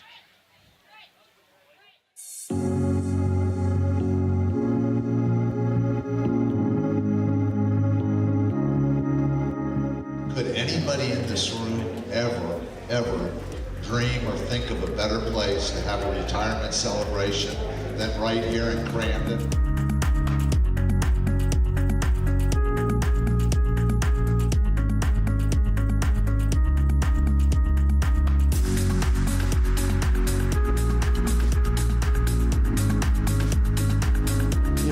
And Frank has done amazing things for this sport. I think Frank D'Angelo is always a man that when he started something, when he left it, it was better than he found it.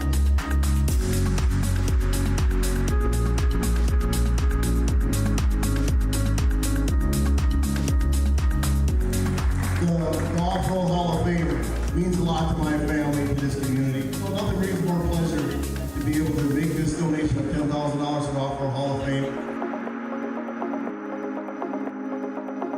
Frank taught me passion. Frank taught me that you can do a lot if you have passion, and it doesn't really matter what you know when you start. It's what you're willing to learn, and it's what kind of work you're willing to put into what you're doing. So thank you for everything you taught me. There isn't anything I wouldn't do for Frank, because he took me in and helped develop me, and I'll never forget that. So Frank, you are a true gentleman, a true mentor, deeply, eternally grateful to you, and I'm proud. I'm proud to be part of what you've built. I'm proud to be part of the BF Goodrich family, and I'll take that to the grave. So buddy, thank you.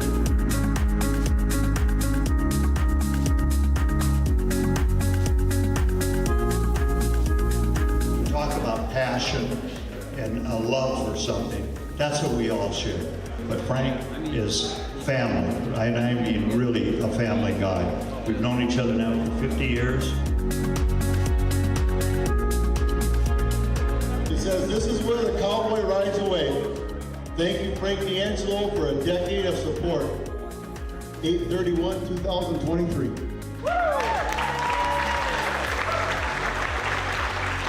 but I appreciate it. I will cherish this like you can't believe.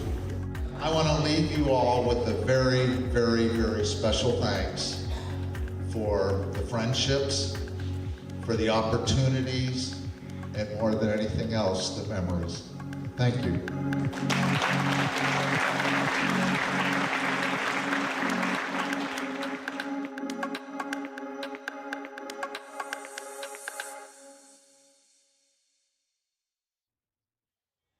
Boy, the countdowns are getting faster and faster as the day wears out. Jason Flannery joins me here at the moment, and the Flannery family are the reason that we get to sit here basically in their backyard and do what we do. You invite 50 or 60,000 of your closest friends to a barbie. That's what we call a barbecue back home. Mate, thank you so much for this event. You must, just look out there for a second, Jace. Just totally look amazing. at those fans right there. Your family, this is their legacy. It's your ongoing legacy. It's not done. You must be so proud. I am. I'm so proud of my family, my father, this community. It's really special. It brings this place alive. There's only 1,800 of us live here year round. Yeah. And to bring this many people, and we're willing to share everything we got. Jace, there's so many. It's a small village that runs a huge army this weekend. You've got so many workers that are just, you never really understand that they're part of the team because they're just doing what they're doing, not looking for fanfare. You couldn't do it without the volunteers. And I mean, yes, there's amazing people like Tina that work in the office. Like, my God, she showed Ralph and I how to get home the other night. But you have so many great people that take this on like their own event. It is. This Midwestern values is so important. And this community, this is all about them. What we do here and the support we're able to give back to them for the time that they give. This past year we gave 16 high school scholarships. We donated back about $75,000 last fall to the area organizations, the Knights of Columbus, the Youth Athletics, the Wilderness Trails Club, all those guys. We got those guys parking cars, working in our food stands, all that. It just, you guys, this Midwestern values. Good American values are still alive. Yes. You just got to keep going to those places to find them. And it's right here in northern Wisconsin. Yeah. We get a lot of people out of UP and Michigan. You know what I mean? There's some great people. And there's great people that come from all 50 states here. You know what I mean? And get some guys from overseas here. You know what I mean? And it's awesome. We just want to share this and let everybody know there is some great things left in the country that if you haven't seen, just put some more gas in your car and get there. Well, Wade said it the best. He talked about, coming from Australia and other countries and, with America, he really got to experience the true Midwest values, and he said this is the heartland. Yeah. This really is this area, and there's the salt of the earth people. They really are. You can go to the hotels, the local, go to Yetis. I mean, anything is just the nicest people ever. You just love it. There's a place called Knoxville in Iowa that hosts the biggest sprint car race in the world. It's got 7,400 people in it until that 1 week. The saddest place in the world is Sunday morning after Nationals. What is this joint like tomorrow? Do you walk around and go, where'd everybody go? Monday morning, Crandon, Wisconsin, you can shoot a cannon down and not touch a person. But on Friday afternoon or Friday morning, you can't get other people on the streets. And that's amazing. You can bring that many people to a little community like this, and it's just such a shot in the arm for everybody. You know what I mean? And like you guys said, we're good hometown, all American people just wanting to have a good time and share what we have, and it's just great. This racetrack has put our community on the map. Yes, it has. And people from around the world. Mr. Eibach, yes, he was up there and he's talking. He said, young man, I've been all around the world. Yeah. And I've seen a lot of things, but I've never seen anything quite like this. Yeah, Wilford has seen it all. That's for sure. Yeah. We are also grateful to you, mate, for letting us come in and play in your yard. Folks, wherever you are at the moment, would you bang your hands together for the Flannery family and for everyone here at the Crandon Speedway? Because, mate, you've done a phenomenal job. Jason, this is world class, mate. Thank you. Unbelievable. That's Jason Flannery. He's but one of a small army that run the biggest, baddest off-road race on the planet. We'll be back as we get closer to the Red Bull Cup. Introducing the all-new Polaris Expedition. Purpose-built to elevate even the most exciting journeys. Polaris Expedition takes you beyond what you thought was possible and drives you towards endless new adventures. Overcome new challenges, explore new horizons, all in complete comfort. The only limit is your own imagination. Keep chasing the wild. One of the main reasons for poor vehicle performance is a dirty fuel system. It can cause decreased fuel economy and actually do harm to your engine over time. By adding Lucas Fuel Treatment to your vehicle, it cleans and lubricates the entire fuel system. Pump, carburetors, fuel injectors, and valves as you drive. It also improves your vehicle's performance. It's a non-solvent product designed to protect both gasoline and diesel engines. Lucas Fuel Treatment. It works.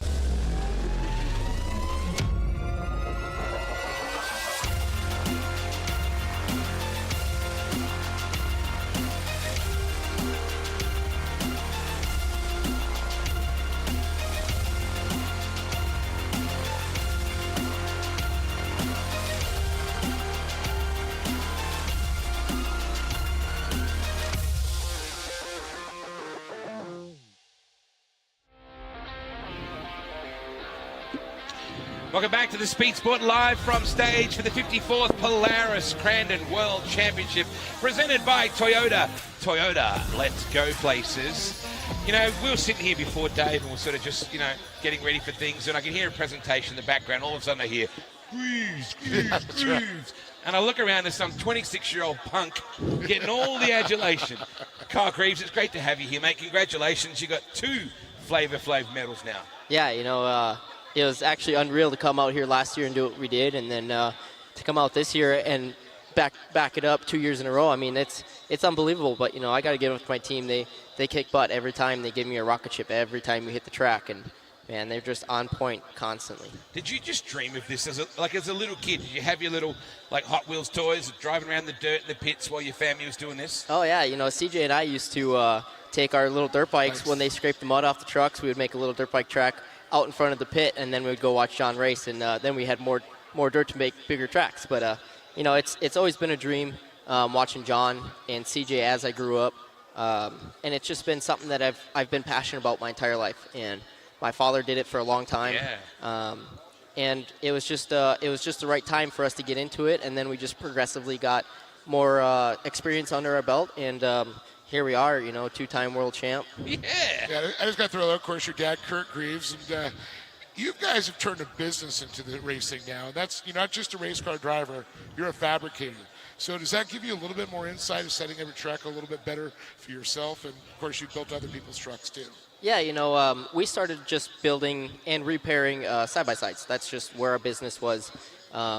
We started on that one. Side-by-sides really started to get bigger and bigger. And then we had the opportunity to build a Pro Light, and you know, we just constantly work on it and see what kind of tweaks we can do to our suspension or tire grooving or just little things like that. I know what it can take. I put my heart and soul into it, so I'm going to send it as hard as I can, and this sucker better hold up to what I can give her. I noticed this is one of my favorite jumps right here in this main stretch, where you just have at it and let it launch.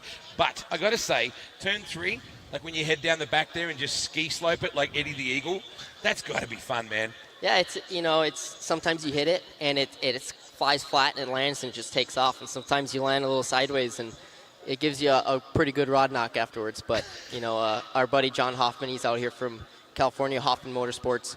He's got our Fox shocks working really, really good, and he's always tuning on it and giving me the best suspension and setup that I can have every time. And it's so great. I mean, it's fun to get the air, but it's getting that thing back down the ground, transferring that power, and the suspension is such a big thing with that, is keeping those tires, the footprint, in contact with the dirt. Yeah, as long as we can sky this sucker and keep that wheel to stick to the ground, we're going to the front as quick as we can. I just love the back of in stuff though, man, like Cowboys and Calamity and Gravel Pit. I know these terms now, mate. I've been here for 3 days. You just kick that sucker in, like particularly down at Cowboys when there's no fans down there, right? There's just you and the guys in the middle, and you have to sail that thing in. And if you get the exit wrong, that costs you big time. Yeah, I mean, all weekend I've been struggling with that corner. I would come in with good momentum, and it was like all of a sudden middle corner it would just slick off, and then I would start to over-rotate, and I look up my window and I see Trey Gibbs there. I'm like, man, I better get going. Yeah, one of the crazy things, though, is you mentioned Cowboys and, of course, Calamity. That's when we will see 3 wide sometimes. I mean, they're literally 90-degree hairpins coming around. Now, the crazy thing about that is the lines change so often. So when you're 3 wide, I mean, when you're head, it's like, okay, last time it was the bottom line, middle line, or is it the outside line? So you have to think, all right, I got to move around and slice it. Yeah, luckily I have my spotter, my brother, and then CJ actually came on halfway through the race. Nice. Kind of surprised me, but he was telling me, What did Squid, hurry up. Yeah. He's like, what are you doing? Why are you screwing around out here? But I knew he would mess with you. He came on. He's like, all right, this is where they're entering. Your exit's really good, but they're entering just a little lower, a little bit higher, and they're getting a better drive through the corner. So luckily we have spotters to help us with that, and all we can do is rely on them and hope that the guy don't come in and take us out. Dave took me up to the Land Rush start, yesterday to check out some stuff, and there's no one back there, right? There's just a handful of people, the starters up there, and you guys just roll up like rock stars. Like, this is like a mechanical rodeo in many respects. You go up the top and you wait for that gate to drop, and then you just haul A55 down towards turn 1 in front of 50,000. What is that like? It's actually pretty nerve-wracking. They give you enough time to sit up there while you're alone. Think about it. And your truck's just rumbling away, and you're looking at this blue wall. You don't even see the track anymore. You see the blue wall, and it kind of just fades away, and you're like, well, hopefully we can get there first and not have to deal with the carnage behind. But, we've had these kind of RTs, and they hook up great, and they get us to the front. Do you find yourself talking to yourself through that first turn right there? It's like, hold it on, hold my line. I know he's right there, hold my line. Yeah, I say don't be a wimp. Stay in it. Yeah, just push it down, right? Yeah. Do you remember your first time you matted it, like that you really got a perfect lap in and went, this is how it's supposed to feel? Because that's got to take time. You don't just go out there and rail it, right? Right. I mean, it definitely takes time, but, who's perfect? We are never perfect. We could have a really good lap. The next guy could have a bad lap. We could have a bad lap. They have a good lap. So nobody's perfect, but when you feel that traction in your ass and you feel it squat down and take off, that's where the bite is. It's like it clicked. Yep. That's what's so nice. This is such a special event. How do you tell people that aren't involved in this? Do you know anybody that doesn't know what this is, by the way? We run into a couple people in town, actually in Green Bay, Wisconsin, like, oh, what do you do for a living? Oh, well, we race, we build, and off-road, like Crandon, Wisconsin, like, never heard of it. But, then you see a lot of people that say, hey, hey, Kyle, how's it going? You'll be walking through a store or something. So it's pretty cool how big this event really is. Where do you go from here? What do you, at your age, what do you aim for? We're always aiming to be the next level. And luckily we're able to figure out a way, and we purchased a Pro 2, and we're stepping up into the Pro 2 class. So now I have another full learning curve ahead of us, but I think we're 100% ready to take that on. Well, I know I wanted to ask you, you got to do the little fill-in in the big truck, Johnny's. Did that make you want maybe even Pro 4? Is it like, all right, baby steps, Pro 2 first? Yeah, definitely baby steps. The Pro 4 was definitely awesome. It was an experience that not many can say that they got to do, and luckily I was able to take on that role of John and finish some races for him. But, I just knew that Pro 2 was my next step. And for me to go from a Pro Light to a Pro 4, it really wasn't quite there for me yet. I still have a lot of things I need to learn, but I believe that Pro 2 is our next step, and then from there on, we'll see. Do you think some drivers maybe make the step a little bit too soon in some of these classes? I do. I definitely do. It's hard to go from like a side-by-side to a Pro 2, completely different driving styles, where I think a Pro Light to a Pro 2 it's just a big brother. A little bit bigger, a little bit badder, and more horsepower and a lot more stability. These Pro Lights are pretty wild and scary to hang on to. So you're out there doing incredible things. What's the drive home like? It's going to be pretty pedestrian, right? Yeah, I mean... Why is everybody going so slow? Yeah. Why is everyone still on the road? I get to take all my fun, all my high-speed adrenaline that I strive for, and I get to take it out on the track. When I'm heading home, I'm relaxing. I'm ready to go sit on the couch for a day or two and just relax with my fiance and my pups. Man, he's a very, very mature young man, very polished. You do a great job already, buddy. I can see you got a bright, bright future. Grooves. That's how it goes, right? It's great. I've got to watch him grow up, and it's so cool to see his success and his whole family. So great people. He's like your Uncle Buck. I'll explain that one later. We'll take a break, and we'll be back on the other side of this with Speed Sport Live from the 54th Polaris Crandon World Championships, baby.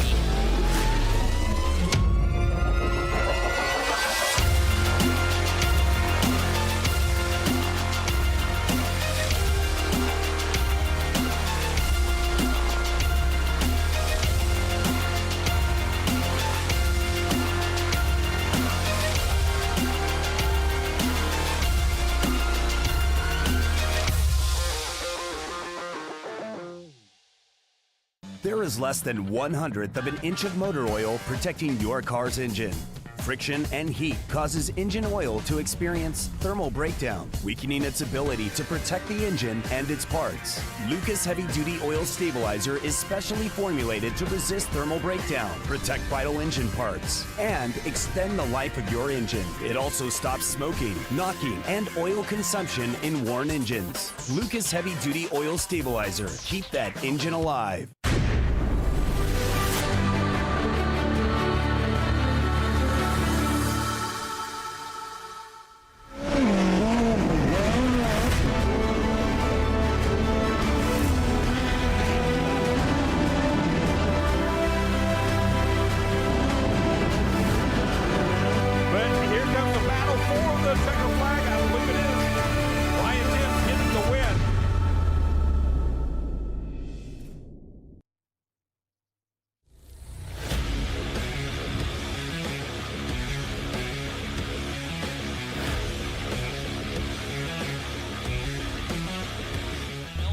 To the 2022 Method Race Wheels Legends of the Fall.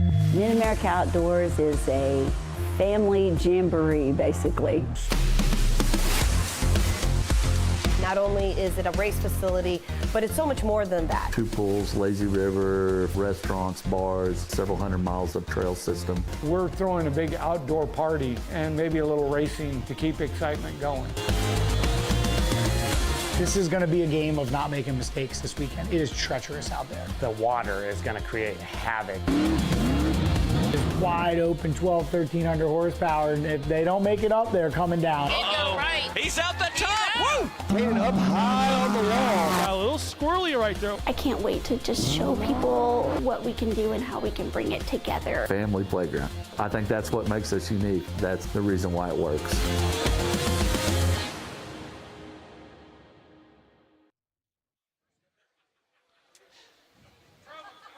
Welcome back to the Speed Sport Live stage for the 54th Polaris Crandon World Championship, presented by Toyota. Toyota, let's go places. If I was going to go somewhere, I don't know, soon, Oklahoma would be a pretty groovy place to go. Oh, absolutely. Mid-America Outdoors is so awesome, and AOE.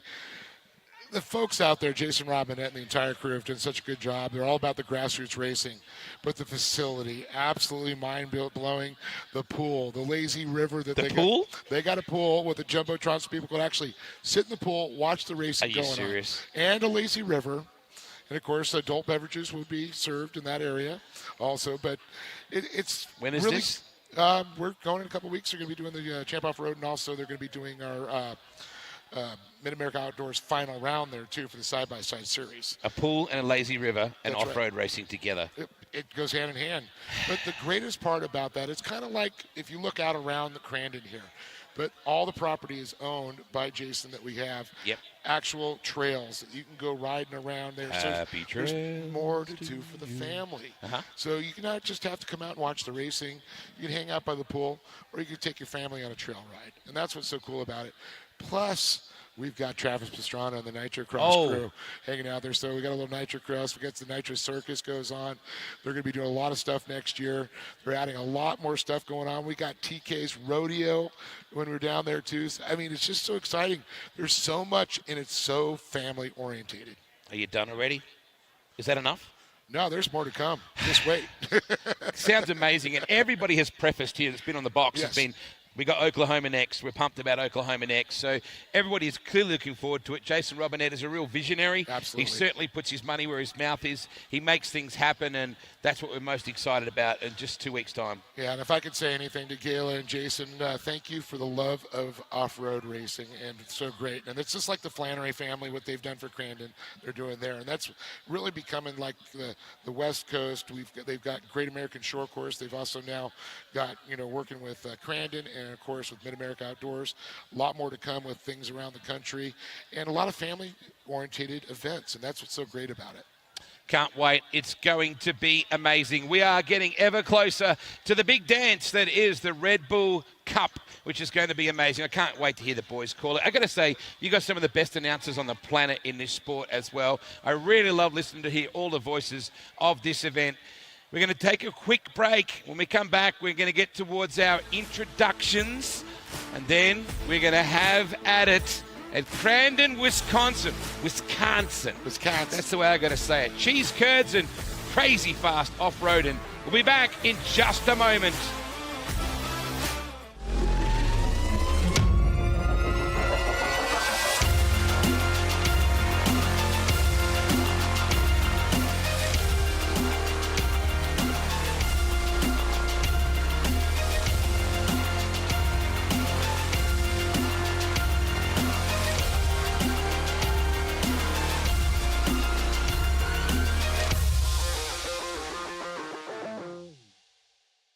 There is less than 1/100th of an inch of motor oil protecting your car's engine.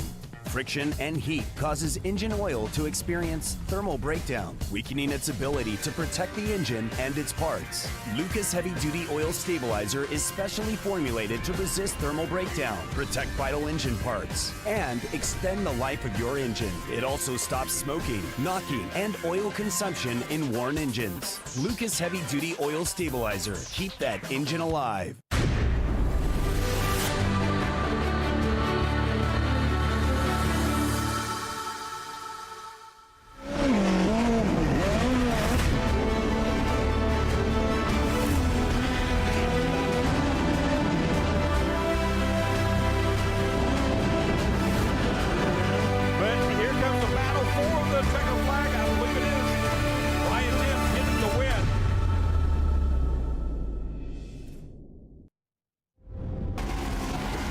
Introducing the all-new Polaris Expedition. Purpose-built to elevate even the most exciting journeys. Polaris Expedition takes you beyond what you thought was possible and drives you towards endless new adventures. Overcome new challenges, explore new horizons, all in complete comfort. The only limit is your own imagination. Keep chasing the wild. One of the main reasons for poor vehicle performance is a dirty fuel system. It can cause decreased fuel economy and actually do harm to your engine over time. By adding Lucas fuel treatment to your vehicle, it cleans and lubricates the entire fuel system. Pump, carburetors, fuel injectors, and valves as you drive. It also improves your vehicle's performance. It's a non-solvent product designed to protect both gasoline and diesel engines. Lucas fuel treatment. It works.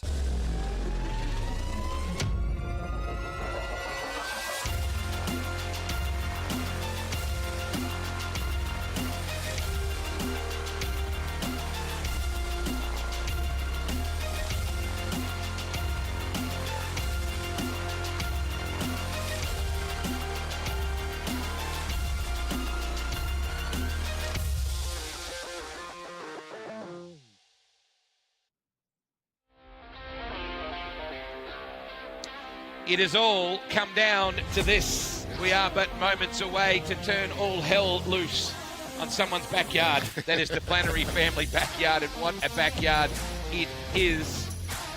Drivers are coming out here very shortly for the intros. Can you just explain to me what's about to happen? Well, we're going to line up all the trucks and introduce our drivers, the Pro 2s, the Pro 4s. Now, what they do is they're going to start the Pro 2s first, of course, after all the opening ceremonies. And, of course, the Pro 4s are going to be chasing them down. I'm not sure what the time is set, but there's going to be an actual time gap between when they let them go. But we got a little opening ceremonies before that all happens. Now, what kind of chance do the Pro 2s have of winning this thing? Well, we've seen it before. Of course, Keegan Kincaid. He took it there, and of course, last year was C.J. Greaves in a Pro 4. You just never know how it's going to really shake down for you. It must be a frightening feeling to be in a Pro 2 and know that stuff is hauling A55 to run right over the top of you. Well, 750 horsepower in a Pro 2 to a 900 horsepower, Pro 4. So they've definitely got the power. Now, the benefits of the Pro 4. You've got those front wheels that pull you out of the corners. So they don't have to worry about so much. They do rotate through the turns, but they're a little bit quicker through the turns, so they can get a little lower also in the turns. So that's going to allow them to get it quicker around. It's always the shortest line around the track in each corner that gets you there quicker. But the track would have slicked off, I would think, at some point, right? It's had a whole lot of laps on it by this point. That's true, and they're grooming the track right now. They're going to lay some water, so it might get a little snotty. You never know. There might be some slipping and sliding going around, but it dries out quickly with 30-plus trucks on the track, though. And is there ain't no lie. Any truth to the rumor that in a barn, someone in fact, a lot of people drink out of the trophy. Is that? That is no rumor. That's absolutely 100% true. Oh. That is an honor. In fact, we're going to have to get you in there to be part of that. So that I can talk about that. Oh yeah, definitely. So they drink out of the winner's trophy. Yes. And it's not milk like Indy. Like, meh. This is like. It would be an adult beverage. You must be 21 to be there. Oh, I'm hearing the good word. And it's always my favorite part. Is I always say it's the roar of the big bore when the Pro 4s come rolling down. We are full bore in the great outdoors, folks. The Red Bull Cup is moments away. Cars are on track. Cars on track. That's for sure. And you're going to line up now, right behind cars us. or trucks, by the way, because some people say trucks. Okay, we'll stick with that. I mean, you call them race cars, but they're trucks. We can't got buggies, trucks. I feel like everything I've watched so far this weekend has all come down to this. Like everything I've learned to this point is about to go out the window. Now, I got to really ask you. You've been to a lot of events. You know a lot of sprint car stuff. Coming to Crandon, the big house, what is your experience to see all of you seen unfold? You haven't seen the Pro 2 versus the Pro 4 yet, but you've seen a lot. You haven't seen the crescendo yet. This has been one of the most eye-opening experiences of my life. There's absolutely no doubt. This is one of the most insanely epic events I've ever been to. I cannot wait to hopefully come back next year and check it out all again. Dave, we're about to have at it. Oh, I'm ready for this. Full bore in the great outdoors. We're about to do your drive introductions. Ken is standing by. He's tickling the tonsils, and we will get after it. The voice of this epic event, Ken. I know if this doesn't turn you on, you haven't got a switch. This is as good as it gets, ladies and gentlemen. Labor Day weekend, we're at Crandon International Raceway. This is the big house, and the big dogs are pulling forward. They're ready for some battle here at the 54th running of the Polaris Crandon World Championships, and, of course, the 8th running of the Red Bull Crandon World Cup. Ken Stout and Cameron Steele standing here alongside, ready to call the action as the Pro 2s and Pro 4s roll out here and get lined up. We'll introduce you to our drivers here. We'll have 10 laps of complete madness. Cameron Steele. Madness is an understatement. I really believe that this is one of those moments in racing where you kind of take the gloves off. You don't really know what to expect, even though you've seen it 20 times before, because anything can and will happen. Is that an understatement? Oh, absolutely not an understatement. I mean, there's going to be carnage. There's going to be fast trucks. People are going to have a great day. People are going to have a tough day. It's going to be all over the board. The Pro 4s, we were doing a little bit of homework here. The Pro 4s seem to, depending on how the track is groomed, could have as much as a 5-second advantage. We've also seen it where they were much closer. So it's hard to say exactly how this is going to break down. It's always up to race control to decide what that split's going to be. So if you've not seen this before, they will turn the Pro 2s loose first. There will be a time frame there, and then they will turn the Pro 4s loose, and the Pro 4s will be in hot pursuit of that big trophy. And no matter what the officials do, one group will be upset with them. Right? Either the 2s or the 4s are going to be upset, but they try to do it best they can and make it all even and fun when you break down the track. Now, the track has a condition I'm looking at right now. It's got a little bit of moisture on it, but it doesn't have a lot of wet slick on it. So we'll see if that changes over the next few minutes if we get any more service out there, but I do not think we are, as all the drivers are now lined up and parking right in front of our main grandstand area. Wow, what a packed house. It looks amazing. The drivers can actually hear you out there. They might actually be able to hear me. And I feel sorry for them if they can, because, I'm a tough listen sometimes. But we're here to bring you the best of the best action in off-road racing, and we're looking forward to this World Cup. Our rundown says that we're supposed to have 25 drivers. It actually looks like more trucks than that are out there. I do know there are a couple that might not be able to make the call here. We'll see if we can get things sorted once we start this official driver intro. Right over there by the Eibach winner's circle, of course, which is where they all want to end up. I just saw a quick look at R.J. Anderson, who won in the Pro 4s this morning, looking quite solid. And a big lineup of Pro 2s, which will be starting first. So some of the drivers thinking that it might be tougher with all of the Pro 2s out there for all the Pro 4 or for the lead Pro 4 to get through. And we'll see how that plays out, because no matter how many times you try to predict it, no matter how many times you've seen it, as I said just a moment ago, you're never really sure what's going to happen when it goes green here at Crandon for the final race of the weekend. All right, so we do have a camera op down there ready to rock and roll. So we'll see if we can get things going there. And, yeah, why not start off with this guy? He's currently leading the points in the Pro 2 category, looking for his first championship out of Havasu. Put your hands together for Corey Winter, a winner earlier today. Winner on the winner. How about that? Talented young man. Right there alongside him, that is Ronnie Anderson. Ronnie Anderson knows how to get it done. It doesn't matter what kind of vehicle it is. His father, of course, Randy Anderson, a Hall of Famer. Right beside him, it's going to be Johnny Holcher. Johnny Holcher cutting his teeth in the Pro 2 category here this year and has entered Pro 4. He's decided to run the Pro 2 here in the Cup race, hoping he can get the whole shot and drive away. Right alongside him, how about a hometown boy? No name any bigger than the Kincaids here in this area. This is Keegan Kincaid, a 2-time Pro 2 champ and a 4-time Cup winner. Along him is going to be a Pro Light champ and another guy that is blazingly fast. His name is Doug Matag. Worked his way from the back a little bit earlier today. Proved that he has the speed. Don't ever count this guy out. Another guy hoping to make a name for himself out here at the Big House. Put your hands together for Pro 2 driver, the number 73 truck, Kyle Cooper. And how about a big dog out here playing in the dirt? Former NASCAR winner, son of a Hall of Famer in Roger Mears. Put your hands together for Casey Mears. Also had a great weekend so far. Another guy that's been out here doing it in the dirt, man. He's been cutting his teeth for the past few years, has certainly developed into a talented driver. This is Troy Cox. Our next driver battled for a number of years, took a little bit of time off, and then made his way back. Driver of the Tonka-sponsored number yellow Pro 2 truck. This is Mayan Spaccarelli. I don't see Mayan. Where are you? There he is.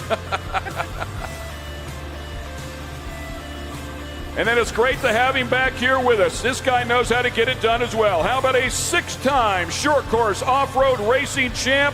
3 of those in the Pro 2 category. Put your hands together for Jared Brooks, sponsored by General Tire.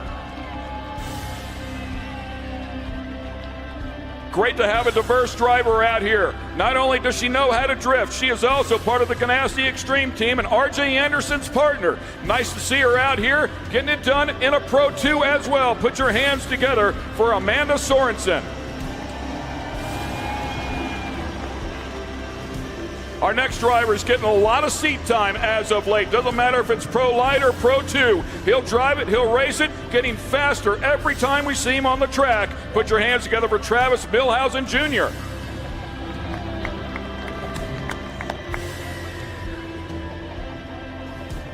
Was that Bob Rand?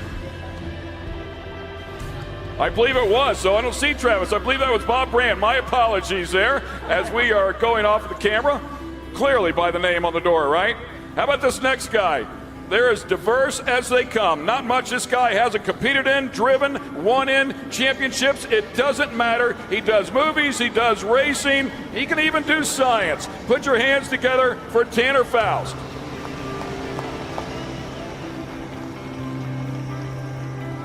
All right, there's a look at Travis Milhausen. Sorry about that. Certainly, they moved the trucks out of line here, man. They put it in front of me, and I'm going to read it.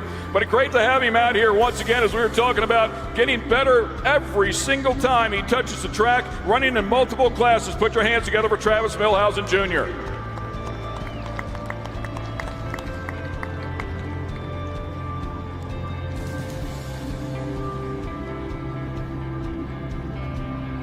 Next driver in the number 98 truck, and my apologies here. I do not hold on just a second. One more piece of paper here.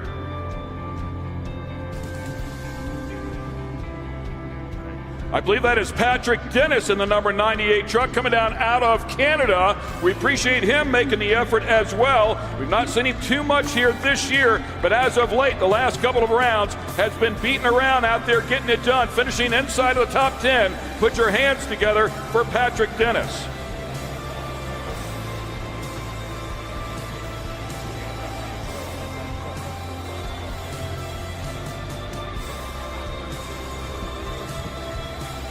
Up next will be number 13 truck of Jay Schaefer. Out here to throw down with the big dog. See if he can get it done. It could be a magical day. Put your hands together for him. I'll cut through here. The next driver in the number 74 truck, I believe back on the next row, currently competing in the Pro 2 category. Does have a podium finish here at Dirt City a little bit earlier in the year. Congratulations, and put your hands together for Dustin Grabowski.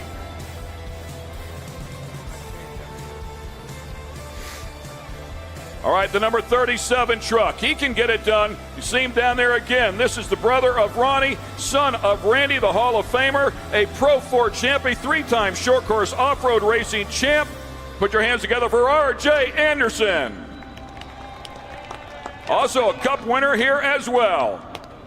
Right beside him, it's as big as they come, a hometown champ. How about a 10-time short course off-road racing champ, an 11-time cup winner out here? Ladies and gentlemen, put your hands together for CJ Greaves. Right beside him, another young gun cutting his teeth, has certainly proven he has the speed. It doesn't matter if it's Pro Light or now up into Pro 4. He's shown some real speed, led a number of races, and hungry for that first win. Today just might be the magic. Put your hands together for Cole Mamer.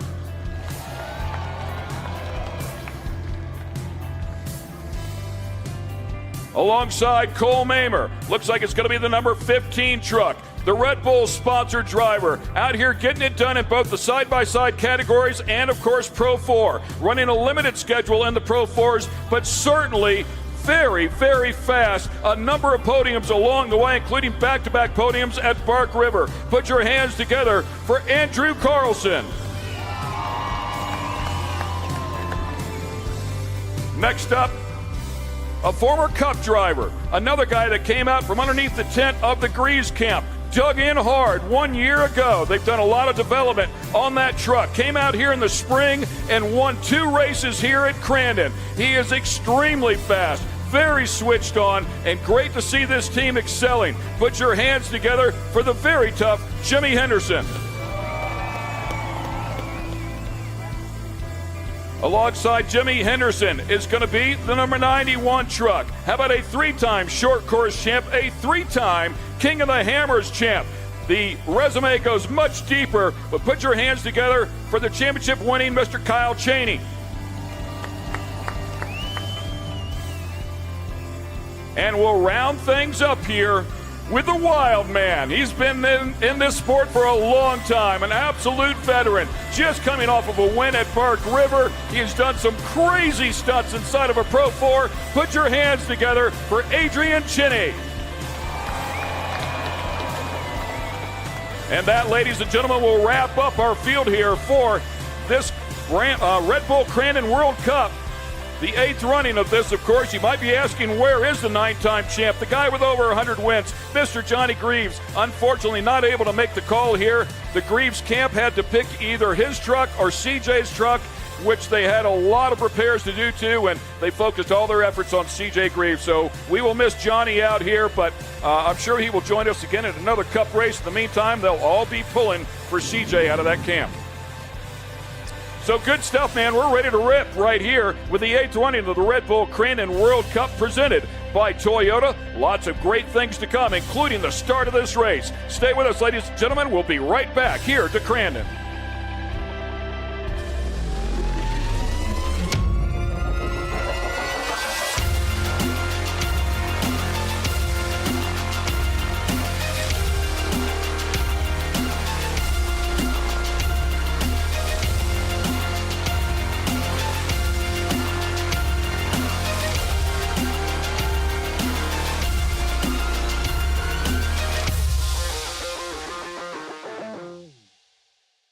There is less than 1/100th of an inch of motor oil protecting your car's engine. Friction and heat causes engine oil to experience thermal breakdown, weakening its ability to protect the engine and its parts. Lucas Heavy Duty Oil Stabilizer is specially formulated to resist thermal breakdown, protect vital engine parts, and extend the life of your engine. It also stops smoking, knocking, and oil consumption in worn engines. Lucas Heavy Duty Oil Stabilizer. Keep that engine alive.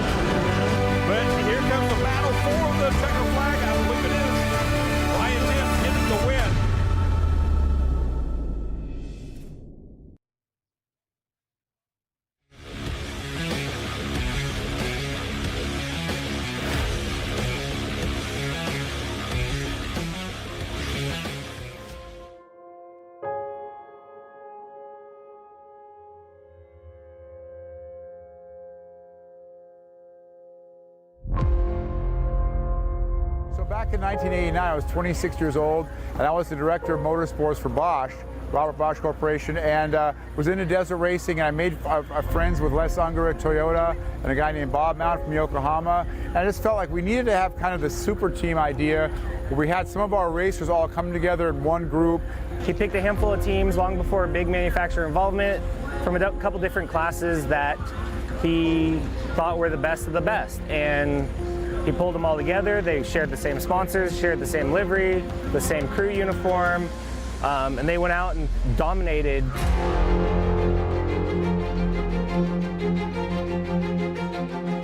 We're excited to be here. Crandon is a marquee event for Yokohama. You know, paying homage to this at 35 years, it's an amazing thing to be a part of. We took 7 of our drivers from a handful of different classes, took the same vintage livery, wrapped them all, reprinted all these cool shirts. It just so happens Marty is the promoter for Crandon, so it was kind of all able to come together.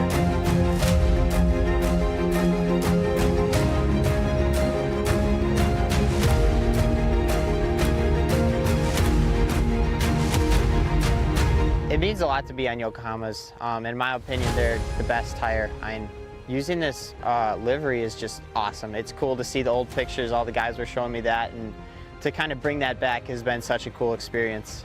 Yokohama has just been awesome to the foundation, to the Warrior Foundation. And then having us come out here and put that wrap on the car and just be a part of the history of Yokohama and the heritage that came with it is it's an honor.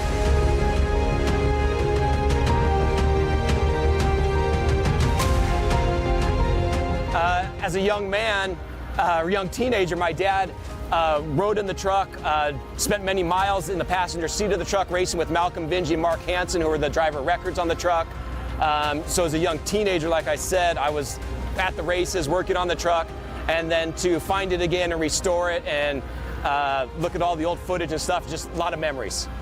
757 is the Yokohama Toyota, Malcolm Vinge and Mark Hansen, and they're running 4th. Right? First off, I never thought the truck would even come to the Midwest, so to have it here is pretty amazing, and then have all the other Yokohama sponsored vehicles wrapped the same, doing the photo shoot, recreating that, and having all that together just looks real amazing to have it, representing this.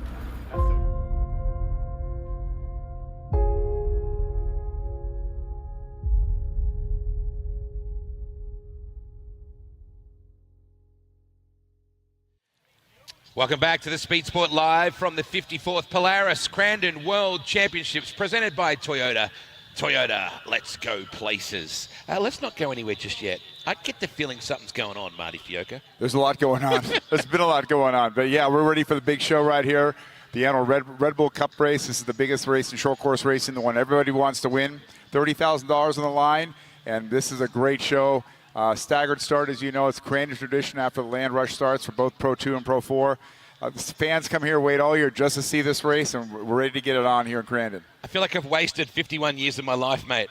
You have. Where have I been? I don't know, but you haven't been here. Clearly I haven't. It's a phenomenal. Congratulations, mate. And I know I'm saying that to you, but you're representing a team that puts together the biggest race in off-road history. Oh, yeah, no, it's a big team. It's a big team of volunteers. We have about 500 volunteers here. Wow. Our staff, all the people who work on the racetrack, the prep, the building, starting with Cliff Flannery and Jason Flannery all the way down to his kids who are working here, every part of this track. And then never mind the hardworking Tina Kuloff, who's our general manager, office manager. She works so hard with us. Saint. Yeah, so her and I work all summer together here. I live in California, but I come here for the summer just to help with our 2 races, our June brush run race, and, of course, the Polaris World Championships we have here. And like I said, it's a culmination. It's kind of really getting exciting. It's kind of also really sad. But, we had the best weekend I think we've ever had here in 54 years. Wow. Yeah, we had the biggest crowd Friday, Saturday, Sunday, the KISS concert, all that. So it's super exciting. Now, to put this in perspective, you had the biggest rock and roll band in American history play here on Friday night alongside this. That gives it that blue ribbon, if it didn't already have it, It really did. No, I'm not sure if they're the biggest rock and roll band in American history, but I'll argue that with you. But it's all good. Yeah, no, we did. So, but it was all part of the big kickoff for Friday night, right? I mean, we really want to kick off, and thanks to the Potawatomi Casino Group, we were able to bring KISS here to Crandon. Who would have thought this small town, 1,000 people, KISS is playing. All we heard was, is this a cover band? Is this a cover band? No, this is the real KISS. And we had about 13,000 people show up to watch them here, and it was a great show, and it just was a kickoff really to some great 3 days of racing, and it's all coming down to this race right here. Look at these people, mate. Have a look at that hill. Have a look at that. Crandon, can you stick your hands up for us and wave them around? We want to put you on TV all over the world. Come on, baby. Can we send a wave? Can we do a wave? Where's the Crandon wave? We've done it before. Yeah, let's do it from the barn down here, okay, in turn 2. On the count of 3, I want everybody in the barn to go up, and we'll send it back up the hill. Are you ready? Everybody down here at the barn end in turn 2. On the count of 3, go up. 1, 2, 3, go up. Good work. Make it noisy. You're going well. Make it noisy. Good work, Crandon. Keep it going. That is beautiful. Keep going through the grandstand, all the way through the bleachers. Oh, that's good. Let's do it one more time, but let's do it America loud, okay? Let's do it seriously awesome loud. Here we go. Everybody back here at the barn on the count of 3 and noisy. 1, 2, 3. Oh, yeah. That's what I'm talking about, Crandon. Keep it noisy. Let those drivers hear you. Oh, Marty, if that doesn't turn you on, mate, you haven't got a switch. I have a switch. I'm turned on. What can I say? It's fantastic to see. So we have the best fans in the world. They came out in record numbers this weekend, and a lot of first-timers have come now fully enamored with this place. I don't know where we're going to put everybody next year, but we're going to figure it out. It's going to be our 55th anniversary next year. We'll see what we got. I'm sure we got some things to really bring up. It's going to be great. Start working on the new grandstands, all right? You might need them. Yeah, absolutely, absolutely. It's going to be great. Hey, we're 5 minutes away from start time. We're about to rock and roll all night and party every day. Marty, it's going to be an epic event. What is going to happen? Tell me, what should I expect right now? Someone's going to walk out of here with 30 large. $30,000 on the line, but really they're willing to put it all on the line to win the Red Bull Cup race. It's the most prestigious race there is in the sport. What we're going to see is sheer mayhem. So fans at home to understand what happens here, we give the Pro 2s, which have a slower lap time on the long track, the 1.7-mile track here, we give them a staggered start. So they'll take off, and then you're going to sit there, going to do most of the track, and then the Pro 4s, which are the all-wheel drive 1,000 horsepower trucks, are going to take off after them. So it's a chase for 10 laps to try to see who's going to get there first. Who was drunk and came up with this 54 I don't know. years ago? It was before me, my time too. But it's a Crandon tradition. It's one we only do here at Crandon. It allows us, because we have the land rush start, it's actually possible to do this. We did a Pro Light Pro Buggy Cup race the other day just as a warm-up. That was great.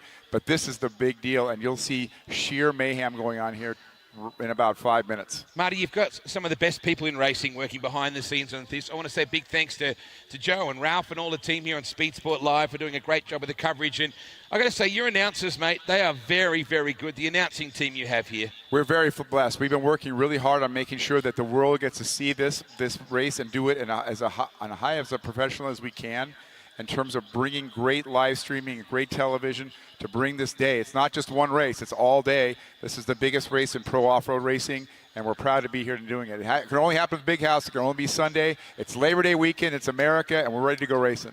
1,800 people live in this town, and we've got about 50,000 in here now. Yeah, we're expecting actually about 65,000 through the gates in 3 days here, which is a record for us.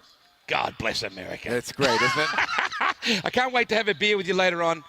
So we are 2 minutes away before we send them to the top and let them rip. You got any picks on this? Going to put you on the spot? Can CJ do it again? Yeah, CJ, of course, can do it again. I mean, if it depends on the split. It depends on the dirt. It depends on the tire. It's a lot of grip. It's a lot of things. It's very difficult for the man who puts this all together, a gentleman by the name of Faye Stetson, who's done this for so long, to figure out the exact split. It's not the same. It depends on qualifying times. But I'll tell you what, CJ Greaves has been really consistent this year. Consistency is the key. I'm also looking, but then again, it was great to see RJ Anderson come. He doesn't race all the time. He looked really fast this morning in Pro 4. Pro 2, you know, unfortunately, Mickey Thomas isn't racing this afternoon because he's been consistent. But I got to say, Corey Winter looks really, really good. So I'm going to pick between, I think, CJ and Corey. It's always good to see a repeat winner or someone win it again or again and again. But you know what? Nothing beats someone whose life changes in that moment winning the first one, right? Yeah, no, and it does change these people's lives. I mean, this is a big deal. I mean, we saw the emotions today about guys winning their first Crandon Pro World Championships, and we saw it in a bunch of classes, and it's going to change it right here. It's going to be great. Next year, can we start the Volkswagens as the first bit of this? Well, how about you and I both get a bug and we'll build one, and we're going to do it. We'll do Class 11 next year. I'm ready. I cannot wait.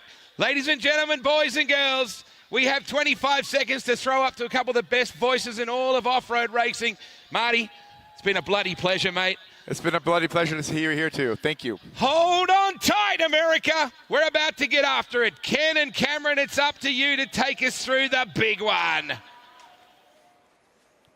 Thanks a lot, fellas. It was great to hear from Marty Fiocca down there. People don't realize how involved he is, how much he has a part of what we see here today. Of course, it's an entire staff, an entire team, but he herds the cats as best he can, and he does a phenomenal job. He's been a huge part of off-road racing in general, not just short course. So thank you for everything, Marty. We certainly appreciate it. Absolutely true, and we have a lineup full of horsepower. So real quickly before we get things started here, we just had Kurt Leduc up here as well. We want to throw some love out to our good friend Kyle Leduc. We know he's been watching here all day long. No way he's going to miss this one.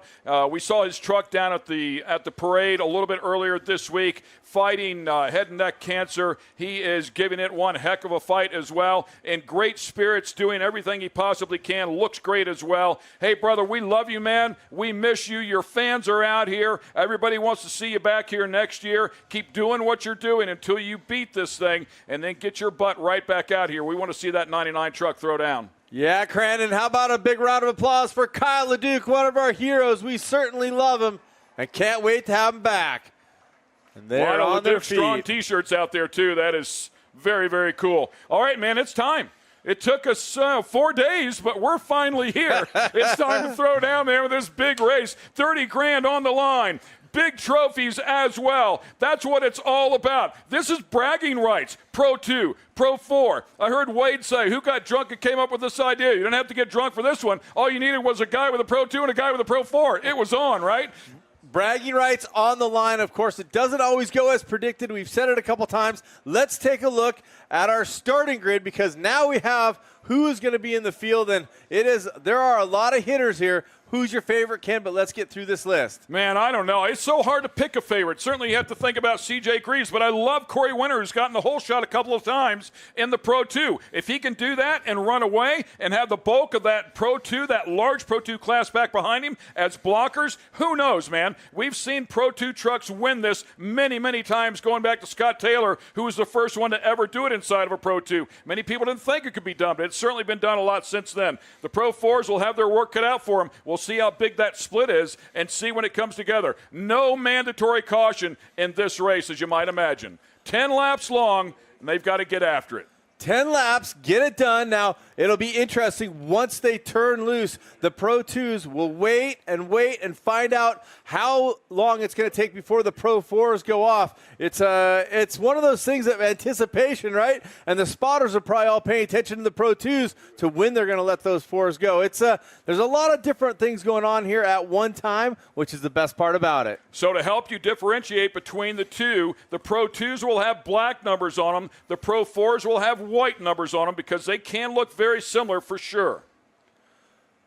All I care about is if they're throwing huge roosts and the horsepower is flying high. And there was a horsepower differential we should probably talk about as well. Yeah, there was a rule change in Pro 2 that happened just a few years ago. They went to a Spec 410 motor that was much more cost-effective, as you know, than the big race motors, but these things produce about 700 horsepower. That doesn't matter here in this particular game because they will be adjusted based on their lap times in the races. So they'll adjust that start time for the Pro 2s to the Pro 4s. The Pro 4s, as we've already documented, they are unlimited, naturally aspirated power plants producing upwards of 950 horsepower. Absolute monsters of the grid, all 4 tires digging. So as you well know, and you can hone in on this a lot better than I can, but the Pro 2s really don't have a big choice in lines if they're going to run the fastest line. The Pro 4s, man, they can really divvy it up. For sure. The way I equate it is you got to run the ballet of apexing the corner if you're in a Pro 2.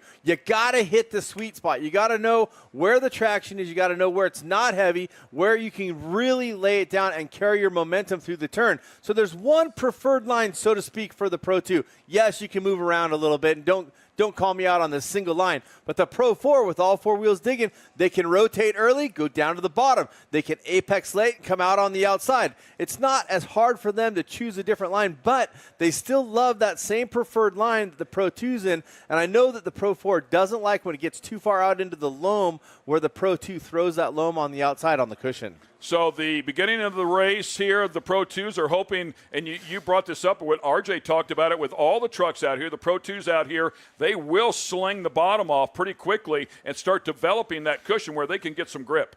Yeah, when we talked to a couple drivers, they were saying, oh, there's a lot of Pro 2s going to make it harder for the Pro 4s to get through. Agree. RJ Anderson said clearly, he's all, hey, with all the Pro 2s, it's going to clean the track off faster and make it faster for the Pro 4s to use different lines and be able to go further to the outside. So we'll see how things shake down here. There's a lot of different options. What I would tell you to look for is when the Pro 4s catch up with the Pro 2s, watch the different lines that they can use. They'll be watching the drivers in front of them. If they're going high, if they're going low, they know about where they want to go, and they will go in a different direction. It is so cool to watch these masters behind the wheel do what they do. Well, the coolest moment in motorsports is all of these trucks going down through turn 1. Oh, yeah. Land rush start funnel down to what I would say is probably 3 preferred lines, but maybe 6 wide. And that is something of beauty. If you haven't seen it live, it's about to blow your mind. It is something that you will not believe. But those of you at home, pay attention, watch for your favorites, watch for the whole shot, and also remember, there's a couple undulations in the start straight, so it's not exactly straightforward if someone gets a bit of a jump right out of the gate. Yeah, we've seen that happen all weekend long where somebody will hit a jump or launch the truck just a little bit sideways. Immediately, everybody's driving, racing, steering. This is not a smooth land rush start. There's some landmines out there that they'll be running through to come down here, and I believe it was CJ that we heard running through turn 1, Forest County, Potawatomi, turn 1 at over 100 miles per hour. They'll fan them out 3, 4, 5 wide. It will absolutely be on. Oh, it's on, that's for sure. The fans are ready.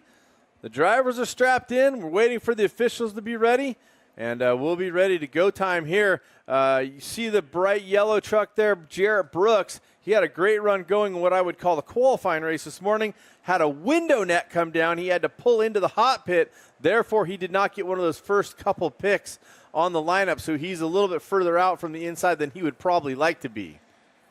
Yeah, that was a heartbreaker for him, no doubt about that. But he's certainly very, very fast. We'll see how things shake down. Look at that long line of Pro 2s, and, of course, they will all be going for it to try and get that hole shot into turn number 1.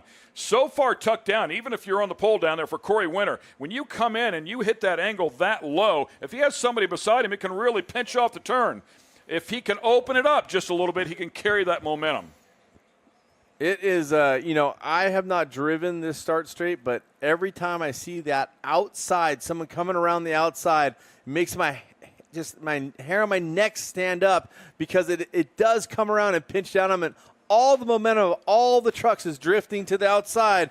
It's getting close. It's time to go to that starter stand. All right, get on your feet, ladies and gentlemen. It is time. The trucks have been started. They're making some noise, waiting for the starter up in the stand to throw the green flag. We'll turn the Pro 2s loose, and then we'll turn the Pro 4s loose after them. It is time to throw down for $30,000 and the most prestigious trophy in all of short course racing right here at the Big House, Labor Day weekend. Let's turn them loose. Listen in, baby. This one's going to be good.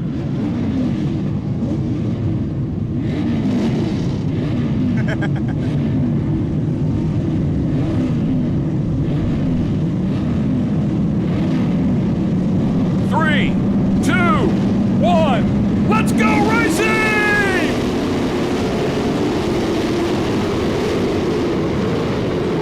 Big contact!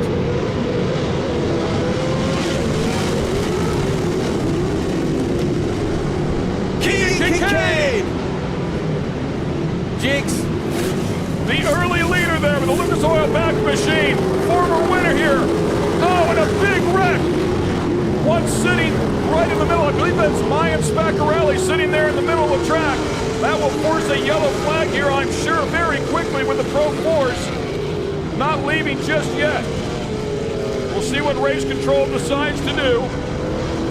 But in a horrible spot right there. Looks like they're going to immediately try to get him out of the way. And everybody shut down. So, yeah, they have no choice right here. No way they could turn the Pro 4s loose with that truck sitting in the middle.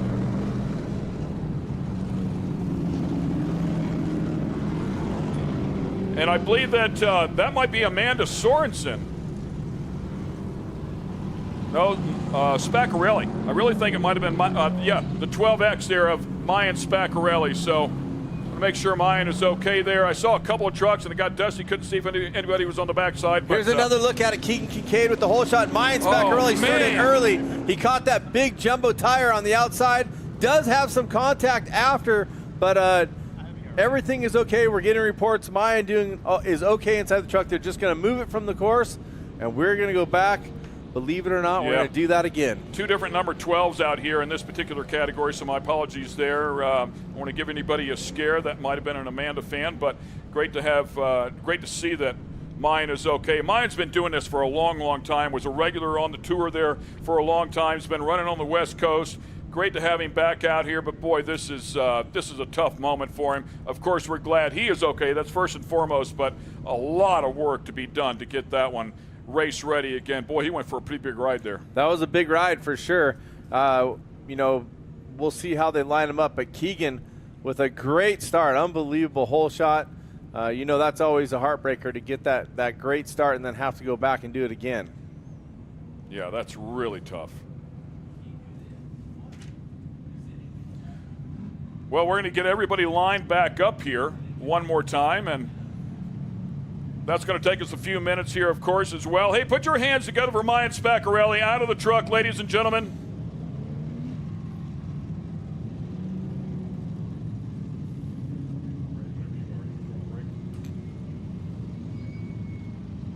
Oh, safety over there chatting with him. Clearly seems to be in good shape. So, once again, safety issues doing what they need to do. All right, we'll get them all lined back up and turn them loose one more time in just a moment.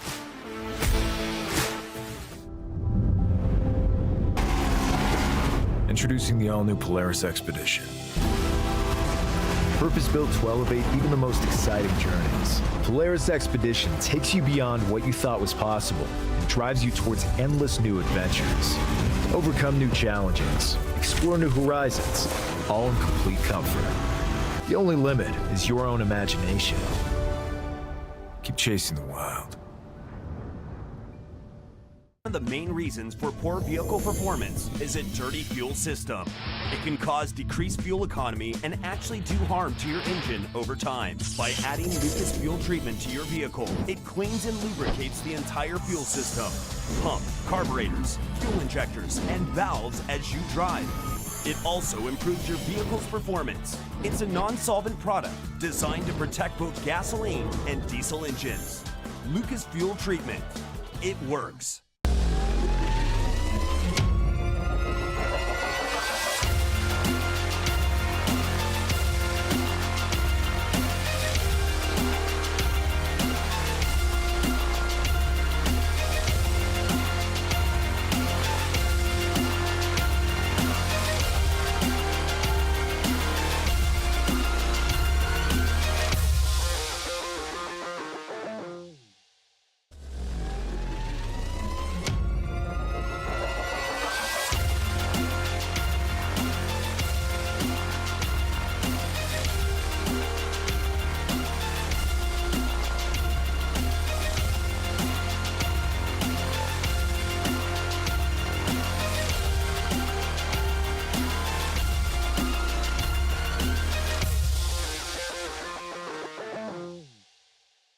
There is less than 1/100th of an inch of motor oil protecting your car's engine.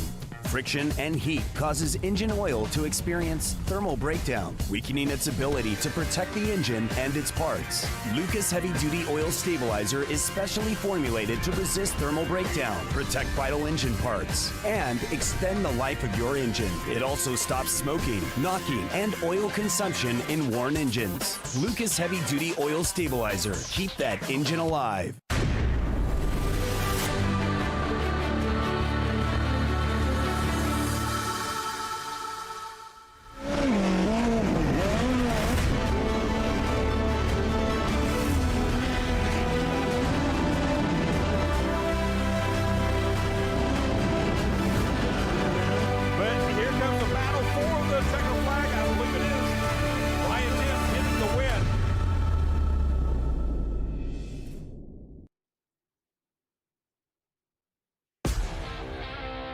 And once again, we are back here at the 54th running of the Polaris Crandon World Championships and the 8th running of the Red Bull Crandon World Cup, presented by Toyota, which is about to take place here once again. Unfortunately, we lost a couple of trucks here in the middle. You can see a couple of holes there, one of those being Jarrett Brooks. Yeah, both yellow trucks. One was Mine Spaccarelli, the other one, here we go. Obviously Jarrett Brooks, and here we go. Restart is on.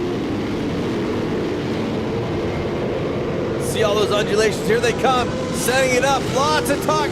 Tight competitors. 3 wide. Keegan Kincaid. One Once more again. time. Corey Winter and Ronnie Anderson right beside each other as they head right in front of the crowd here. But Keegan Kincaid, 2 hole shots. He had to come from deep in the field a little bit earlier today. Worked his way back up to 4th. Certainly has a hot rod, and he's ready to show it off now. Ronnie Anderson takes over 2nd. Corey Winter, your winner earlier today, number 67, the blue truck sitting in that 3rd position, and the 4s are off. The Pro 4s are off. Number 53 truck in there also having a good start here. R.J. Anderson leads C.J. Greaves as they come around the Potawatomi, turn number 1, headed for the barn. It's R.J. Anderson, your winner earlier today in the Pro 4 race. So a solid get out of the gate. In the Pro 4s, everybody's clean. Racing is clean. It's R.J. Anderson, C.J. Greaves, Cole Mamer, and Henderson running in that 4th position in the Pro 4s. Can they make up the gap? Can they make up the time? The 4s are looking fast. As they clear Calamity Corner, your leader, competition, challenge. Here comes Greaves. Watch him dive maybe to the inside, trying to set it up. Look for 2 different ways to do it. Greaves down the bottom. Kincaid back into the infield. He's still your leader. Greaves trying to get by for the lead. Excellent stuff there between the Pro 4s. Of course, the Pro 2s already coming back around as they're getting after it. And yeah, the Pro 4s side by side. CJ down to the inside, trying to bully his way through. And he does touched him. He gets it done down on the bottom. RJ's going to have to scrap back, goes outside in on him, and they are still side by side. Nope, looks like CJ will get the spot here. Keegan Kincaid checking out here. Huge gap over Ronnie Anderson and Corey Winter. The 93 of Johnny Holzer in that Pro 2. Woo-hoo-hoo! Welcome to Crandon, folks. R.J. Anderson trying his desperate self to get back in the hunt here with CJ. CJ with some real speed in that 33 truck.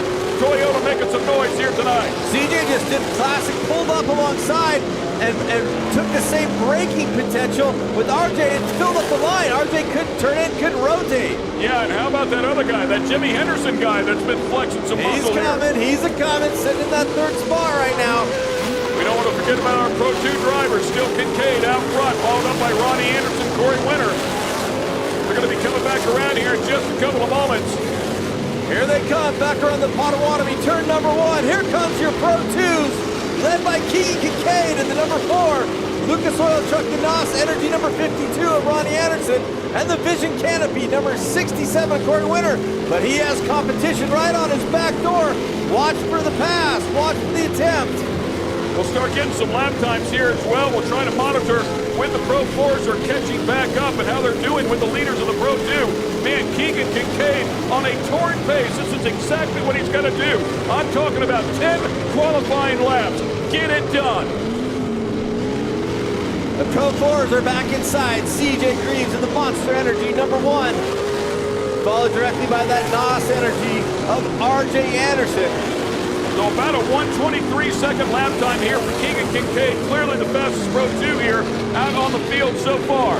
They're about to come up on the back of that pack of Pro 2. Look at this, Jimmy Henderson, the United Rentals truck trying to get underneath R.J. Anderson. They're headed for Calamity Corner at the finish line. And look at this, going to the inside Oh is my CJ. goodness, what a move there by CJ.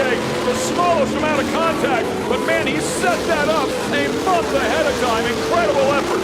We call that the can opener. Coming through, gotta make the move. Of course, that allowed RJ to get back closer to CJ. CJ crosses the stripe here as well. See if we can get a lap time on CJ. CJ Greaves with a 1:19.5. So right now, about 3 seconds, 2.5, 3 seconds.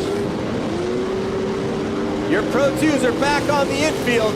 Keegan Kincaid, the Lucas Oil number 4, has put up quite a gap. He's got 20 truck lengths on Ronnie Anderson. Then Corey Winter is sitting in that third position. Quite a battle in the Pro 2s between third, fourth, and fifth as the Pro 4s come back inside your stadium right in front of the crowd. So some quick gorilla math here, about 3.5 seconds faster. He's a total of 20 seconds behind. 8 or 9 laps to do it. That is right on par to catch him on the last lap if everything goes to plan. Well, they seem to be catching up faster than it sounds like they should. They seem to be right there. 3 trucks all doing it their own way with Greaves, Anderson, and Henderson all looking bad fast and super solid. They've gotten by a couple of the Pro 2s. What happens now is they start to get into the better Pro 2s. It makes it a little tougher to pass. They fill those lines up. All of a sudden, it might tighten up that pass. Oh, Greaves is off. CJ right front tire is flat. CJ Greaves will not go back-to-back here. That opens up the door for R.J. Anderson. We'll see if he can get it done, or maybe Jimmy Henderson for the first time ever. However, don't count out those Pro 2s. They are way out front, including that Lucas Oil pack number 4 of Keegan Kincaid. He's done it 4 times out here. And that pack for 3, 4, and 5 right now looks so solid in the Pro 2s. That's going to be the tough spot for the Pro 4s to get through. But they also do have 6, 7, and 8 to deal with still as well.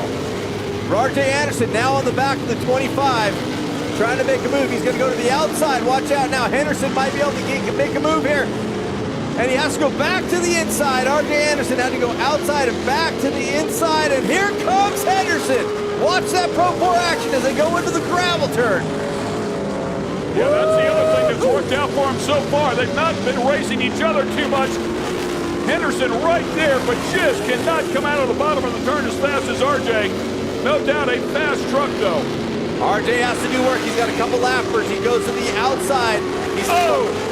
Matag goes around the outside of Corey Winter. Corey Winter gets tagged from the back and spun out. Hopefully nobody else gets into it. Spotters will be going to work there. Corey Winter gets going one more time. And here goes R.J. Anderson, gets pushed wide. Henderson has the line. RJ has to tuck it in deep. Here comes Henderson running down the back.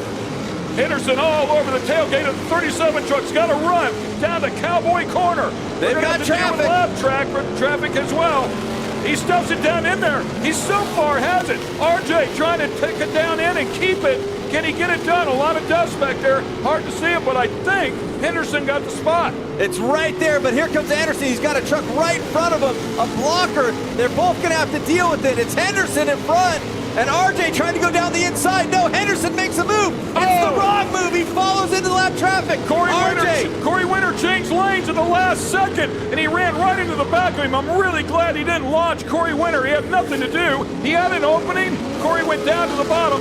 Fortunately for Henderson, R.J. Anderson followed him to the same hole. Now down to the bottom goes R.J. Anderson. And he fills the line. He goes right out in front of Henderson, makes the move clean. He's got one to get by to get before Calamity Corner. And look at R.J. goes to the inside, tucks it into the Pro 4 using multiple lines, and he's going to be clean by.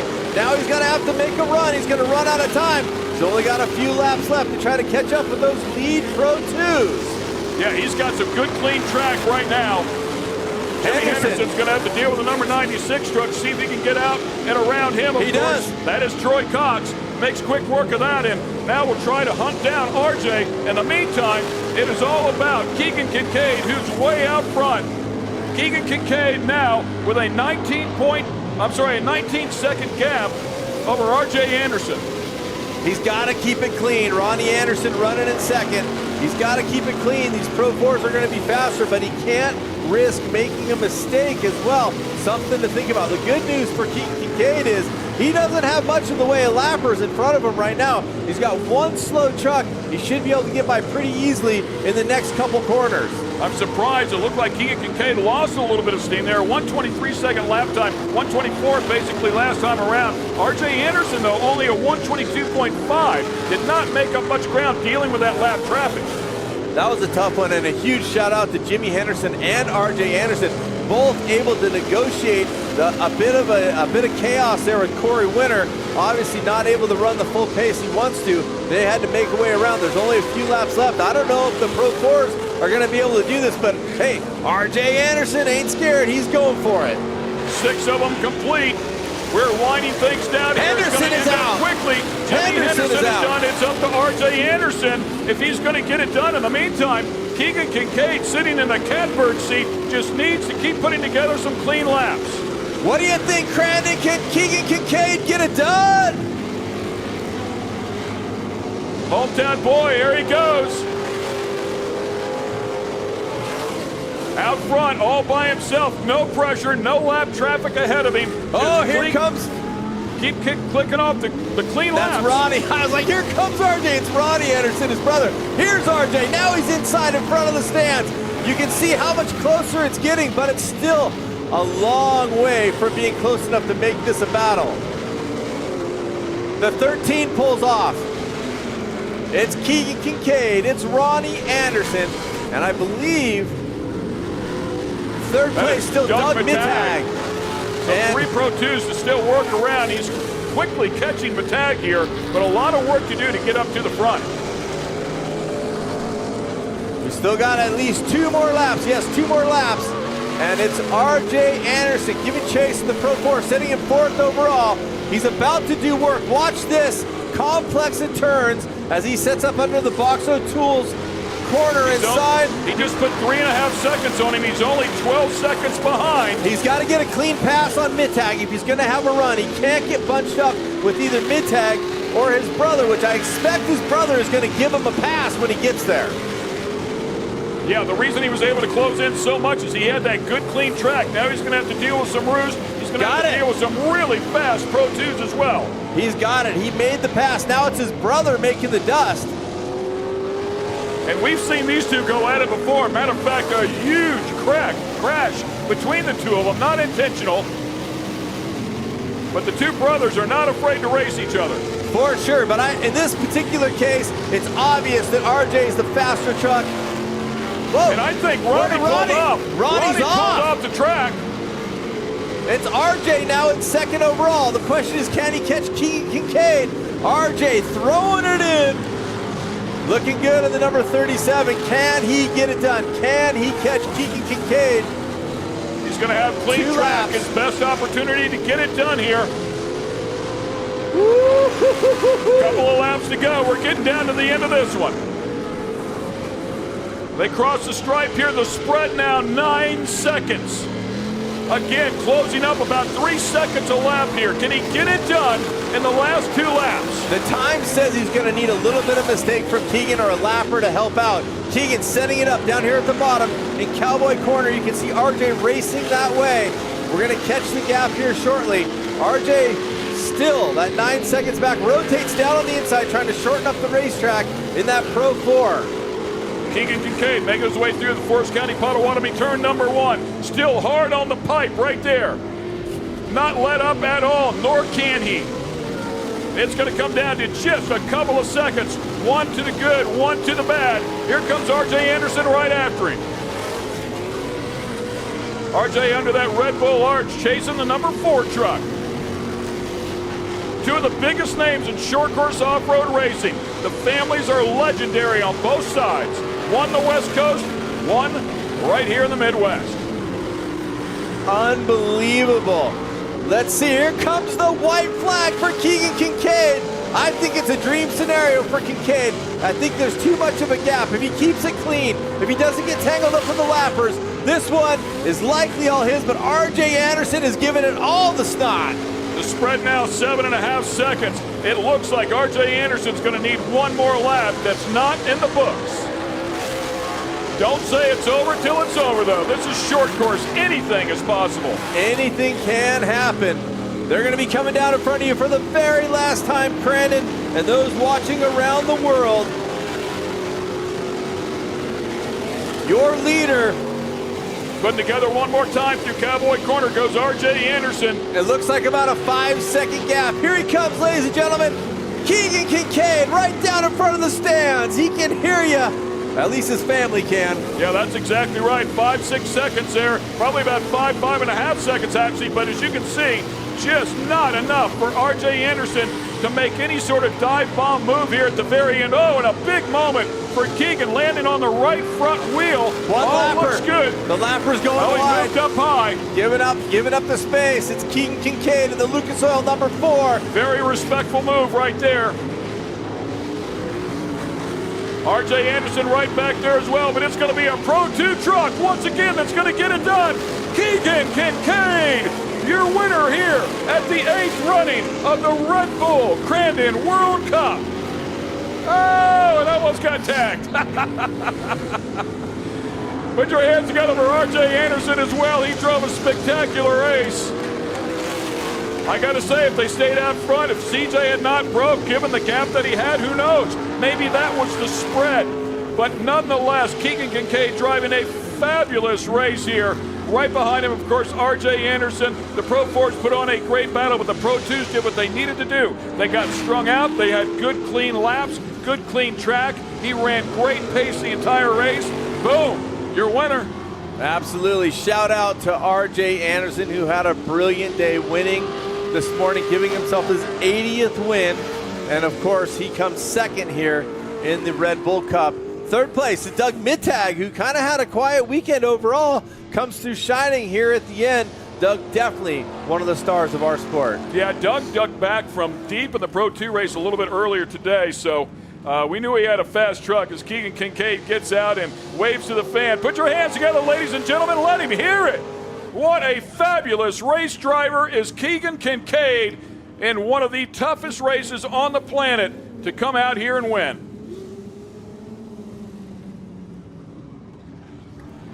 Woo-hoo-hoo. Good stuff right here as they pull up, and of course they will make their way up to the podium. It's going to be Keegan Kincaid first out of the truck, first to the finish line, first to celebrate, Crandon.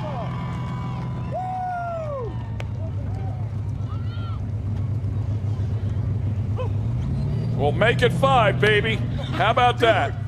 5 big cup races for Keegan Kincaid. Of course, his father, a multi-time champion in Pro Light, went up, started running in Pro 2. About that time was the changing of the guard. Keegan came in there. Look at the camaraderie as well. Here's a look at the final standings.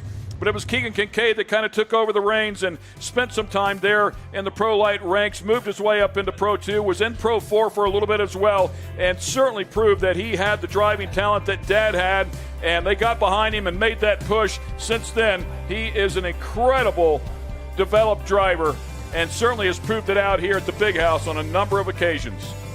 Great stuff. They're celebrating down there. When we come back, we'll have a chance to talk to our winner up at the Eibach Winner's Circle.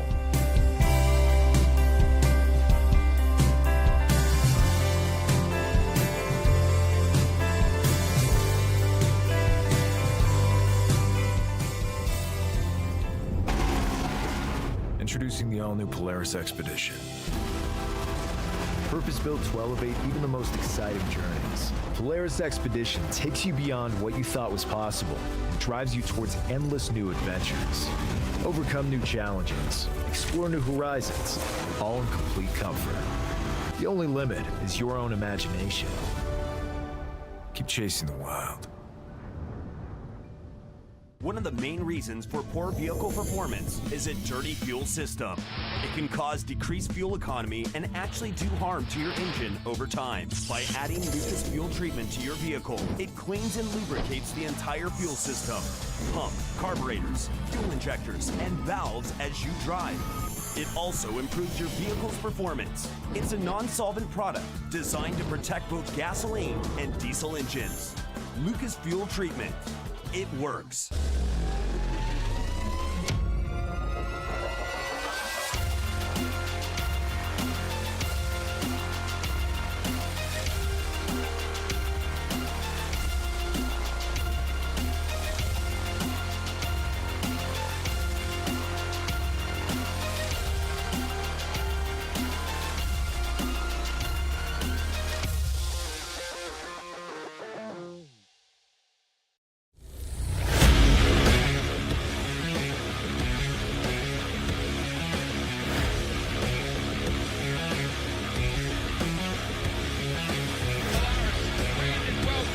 Presented by Toyota.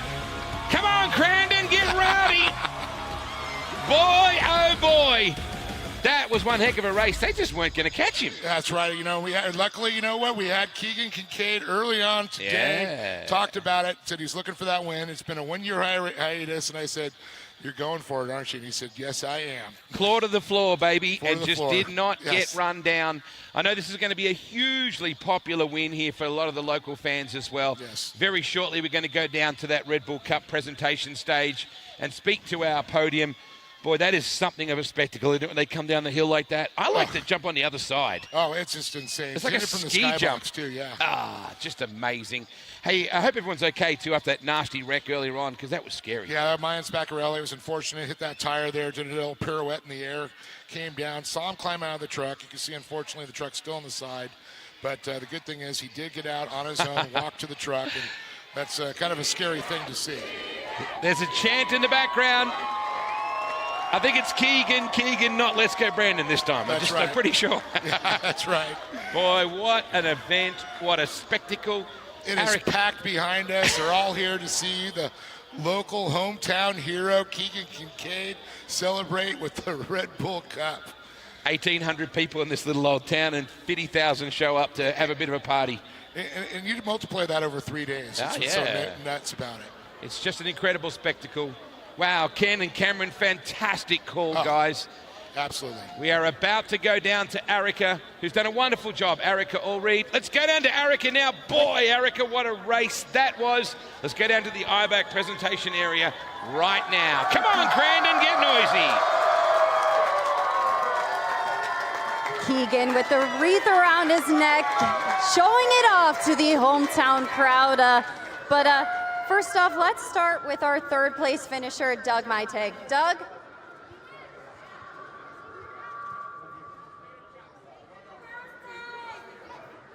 Doug, a big congratulations to you. It really seemed as though you were able to keep cool, calm, and collected behind the wheel as you drove this one home to a third place position. So tell me, was it as smooth inside the helmet as it looked out on course today? Definitely not. We got a second chance at a restart. I don't even think I bettered my position. I think it was the same exact position. And, we just put our head down and started charging. We've had a rough couple of rounds getting the truck together and stuff. So big shout out to my little brother and my dad for getting the truck ready. I haven't been able to really help. I've been super busy, but couldn't do it without them. And, my friends and family that come and help. Travis, Mark, my mom, my dad, my fiance. Like I said, my dad, my brother, and everybody that comes out and helps. This is a low-budget deal, and we're making it happen. So to end up on the podium at the biggest race of the short course, in short course history, is pretty awesome. I just got to give it up to my sponsors for getting me up here. The Maxxis tires were hooked up, and we did our best to catch Keegan, but he was on a mission, and I had to get by 3 other guys. So I made my moves and made it happen. Bilstein shocks were dialed. I was able to send anything I wanted to, and Hostile Wheels, Maxxis tires, Bilstein shocks, everybody, thank you guys so much. A job well done. Let's give it up for the 81.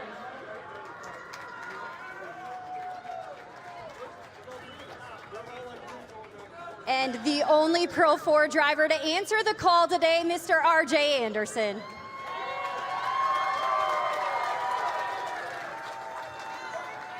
RJ, this one was an all-out brawl to the finish, to say the least. So what did this one demand of you as a driver? Because I'd have to imagine it was no easy task considering the chaos and mayhem we saw. Yeah, honestly, a lot of emotions going through my head right now. I don't know if these guys were watching the front Pro 2s, but us Pro 4 guys had a brawl going on back there. It was good, clean racing, but me, CJ, and Jimmy were all racing really hard as we were dicing through the Pro 2s. So, I mean, these guys gave us an awesome track today. Wouldn't want to share the podium with two better guys. So bummed for my brother. I was coming up to him right here. He was running second. We could have almost been on the podium together, so I'm bummed for him, but heck of a run for him.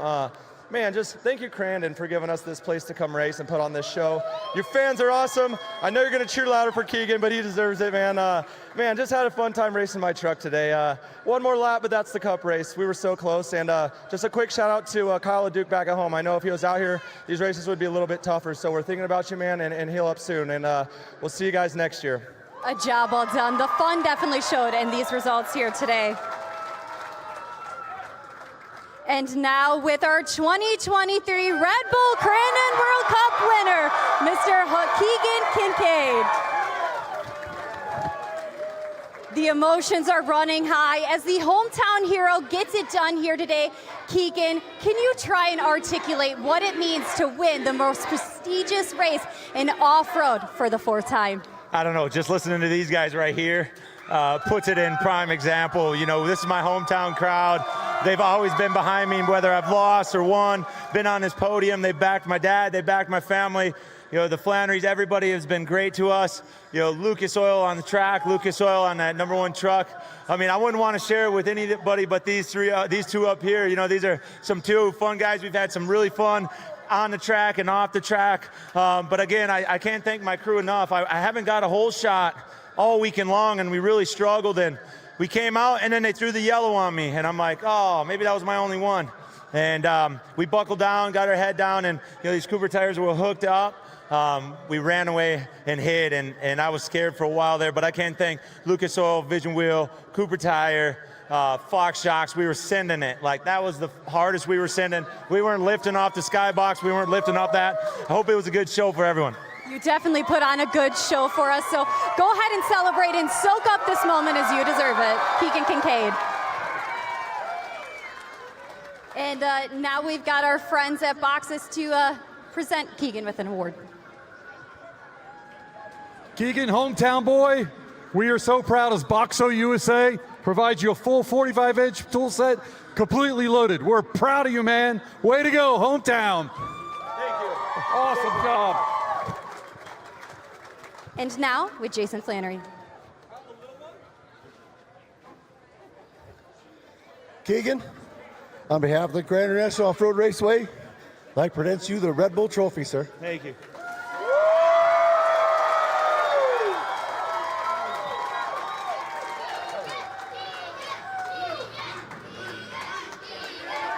And now one more special award for our winner.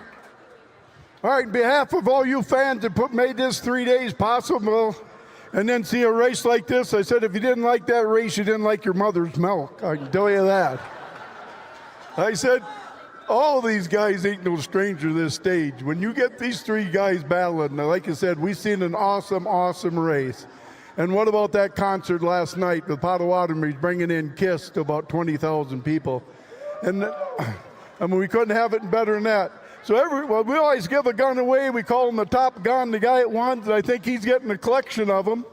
But it's a gold-plated Henry rifle. Keegan, we want to thank you for that wonderful race, John, and all the rest of you guys.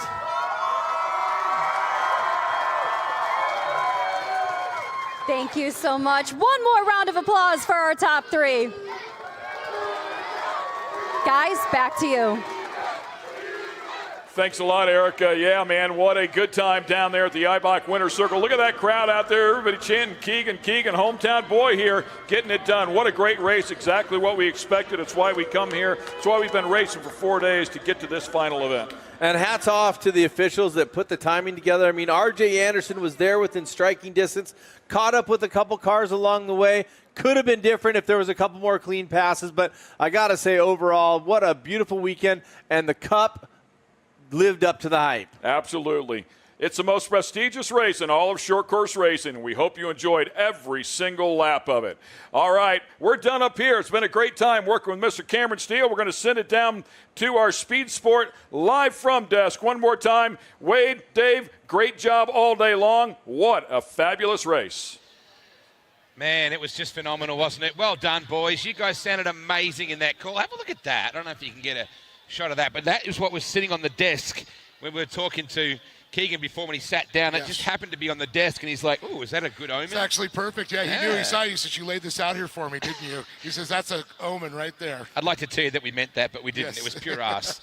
Boy, the fans have just been amazing. Please be careful when you leave this venue, Dave. Absolutely. I really want to stress that as much as I can. If you had a few sherbets, a few amber nectars, maybe don't drive, maybe get your buddy to, or just leg it, do the foot falcon, whatever you need to do, but don't drive, don't take the wheel. There's lots of celebrations still to come. Yeah, lots of great stuff. And we can't thank, of course, the Flannery family, of course, Crandon, Red Bull, of course, with that. And, of course, it was Red Bull Crandon World Cup weekend. Well, Crandon, you didn't disappoint again. The Red Bull Cup once again goes to Keegan. And big thanks, of course, our promoter here, Marty. Yes. Did an awesome job.